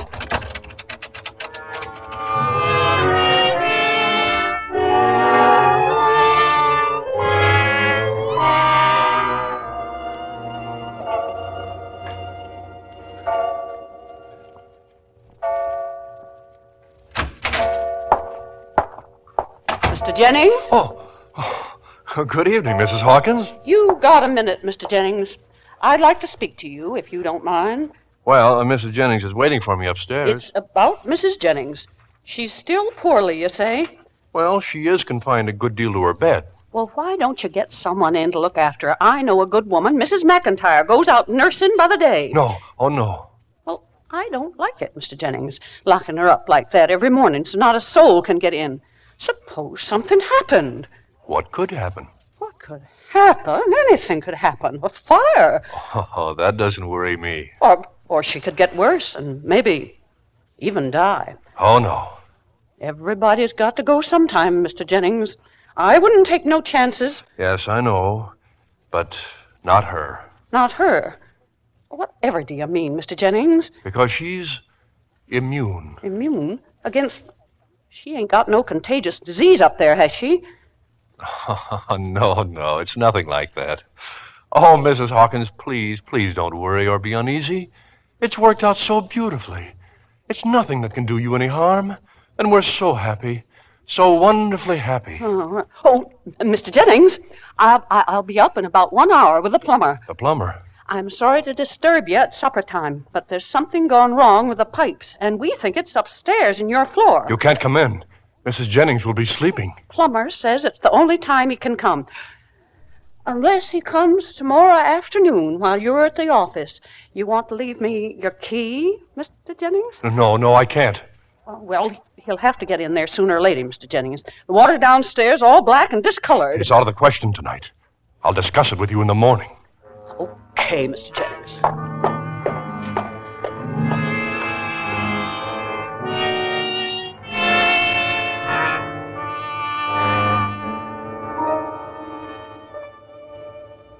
Well, now, Mrs. McIntyre, how would you feel? Your own house going to rack and ruin. You can't even do nothing about it. I ask you, what kind of a thing's he got up there that nobody can see? I tell you, just sitting here in this silent house night after night gives me the creeps. And with my heart what 'tis. Well, anyway, his 2 months' rent's up tomorrow, and I got my mind made up.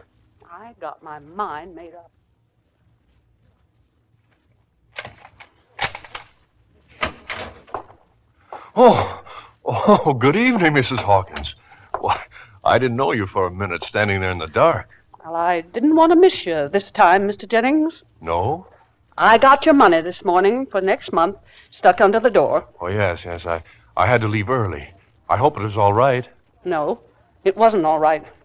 I'm sorry, but the floor's been rented, Mr. Jennings. Rented? To a young serviceman and his wife from the fort. They took it sight unseen this morning. Oh, but you can't. They're living in a crowded room on 81st Street. It's very crowded. I told them I figured you could probably get most of your stuff out in a week. A week? I never told you I was going, Mrs. Hawkins. I'm sorry, Mr. Jennings. If it's a matter of a little more rent, I'll be glad to pay. And sign a lease, any kind of a lease you want. It's not a matter of rent or a lease, Mr. Jennings. It's just I want my floor back, that's all. But, Mrs. Hawkins... I like neighborly people upstairs, Mr. Jennings. I'm home a lot. I like people I can trust. I don't want no mysteries in my house. New locks on the door so no one can get in, and sneakings in and out at night. Oh, Mrs. Hawkins, I swear to you it's all right. Perfectly all right. All this business about Mrs. Jennings, never a face at the window, never a footstep on the floor, or a dish rag hung out on the line. Mrs. Jennings is ill. She's not like other people. Oh, I tell you, I won't go. You've got to let me stay. Here's your rent back, Mr. Jennings. I haven't any place to go. This is my home. It's all I have. I staked out of everything on being here. Everything. There are other floors vacant in this neighborhood. No. It's got to be this one, this particular floor. Mrs. Hawkins, if I could buy the house, the whole house. Buy the house? Yes, if it's for sale. Perhaps you've never thought of selling it, but I'd give you a good price. I'd scrape the money together somehow. This house ain't for sale. It happens to be my home, too, Mr. Jennings. Oh, I know, but you're all alone now that Mr. Hawkins is... it's a heavy responsibility. A big house and all those stairs to keep clean and the repairs and all. Oh, Mrs. Hawkins, if you'd only reconsider, I'd do anything. No, it's too much for me. I don't understand it. Why can't she see me and talk to me? Why can't she invite me in for a cup of tea and explain? Because she can't. What's the matter with her that she can't? Is she so ugly or so beautiful or so crazy? Who is she, anyway? I can't tell you. Okay, Mr. Jennings. Then that's that.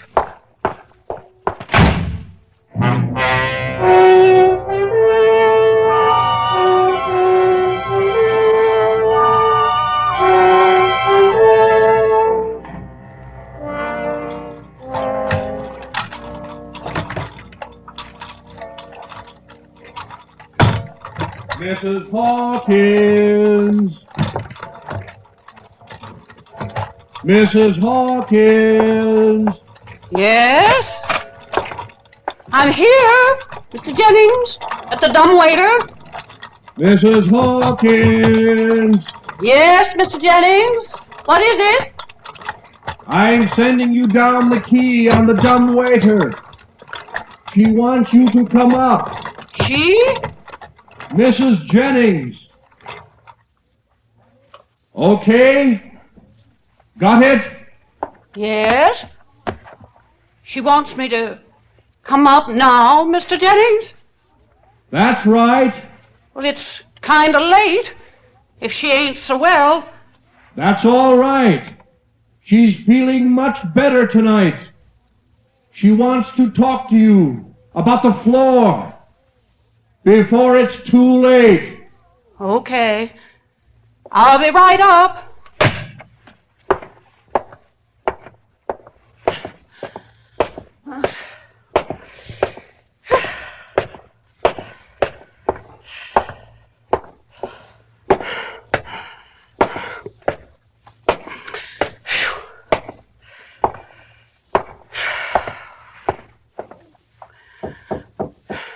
Okay, Mr. Jennings. I'm here. Come in. You have the key. Okay.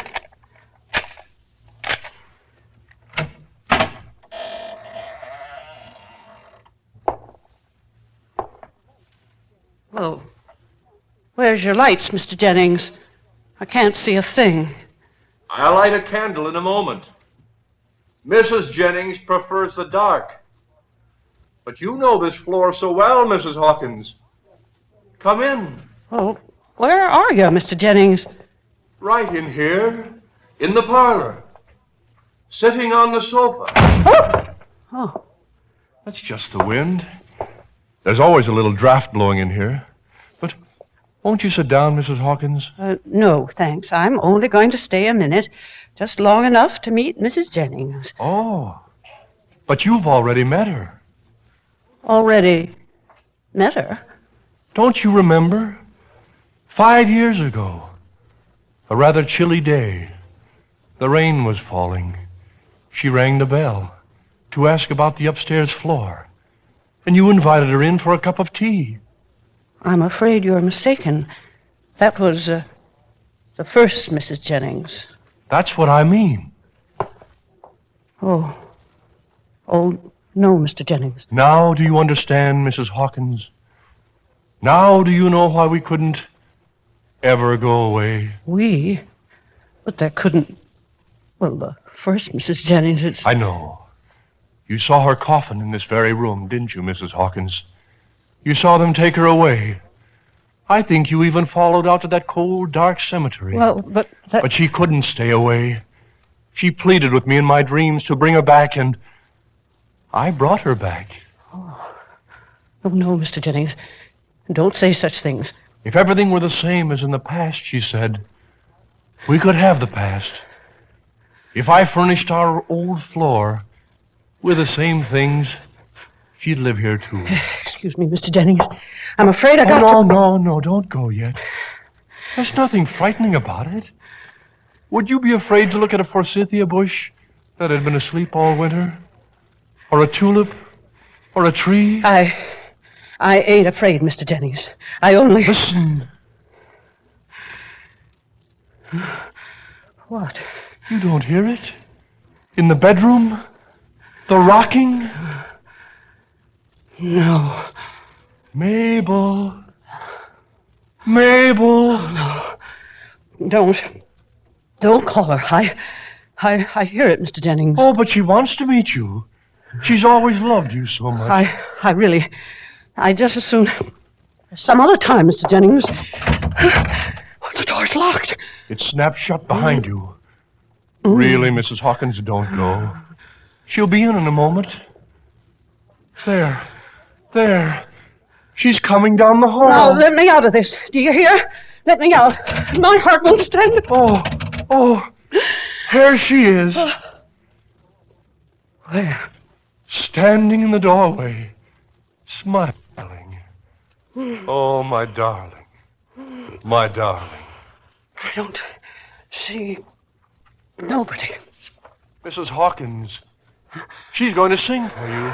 Sing for me? This is the first night she's been able to.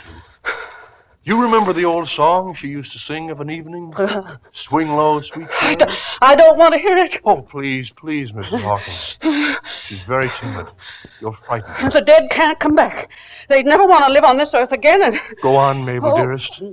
Don't mind.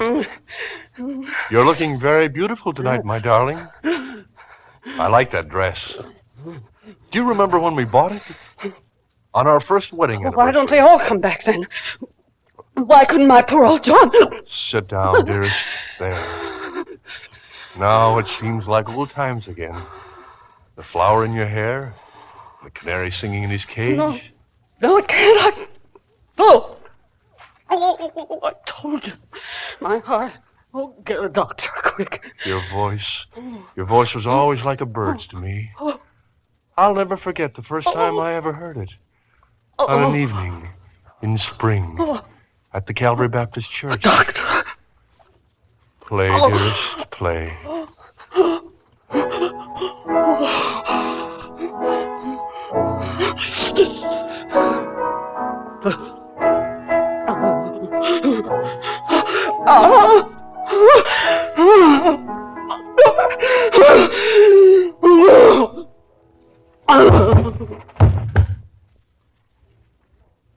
Go on, dearest.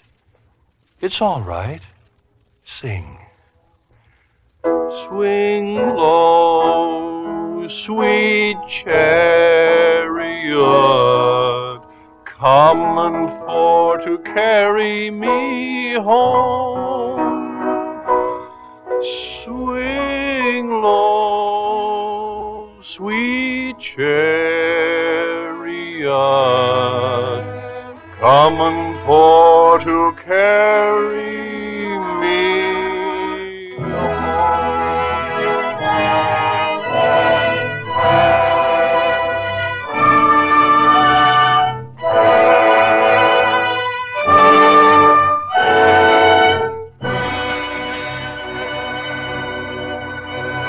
As Roma Wines bring you Miss Myrna Loy in Library Book, a remarkable tale of suspense.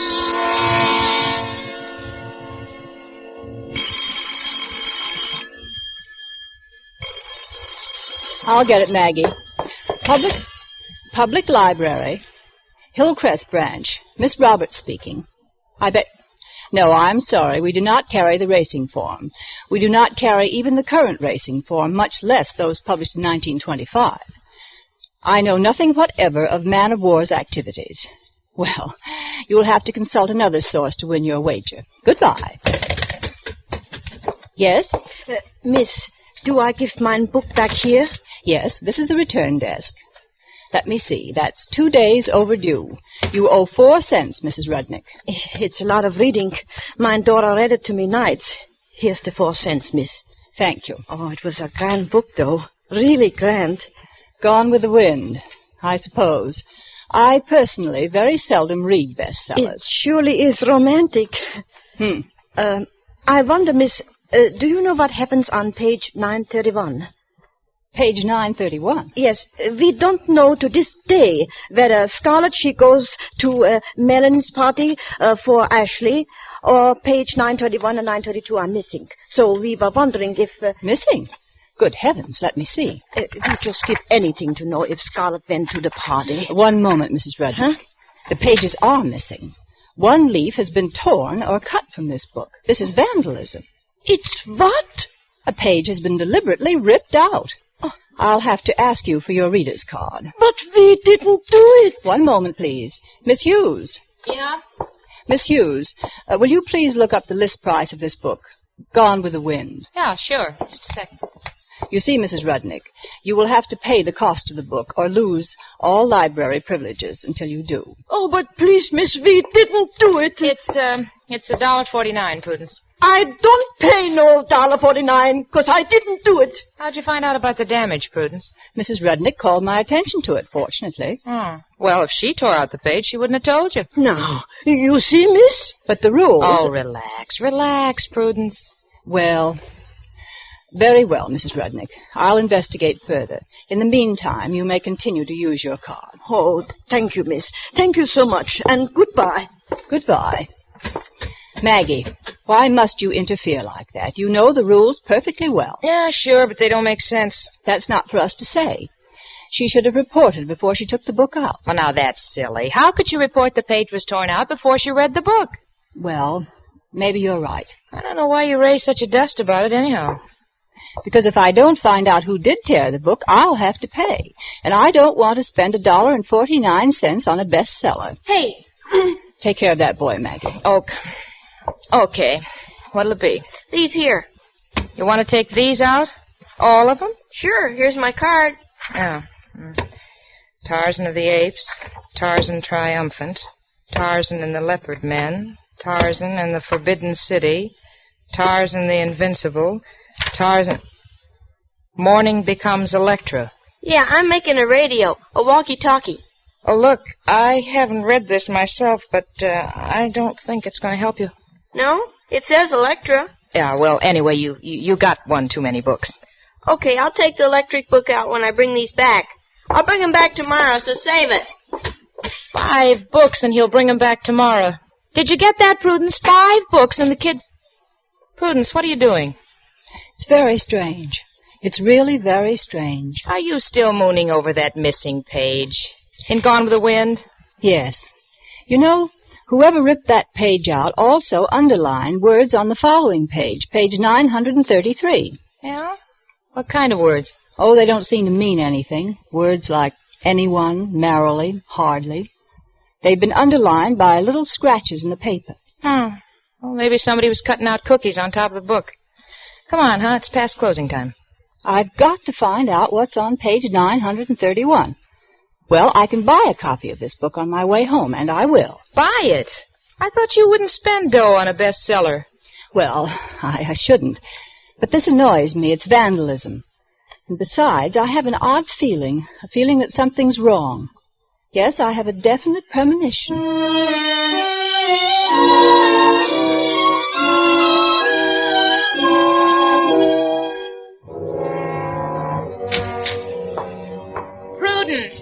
Prudence, will you put that book away and come to bed?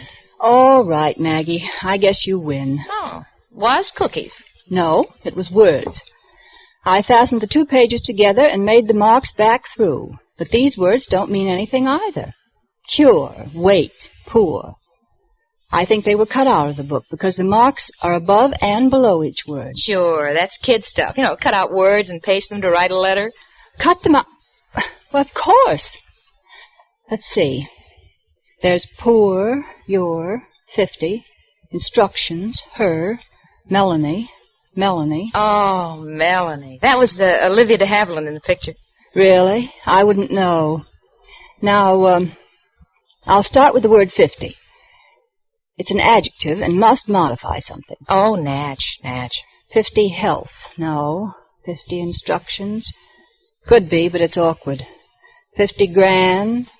Well, it's slang, but it does mean something. I'll tell the world 50 grand means something. Now, a noun must be followed by a verb. 50 grand to wait. Or to cure. I'll try that.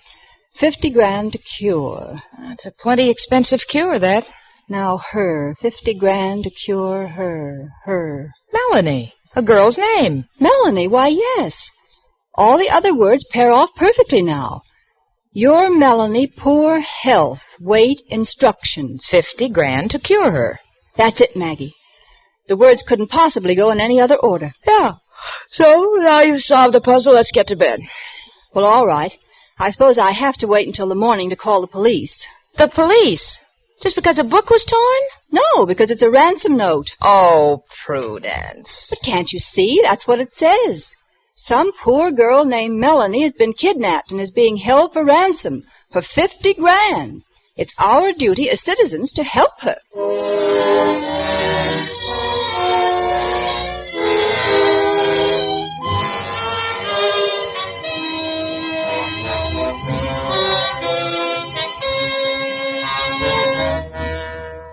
For Suspense, Roma Wines are bringing you as star Miss Myrna Loy in Library Book by Cornell Woolrich. Roma Wines' presentation tonight in radio's outstanding theater of thrills, Suspense.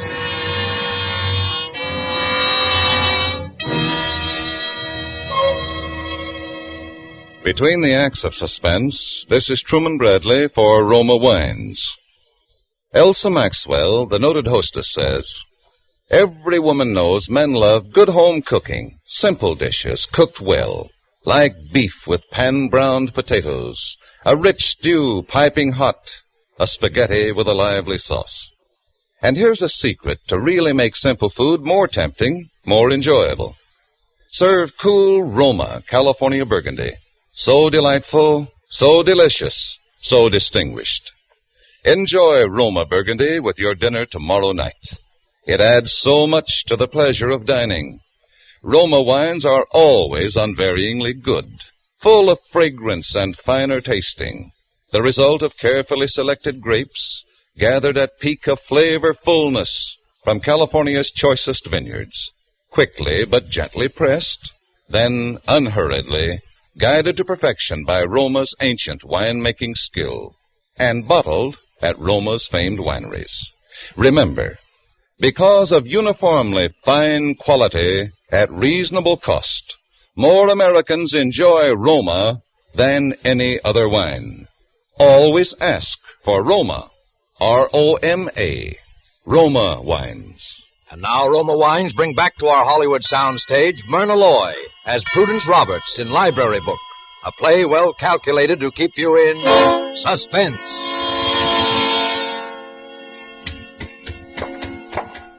Miss Roberts, I'm sorry I couldn't get here till this late. I'm Lieutenant Murphy from headquarters. Oh, you're a detective? Well, that's what my paycheck says, ma'am. Oh, well, of course, you're not in uniform. But come over here behind my desk. I want to show you something. Yes, ma'am. Has anyone been kidnapped lately? Huh? What? Anyone named Melanie? Do you know? Why? Well, this book came back to the library damaged, and I deciphered a kidnap message from the damaged page. See? Read it. You deciphered this note? You're laughing at me. I want to do my duty, and you laugh. Oh, no, ma'am. No, ma'am. We'll check on... Well, say, what do you know? Yes? What is it? Oh, nothing, miss. You took your glasses off, that's all. What'd you say your name was again, miss? My name is Miss Prudence Roberts. What has that got to do with this? Well, we have to know the source of our information. Yeah, this does look like a ransom note now that I look at it. Of course it does. But we haven't any case on deck right now that this could possibly fit into. I never heard of a ransom note without a kidnap case. Oh, you haven't. Very well. I'm sorry I bothered you. We have to close the library now, so good evening. Just a minute, miss. What are you going to do? I'm going to find out who damaged this book. Do you see this card? These are all the people who have taken the book out. 6 altogether. Mm-hmm. Lucille Baumgarten, August Beasley, Walter Evans, Well, Jeanette that's Craig. fine, miss. Look, maybe I could drop around and see how you're making out tomorrow? No, I wouldn't inconvenience you. You needn't bother. Gee, miss, you talk such good English. I try to. Well, look, could I see you home? It's pretty late, you know. I feel quite safe, thank you. The worst that ever happened to me was one night when a vulgar masher spoke to me. He said, "Hi, Toots." Imagine. Oh. Did you have your glasses on?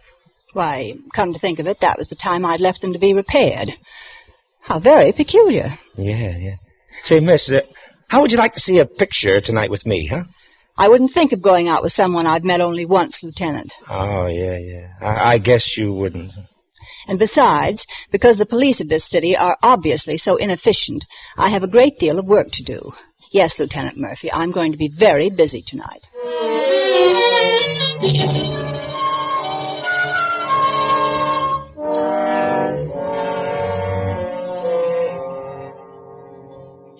Miss Baumgarten, I only wanted to make sure. You're sure the page was missing when you read it? Oh, it was missing, all right. I remember because it took me quite a while to figure out what happened, but I finally did, so it didn't worry me.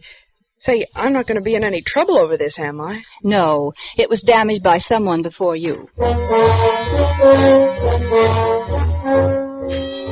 miss, I didn't even read the book. I saw the name on it, see? Gone with the Wind. So I thought it was about airplanes.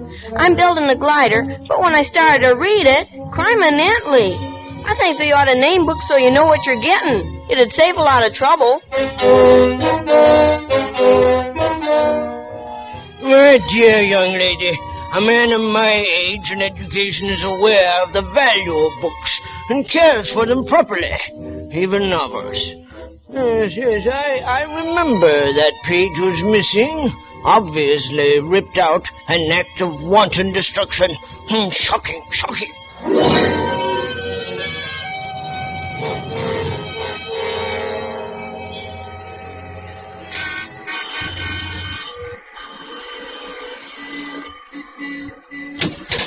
Yes, what do you want?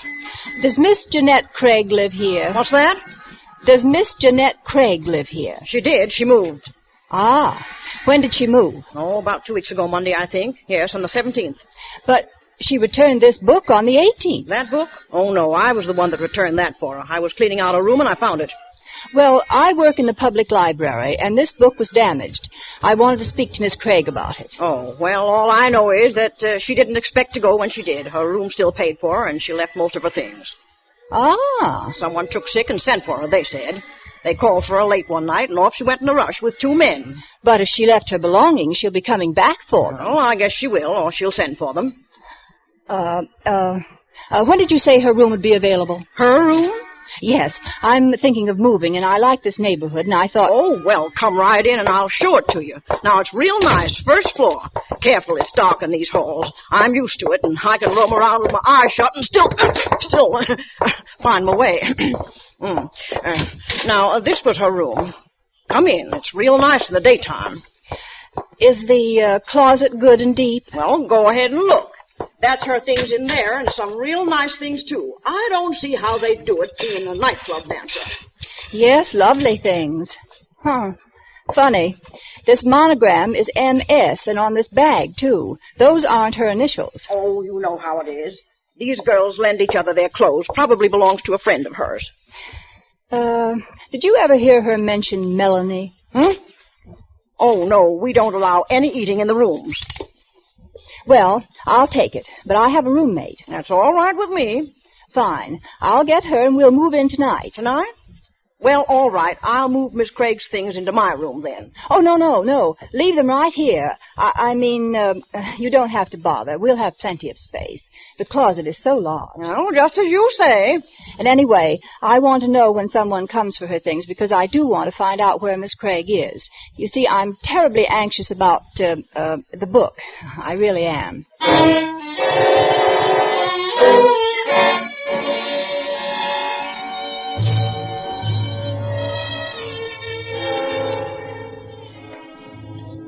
Oh, Prudence, you and your mystery. We move out of a perfectly good apartment into a room next door to a pool hall. But I have to find out where Jeanette Craig is. Even when the lights are out, we have that darn neon sign. Chop suey. Chop suey. But don't you think it's strange, Maggie? All her things initialed M.S. instead of J.C. M could stand for... Hey, listen. What's that? Shh. Someone's unlocking the door. Holy smoke. Someone's come for her clothes. I know it. Yes? What do you want? Well, I didn't expect to see. We rented this room today. Wait, I'll turn on the light. Now, what do you want? Well, you see, I was sent to get something... How'd you get a key? Huh? I know. You've come for Miss Craig's things. Is that it? Yeah. Yeah, miss, that's right. It's a good thing you rented the room because I come to pay up and settle everything. This way it's going to be a lot easier. This way you can just take the things. They're right here in the closet. I'll help you. Yeah? Well, thanks. Here. Huh? What did you... It's quite a load, isn't it? Well, yeah. Well, thanks. Thanks, miss. You'll have to make 2 trips. Well, okay, so. There's so many things. Yeah, well, I'll be right back as soon as I get these in the car. Quick, Maggie. I have to dress. Help me. Well, why didn't you ask him where this I can't girl... ask him. Now, look, Maggie. I'm going to slip out now. While he's in here, I'm going downstairs. Why are you messing in this? And I want you to cover up for me and delay him as long as possible. Oh, jeepers. What are you going to do? Come here. Look out the window. See his car down there, the long black one? Yeah, I see it. Well, I'm going to get in that taxi and follow him.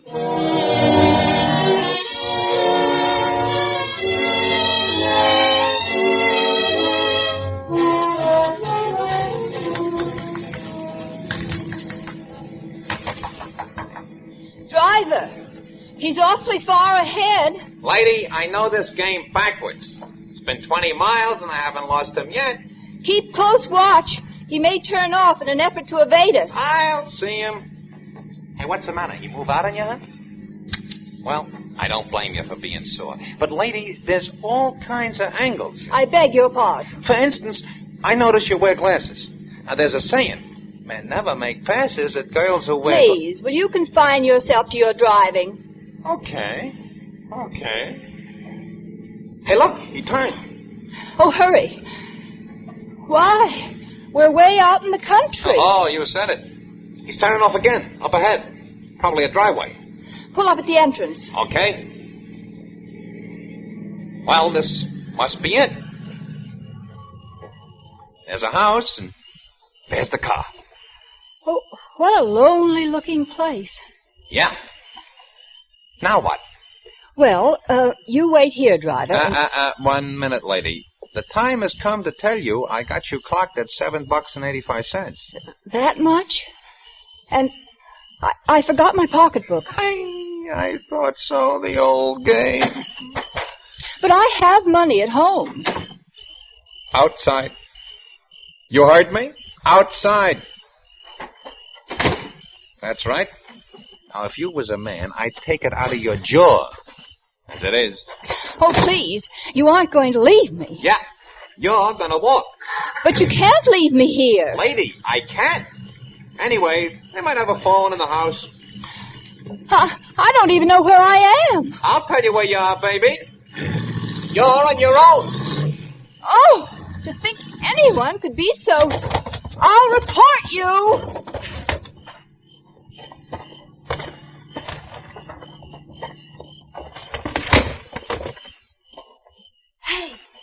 Hey, you! What? Oh, good heavens. Quick, come closer, please. All right. Oh, please, take me away from here. Please help me get away from here. Who are you? Melanie Stevenson. They won't let me go. I think they're going to kill me. Melanie? Ah. But where is Miss Craig? I'm Miss Craig. Oh, please, I'll tell you later, but get me out of here. Well, can you climb through and drop from the sill? No, I'm chained to the bed. Oh, please, hurry, bring someone back with you. That's the only way I can get out of here. All right. I'll run back and phone Lieutenant Murphy, and the police will... Oh, no, they won't. Come in, Toots, and stay a while. But you see, Oh, hello. Shall we meet again? So you had a nice long ride following me, huh? Get in. Oh, but you can't. No, don't be bashful. You ain't going nowhere else from here. Not even to phone your friend, Lieutenant Murphy. You've reached the end of the road, babe. Positively the end of the road.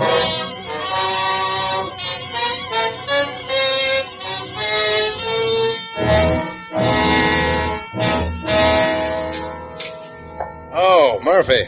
Close the door and sit down. This is important. Okay, Captain. Why, what's up? It's a kidnapping case, Murphy. I only hope we're not too late. That man who just left my office was Martin Stevenson. Yeah, who's been kidnapped? His daughter. This is the story. She ran away from home a few months ago to work in a nightclub. Took another name. Didn't even let her family know where she was living. That's why they didn't know when she disappeared, so it wasn't reported until now. How'd she disappear? Well, her father doesn't know. But it looks like someone recognized her in the club, knew the Stevensons had dough, and grabbed her. Well, first thing the old man knows, he gets a ransom note. You know, the usual kind, words cut out of something and pasted on paper to look like a telegram. Words pasted on... Captain, what was the daughter's name? Melanie, I think. Melanie. Chief, you know, you should have had her to read more, like me. Huh? It's Melanie. Like, like in Gone with the Wind. She's the same note. The same note. What are you raving about? The note that librarian Miss Roberts called us about. Remember I told you? Remember what a laugh it handed us? Yeah, say, that's right. Well, she must be a pretty smart girl. Hey, maybe we ought to talk to her. Yeah, just a minute. I got her phone number. I'll call her up. Oh, so you got her phone number. Huh? I thought you said she wears glasses. Well, I got it, Cap, just in case I turned up any information. Yeah. That's funny. She don't answer. Well, she might know one or two people besides you, Murphy. Yeah, but she's got a roommate. Oh, well, I guess I can see her in the morning. That's soon enough.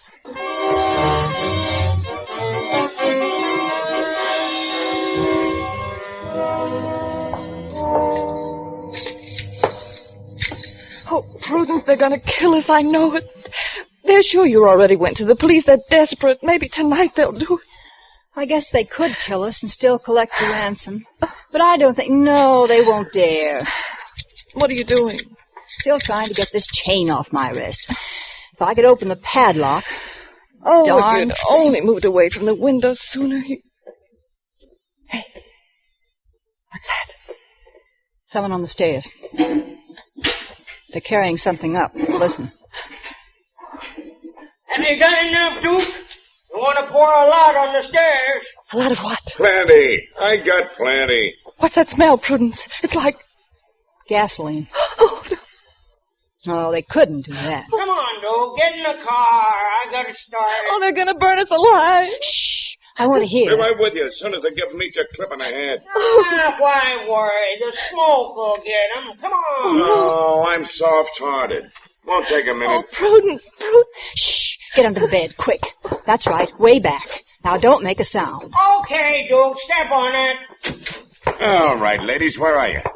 Oh, I don't need a light to find you. You're so attached to that bed. Come on. Where are you?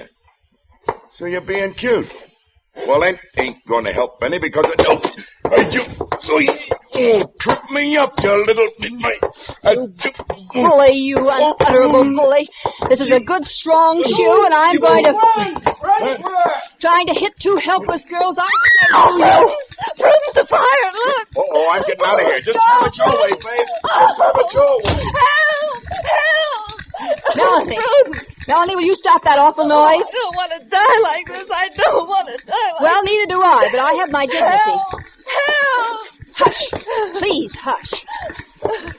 I want to see what they do. What difference does it make they're leaving? Yes, they're in the car, but a car's pulling up in front. Melanie, two cars. They've come. They've found us. The police. Lieutenant Murphy and two cars. Listen. Oh. That's it, Lieutenant. That's the way. Jump! They've caught both of them, Eddie and Duke. It's wonderful. Lieutenant Murphy and Maggie's with him. That's how we knew. Come on, jump, Miss Roberts! We can't jump, Lieutenant. We're chained to the bed. He's coming up. Oh, but can he get through? The stairs are full of smoke. Can he get through, Lieutenant Murphy? Listen, fire won't stop him. We're in here. Over here in the corner. Where's the padlock? Right here, between us. Okay, now look, I'm going to smash you with this flashlight, I hope. Turn your faces. There, that does it. It's open. Are you Melanie Stevenson? Yeah. Yeah, now look, you're going to have to jump. They'll break your fall. They got a net down Oh, I can't. I'm afraid. Your father's down there. Father? Yeah, now come on, that's the girl. Up on the ledge. I'm afraid. That's right. Now don't let the fire confuse you. Right. Just push off. That's it. Okay. Did they catch her? Yeah, sure. Now, next. All right. You're not afraid, are you, Miss Roberts? Afraid? No? Really, Lieutenant Murphy? Why would I? Why could I? Miss Roberts. Prudence. Oh, well, what do you know? After all this, she faints.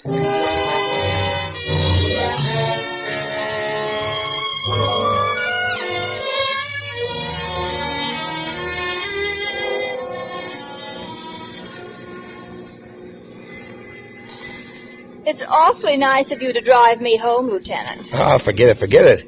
I'm just thankful I had enough sense to try and find you tonight. How did you find me? Well, first I went to your apartment, and from there I found where you moved to. And Maggie knew which cab you took tonight, and, well, after that it was pie. It was so melodramatic the way you got there just in time. Yeah? Oh, you know, I can't get over the way you talk, Miss Roberts. Every word so clear, just like a poem. Poem. Yeah, that's what I said. Poem. Oh, I certainly hope I'm going to see you some now that the excitement's over. Well, Look, there's a real highbrow picture showing right near your place. I'd sure like to take you to. no, I'm sorry. Well, I just thought I'd ask. But if you know of a good, fast murder picture with a lot of shooting. Miss Roberts. Can that, Miss Roberts? Prudence. Hey, wait, what are you doing? I'm throwing my glasses out of the window. From now on, call me Toots.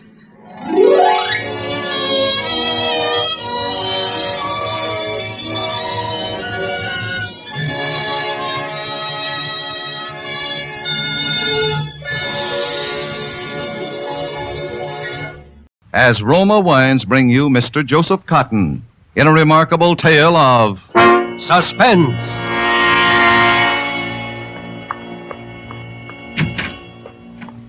Good morning, Dr. West. Good morning, Miss Adams. Well, there's one bed vacant this morning. I see that 436 Mr. Steele died, 4 a.m. Yes, I was there.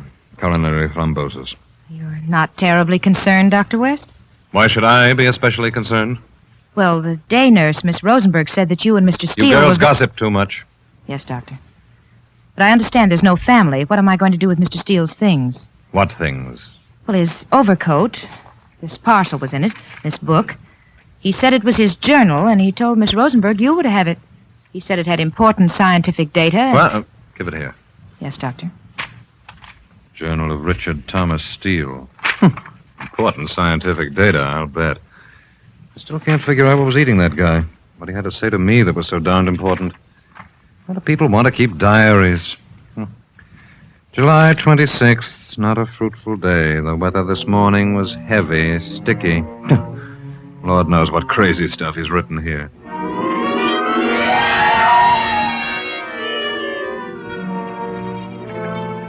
July 26, not a fruitful day. The weather this morning was heavy, sticky. I stayed indoors with the blinds drawn, spent 3.5 hours arranging and cataloging a shipment of books. And I must say I gloated over my new volume of Bacon, Gold Leaf, Uncut, 1836, a treasure. In the afternoon, I ventured out to play chess with Eliot. He's an uninspired player and a worse conversationalist. I'm appalled that a man of Eliot's pretensions still wallows in 18th and 19th century thought patterns, twaddle in sentimentality. He's totally unaware of the potentialities of modern science. It was so apparent to me when we got into that argument over Ralph Waldo Emerson. I was thumbing through a volume he had of Emerson's essays, a cheap reprint at that. And I was annoyed by a paragraph in the essay called Compensation. I must have snorted because Eliot fairly leaped at me. Certainly, I think there's compensation for everything. Tit for tat, measure for measure, love for love. Do you contend, Eliot, that no matter what a man does, it comes back to him? One way or another, yes, it does. Then if I do good, I get good back. Yes, I believe that, Richard. And if I commit a crime, I'm of necessity punished. Well, it depends what you mean by punishment. I mean that I will suffer somehow for the evil I do. Isn't that what Emerson says? I want to know what you believe. Well, I believe what he says. Well, I'll read what he says. Discount the poetry, old man. He used lush language. Emerson says, commit a crime and the earth is made of glass. Commit a crime and it seems as if a coat of snow fell on the ground such as reveals in the woods the tracks of every partridge and fox and squirrel and mole. You cannot recall the spoken word. You cannot wipe out the foot track. You cannot draw up the ladder so as to leave no inlet or clue. Some damning circumstance always transpires. The laws and substance of nature, water, snow, wind, gravitation, become penalties to the thief. Well, Elliot? Beautiful, isn't it? You read very well. Don't try to turn me off, Elliot. We're discussing his theory. I don't see how there can be any argument. We know... We know a good deal more than Emerson knew, old fellow. Especially about the laws and substances of nature. We've tested the substances, learned control over the laws, the scientific method, Elliot. It cancels out every word your friend Emerson wrote. Let's say, in compensation. Oh, the scientific method. I'd like to see it applied to some situations in nature, to human nature. All right, say you commit a murder. Murder, very well. Say I do. Well, if you aren't caught by the police, and that can be managed by an intelligent man, you still won't escape. Call it your conscience. That's what Emerson means. But say I commit a laboratory murder.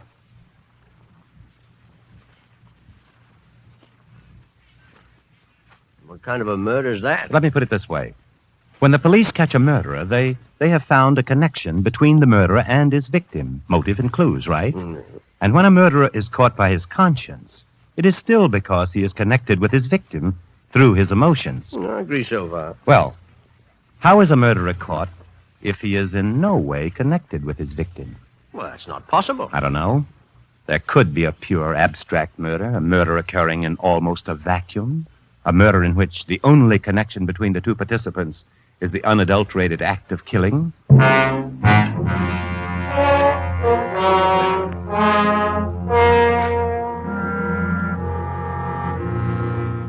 July 28th. The weather continues warm, humidity high. Today I roamed around my library, read a little, thought a great deal. It's odd that I should keep referring back to my conversation with Elliot. Abstract murder, a laboratory murder. I jotted down one or two theoretical points today. It will be an amusing project in such hot weather.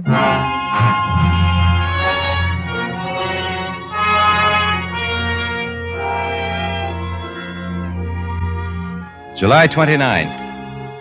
What utter nonsense to think as I have of a laboratory experiment carried out in writing on paper. It's a contradiction in terms. The core of the scientific method is to prove theory in life, so let us prove the possibility of a pure murder. It must be someone met in an emotional and material vacuum.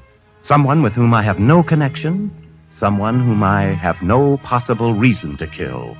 The preparations for such a murder are of necessity classically simple. This afternoon I brought my equipment. Gloves, sir? What kind of gloves? Oh, any kind of gloves. But what do you want them for? Driving? Gardening? I want gloves I can use for anything. Well, we call these utility gloves. Yes, those will be excellent. Thank you. What size, sir? Any size, medium. Well, now, these look just about... No, I don't want to try them on. I'll take them as they are. Just wrap them up. Oh, yes, sir. Just as you say. You know, I'm very fond of a genuine old-fashioned hardware store, Mr. Jeremy. Like yours? Yes, a lot of people tell me that, Mr. Steele. Yeah. Anything special you're looking for? I don't know. I suppose I'm just browsing. Yes, sir. Oh, what are those? Ice picks? Yes, sir, and pre-war metal, too. You want one? No, I have one. My, quite a selection. Screwdrivers. There's something I want. Oh, a knife? One of those. Well, to be fair with you now, those are pretty poor knives. Doesn't matter. Well, just no darn good as far as I can see. The best possible recommendation, Mr. Jeremy. I'll take it.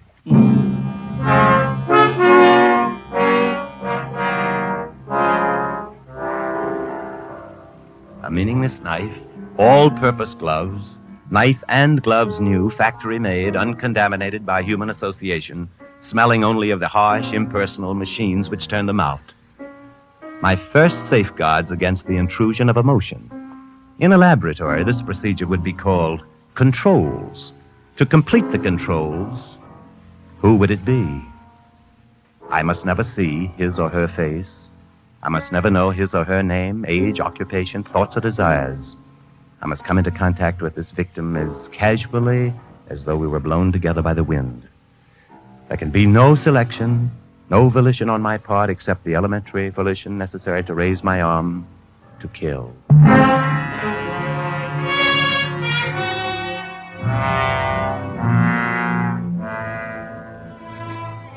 July 30th. The exact record of what has occurred. I must write it down now while it is fresh in my mind. It will be absolutely precise and objective. Very well. Tonight, at some undetermined hour after dinner, I left my house on 74th Street with the new gloves and knife in my right-hand coat pocket. The only external circumstance I noted was that the air was hot, heavy, and still. But after all, everyone is affected equally by weather, so my consciousness of it was no limitation on my experiment.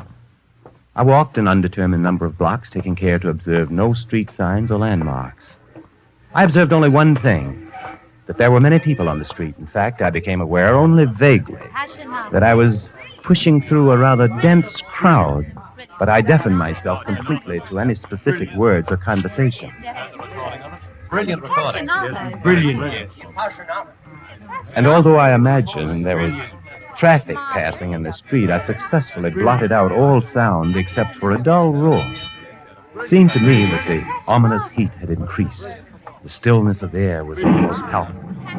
Perhaps brought me sooner to the final resolution of my plan. But when I found my progress through the crowd blocked by what I can only describe as a human, I raised my knife and drove it into the back with all my force. I can't stand it. I can't.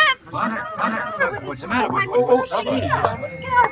I continued walking without haste, pausing only a fraction of a second to hear. He's fallen. Get back. Give him air. Give him air. To hear those few words. He's fallen. Give him air. He needed no air, I knew that. And thus, I heard confirmed my unqualified belief that I had taken without any possible consequence to myself a human being's life.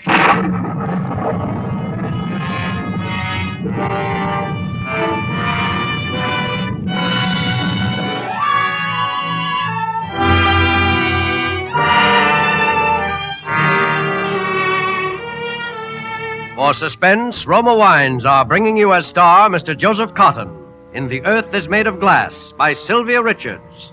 Roma Wines' presentation tonight in radio's outstanding theater of thrills, Suspense.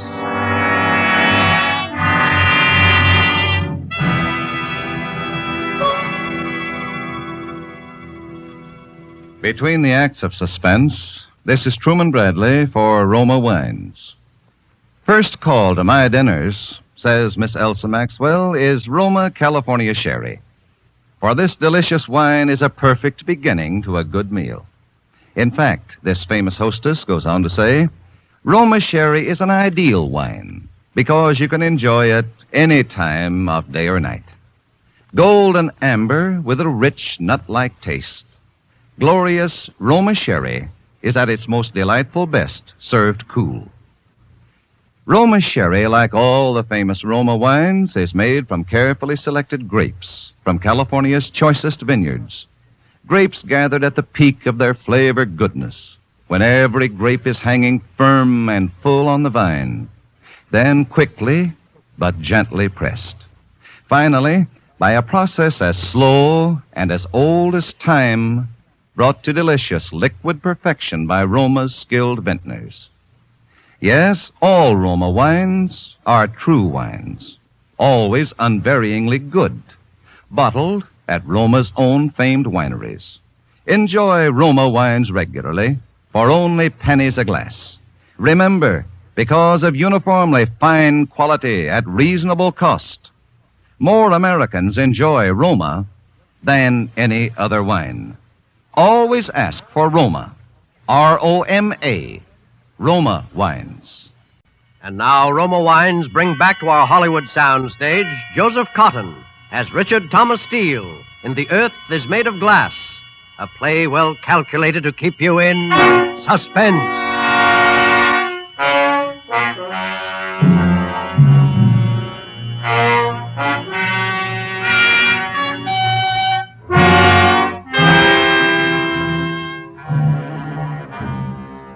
August 1st. I was unable to write in my journal yesterday because of the excessive heat. I suffered all day from a headache and a vibration in my ears. I'm writing today only to have on record the final control in my experiment, my laboratory murder. To assure complete ignorance of the identity of my victim, I shall read no newspapers for a period of 2 or 3 weeks, nor hold conversation with anyone apt to be morbidly interested in murders reported in the tabloid press. Compensation. Tut-tut, Mr. Emerson.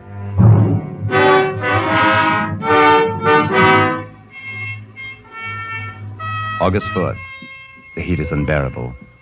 All day I have felt that odd, heavy vibration in my head. Now also in my arms and body.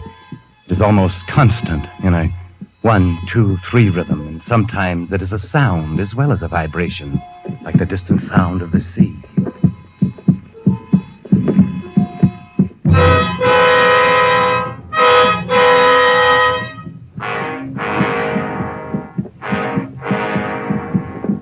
I must consult a doctor.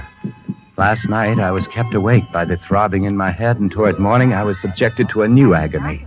Very softly at first, but louder and louder, like voices heard in delirium. My head became filled with an almost hysterical babbling. Brilliant. Brilliant. Brilliant. Appassionata. Appassionata. Appassionata. Brilliant. Brilliant. Brilliant. Appassionata. Appassionata. Appassionata. Brilliant. Brilliant. Brilliant. Appassionata. Appassionata. Appassionata. Brilliant. Brilliant. Brilliant. It is a nightmare. Not for an instant have the voices stopped or even paused. And they seemed to keep time with the reverberation of my heart.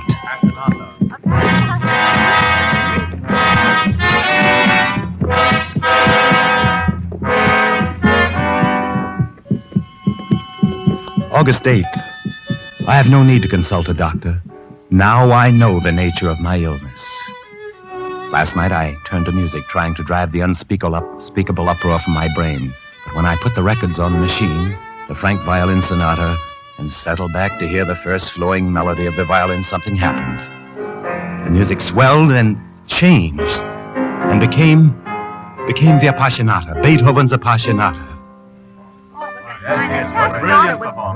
Brilliant. Then I knew. Brilliant. I turned off the music. The devilish cycle began once more. The sound and voices rose to a bedlam, shrieking like the voices of fiends, rose to a dreadful climax. Appassionata. Brilliant. Appassionata. In spite of every precaution, my murder had not taken place in a vacuum. My shield had been penetrated by those fragments of sound and speech echoing in my ears. Speech about a concert. Yes, I remember now. I read that Schnabel was to play an all-Beethoven concert in Carnegie Hall on July 30th. And the clanging of bells, that was a trolley going by on 7th Avenue. And I'd also heard and identified the roll and crash of summer thunder. That was the sound which preceded and punctuated a woman's scream. I can't stand it. I can't. He's falling. Get back. Get in here. What's the matter? Get back. Well, it may be possible to drive all this away in time. But the other thing which sets the rhythm for the rest, the pulsing sound I hear. When I drove that knife home into a human being's heart, the vital rhythm of the heart, the mighty leap and contraction of the heart's muscle on the blade of the knife was transmitted back to me through my hand and remains indelibly recorded in the beat of my own blood.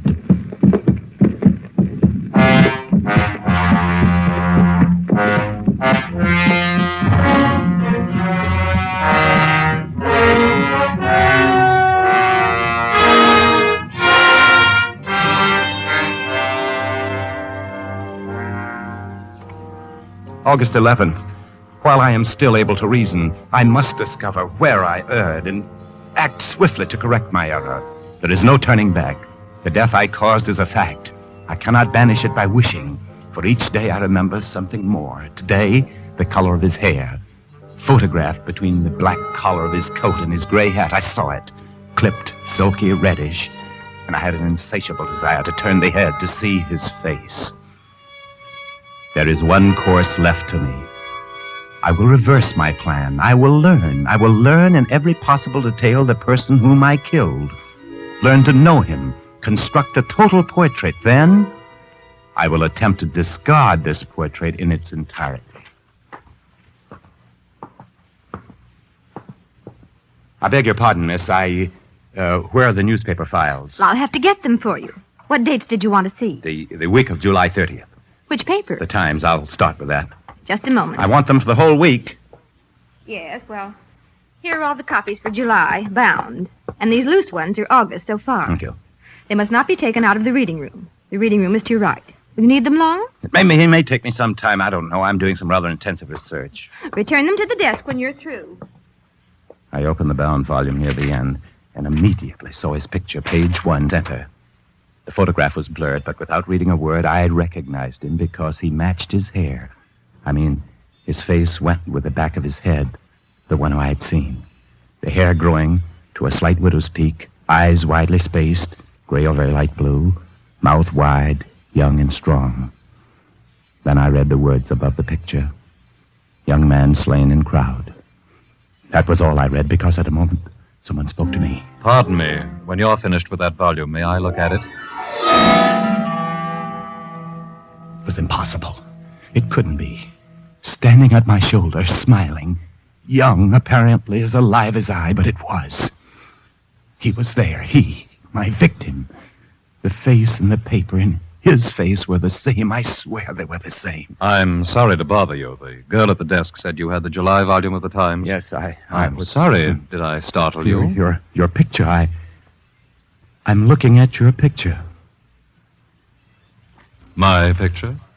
Well, you mean in the paper? I don't see any picture.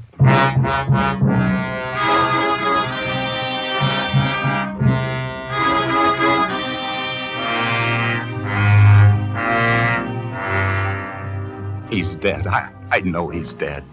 I felt his heart leap like a fish on the point of my knife, then quiver and die. I saw him fall. I must believe that he is truly dead. And the dead neither walk nor speak. But today on Fifth Avenue... Hello. What? What's wrong? Are you ill? No, I'm all right. You looked like you were about to faint. You're still green. Are you sure that I'm all right. Because I live right near here if you want to lie down. No, please. Well, it's up to you. I can't make you come, but I don't like to see anyone suffer needlessly.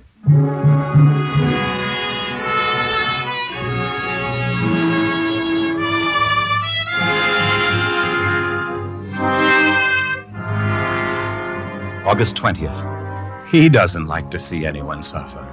Yet because of him, there is not one day, 1 hour when I am free from despair and fear. Yes, I accept him now. The dead do walk and talk. At least one dead man does. Inevitably, if I venture out of my house, he finds me. Today, I started down the subway steps at 53rd Street after I'd looked to make sure he wasn't anywhere nearby. But I'd gone only 3 or 4 steps when I felt my arm jostled and I turned. Pardon. Oh, you again.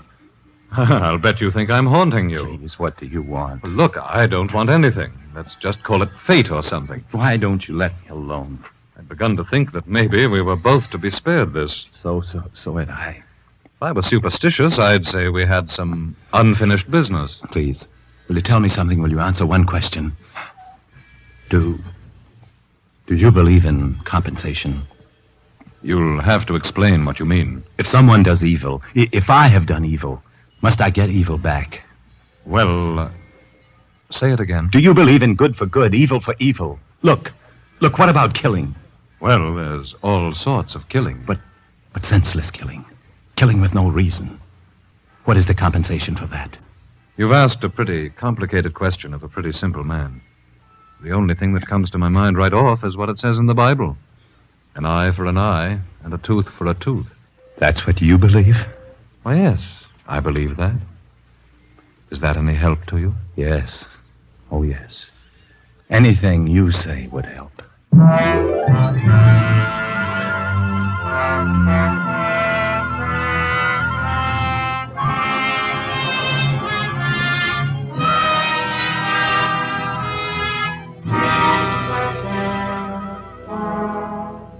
eye for an eye, a tooth for a tooth, like a man. The price asked by the only one who can ask it. What will you have, quoth God? Pay for it and take it. Well, I'll pay. For I've learned that no event between two human beings can happen in a vacuum. We're all enmeshed, bound together through our blood in a pulsing net. And if one of us does violence to another, he does violence to himself. Very well.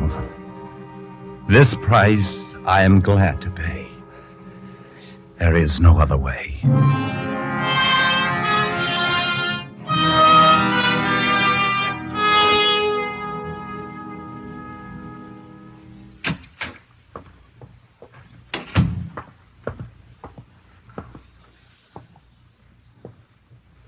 Hello.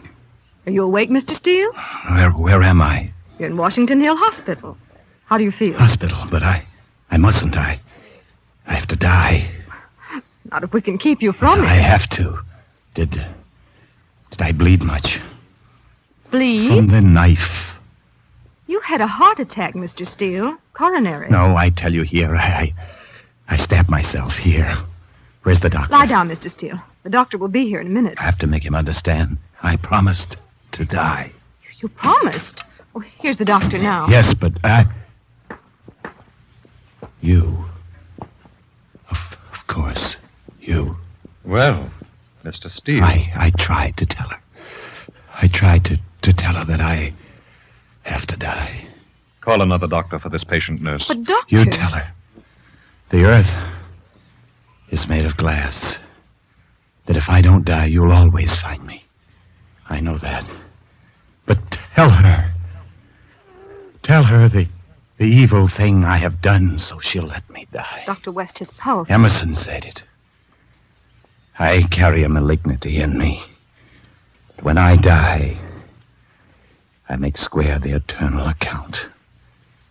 Make square the eternal account.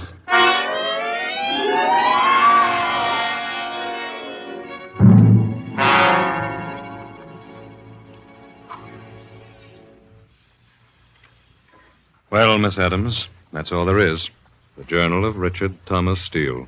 Doctor, I don't remember reading of that murder. Do you? No.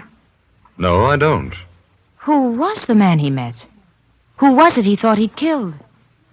It was me, You, Dr. West? just as he described it. First in the library, and in the drugstore, near my home, on buses, in the park. I couldn't imagine what was bothering him. But who did he kill? Really? I don't know. But I have an idea. Where's the package you found in his coat? Right here. Shall I open it? Yes, go on.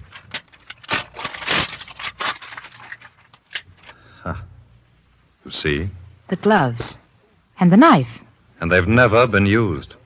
Then he never killed anyone. No. Richard Steele never drove a knife into a living back. But in his way, he killed. In his mind, he killed. I guess old Emerson would say even for that kind of crime, there's compensation. Commit a crime, and the earth is made of glass.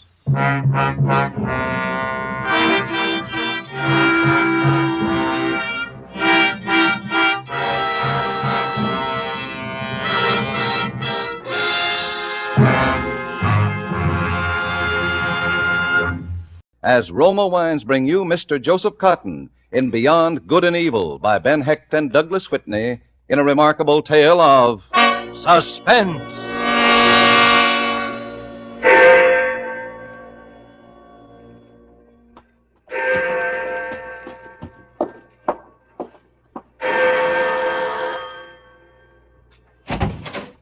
By Dr. Pierce. Good evening. Good evening, Mary. Is Dr. McKillop still awake? Oh, yes. We don't put him to bed until 8 or later. Is evening service over already? For shame, Mary. A parson's housekeeper. And you forget we don't hold service on Wednesdays? Why, it slipped my mind it was Wednesday, sir. Of course you've come to read to Dr. McKillop. He'll be so pleased. There's so little I can do. If he were able to let us know in some way. I can tell by his eyes, sir. Whenever you're here, they fairly glow. Well, I suppose that helpless as he is, not able to speak or even write, my visits are at least a diversion. You?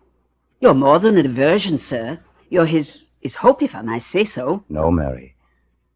The Lord is his hope. Oh, yes, sir. The Lord struck him down with paralysis, and in time the Lord will surely free him from it. Where is the doctor? In his study, sir. We leave him there until bedtime. Very well, I'll go in for an hour or so. Stay as long as you like, Dr. Pierce. We won't disturb you.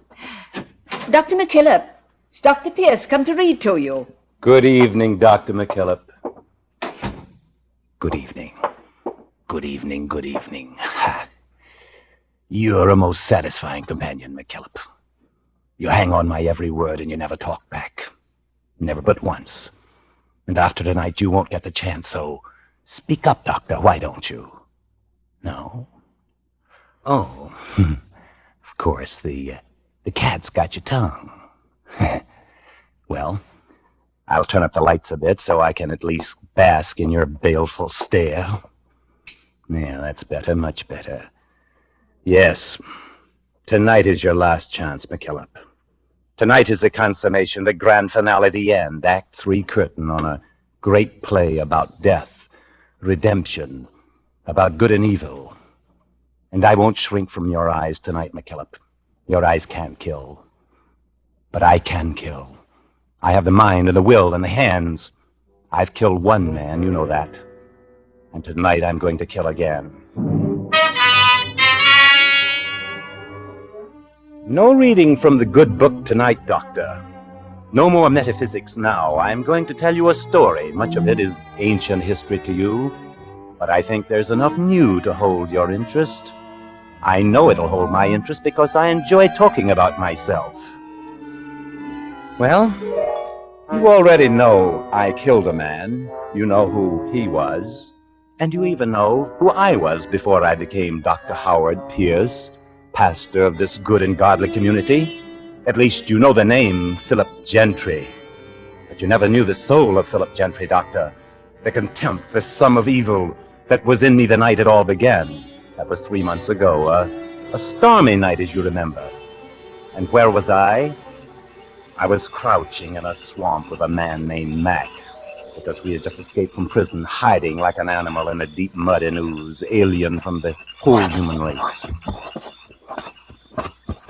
Gentry, where are you going? Take a highway, fool. You have to get out of this mud and make time. But Pete's back there in the swamp. You can't leave him. Why not? We gotta all stick together. He'll die back there. Listen, we took equal chances when we made this break.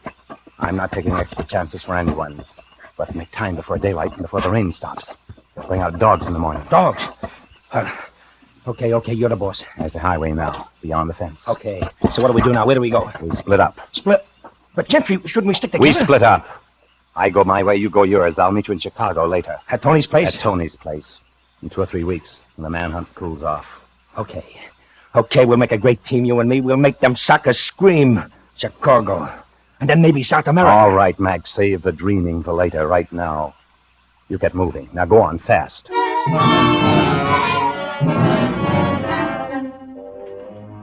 He headed north. I walked a mile or more, this way, south. And then I saw the car. It was parked close to the edge of the road, its headlight almost blacked out by the driving rain. And by the glow of the flashlight, I saw a man bending into the rain, struggling to change a tire. He was alone, so I walked up to him. Oh, you startled me. I didn't expect to see anyone out so late. You picked a bad night for a flat. Yes, it's the second today. I'm going to be awfully late. Here, let me... Oh, no, but if you'd hold the light. Sure. Come a long way? Yeah, from Detroit. I'm on my way to Carlton.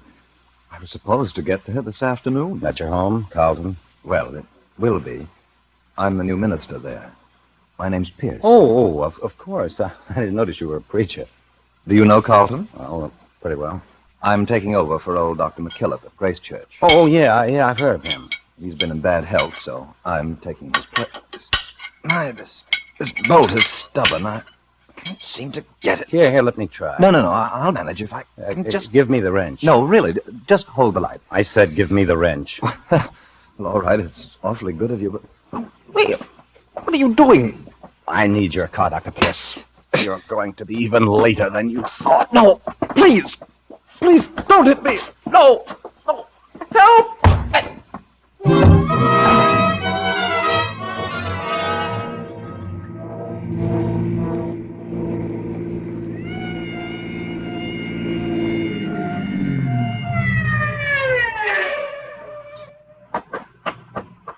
Let me see your license, buddy.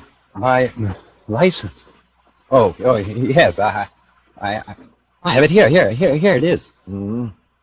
Howard Pierce, occupation. Oh, a minister. I didn't notice. Yes, but what is it? Was I speeding? No, we were checking all cars on this road. There was a break at the state pen. 3 men. They might come this way. Oh, I see. Oh, but I won't hold you any longer, Reverend. You're going far? No, to Carlton. Oh, now I get it. Well, imagine me not catching on right away. Catching on? Sure. You must be the new preacher for Grace Church, taking Dr. McKillop's place. Why, yes, I am. You're going to the parsonage now? I was. Well, I'm going thought... into headquarters now, and I have to go right by Dr. McKillop's house. You follow me. Oh, I couldn't impose it. Oh, it's not out of my way at all, not more than a block. I'll go slow so you can't lose me, huh? Okay? Well, all right. Ah, that's the ticket. Really tickle old Dr. McKillop to have you delivered right to his door. Say, I bet you never counted on this kind of reception in Carlton, Reverend Pierce. Now, did you? No, I certainly didn't, my son.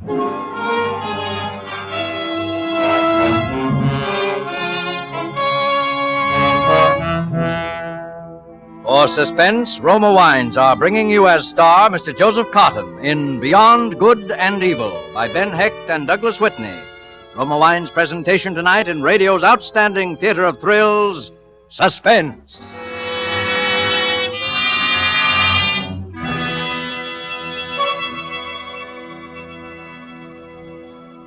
Here's a suggestion from the internationally renowned hostess Elsa Maxwell, who says this about smart and gracious hospitality. Next time you entertain, flatter your guests by serving glorious gold and amber Roma California sherry. Perfect before dinner, perfect at any time. A most delightful wine of light, nut-like taste. Serve cool. From California's choicest vineyards come the carefully selected wine grapes for distinguished Roma sherry and all fine Roma wines. Remember, good Roma wines never vary in fine quality, are always pleasing, the happy result of selected grapes, carefully picked at their peak of flavor goodness, gently pressed, then unhurriedly, guided to perfection by the ancient skill of Roma's famed wineries. Yes, good Roma wines are always delicious, yet cost only pennies a glass. Remember, because of uniformly fine quality at reasonable cost, more Americans enjoy Roma than any other wine. R-O-M-A, Roma wines. And now Roma Wines bring back to our Hollywood soundstage Joseph Cotton as Philip Gentry in Beyond Good and Evil, a play well calculated to keep you in suspense.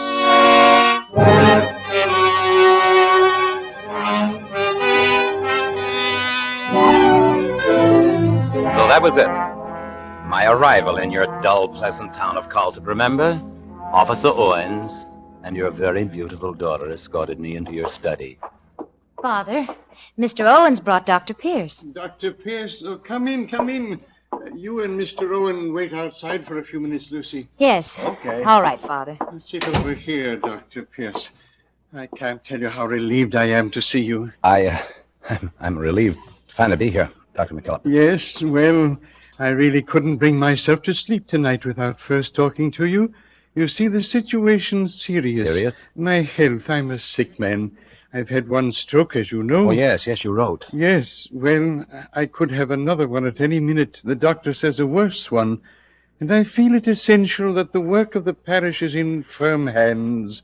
This parish needs a young man. Well, I hope to be of service. I've heard only good of you, Dr. Pierce. And you know, you're even younger than you looked.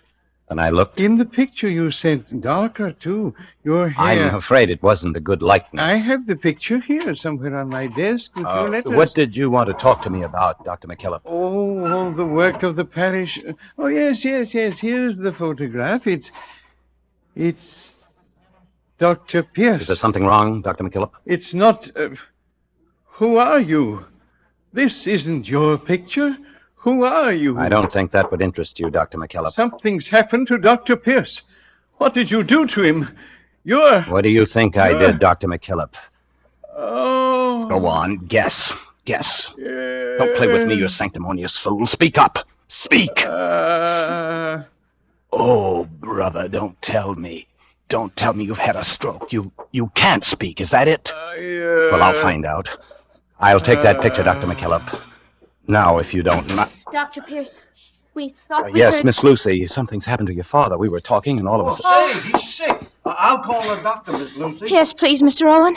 It's another stroke. He can't speak, apparently can't move. Oh, Father.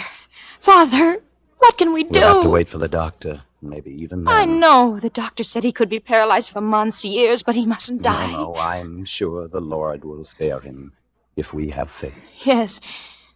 Look, he can hear us. See his eyes. I see. It's a blessing you got here tonight, Dr. Pierce. A blessing. You are going to stay. Well, but you must. Well, I wasn't sure, but since this has happened to your father, yes, I'll stay. I hope I prove worthy.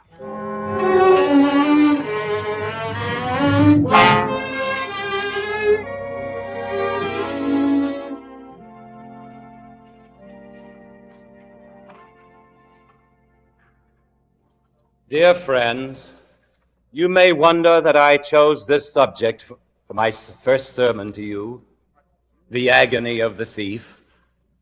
It is no wonder, for as I spoke to you of such a man, a thief beaten, outcast, and alone, I spoke at the same time of each of us, from the mighty to the fallen, of that substance which we all share, our human dignity as beings made in the image of God. Remember the agony of our Lord, who shared by two thieves, crucified beside him, that he might be numbered among the transgressors. And remember his words to one, "Verily I say unto thee, today shalt thou be with me in paradise." We will sing hymn 426, O God, our help in ages past.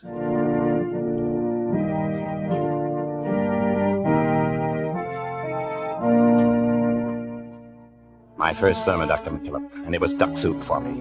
You couldn't understand how such a thing could be done without faith. Well, you didn't know I'd been a lawyer. I've done a lot without faith, McKillop. It doesn't take such a holy man to care for your sheep. From the first day until now, I've been the ideal parson, even the day I got that call from young Hubbard. Yes, I played the part. Oh, I forget that this is all news to you. You didn't know about that, about the conversation I had with young Hubbard in the study of the church. Dr. Pierce? Yeah? I missed your first service Sunday, Doctor. I thought I ought to pay you a call. Oh, I'm glad you did. Sit down. Oh, thank you. My name's Hubbard. I work at the bank, First National. I'm chief teller. That's a very responsible job for a young man. Oh, I don't know. I suppose it is, but I don't have much more responsibility than the other tellers, except at the end of the month. Then it's a strain. The end of the month? Well, sure. Well, that's when I've never told anyone about this, so even with you... Mr. Hubbard, it's confidential.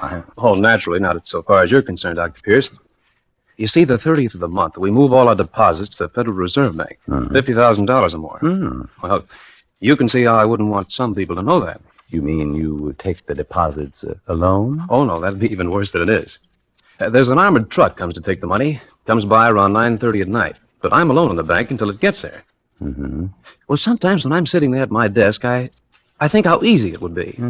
All someone would have to do is shoot me through the glass door. You see what I mean?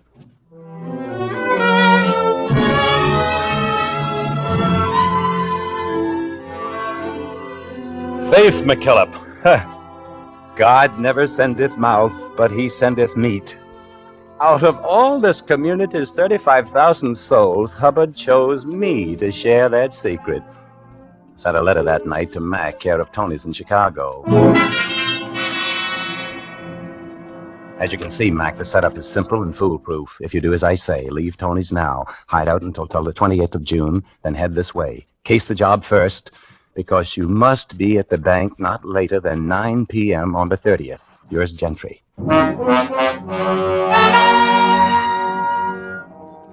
That meant 2 months to wait. 2 months until the death of young Hubbard.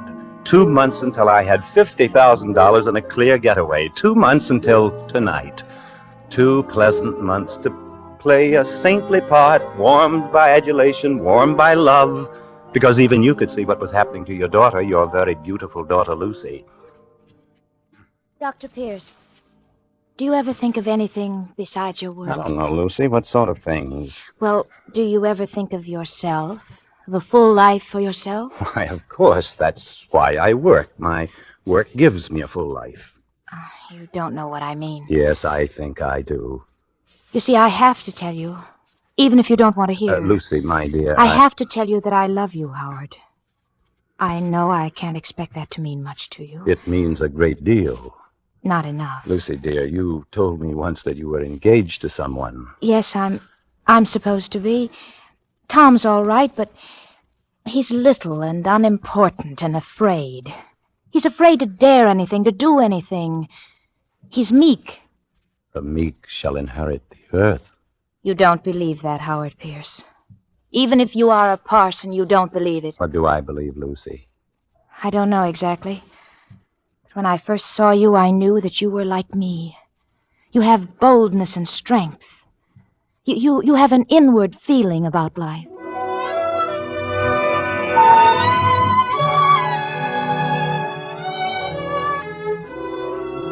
I let it ride. There wasn't any harm in that, Doctor, so far as I could see. Lucy was a great help, blinded by what she called love. And what did I feel? Love? Doctor, a man who has mastered the use of words as I have no longer knows what they mean, but only what they do. With Lucy, so long as the word love served me, I used it. After a while, it became a source of danger. That was last week, Wednesday, when I came in the evening to read to you. Howard, the most wonderful news. Guess. How can I guess? Don't you know? The most wonderful thing that could ever happen to us. What's that, Lucy? Well, I've never breathed a word to Father about us because you asked me not to. Not until he can talk to us and give his blessing. Lucy, you didn't... No, not yet. But the doctor was here today, and he told me Father will speak again soon, any day now. No. He doesn't know why he hasn't already. Isn't that wonderful? Yes, it is. Howard, what's the matter? Nothing's the matter. But there is. I can see that you... Sit down, Lucy. All right, Howard. I was going to tell you before, my dear. You see, well, I can't marry you, not ever. You can't? Now, please, you mustn't ask me why. It doesn't matter why. Do you understand? It's because you don't love me. If you have to believe that, all right, only you must go on and live your life as though you never met me. As though I never met you. Do you know what that means? Whatever it means. It means I'll marry Tom. It means I'll have a little, quiet, secure life. The best life for you, Lucy. Tom in place of you. Well, maybe you're right. I won't ever have great happiness with him, but after this I'll never have a greater unhappiness. You mustn't be bitter, Lucy. If you hadn't known me, you would have married your Tom, and you would have loved him. All right, I will marry him. I'll marry him this week, in church, and you'll perform the service, Howard. You'll be the one to make me Mrs. Tom Hubbard. Who did you say? Tom Hubbard.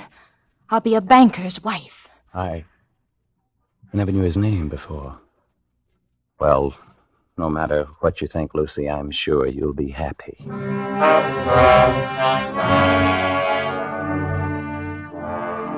Don't ask me why I didn't kill you, Dr. McKillop, when I heard that you might speak now and at any time.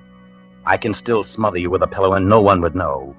I suppose killing always was distasteful to me, a job for cruder minds. It isn't because of any moral scruples, believe me. And don't you believe, Doctor, that ethics had any part in what I did about Lucy either, not for 1 minute. It was just that I wanted my hands free for this last week. It was just that I believe in leaving a place tidy, no loose ends. If it happens that my neat habits turn in a good deed now and then, that doesn't make me a Boy Scout. After all, if If I were a higher being like you, I might be upset by thinking of such things as, killing Lucy's husband tonight, Tom Hubbard, as he sits at his desk at the bank. Here it is, the 30th, and I've got a very important date in half an hour. Well, Doctor, did that interest you? Now that you know the real Philip Gentry, do you understand? I doubt it. I doubt if you, with your good book and your hymnal, your years of tending the good sheep in the rich green pastures here, could ever understand 1/10 of what a man like me feels and is. It doesn't matter. I don't need your understanding. Good night, Doctor, and sleep well. Good night, Dr. Pierce. Will you drop in tomorrow? Tomorrow? Well, we'll see about tomorrow. We'll see.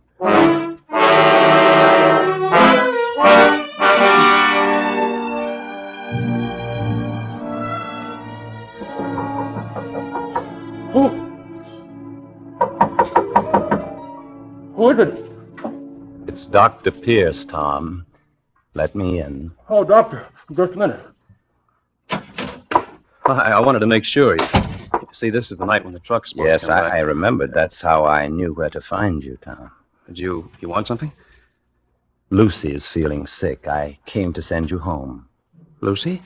Well, but I can't. I have to stay. I can stay for you. Gee, I don't know. I'm supposed to stay. Lucy is calling for you, Tom. She's really sick? Well, all right. I guess with you here, it'll be all right. Just tell me what to do. Well, that's the money already in those sacks. Yes. And I sit here? Yes, right at this desk. Mm-hmm. Well, gee, I don't know what the directors will think. Run along now, Tom. They'll never know. Why, even if someone walks by from the outside, they'll never know if it's you or me sitting here.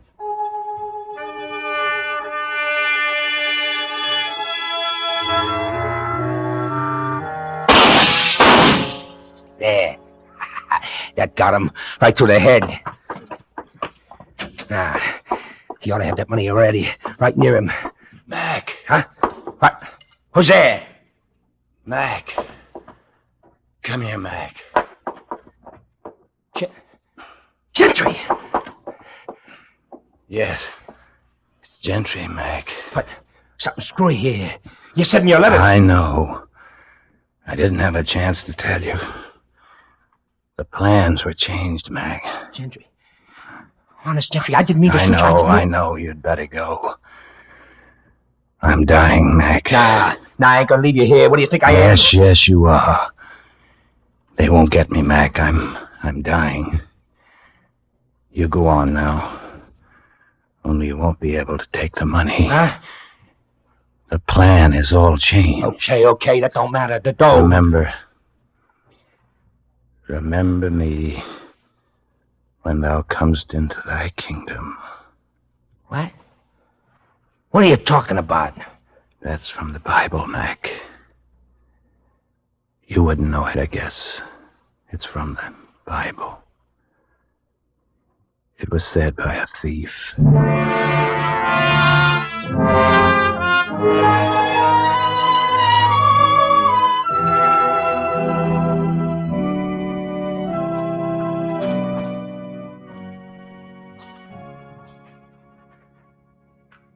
This, dear friends, was the man Philip Gentry, or Dr. Pierce, or whatever other name he may choose in eternity. The man whom we bury today. That night when he stood above my bed, pouring defiance and bitterness into my ears, thinking that I was paralyzed, I could both speak and write.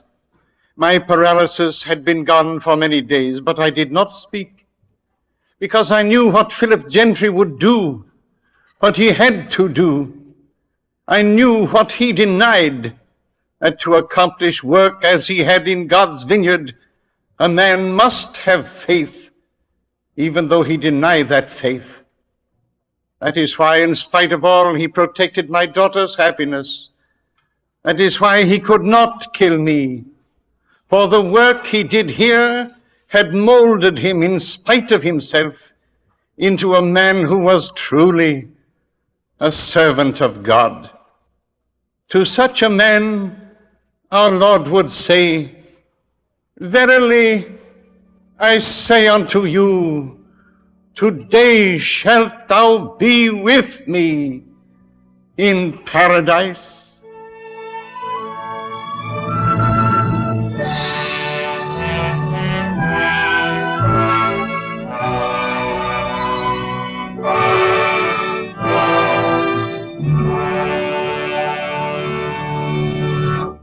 As Roma Wines bring you Miss Lucille Ball in a remarkable tale of suspense.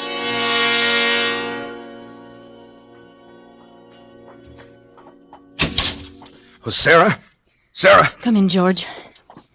How did it go, darling? George, you're trembling. Something went wrong. No, nothing went wrong. You got it then? Yeah, I got it stuffed in all my pockets. Here, I'll dump it on the bed. Here you are, Sarah. 17 grand. 17,000? It's more than we expected. Yeah. George, you're acting queerly. Did everything work out all right? Sure it did. It was duck soup, just like old times, Sarah. Remember how every job clicked? Sure fire when we used to plan them together. George. Yeah? You're lying, aren't you? Sarah, you really love me, don't you? Do you have to ask? Would I have come back otherwise? 10 years is a long time. I thought you'd be changed. I never thought you'd come back like this out of nowhere. I don't even know what you've been doing, where you've been living, what name you're using. You haven't told me a thing about yourself. I will, George. I will, as soon as we get out of this apartment.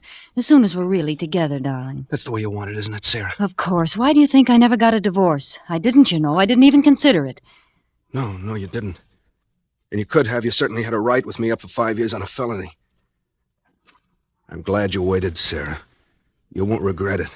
I'm sure I won't, George. But let's not talk about that now. We have a train to make. You know, Sarah, you're as good to look at as you were 10 years ago. Oh, you're just making talk, George. And you haven't answered my question. I want to know what went wrong. I'd given up hope, Sarah. I didn't expect to see you again. But I came back. I've done 2 stretches, Sarah. 9 years in jail out of 10. I wouldn't have pulled another job if you hadn't shown up. You won't go away again, will you? Only with you, George. Sarah, the scent of your hair. I used to dream of it. Those long nights in jail. Now it's real. Holding you like this. With your hair in my face. George, you're hurting me. Your arms. I'm sorry. It's just that I'm so afraid it isn't true having you again. I want to hold you tight forever. George, what happened? What went wrong? Sarah, I had to kill a man. Well, haven't you got anything to say? Only the obvious. It's murder, then. That changes my plans. Your plans? My plans for us. You're going to stick with me, aren't you? Of course. I didn't come back after 10 years only to run right out again. And we must think this out carefully. Are you sure you left no clues? Only the gun. I wiped it off clean and left it there. It's a gun I picked up years ago. No way to tack it on me. Fingerprints? Gloves. Then there's nothing to worry about. Only if they happen to pick me up on suspicion. I see. Are they after you now, George? Of course not. Nobody heard the shot. There was nobody in the building but that bald-headed bookkeeper. He hadn't gone home. Must have stayed to get his books in shape for the morning. My luck. And you weren't followed or chased? You don't think I'd have come here if they were after me? I'm sorry, George. I know you wouldn't. You're not sore at me, then? We can go ahead just as we planned? Our train leaves in an hour. We'll pick up the tickets at the station. Sarah, it's hard to believe in an hour we'll be on the way to Florida, you and I. Yes, George. Just the 2 of us. In the warm sun. It's a dream I've had for 10 years in and out of jail. I figured it would always be a dream. You know, it's funny. What's funny? There's a bald-headed man lying dead over there at the finance company. He's finished. We're just beginning. I never killed a man, Sarah. Never before. You'll do all right from now on, George. You'll forget about that thing. I'll help you forget it. Yeah. But we've got to hurry now. Put your hat on. Now go over and pick up the tickets. Well, I thought we'd go to the station together. Well, silly, I've got to dress. Yeah, well, the Sunset Limited leaves at 8 o'clock. There's only an hour. I know. I'll dress and pack and meet you in 30 minutes at the train gate. Have you any money? Here, take some of this. I'll put the rest in the valise and bring it in a cab so it won't be found on you if anything happens. Why didn't you come back before, Sarah? I didn't realize it till this minute. I've been like an orphan for 10 years. Kiss me? Now, that's all, George. You've got to hurry now. Yeah. Remember, the Sunset Limited at the gate. I'll remember. And don't forget to clean out the desk. I'll take care of everything, George. Now hurry.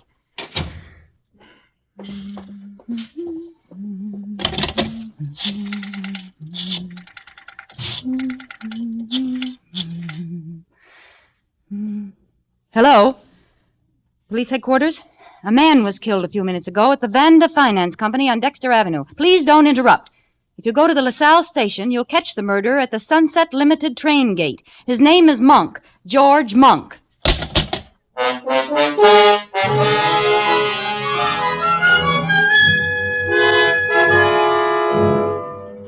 For Suspense, Roma Wines are bringing you as star Miss Lucille Ball in A Shroud for Sarah by Emil C. Tepperman. Roma Wines' presentation tonight in radio's outstanding theater of thrills, Suspense.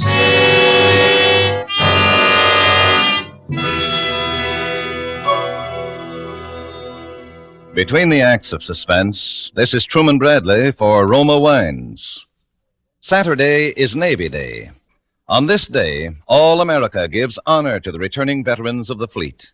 To these men, all America lifts its voice to say, well done.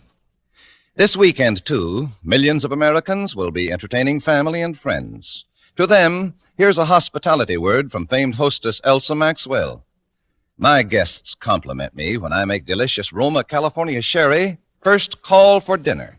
It's the perfect appetizer before the meal, served cool.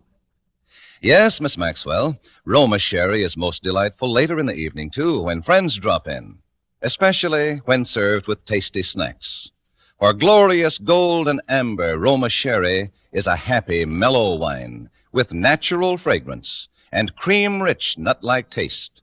So good because Roma sherry, like all Roma wines, is born of luscious grapes gathered at peak of flavor in California's choicest vineyards. Gently pressed, then unhurriedly, guided to delicious perfection by Roma's ancient winemaking skill. Bottled at Roma's own famed wineries.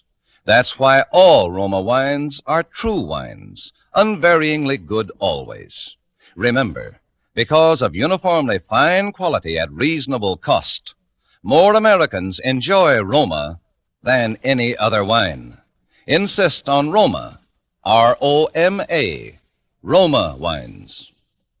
And now, Roma Wines bring back to our Hollywood soundstage Lucille Ball as Sarah Martell in A Shroud for Sarah, a play well calculated to keep you in suspense.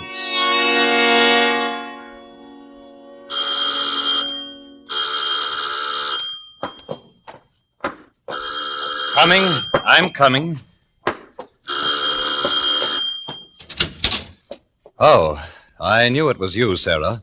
Only you would ring so insistently when you know I'm handicapped by this infernal crutch. Good evening, Peter. How's our next governor? Aren't you going to kiss me? I've been away 3 days. Is it necessary, my dear? Peter, are you going to let the neighbors see me standing out here with this valise? Kiss me, you idiot. You can stand it if I can. Very well. Satisfied, my dear? Now that we've performed for the neighbors, shall we go in? The city's underworld, it appears, has broken out again with a new wave of violence, robbery, and potential I see you've moved the radio again. I moved it nearer the easy chair. This crutch makes it hard for me to get around. I hope you don't mind, my dear. I mean, it's being more convenient for me. Is that the news? I want to hear it. Police are seeking George Monk, an ex-convict who shot and killed a finance company bookkeeper and escaped with $17,000 in cash. What do you want to turn that up Bookkeeper for? had It's evidently nothing been but a surprised sordid by the murder. robber Oh, shut who had up. been shot without warning. But there's a mystery angle here which sets this case apart from the ordinary holdup. Police are seeking an unidentified woman who tipped them off a few minutes after the murder, naming George Monk and telling them just where he could be picked up. Unfortunately, one of the officers sent to apprehend the murder was recognized by Monk, who made his escape in the crowded railroad station. What's the matter, my dear? Why did you turn the radio off? You look as if you'd seen a ghost. Leave me alone, Peter. Well, well, what sort of villainy were you up to in Chicago? Sarah, come back here. Where are you going? I'm going up to my room. I want to unpack. Good night, Peter. Burglary in Chicago. Mysterious woman who tipped off the police. Just a moment, Sarah. I said good night, Peter. $17,000. Sarah, I want to know what's in that valise. Why are you hanging on to it like that? Stay where you are, Peter. Don't come up these stairs. What's wrong?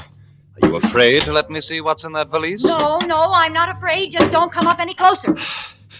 Well, that same little pistol of yours. Would you shoot me with it again, my dear? If you come a step further. Drop the gun. You're not going to shoot me now, just before election. You want to be the governor's lady, don't you? Stand still, Peter. I'm sorry, Sarah. I've got to know what's in there. Take another step, I'll shoot. You're a fool, Sarah. Clever and ruthless, yes, but nevertheless a fool. Look at all the terrible things you've done to satisfy your ambition. Even murder now. And it's all been a waste of time. What do you mean? Did you know that the results of the popular poll were published today? Well? It gives Stephen Archer a 15% edge over me.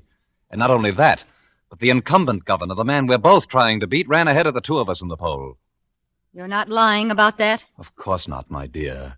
How did you expect to beat Stephen Archer and his money? We're broke. No, Peter, we're not broke. Oh? You mean you have $17,000 in that bag? I'm going to be the governor's wife, I tell you. There's nothing that could stop me. Nothing. I believe you, Sarah. Why, I believe you would even murder Archer if you had to. Let me have that valise. You can't seem to understand, Peter. You're not going to open it. Then shoot me, my dear. You do it so well. It comes so natural to you. Maybe you can shoot me in the other leg this time. Oh, will you never stop throwing it up to me? That was an accident. A very fortunate accident, wasn't it, Sarah? Just when I was ready to accept a commission in the army. You didn't want to be the wife of an army captain. Your ambition ran higher than that. You wanted to be the governor's lady. Now, Sarah, I'm going to see what you have there. And you're not going to do anything about it. Get away from me, Peter! No, Sarah, you're going to give them to me. First the gun. And now that black... Sarah, don't! The stairs!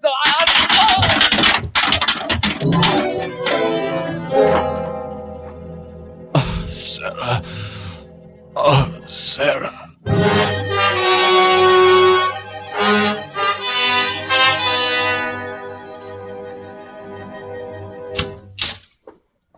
Please go straight into the bedroom, Doctor.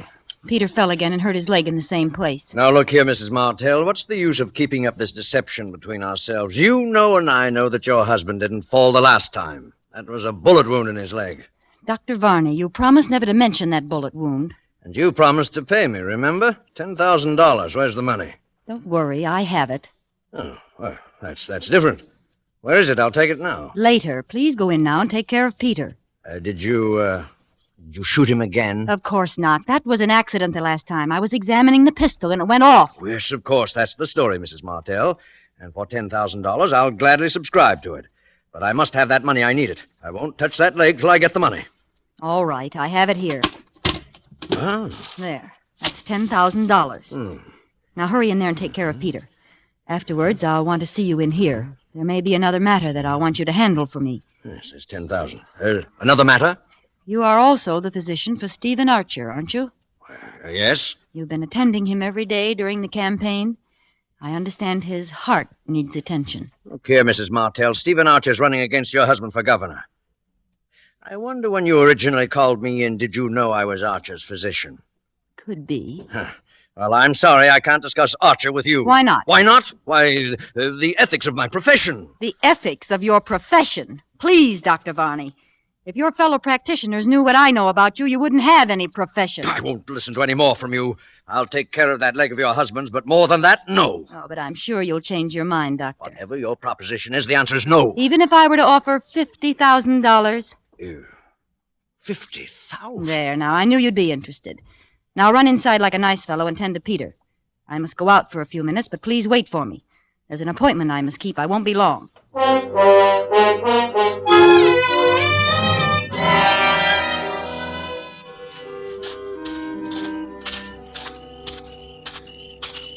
Mrs. Martell? Yes? Right here. Good evening, Mrs. Martell. Park is rather a dark place to meet, isn't it? I thought it would be best this way. Especially if we're going to discuss the things you hinted at over the phone. Mr. Archer, let's come to the point quickly. Do you want to win the election? Frankly, yes, very much. Would it be worth money to you? A great deal of money? Just what is your proposition? You're a wealthy man. Would $100,000 be too much to pay for the governorship? 100,000? I've spent several times that much on the campaign already. But I don't see how you could deliver the election. Listen to me closely, Mr. Archer. Yeah? I learned that in yesterday's poll figures, You ran 15% ahead of my husband. That's quite true. But neither you or Peter will win. You're both taking strength from each other, and the governor will be reelected. So your solution is for Peter Martell to withdraw at the price of $100,000. Exactly. If one of you withdraws, the other will surely win. That's absolutely true. But I happen to know that Peter Martell would never make such a deal. No, he wouldn't, the fool. But for $100,000, I will put him out of the race. You? Would you believe it if I told you I hated that man's very shadow? I have heard rumors here and there. I want to leave him. I want to be rid of him forever. Where could I go without money? What could I do? He's so disgustingly honest that we're always broke. He couldn't even pay me enough alimony. I've got to think for myself. I begin to see... Now, suppose that tomorrow, 2 days before the election, I were to file suit for divorce. Ah. I could leave for Reno tonight. It would be in every newspaper tomorrow. It would certainly eliminate your husband. You'd pick up all the votes Peter would lose, enough to swing the election. And your price is $100,000. You agree? I'd be a fool not to. Of course I agree. The moment you file your divorce papers in Reno, I'll have $100,000 credited to your account wherever you specify. No, I must have it in advance. No, my dear Mrs. Martell. In advance. It's out of the question.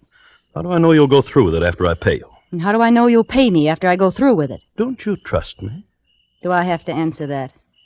It looks like a deadlock. I'll tell you what I'll do. I'll take half now and the other half in Reno after I've filed the papers. $50,000 tonight, eh? It must be tonight. I'll leave in the midnight plane. Surely you have the cash available in a campaign like this. Yes, of course I have the cash. That seems to be the only solution.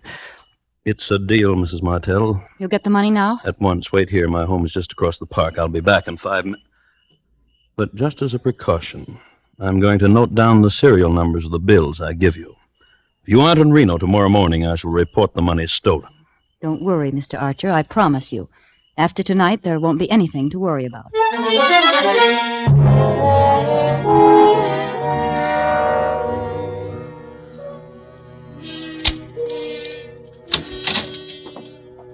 Still waiting for me, I see, Dr. Varney. Well, it took a long time. I was just deciding to leave. You took care of Peter all right? Yes, the wound opened up again. It was painful, but not as bad as it looked. He'll be up again by tomorrow. Thank you, Doctor.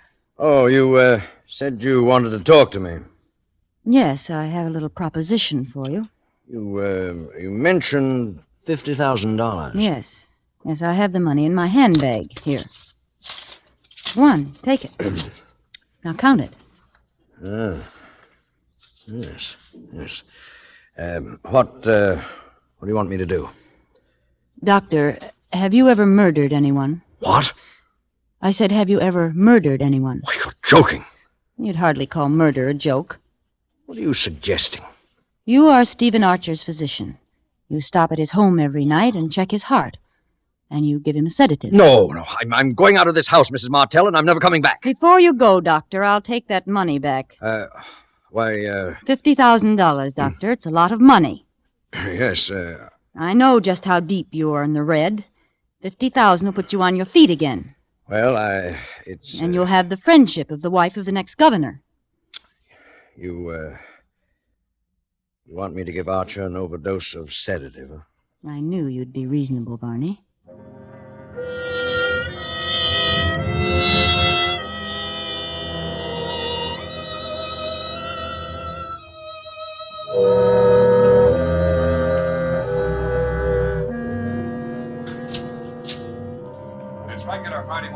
Good morning, my dear. I see you're at the radio already. Aren't you up early today? I thought all the Borgias slept late. I wanted to hear the news. Indeed. Could it be a person by the name of George Monk that you're so anxious to hear about? What do you mean? Why do you mention that name? The black valise, my dear. Remember, I'm still anxious to know if it contains $17,000. Have you taken the newspaper in yet? No? Oh, I'll get it. There'll be something in this morning's paper that I'd like you to see, my dear. Stephen Archer, candidate in the three-cornered race for governor, was found dead in his bed, apparently from an overdose of sedative. All indications point to accidental death, except for the fact that a large sum of money was missing from the safe. However, if the money was stolen, it'll do the thief no good, for the serial numbers were carefully noted down on the desk pad on Mr. Archer's desk. What was that? Archer dead? Yes. Sarah, I read the signs of your fine Italian hand. Did you have a hand in it? Peter. So now Archer's votes will drop in my lap, huh? You'll be governor, Peter. Sarah, I think I'm going to kill you. Put that crutch down! No, my dear. You needn't run away. I was just rehearsing. I'm not ready to kill you yet. Perhaps someone else will do it first. I'm going to wait for the result of my experiment. Experiment? What do you mean? See, here. What? What is it, Peter? Just an ad in the personal column. I had it inserted in every newspaper between here and Chicago. Let me see that. It's the first ad in the column with display space around it. I wanted to make sure it was seen by the right person. Read it, Sarah, read it. All right, if it makes you happy, I will read it. George, was her name Sarah? Or did she use another name? I mean the one who left with the little black valise and all the money in it. If you have at least 17,000 reasons to find her, and if the traveling isn't too difficult under the circumstances, I suggest you come to Capital City. The address is... Peter, you didn't! Isn't it cleverly worded, my dear?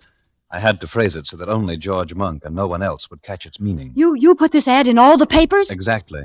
You see, my dear, if that little black valise did not contain $17,000, you have nothing to fear. But if it did, well, then I may be spared the chore of killing you.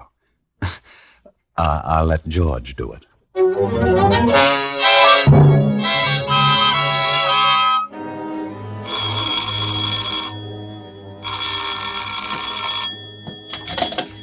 Hello? Mrs. Martell? Who is this? Dr. Varney. Oh, Who did you think it was? I thought... Never mind. What do you want, Varney? Don't you know? Think you're pretty clever, don't you? What do you mean? That was Archer's own money you gave me last night, that $50,000. Varney, are you insane? Don't you realize you're talking over an open phone? I only realize I murdered Archer for you for nothing. That $50,000 I can't use. The serial numbers have been broadcast. My dear Varney, I haven't the faintest notion what you're talking about. How clever you are, Sarah Martell. How clever. And how dangerous. Yes, too dangerous to live.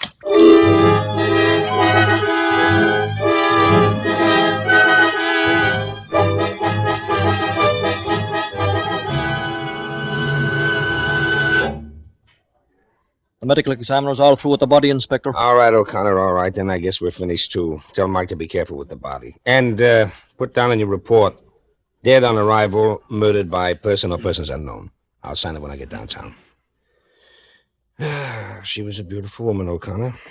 It's a tough way to die. A tough way indeed, Inspector. How's Mr. Martell taking it? Like a trooper, sir. Here he comes now with his doctor. All right, O'Connor, I'll see you downtown. Yes, sir. Goodbye, Inspector. Are you pretty near through, Inspector? Yes, Mr. Martell, the boys are taking the body away now. May I say, Mr. Martell, that you have my deepest sympathy in this bereavement of yours. Thank you, Inspector. Oh, by the way, do you know Dr. Varney? Oh, yes. How do you do, Doctor? How do you do? A ghastly business, Inspector. Yes, indeed, and we'll do everything in our power to lay that murderer by the heels. Inspector. Yes, Dr. Varney? Have you any clues, anything definite to go on? Well, if you don't mind my talking about it now, Mr. Martell. Oh, it's all right, Inspector. I'm afraid I'm going to have to listen to a good deal of talking about it. Might as well get used to it. A very wise and courageous way to look at it, Mr. Martell. Well, as I was saying, I believe it was a maniac. That's my firm conviction. A maniac? Right. Who but a maniac would have stayed in there to torment that poor dead body? Can you imagine a sane man first choking her to death with his hands, then stabbing her with some keen instrument, then bashing her head in with a blunt instrument?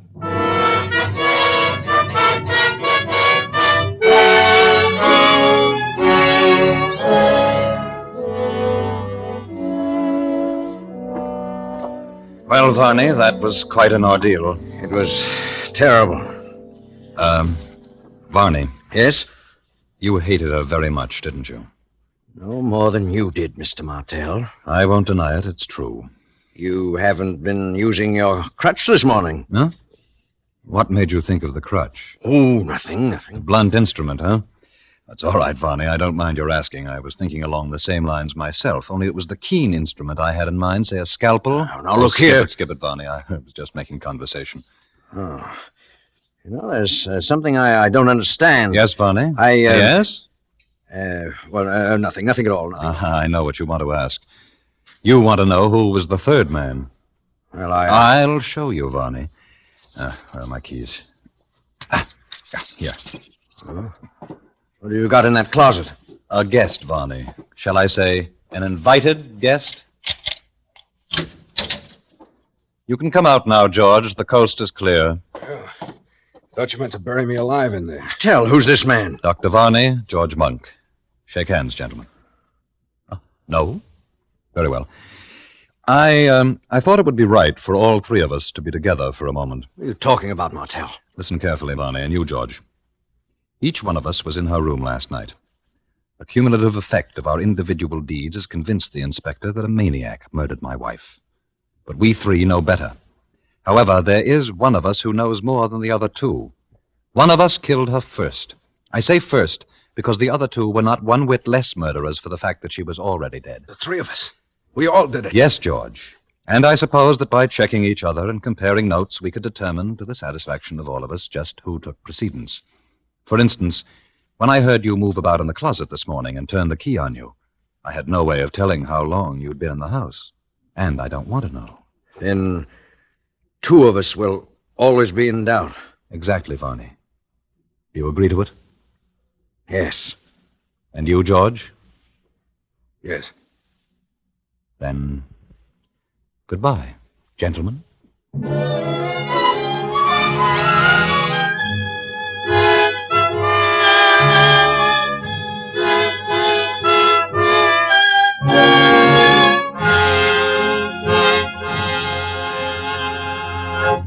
As Roma Wines bring you Mr. Lee J. Cobb in a remarkable tale of suspense.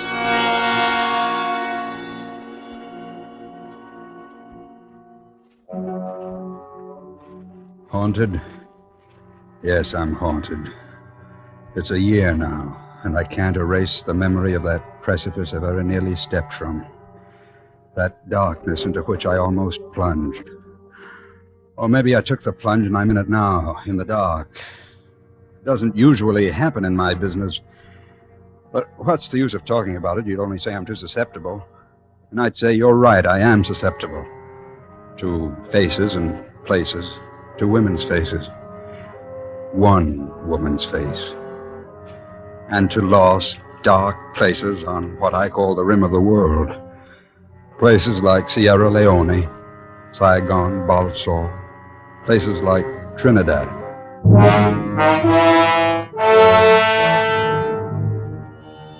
But you won't get it from reading atlases and maps.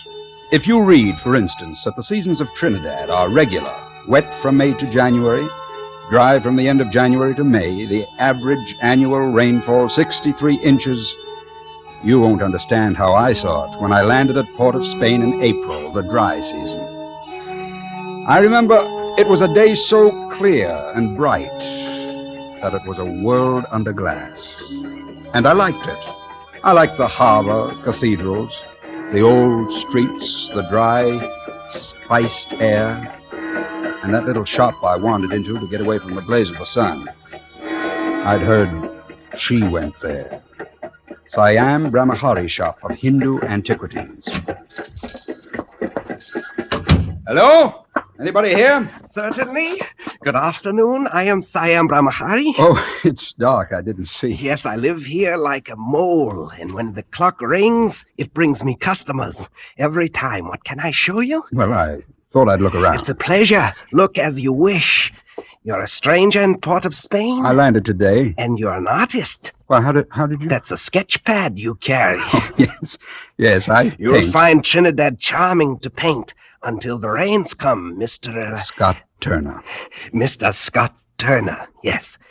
It's lovely until next month, then the green rain until the first of the year. Well, that sounds paintable, the rain. By the way, I believe you know a The Mrs. rain? Oh, no. It comes down so there's no... Pardon, please. Mrs. Barton, good afternoon. Good afternoon, Siam. Did my Shiva get here? Yesterday, Mrs. Barton, I took him out of his straw nest. Yesterday. A beautiful white jade Shiva. I'll bring him in. Thank you. Oh, but first, this is Mr. Turner, a newcomer and an artist. Oh? How do you do? How do you do? Talk to him till I return, Mrs. Barton. I want him to see our Shiva, too. Well, we have our orders, Mr. Turner. Yes. What is it, a statue? A small one. It's my hobby. I collect Hindu gods. Do you know about them? Oh, little. I've been to India. This is one I've wanted a long time. A statuette of Shiva from the dead city of Angkor-Wat. It was buried for 3,000 years. You see? He's small, Mrs. Barton, but he's perfect. Look, not a blemish. Siam, he's beautiful. Isn't he beautiful, Mr. Turner? The great god Shiva. Yes, he's quite the boy. 200 million people believe he controls lightning, thunder, their very lives. Shiva, beloved of women. Yes, he is, isn't he? And beloved by you, Mrs. Barton. Oh, no. No. I have my own reason for being attracted to Shiva. Yeah? What's your reason? Don't you remember what Shiva is, first of all? He's the god of destruction, Mr. Turner. And I like that. Destruction. That's the kind of woman I am.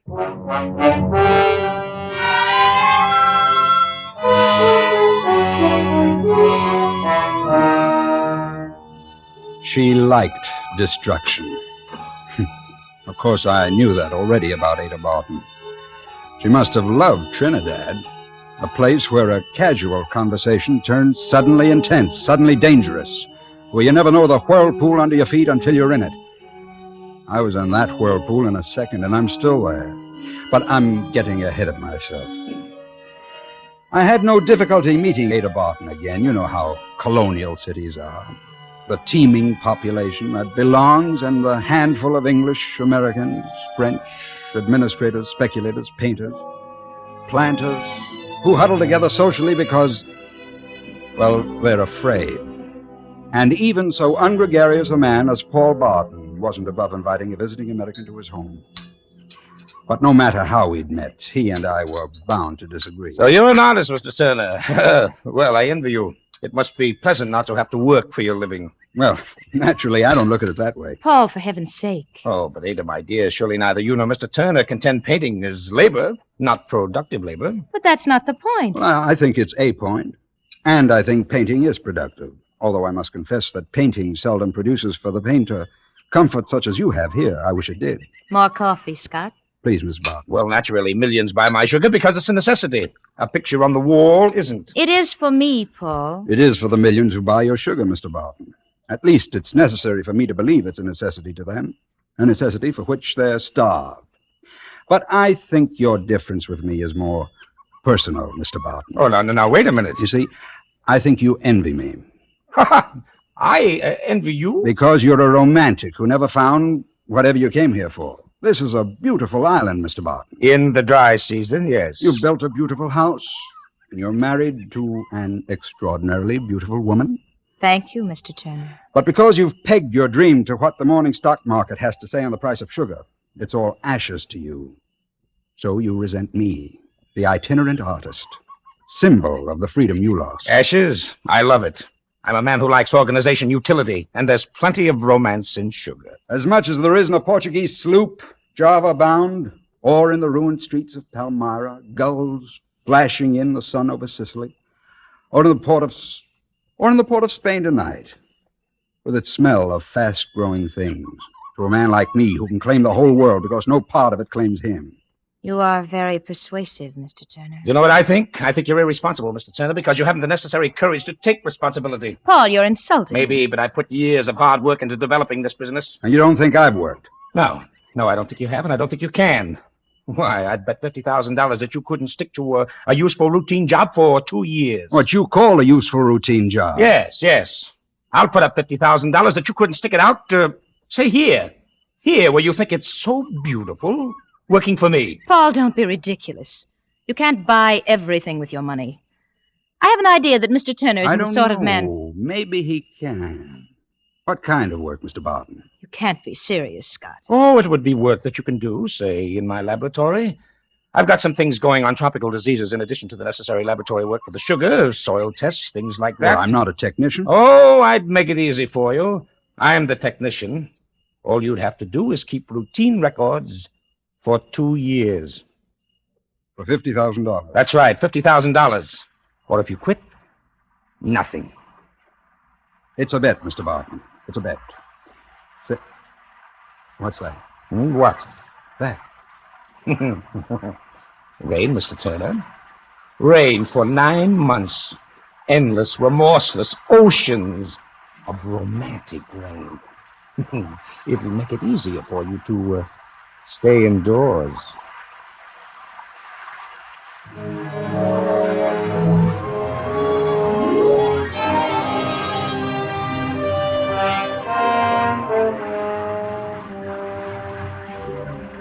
Endless, remorseless rain.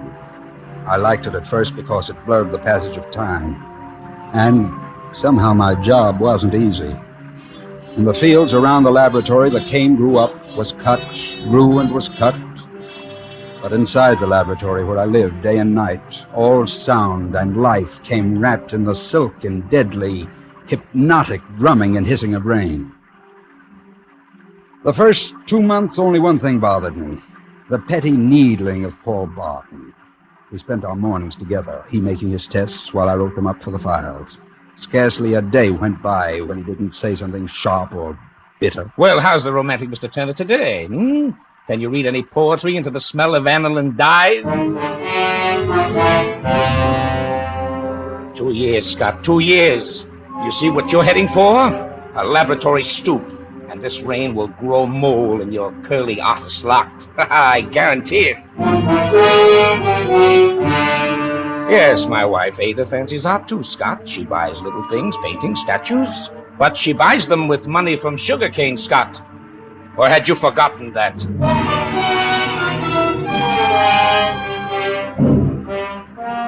I hadn't forgotten that. I hadn't forgotten Ada. A dangerous woman. And I knew how dangerous. I knew things about her he didn't know. That she liked destruction. And every time he lashed out at me, I knew more. That for her own destructive purposes, she was feeding him this hate of me, nurturing it with intention and care. Well, in the tropics, things grow fast. And Ada Barton's purposes grew fast. To full flower. In the afternoons, when Paul was out in the cane fields, she began to visit me in the laboratory. He's right. You are getting a scoop. Close the door. And a squint. It definitely doesn't become you, Scott. I thought you were going into Port of Spain today. Did I say that? Oh, I heard something to that effect. And so did Paul. The road's a swamp, and besides, something's wrong with the car. One of the wires. Oh. You wouldn't know which wire. I don't know what it's for, but if it's broken, the car won't run. I know that. Must you keep working? It isn't very polite of you. This isn't a salon, Ada. And these sculptures have to be put away. You know, Scott, this whole business of your bet with Paul shocks me a little. I'm sorry. I mean, it shocks me to see what he's doing to you. I'm shocked to see what you're doing to him, Ada. Don't change the subject.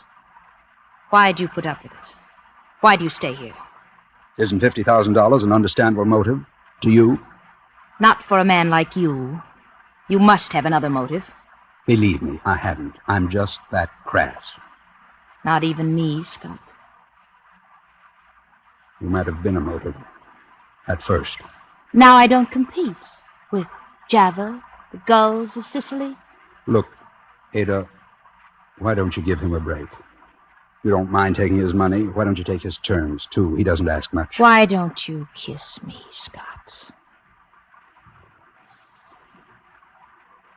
Ada. Yes. Whose destruction, Ada? Destruction? Yes. Which of us have you marked to destroy? Paul or me?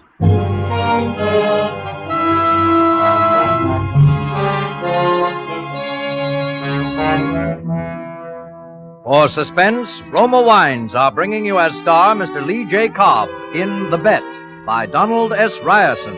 Roma Wines' presentation tonight in radio's outstanding theater of thrills, Suspense.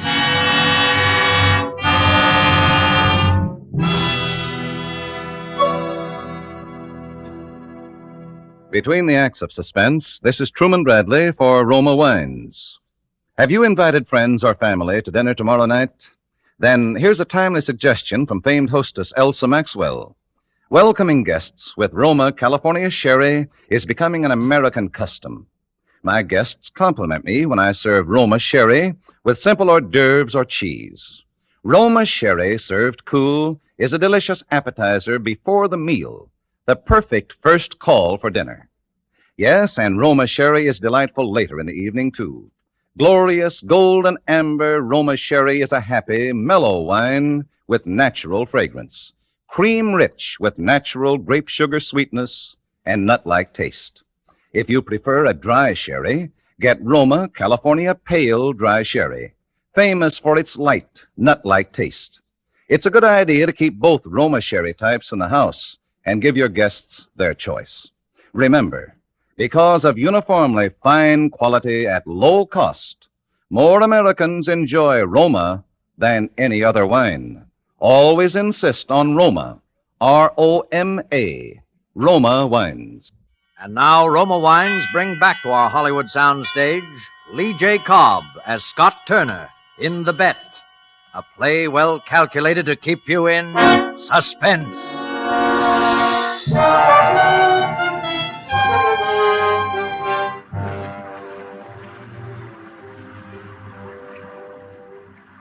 I knew, if I wouldn't face it then, I knew whom she'd marked for destruction. Because I knew a lot about what kind of woman she was. And it wasn't more than 6 months before she'd laid her cards on the table. $500,000, Scott. $500,000. And I'm his beneficiary. But if you'll wait, Ada, let me finish the 2 years. More than 18 months to go. I won't wait. But we'll have our money then. What? $50,000. Anyway, it can't be done. We wouldn't get away with it. You haven't even let me tell you how we can. When a man's insured for so much, his death is sure to be investigated. I know. I know, too. And an insurance investigator is thorough. He won't accept your grief no matter how well you can act. And he won't accept my being here. He'll find out who and why. He'll find out nothing that isn't on the death certificate. Listen to me. Darling, don't force me into this. Listen. Besides malaria, there are 2 diseases in Trinidad that kill hundreds every year. Typhoid and amoeba histolytica. My dear, please, all our lives... Paul's healthy, so he might recover from either one alone. But if he has both together... No, Ada. No matter how simple you make it, I won't... Now, you go to the hospital at least once a week for laboratory supplies. You must have seen where they keep specimens, typhoid, microbes, amoebas. No, Ada. The risk... You won't gamble for these stakes. You'll be rich. You'll be with me. Scott, do you know where they keep the specimens? Ada, you remind me of something. Why don't you answer me? A spider spins a web. Scott! A male spider comes courting her, but before she'll have him, he has to catch a blue fly and bring it to her wrapped in his silk so that she can eat it alive. Scott! Then she accepts her mate. But the next day, she eats him alive. That's a horrible story. You don't really think that I'm... No. I don't suppose I do. You'll get the microbes then, won't you? Won't you, Scott? Ada, let me think about it a little while. Let me at least pretend I'm a man with a conscience.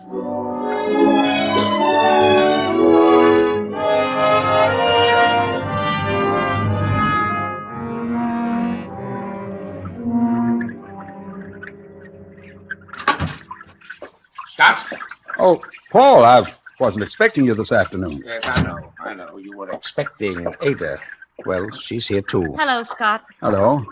I just stopped by for a moment to tell you I have to go to Tobago. Tobago? Yes, I have a grinding plant there, and we're installing a new engine. I'll be gone about 2 days. I told Paul that Tobago in this weather... Oh, yes, you're taking chances, Paul. I take enough Atabrin to keep on the right side of malaria. Don't worry, I'll be all right. Yes, but there are other things, typhoid. I've never known you to be so concerned before, Ada. Oh, Paul. Oh, if it weren't for certain other factors, my dear, I'd be touched, believe me. What other factors? I don't want to be sordid, Ada. Surely I don't have to describe a situation you and Scott know better. What do you mean? All right, we'll maintain the cultivated surface if you wish. By the way, Scott, how do you feel now about our bet? The same as before, that I'll win it. Yeah, well, perhaps. Lately, I thought the whole thing was a mistake, at least on my part. Want to call it off? I didn't say that exactly. I'll tell you, we'll talk about it when I get back, the 3 of us. I may have a counter-proposal. Paul, you wouldn't dare... All right. We'll talk about it. Fine. I'll be looking forward to it. Well, Ada? I I think I'll sit here a while, Paul. It's so peaceful now that the rain stopped. Huh. It has stopped. I didn't notice. A truce. A false peace. It'll begin soon again. Well, goodbye then. Goodbye, Paul. Take care. You heard? You heard what he said? He's a little excited, Ada. It didn't mean anything. Don't be a fool. It means you haven't any choice now. There's always a choice. Well, yes. Now you can choose me with $500,000 or nothing. Not 1 red cent. But he didn't say he wouldn't pay. That's what he means. He hates us. Both of us. His only weapon is his money. What a triumph for him to hoax you into slaving here for 8 months and then throw you out. Oh, no, he wouldn't dare. Don't you think I know him? You have to do what I say. How will you give it to him? The microbes. In his food. It'll only take a drop. Say in caviar. He's a pig for it, like he is about everything else. Caviar, highly seasoned with sauce. You've really planned this. Somebody has to plan. Do you want to? No. He'll be home day after tomorrow. He'll ask you to come to the house for tea. I'll give it to him then, so it will look like he caught them in Tobago. Ada, I'm not sure that I can... I'm not... I am sure. It's the only thing we can do. If you love me, Scott, will you get the specimens from the hospital? Will you? If anyone had told me that I could do... Will you get the specimens, Scott? All right. I'll get them this afternoon.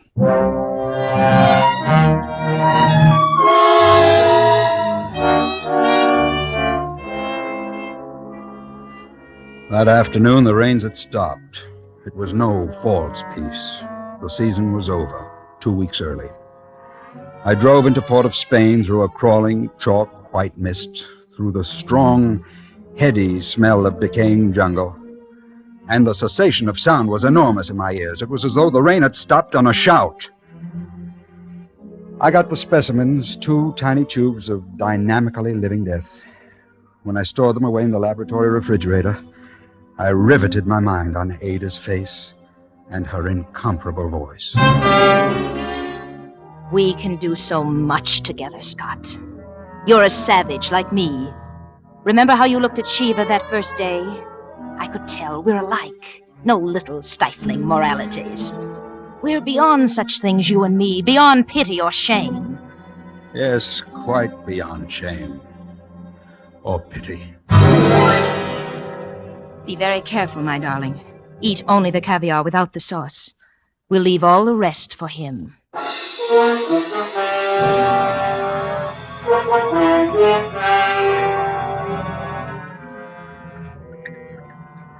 The afternoon Paul Barton came back, I walked to the house he was so proud of.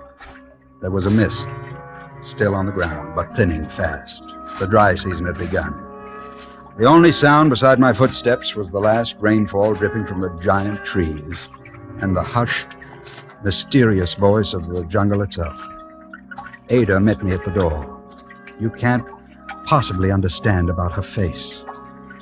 Vitality isn't the word. There is no word. Her face was the indestructible essence of life.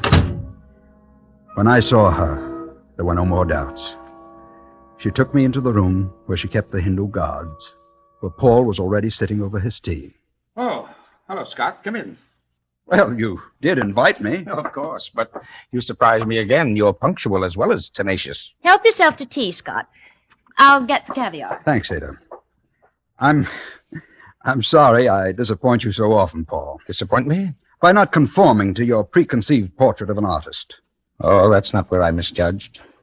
I had a preconceived portrait of the kind of man my wife thinks she wants. She wants a fool and a weakling. Well, I won't sit here and discuss... Here's the caviar, with sauce and without. And some new crackers over from England. Native pastry for you, Scott. You like sweets. Pull out that little table. I'll do it. Thanks, dear. You're right, Scott. You're right. We won't discuss that. That's beside the point.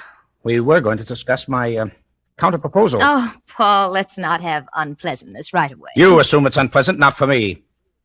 I just want to say I'm closing the laboratory. Push the crackers over, Ada. I'd like to hear your reason. The research is no longer necessary, and I want you to leave Trinidad. You're worried about Ada, aren't you? Oh, we're dropping the cultivated surface, aren't we? Well, yes. Caviar and sauce. My wife prepares this very well, Scott. Yes. I wonder how well you know her. I know her pretty well. Now, you're thinking of the 50,000, of course. Oh, really, Scott, try this. Ada puts everything in it. Did I say something? Put it down. What? Put the caviar down, Paul. It's deadly. Scott, you fool! Yes, there's everything in it, including death. Typhoid, amoebas. She prepared it very well. Ada, is this... I'm going to kill you, Scott. I hadn't intended to just yet. I know. Oh, of course you'd have a gun. How many men have you killed, Ada? How many helpless, hypnotized men have helped you to kill and then have themselves died? How many husbands, lovers? How did you know? I'm not such a romantic figure, Ada. I came here with some previous knowledge of you. You see, I was sent here for a purpose. I didn't meet you by accident. But I didn't know what you'd be like. How much of a spell you and the rain could cast. But it's over. The rains and everything. Yes, I was sent to investigate because of all the insurance. An insurance man, how dismal. You don't deserve even the...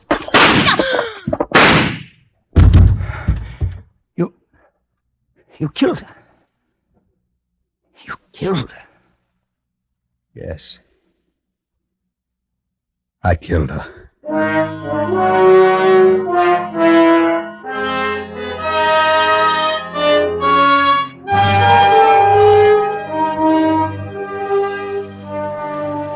Yes, I'm haunted. I keep away from rain because she flourishes if it rains too long. She comes back like a dank, strong jungle vine, flowered and perfumed, but tough to the core. She winds herself around me. She tries to drag me once more to that precipice above that darkness, an existence beyond shame or pity or morality.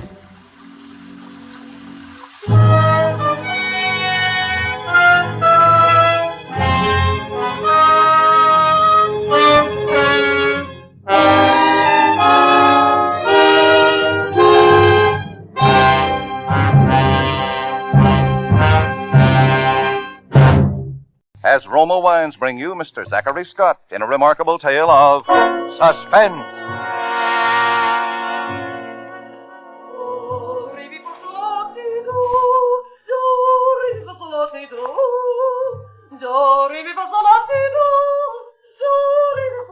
If I could just shut out that singing, I'd be all right. But it goes on pounding inside my head, and I keep hearing Violet screech those desperate, urgent scales. The first time I heard her, I was sitting on the balcony outside the apartment, and everything was unnaturally still, the way it is late at night. And maybe that's why her singing sounded louder than it actually was. There was something abnormal about it, as though a control inside her had snapped, and she couldn't stop that horrible noise that was coming from her throat. It went on over and over again, rising and falling and scraping the hot night into shreds.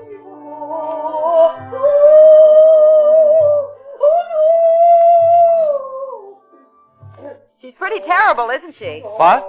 I'm over here on the next balcony. Oh, sorry, I didn't see you. What did you say? She's pretty terrible, isn't she? And she thinks that's a trained voice. Awful. Does she do it often or only when the moon is full? Oh, she goes on like that almost every evening. You must be new around here. I just got into New York this afternoon. Are you visiting Mr. Morley? Well, in a way. He went out of town and I'm staying in his apartment. I didn't mean to sound prying, but he told me he was going on a vacation, and I wondered if he'd left. Her family must be all deaf mutes. No, she lives alone. Well, that's not hard to understand. Hasn't the manager done anything about it? She has too much money. They'd never ask her to move. But someone should do something. They could always try strangling her. What did you say? They could always try strangling her. Oh, she heard you. Oh, do you think so? I hope so. Well, I must be going in. Good night. Good night. Roses are shining in the clouds.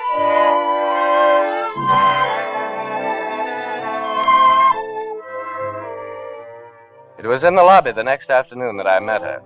When she came up to me, I knew instinctively that she was the songbird of the night before. She was past middle age and was ignoring it. Her hair was dyed and piled up in coquettish curls, and she used some kind of heavy, sweet perfume that was overpowering. She came tripping up with the usual old white poodle dog yapping at her heels.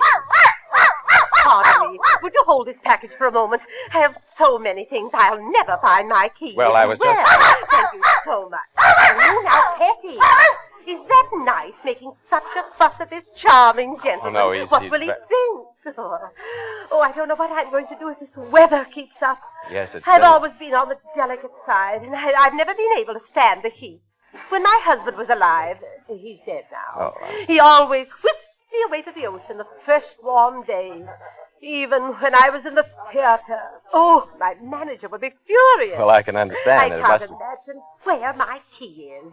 Would you hold Peppy for me? Well, I don't know. Oh, thank you. Now, Peppy, and he won't hurt you. Oh, my husband used to say to me, Violet, my real name is Imogene, but he called me Violet. Well, it's always been my favorite color. Violet, he used to say, you must go to the sea, or you'll be withering those lovely petals of yours. Before I knew it, we were in Atlantic City. That's very nice. Oh, here's that horrid little key on my key ring of all places. Well, those things sometimes happen. Thank you so much. I don't know what I would have done without you. My husband used to say, Violet, you're a woman who needs a man around. Of course, he was a pillar of strength himself. Oh, and to think of his dying of a gallbladder that way. Well, thank you again. Now, what did you say your name is? Oh, Carlson. Oh, how nice. Carlson. Such a sturdy, dependable name. So suitable for a man. You must come up and have tea with me sometime. Well, I have a special Chinese brand. It smells like dead flowers. Going up? Going up. But au revoir until we meet again.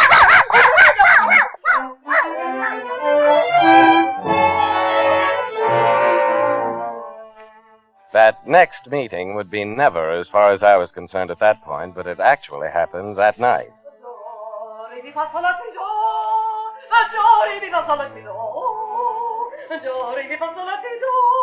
She was at the scales again about 9 o'clock, and there was a desperate urgency in her singing. It was the last frantic attempt to stop the clock and the double chins and the fading light. Those pathetic scales had a shrill terror that made me embarrassed listening to them. Well, as though I were eavesdropping on some shameful secret. It was then that I went to leave the balcony and saw the sheet music lying behind the urn. My first impulse was a humanitarian one, and I threw it in the wastebasket. But for some unknown reason, I suddenly felt a kind of pity for that woman singing alone up there. And the next thing I knew, I was on my way upstairs with the music. Yes, what do you want? Oh, is Violet in? Violet?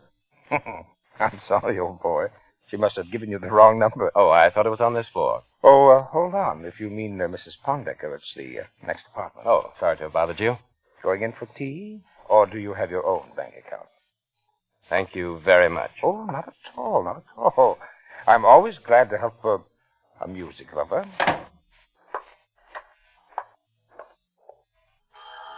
As I stood there in the hall, I began to think about that leer he had given me. I was about to turn back when the door opened. Oh, Mr. Carlson, you've come for that tea after all. How nice. Oh, be quiet, Petty. Be quiet. Do come here. Oh, but I just found No, it... not a word. Come along. Violet had outdone herself, and a trailing negligee of purple chiffon and the usual clutching hand went with the outfit. There was something obscene about the hand fingers, heavy with diamonds, the nail polish too red. Obscene and pathetic. The room was heavy and operatic, just like her. There were glass cases and curio cabinets filled with every imaginable kind of glittering thing. Rings and bracelets, brooches. Most of it in terrible taste, but all of it unquestionably expensive. Oh, admiring my collection? Most everyone does. Your friend Mr. Morley just never... Petty, dear, be quiet. Oh, I do believe he's jealous of you. You know he has a sixth sense about admirers. I remember when I was in the theater, he used to carry on dreadfully when my dressing room was filled with fans. He bit my husband in the leg. Oh, now, sit down in this chair. I'm afraid all the others are too small for a big man like you. Well, I really came to return this music. It must have blown down on my balcony. Oh, Roses of Picardy. It's always been one of my favorites. My husband simply adored it. I remember I sang it to him on Saturday night, and that Sunday afternoon he was dead. Well, that must have been quite a shock. Oh, I sometimes wonder that I'd found the courage and strength to go on. Of course, my music has been a great consolation. Now, you sit right down. I won't be a moment. Petty will look after you. Won't you, Petty, huh?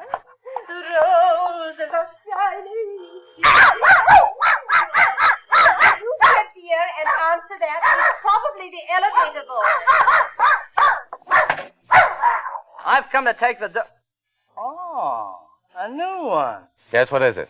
I came for Mrs. Pondecker's dog to take him for a walk. Here he is, and he's all yours. Thanks. Come on, Rintin.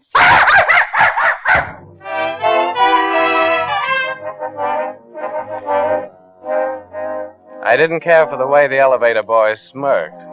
And as I sat there in her apartment with that heavy perfume suffocating me, I cared less for the trapped feeling I was beginning to have. It wasn't until 2 days later in the garage that the trap closed.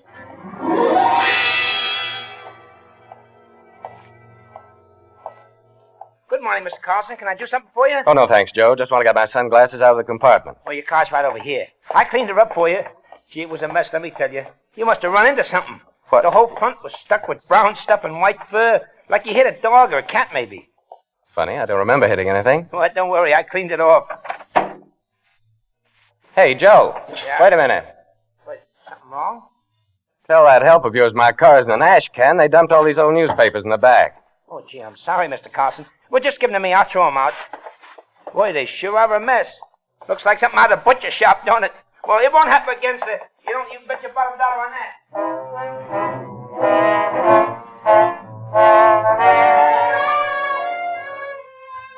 When I came upstairs, I was still trying to figure out the angle of those stained old newspapers, but I didn't have long to wait. I found out the minute I stepped into the lobby. Oh, Mr. Carlson, thank heavens you're here. I've been out of my mind. It's Petty. He's disappeared. We can't find him anywhere. I just know he's been run over. I just know it. Run over? Well, when did all this happen? Last night, when this wretched boy took him out. Now, look, Mrs. Pondecker, it's like I told you. I only stopped in for a cup of coffee, and the next thing I know, the dog is gone. Of course he's gone. Some uncouth person in that saloon undoubtedly made off with him. Well, there's only one thing to do, and that is to offer a large reward. Don't you agree, Mr. Carlson? Oh, yes, that's a good idea.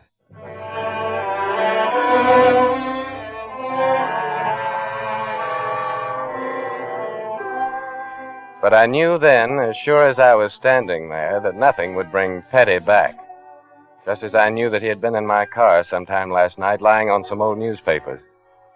That's why I wasn't too surprised at first when the heavy blonde man with the soft voice came to see me. Mr. Frederick Carlson? Yes, that's right. I'm from headquarters. I'd like to ask you a couple of questions about this Pondecker business. Have they found the dog? I didn't know about that, huh? Well, she mentioned it to me. You two were pretty friendly, weren't you? Well, I spoke to her a couple of times. Hey, what is this? I don't... Come into my place full of innuendos. I don't see There's that... no need to get excited, Mr. Carlson. I'm just checking up on the people who last saw her alive. I still... What are you talking about? She's dead? Very much so. She was strangled sometime last night.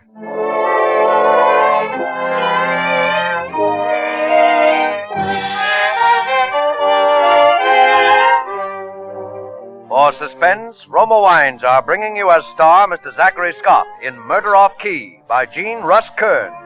Roma Wines' presentation tonight in radio's outstanding theater of thrills, Suspense.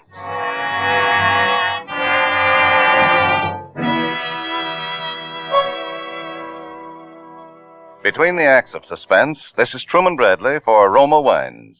This holiday season will be a round of gay homecomings, joyous reunions, and festive entertaining. To graciously greet your guests, to add warmth to the welcome, to give extra full pleasure to your holiday meals, be sure to have plenty of Roma wines on hand. Roma California wines offer you sherry, port, muscatel, and tokay for entertaining, Burgundy and Sauterne for mealtime enjoyment, and gay Roma California champagne to make any happy occasion unforgettable.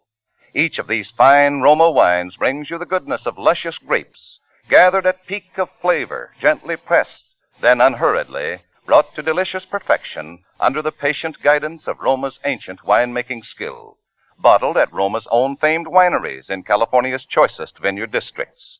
Enjoy the taste luxury of fine Roma wines more often, for Roma's new low prices enable you to save as much as 1/4. Insist on Roma wines. No other wines offer you so much for so little. That's why more Americans enjoy Roma than any other wine. Roma, R-O-M-A, Roma wines. And now Roma Wines bring back to our Hollywood soundstage Zachary Scott as Frederick Carlson in Murder Off Key, a play well calculated to keep you in suspense.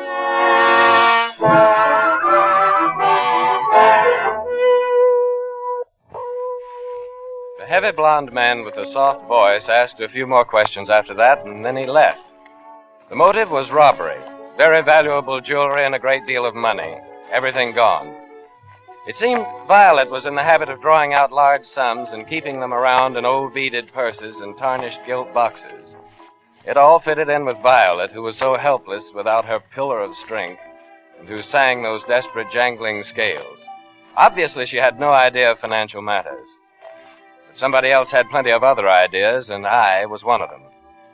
I knew it that night when I went around to the corner automat. Yes, I was definitely one of them. There was no doubt about it. Do you mind if I join you, Mr. Carlson? It was Soft Voice, smiling down at me over a cup of coffee and a piece of pie. Murder a la mode. I always come here for their apple pie. Have you ever tried it? Haven't gotten around to it. You should. It's excellent. Have the sugar. Thank you. How'd you happen to come here for your vacation? Oh, I don't know. I was short on cash, and then Morley wrote and suggested I stay in his place. It seemed like a good idea at the time. But you don't have that letter, do you? Say, what is this? No need to get excited, Mr. Carlson. I was just asking. Oh, you really should try this pie. The apples are just right, firm and tart. Dog. How should I know? It's a very interesting angle. I understand he was a regular burglar alarm. Always barked if anyone ever came to the door. And then he disappears the night before her death. Very convenient. Don't you agree? It would look that way. Perhaps more of that sugar. Thank you. I never seem to get enough. Did you drive up to New York? That's right, and I haven't run over any dogs or anything else, so you can skip that. There's no need to get excited, Mr. Carlson. I never suggested that you did. I was just asking a simple question. If you haven't any more simple questions on your mind, I'll be going on. Of course. Don't let me detain you. I think I'll have another piece of this pie.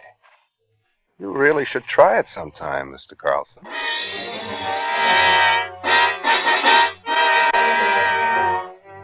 As I walked away, I could feel him watching me, hunched over the table, his small eyes wary and suspicious. There was no doubt about it. I was the idea. I rode around on top of a bus for almost an hour, and I kept thinking about the dog and that white fur and those stained newspapers. I knew I had to go to the garage and have another look at my car. The garage seemed deserted, and only one arc light cut the blackness that stretched silently ahead. It was then I passed the office booth, and I first heard the voices. There were two men, and they were standing by my car. It was Soft Voice, full of apple pie and suspicion and wide awake on those 2 cups of coffee. He was asking Joe about my car. It looked like he'd hit something. But I couldn't say it was a dog. It might have been a cat. But you're certain about the white fur. Huh? Was there anything else you noticed? No, I don't think. Well, yeah, there were some newspapers. At first I thought, seeing as how they were all stained, that maybe he had put in them whatever he hit, you know? Excuse me, somebody Somebody must be out there. Well, Mr. Carlson, glad you came in. Perhaps you can clear up a few things for us. Look, I don't know anything about the newspapers or the stain, but I can tell you this much. I never ran over a dog, and I can prove it. Well, then, that's all we're interested in. I haven't taken the car out since I came to New York. Joe here can tell you that. Well, you did take it out once, Mr. Carlson, the night before last. Are you crazy? Oh, gee, I'm sorry, Mr. Carlson, but I remember you called me up and asked me to bring it around. Here, you can look at my record book. Gee, you must have forgotten about it, because, 9 o'clock. 9 o'clock. That must have been just about the time the elevator boy took the dog for his walk. From that time on, Soft Voice was after me. I was his man, and he didn't miss a trick.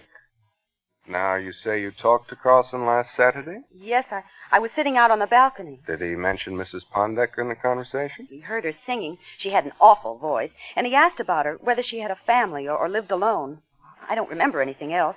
But it was the oddest thing. I mean, his suggesting strangling her and now this. Makes you think, doesn't it? And Mr. Carlson came to your door the other night?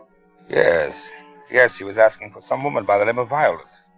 At first, I never connected it with Mrs. Pondecker. She seemed a bit old for him, but you never can tell. Probably mutual interest in music, Yeah, that's right. I came to get the dog, and this Carlson guy opens the door. But I don't think nothing of it. Working on the elevator, you see a lot of that, you know. Oh, some of the stuff I could tell you.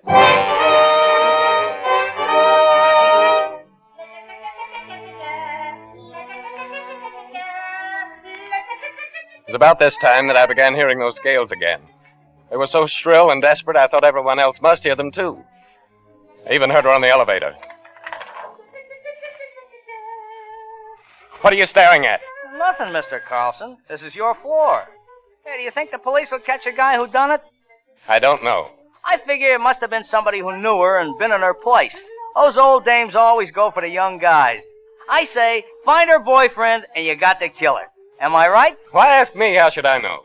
Well, you don't have to get sore, Mr. Carlson. I was just asking.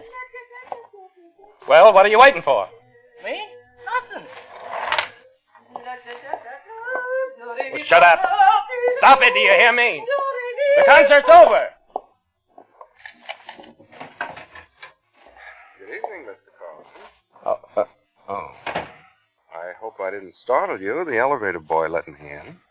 Well, what's on your mind? I just wanted to go over a few points with you.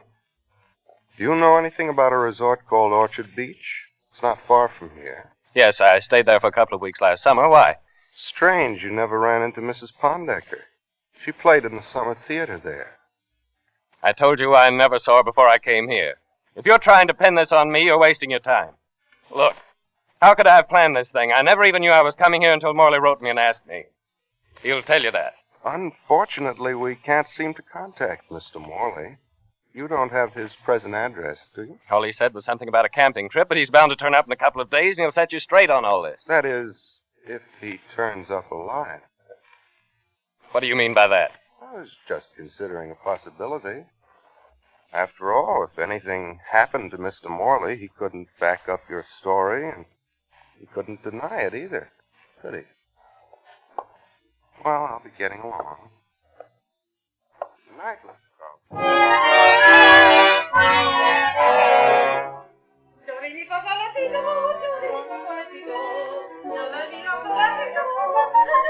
That night, the scales were louder than ever. They went on, over and over, echoing in the room, shrill and urgent, and I couldn't shut them out. Shut up, do you hear me? Shut up! What the devil's going on in here? Morley. Morley, good Lord, I thought you'd never turn up. Well, I always say it's nice to be wanted, but if I'm not too inquisitive, may I ask what you're doing in my place? I'm waiting for you so you can tell him about that letter. Letter? The one you wrote when you asked me to come here. Well, now, look, I don't care if you stayed here, but I didn't write you. But you must have, Morley. I read the letter. I tell you, I saw it. I held it in my hands. It was real. All right, Carlson, don't be so tragic about it. After all, it's not a matter of life and death. It certainly is. Look, Morley, you don't know what's been going on here. Ever since I got here.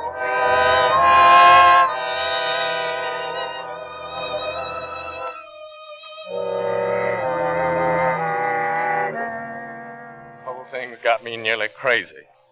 There doesn't seem to be any way out. Well, Carlson, there's no point in sitting out here on the balcony all night. No? Oh, I'll admit you're in a bad jam, but it's not hopeless. They haven't arrested you. It's only a matter of time. But they haven't any proof. And I can tell the police I wrote that letter. I suppose I can. Well, you'll have to be more convincing than that. No thanks. My neck's in the noose, and I might as well face it. Now, let's not be noble, Carlson. It's only a technicality. I think I can make them believe me. Too late now. They're here. Who's here? The police. The car just pulled up. Are you sure? Soft voice. Yeah. And I don't like the way he's bouncing with so much energy. Why should he come now? Someone must have tipped him off your back. He was anxious to see you as I was. Morley, is there backstairs here? Yes, why? I'm going to try to get out. It's my only chance. Will you help me? Sure, certainly, Carlson. I'll show you where to go. I can at least do that. I had to try. I couldn't just lie down and take that rap, and there was no way under heaven I could escape it legally. I followed Morley off the balcony, and when we got to his living room, it was almost more than I could stand. Because the singing started again, but not the scales this time. Roses of Picardy. Roses of Picardy. She was going to follow me all of my life. I almost dropped in my tracks. Something, I guess you'd call it a hunch. Something about the stiffness of Morley's back made me hang on. And Morley swung around. It was more than a hunch. Morley was sweating. I decided to play it for all it was worth. Who's that? Who's what? Don't you hear something? What are you talking about? Nothing. Come on, you better hurry. Well, I don't know. Hurry up, Carlson. I don't know. Now that I think of it, I don't know. But you said yourself. Yeah, but all my life I'd be ducking the law for something I didn't do. You said yourself it's your only chance. Yeah, but that'd be worse than being convicted. Anyway, how could they convict me? The evidence is all circumstantial. There's an awful lot of evidence, Carlson. The dog being killed by your car, the threat you made against her, and your being at Orchard Beach the same time she was there. Yeah, that's a clincher, all right. But how did you know? How did you know I was at Orchard Beach? I never told you. You haven't talked to Soft Voice yet. Come on, Morley. Tell me how you did it.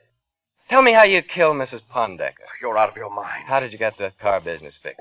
Did you disguise your voice and take the keys while I was out of the apartment? That would be simple enough to do. Crazy. And that sheet music on the balcony. Did you plant it? Well, you had me right where you wanted me. A beautiful frame-up. It's a shame to ruin it. I don't have to ruin it. I can... No, no.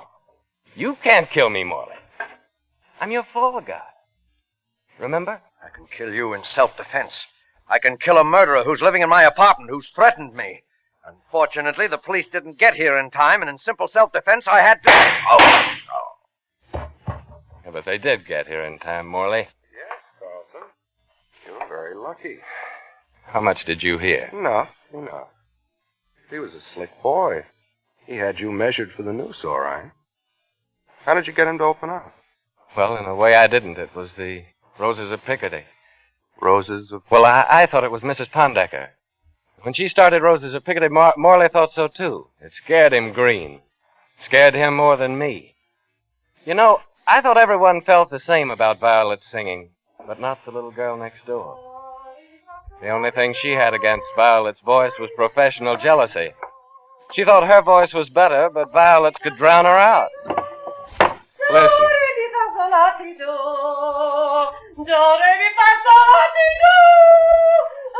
Well, someone else will have to strangle her.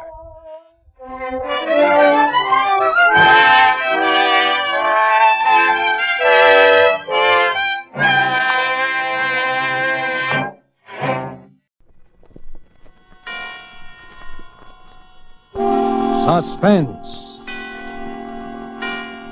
Reprieve, starring Mr. John Garfield.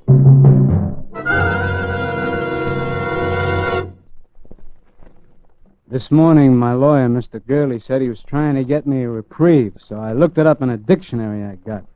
It says, reprieve, to suspend temporarily the execution of a sentence upon, And relief for secession from pain or ill.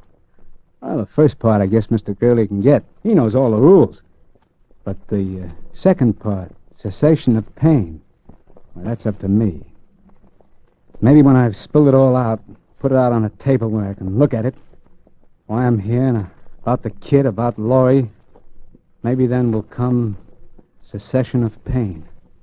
I don't know. Anyway, I can try. Okay. Name, Steve Hannibal. My old lady had to name me something, so I guess she read the name Stephen on a book. If she could read, which I doubt. Age 34. Health, excellent. But wait up. You don't want to sell me insurance, because tonight I'm state prisoner 80483. Registered in cell 77 of the state penitentiary. That's the death cell. I'm in for murder.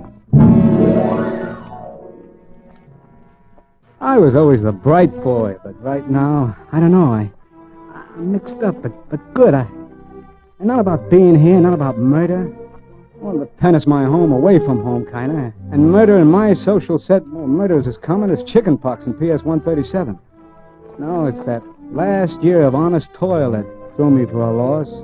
Because I wasn't mixed up at all the night Murph and Joe and I blew out of Chicago. That was a minor inconvenience, right in line with the way I've always lived.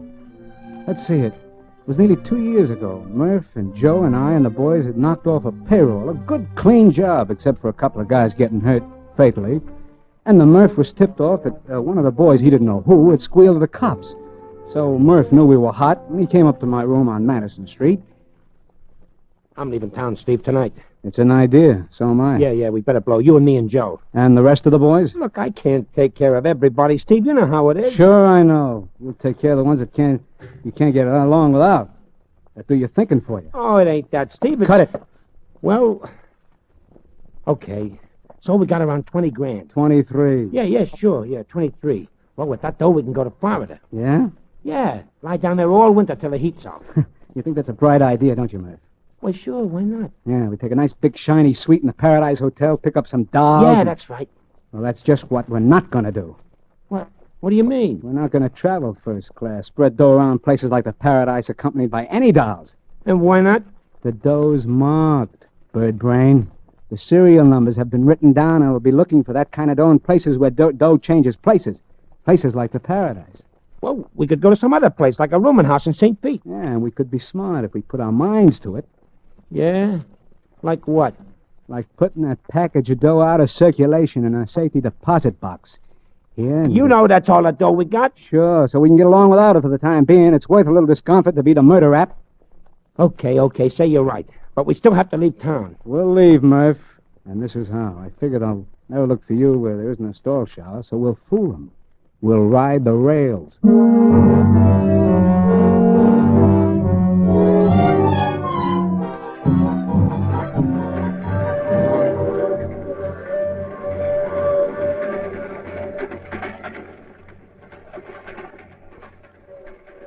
You can play the 9 of hearts, Joe. Huh? Where?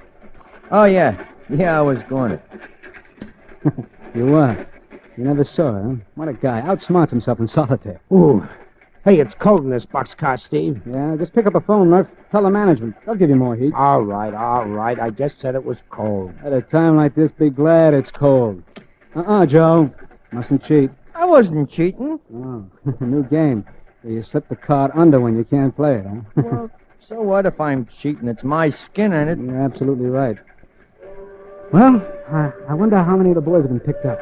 I couldn't take care of everybody, Steve. None of them been picked up. Why should they be? Oh, boy, there's that 3 I've been looking for. None of them been picked up, huh? Well, who's protecting them, Joe? Your fairy godmother? Why would the cops pick them up? They know it was Murph used the gun. Huh? I mean, they probably guessed Murph was trigger man. Why, you dirty... Shut up, Murph. What else did the cops probably guess, Joe? Well, how would I know, Steve? Well, honest, I only thought that Talk, Joe. What else did they guess? About me? Oh, nothing about you, Steve. Honest, they... Spill it. They knew Murph was trigger man and that he took the dough, no one else. Honest, Steve, I didn't tell them anyone else who was on the job. I thought if they picked up Murph, then you and me could... Hey, Steve, stop Murph. Get back, Murph. Let him finish. Go on, finish. I didn't squeal on you, Steve. You gotta believe me. Steve, you gotta... Steve, stop Murphy. Don't let him do it. Steve, no!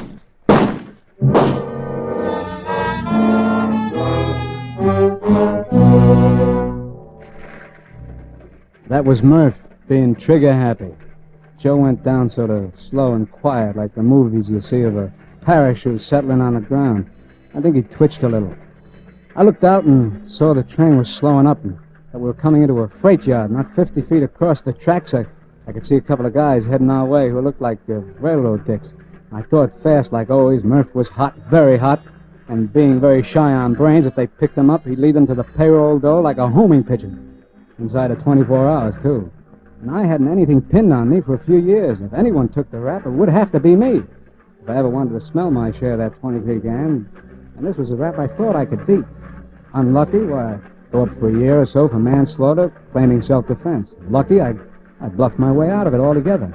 I talked fast to Murph, and when the boxcar stopped opposite those dicks, I had Murph's gun in my hand.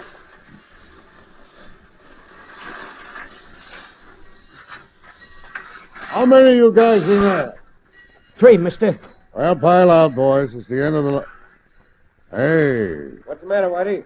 one of those guys has a gun. What are you doing with the gun, brother? Huh? I don't know. And what's wrong with the other guy? He shot him. I was over there at the other end minding my own business, and those 2 guys were yelling at each other, and he... Okay, drop that gun, mister. I'm coming in.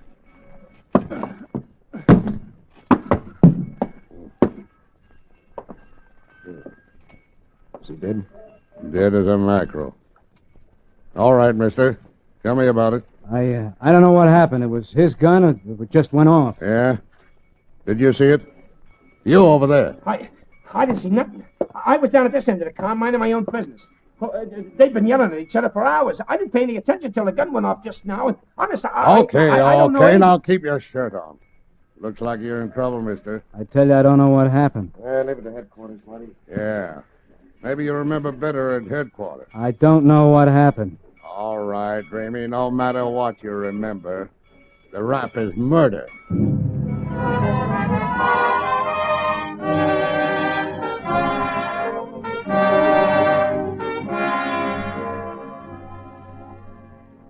I've been in worse spots. The charge was murder, first degree. But I knew I could get that cut down. The best thing was that they turned Murph loose without checking on him, and Joe was unidentified. I dreamed up a name I said I knew Joe by, read something or other, and it went down all right. And so then I settled down for what might be an extended vacation, a vacation that would earn me half at 23 grand. Only one thing bothered me. It seems the town we picked to kill Joe in was going through one of those, reform spasms, and the papers were really lathered up about it. And my case was made to order for them. A crime they could get holy about without stepping on any local toes. While I was waiting trial, they fried me but good, and I burned about it. So that's why I didn't exactly clap hands when they told me a reporter was coming in to see me. And I didn't shout hallelujah either when I saw it was a doll. Sharp looking, all right, but still just a doll. Hello. Hiya, chick. You're Steve Hannibal? Yeah. I'm Laurie Ware of the News Press. Uh-huh. I'd like to get your story. Look, sister, your job is writing. If you can't do it alone, you shouldn't have had the job. I mean your side of the story. Oh, it's nice of you to take an interest. Please, I wish you'd listen to me. Go peddle your paper somewhere else. Please. Don't you understand English? Look, I don't blame you for being suspicious of me. You see, I know the papers haven't been fair to you. I know they've been trying your case before it comes to trial. So, it happens every day. And I feel sure there's more to this case than has been told. I have a feeling that... You gotta be careful of those feelings, baby. I got a hunch you didn't do it. That maybe you were framed. So what if I was? Oh, I don't know how much I can do. Except I know that if you have a story, I can get it printed. And that'll make the difference? I don't know. At least when it comes to picking your jury, there'll be some people in this town who haven't made up their minds. Oh, something in that. Well? Okay. I'll tell you the real McCoy truth. Oh, that's wonderful, Steve. I'll take it down. Well, there isn't much to tell. It was just what the papers call an innocent bystander. I was asleep when it happened. And how many men were in the boxcar? Before I got to sleep, there were about 6 or 7. When the shots woke me up, I saw 2 guys jump off, and we were moving pretty slow. And because the train was coming into the yard, you see. But at the inquest, the police said you were holding a gun. Sure I was. The cops yelled at me, and I saw I was holding it. Someone had planted it on me while I was half asleep, and when the old boy in the corner there, he said I'd done it. Yes. Yeah, he said that you were fighting with the other... Yeah, I know. I'd been fighting with Red. Well, I don't think he meant to frame me. He just got me, mixed up with one of the guys who scrammed. That's it, Steve. That's what, baby? If you'd done it, you would have jumped off. You wouldn't just stand there waiting to be arrested with a gun in your hand. Or you would have thrown the gun out. Well, they'll claim I didn't have time, but, it's an angle. And I'll pound it, Steve. I'll get you a lawyer. Yeah. I guess I'll need one. You'll need all the help you can get.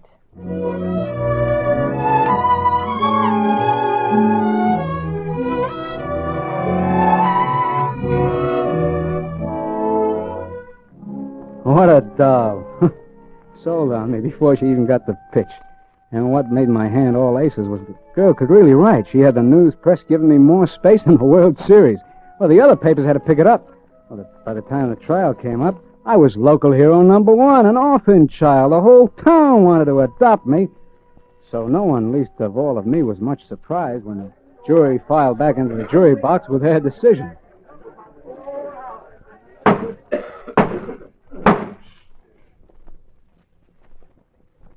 Have the gentlemen of the jury reached a verdict? We have, Your Honor. Will you read the verdict? We, the jury, find the defendant not guilty as charged.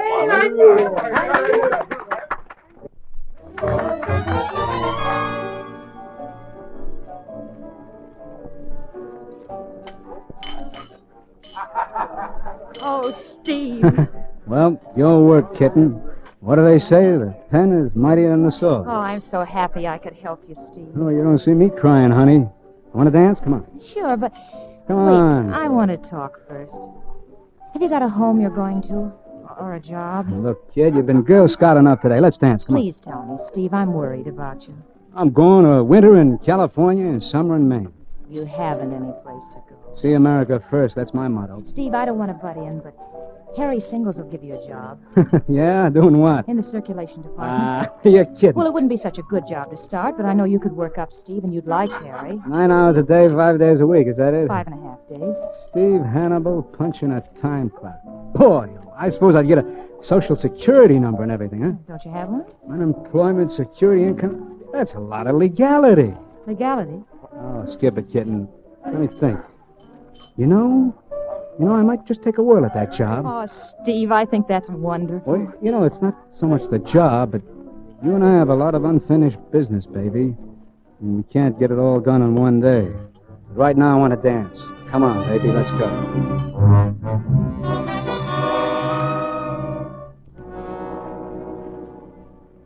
That was the old brain working again. You see, I had counted on drifting until it was safe to join up with Murph.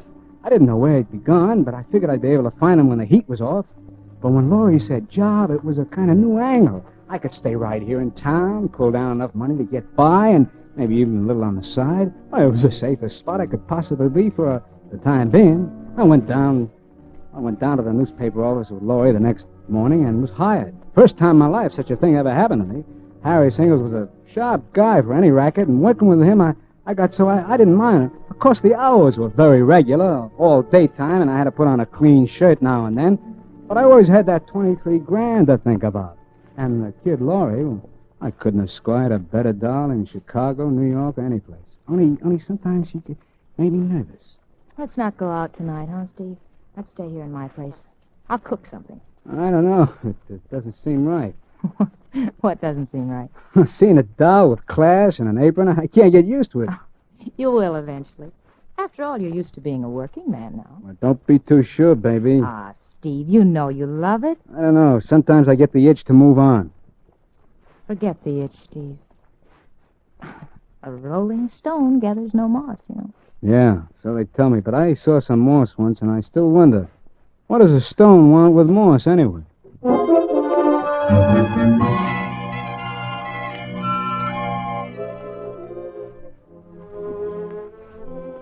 See what I mean? Laurie kept telling me how much I like being a pillar of society, so that sometimes I even began to wonder. And then Harry started shoving raises at me and titles, and Well, inside of no time, I was a district manager. And I sat down and figured the dough angle. And it gave me a shock. Because even if it was legal, I was making more dough week in and week out than I had with Murph and the boys. Well, the Chicago stick-up stayed hot, and I didn't hear from Murph, so I let it all ride and kept working. Along about then, the papers were in a lather again, all about reform. And the town was just crawling with rackets, and Laurie was working on the stories. But one night, Laurie was typing a story in her room, and I was in the living room waiting for her to finish. And... I'll be with you in a minute, Steve. One more paragraph. And that's finished for tonight? Yeah, finished for tonight. I got something to show you. Come in here. Okay, kitten. What is it? Buying hats again? It's a letter I got in the mail. Right here on the desk. Oh, the local wolves are moving in, huh? Much more exciting. Read it. Lay off or we'll measure you for a coffin. You have 24 hours to quit your job. First time I ever got anything like that. Want to read my answer? Your answer? Yeah, my article for tomorrow morning. I've written all about the note and why it was sent to me. Yeah? Well, what do you figure? Well, there's an out-of-town mobster who's moved in on the local rackets, and he's making a good thing of it. I found out about him 3 days ago, and I've really tracked him down. Yeah? Who is he? Well, here he goes with the name of Dude Ringler, but I knew that was an alias. I finally find out that he's a former big-time operator from Chicago, wanted there for a lot of things, including murder. Yeah? I'm going to print it in the paper, and he'll be picked up just about the time the papers hit the street. Oh, you told the cops, huh? No, not yet. I thought you could go down with me. And what's the guy's name in Chicago? I don't know all of it. He headed up a gang there. They call him Murph.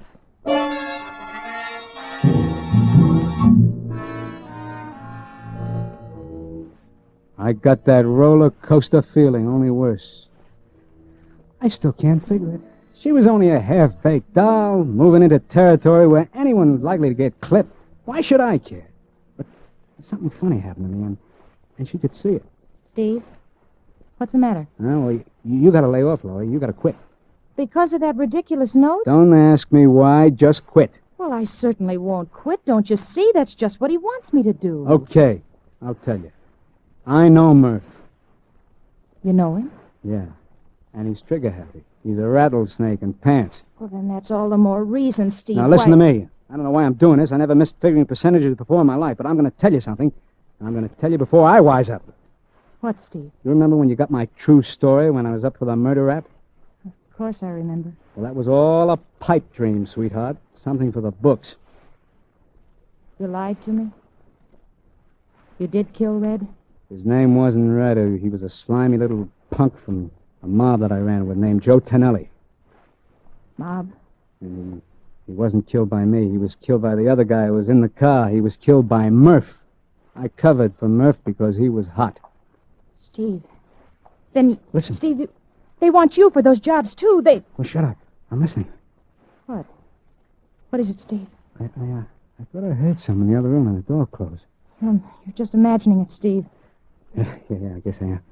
And this being a squealer takes my skin off. Oh, Steve. But you got the story, baby. Short and sweet. Now you can do what you want with it. Quit your job and live, or turn me in too.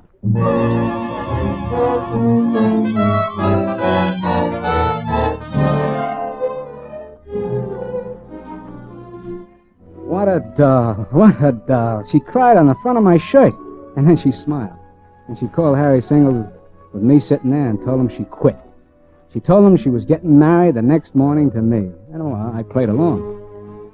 Then I left her. After telling her to button her lip and keep the door locked, I started to go find Murph to check on that 23 grand and put him wise so he'd lay low.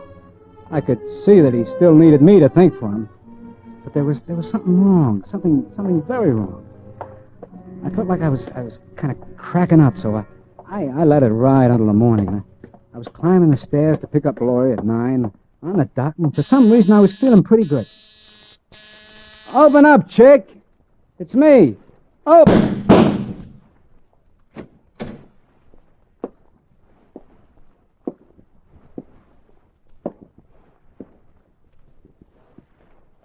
Hello, Murph. You're still trigger happy, huh? Hello, Steve. You don't have to call me names. You're kind of up early, aren't you, Murph? I was making a little call on your doll. Yeah, I see you was. She wasn't a bad-looking doll. You didn't have to plug her. She quit her job. Yeah? I didn't know about that. Well, she still knew too much. She wasn't going to use it, Murph. Maybe. You told her about Joe. You shouldn't have done that, Steve. Huh. So it was you I heard here last night, huh? No kidding. You really heard me? Yeah, I heard the door close. And you heard me tell her? Yeah. This working legal's giving you bad habits, Steve, but I'll forgive it. Come here. Come over here. Just look what she would have wrote. Dude Ringler, alias Murph. Alias, we don't know how many other names. Wanted in a half a dozen cities for murder, larceny, and kidnapping. That wouldn't have looked good, Steve. She wasn't going to use it. No? Well, don't let it worry you. Well, it's about time we picked up that 23... Hey, what's up, Steve? You shouldn't have put your gun down, Murph. What's eating you? You shouldn't have put it down. Steve, you're nuts. Because I'm going to drill you, Murph. I've always wanted to drill you. And before I wise up, I'm going to do it.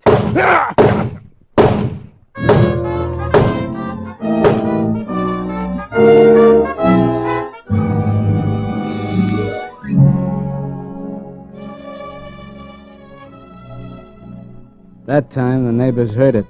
I didn't care. I kept pumping lead. When they came in, I was standing over Murph, holding the gun. The same gun he'd used to kill the kid. So the cops got me for both of them. Both of them. And for Joe and the payroll job, too. They really thought they hit the jackpot with me. I didn't give them any argument. It wasn't any use. But, you see what I mean? I'm mixed up. I've always been a sharp guy. I could have beat the game. Murph was right when he knocked off the kid. She did know too much. Well, it's the way things work out in our set. And why should I get the case of highs over a doll getting drilled?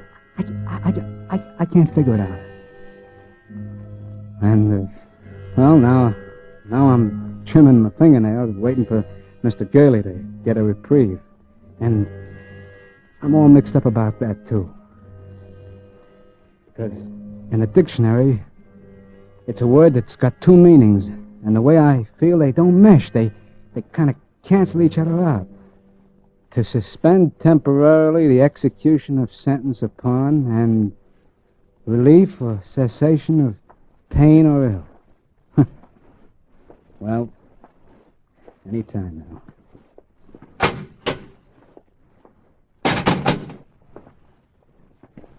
Hello, Mr. Gurley. Hello, Steve. What's the good word?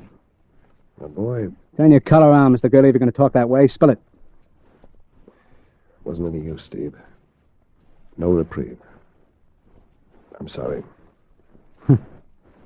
So I got till 6 a.m. No reprieve. No reprieve? I wouldn't say that, Mr. Gurley. I draw definition number 2. I get cessation of pain.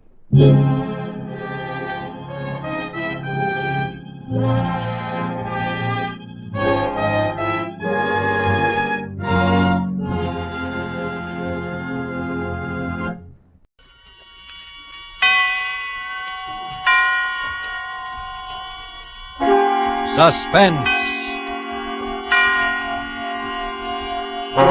Tonight, Roma Wines bring you the suspenseful play called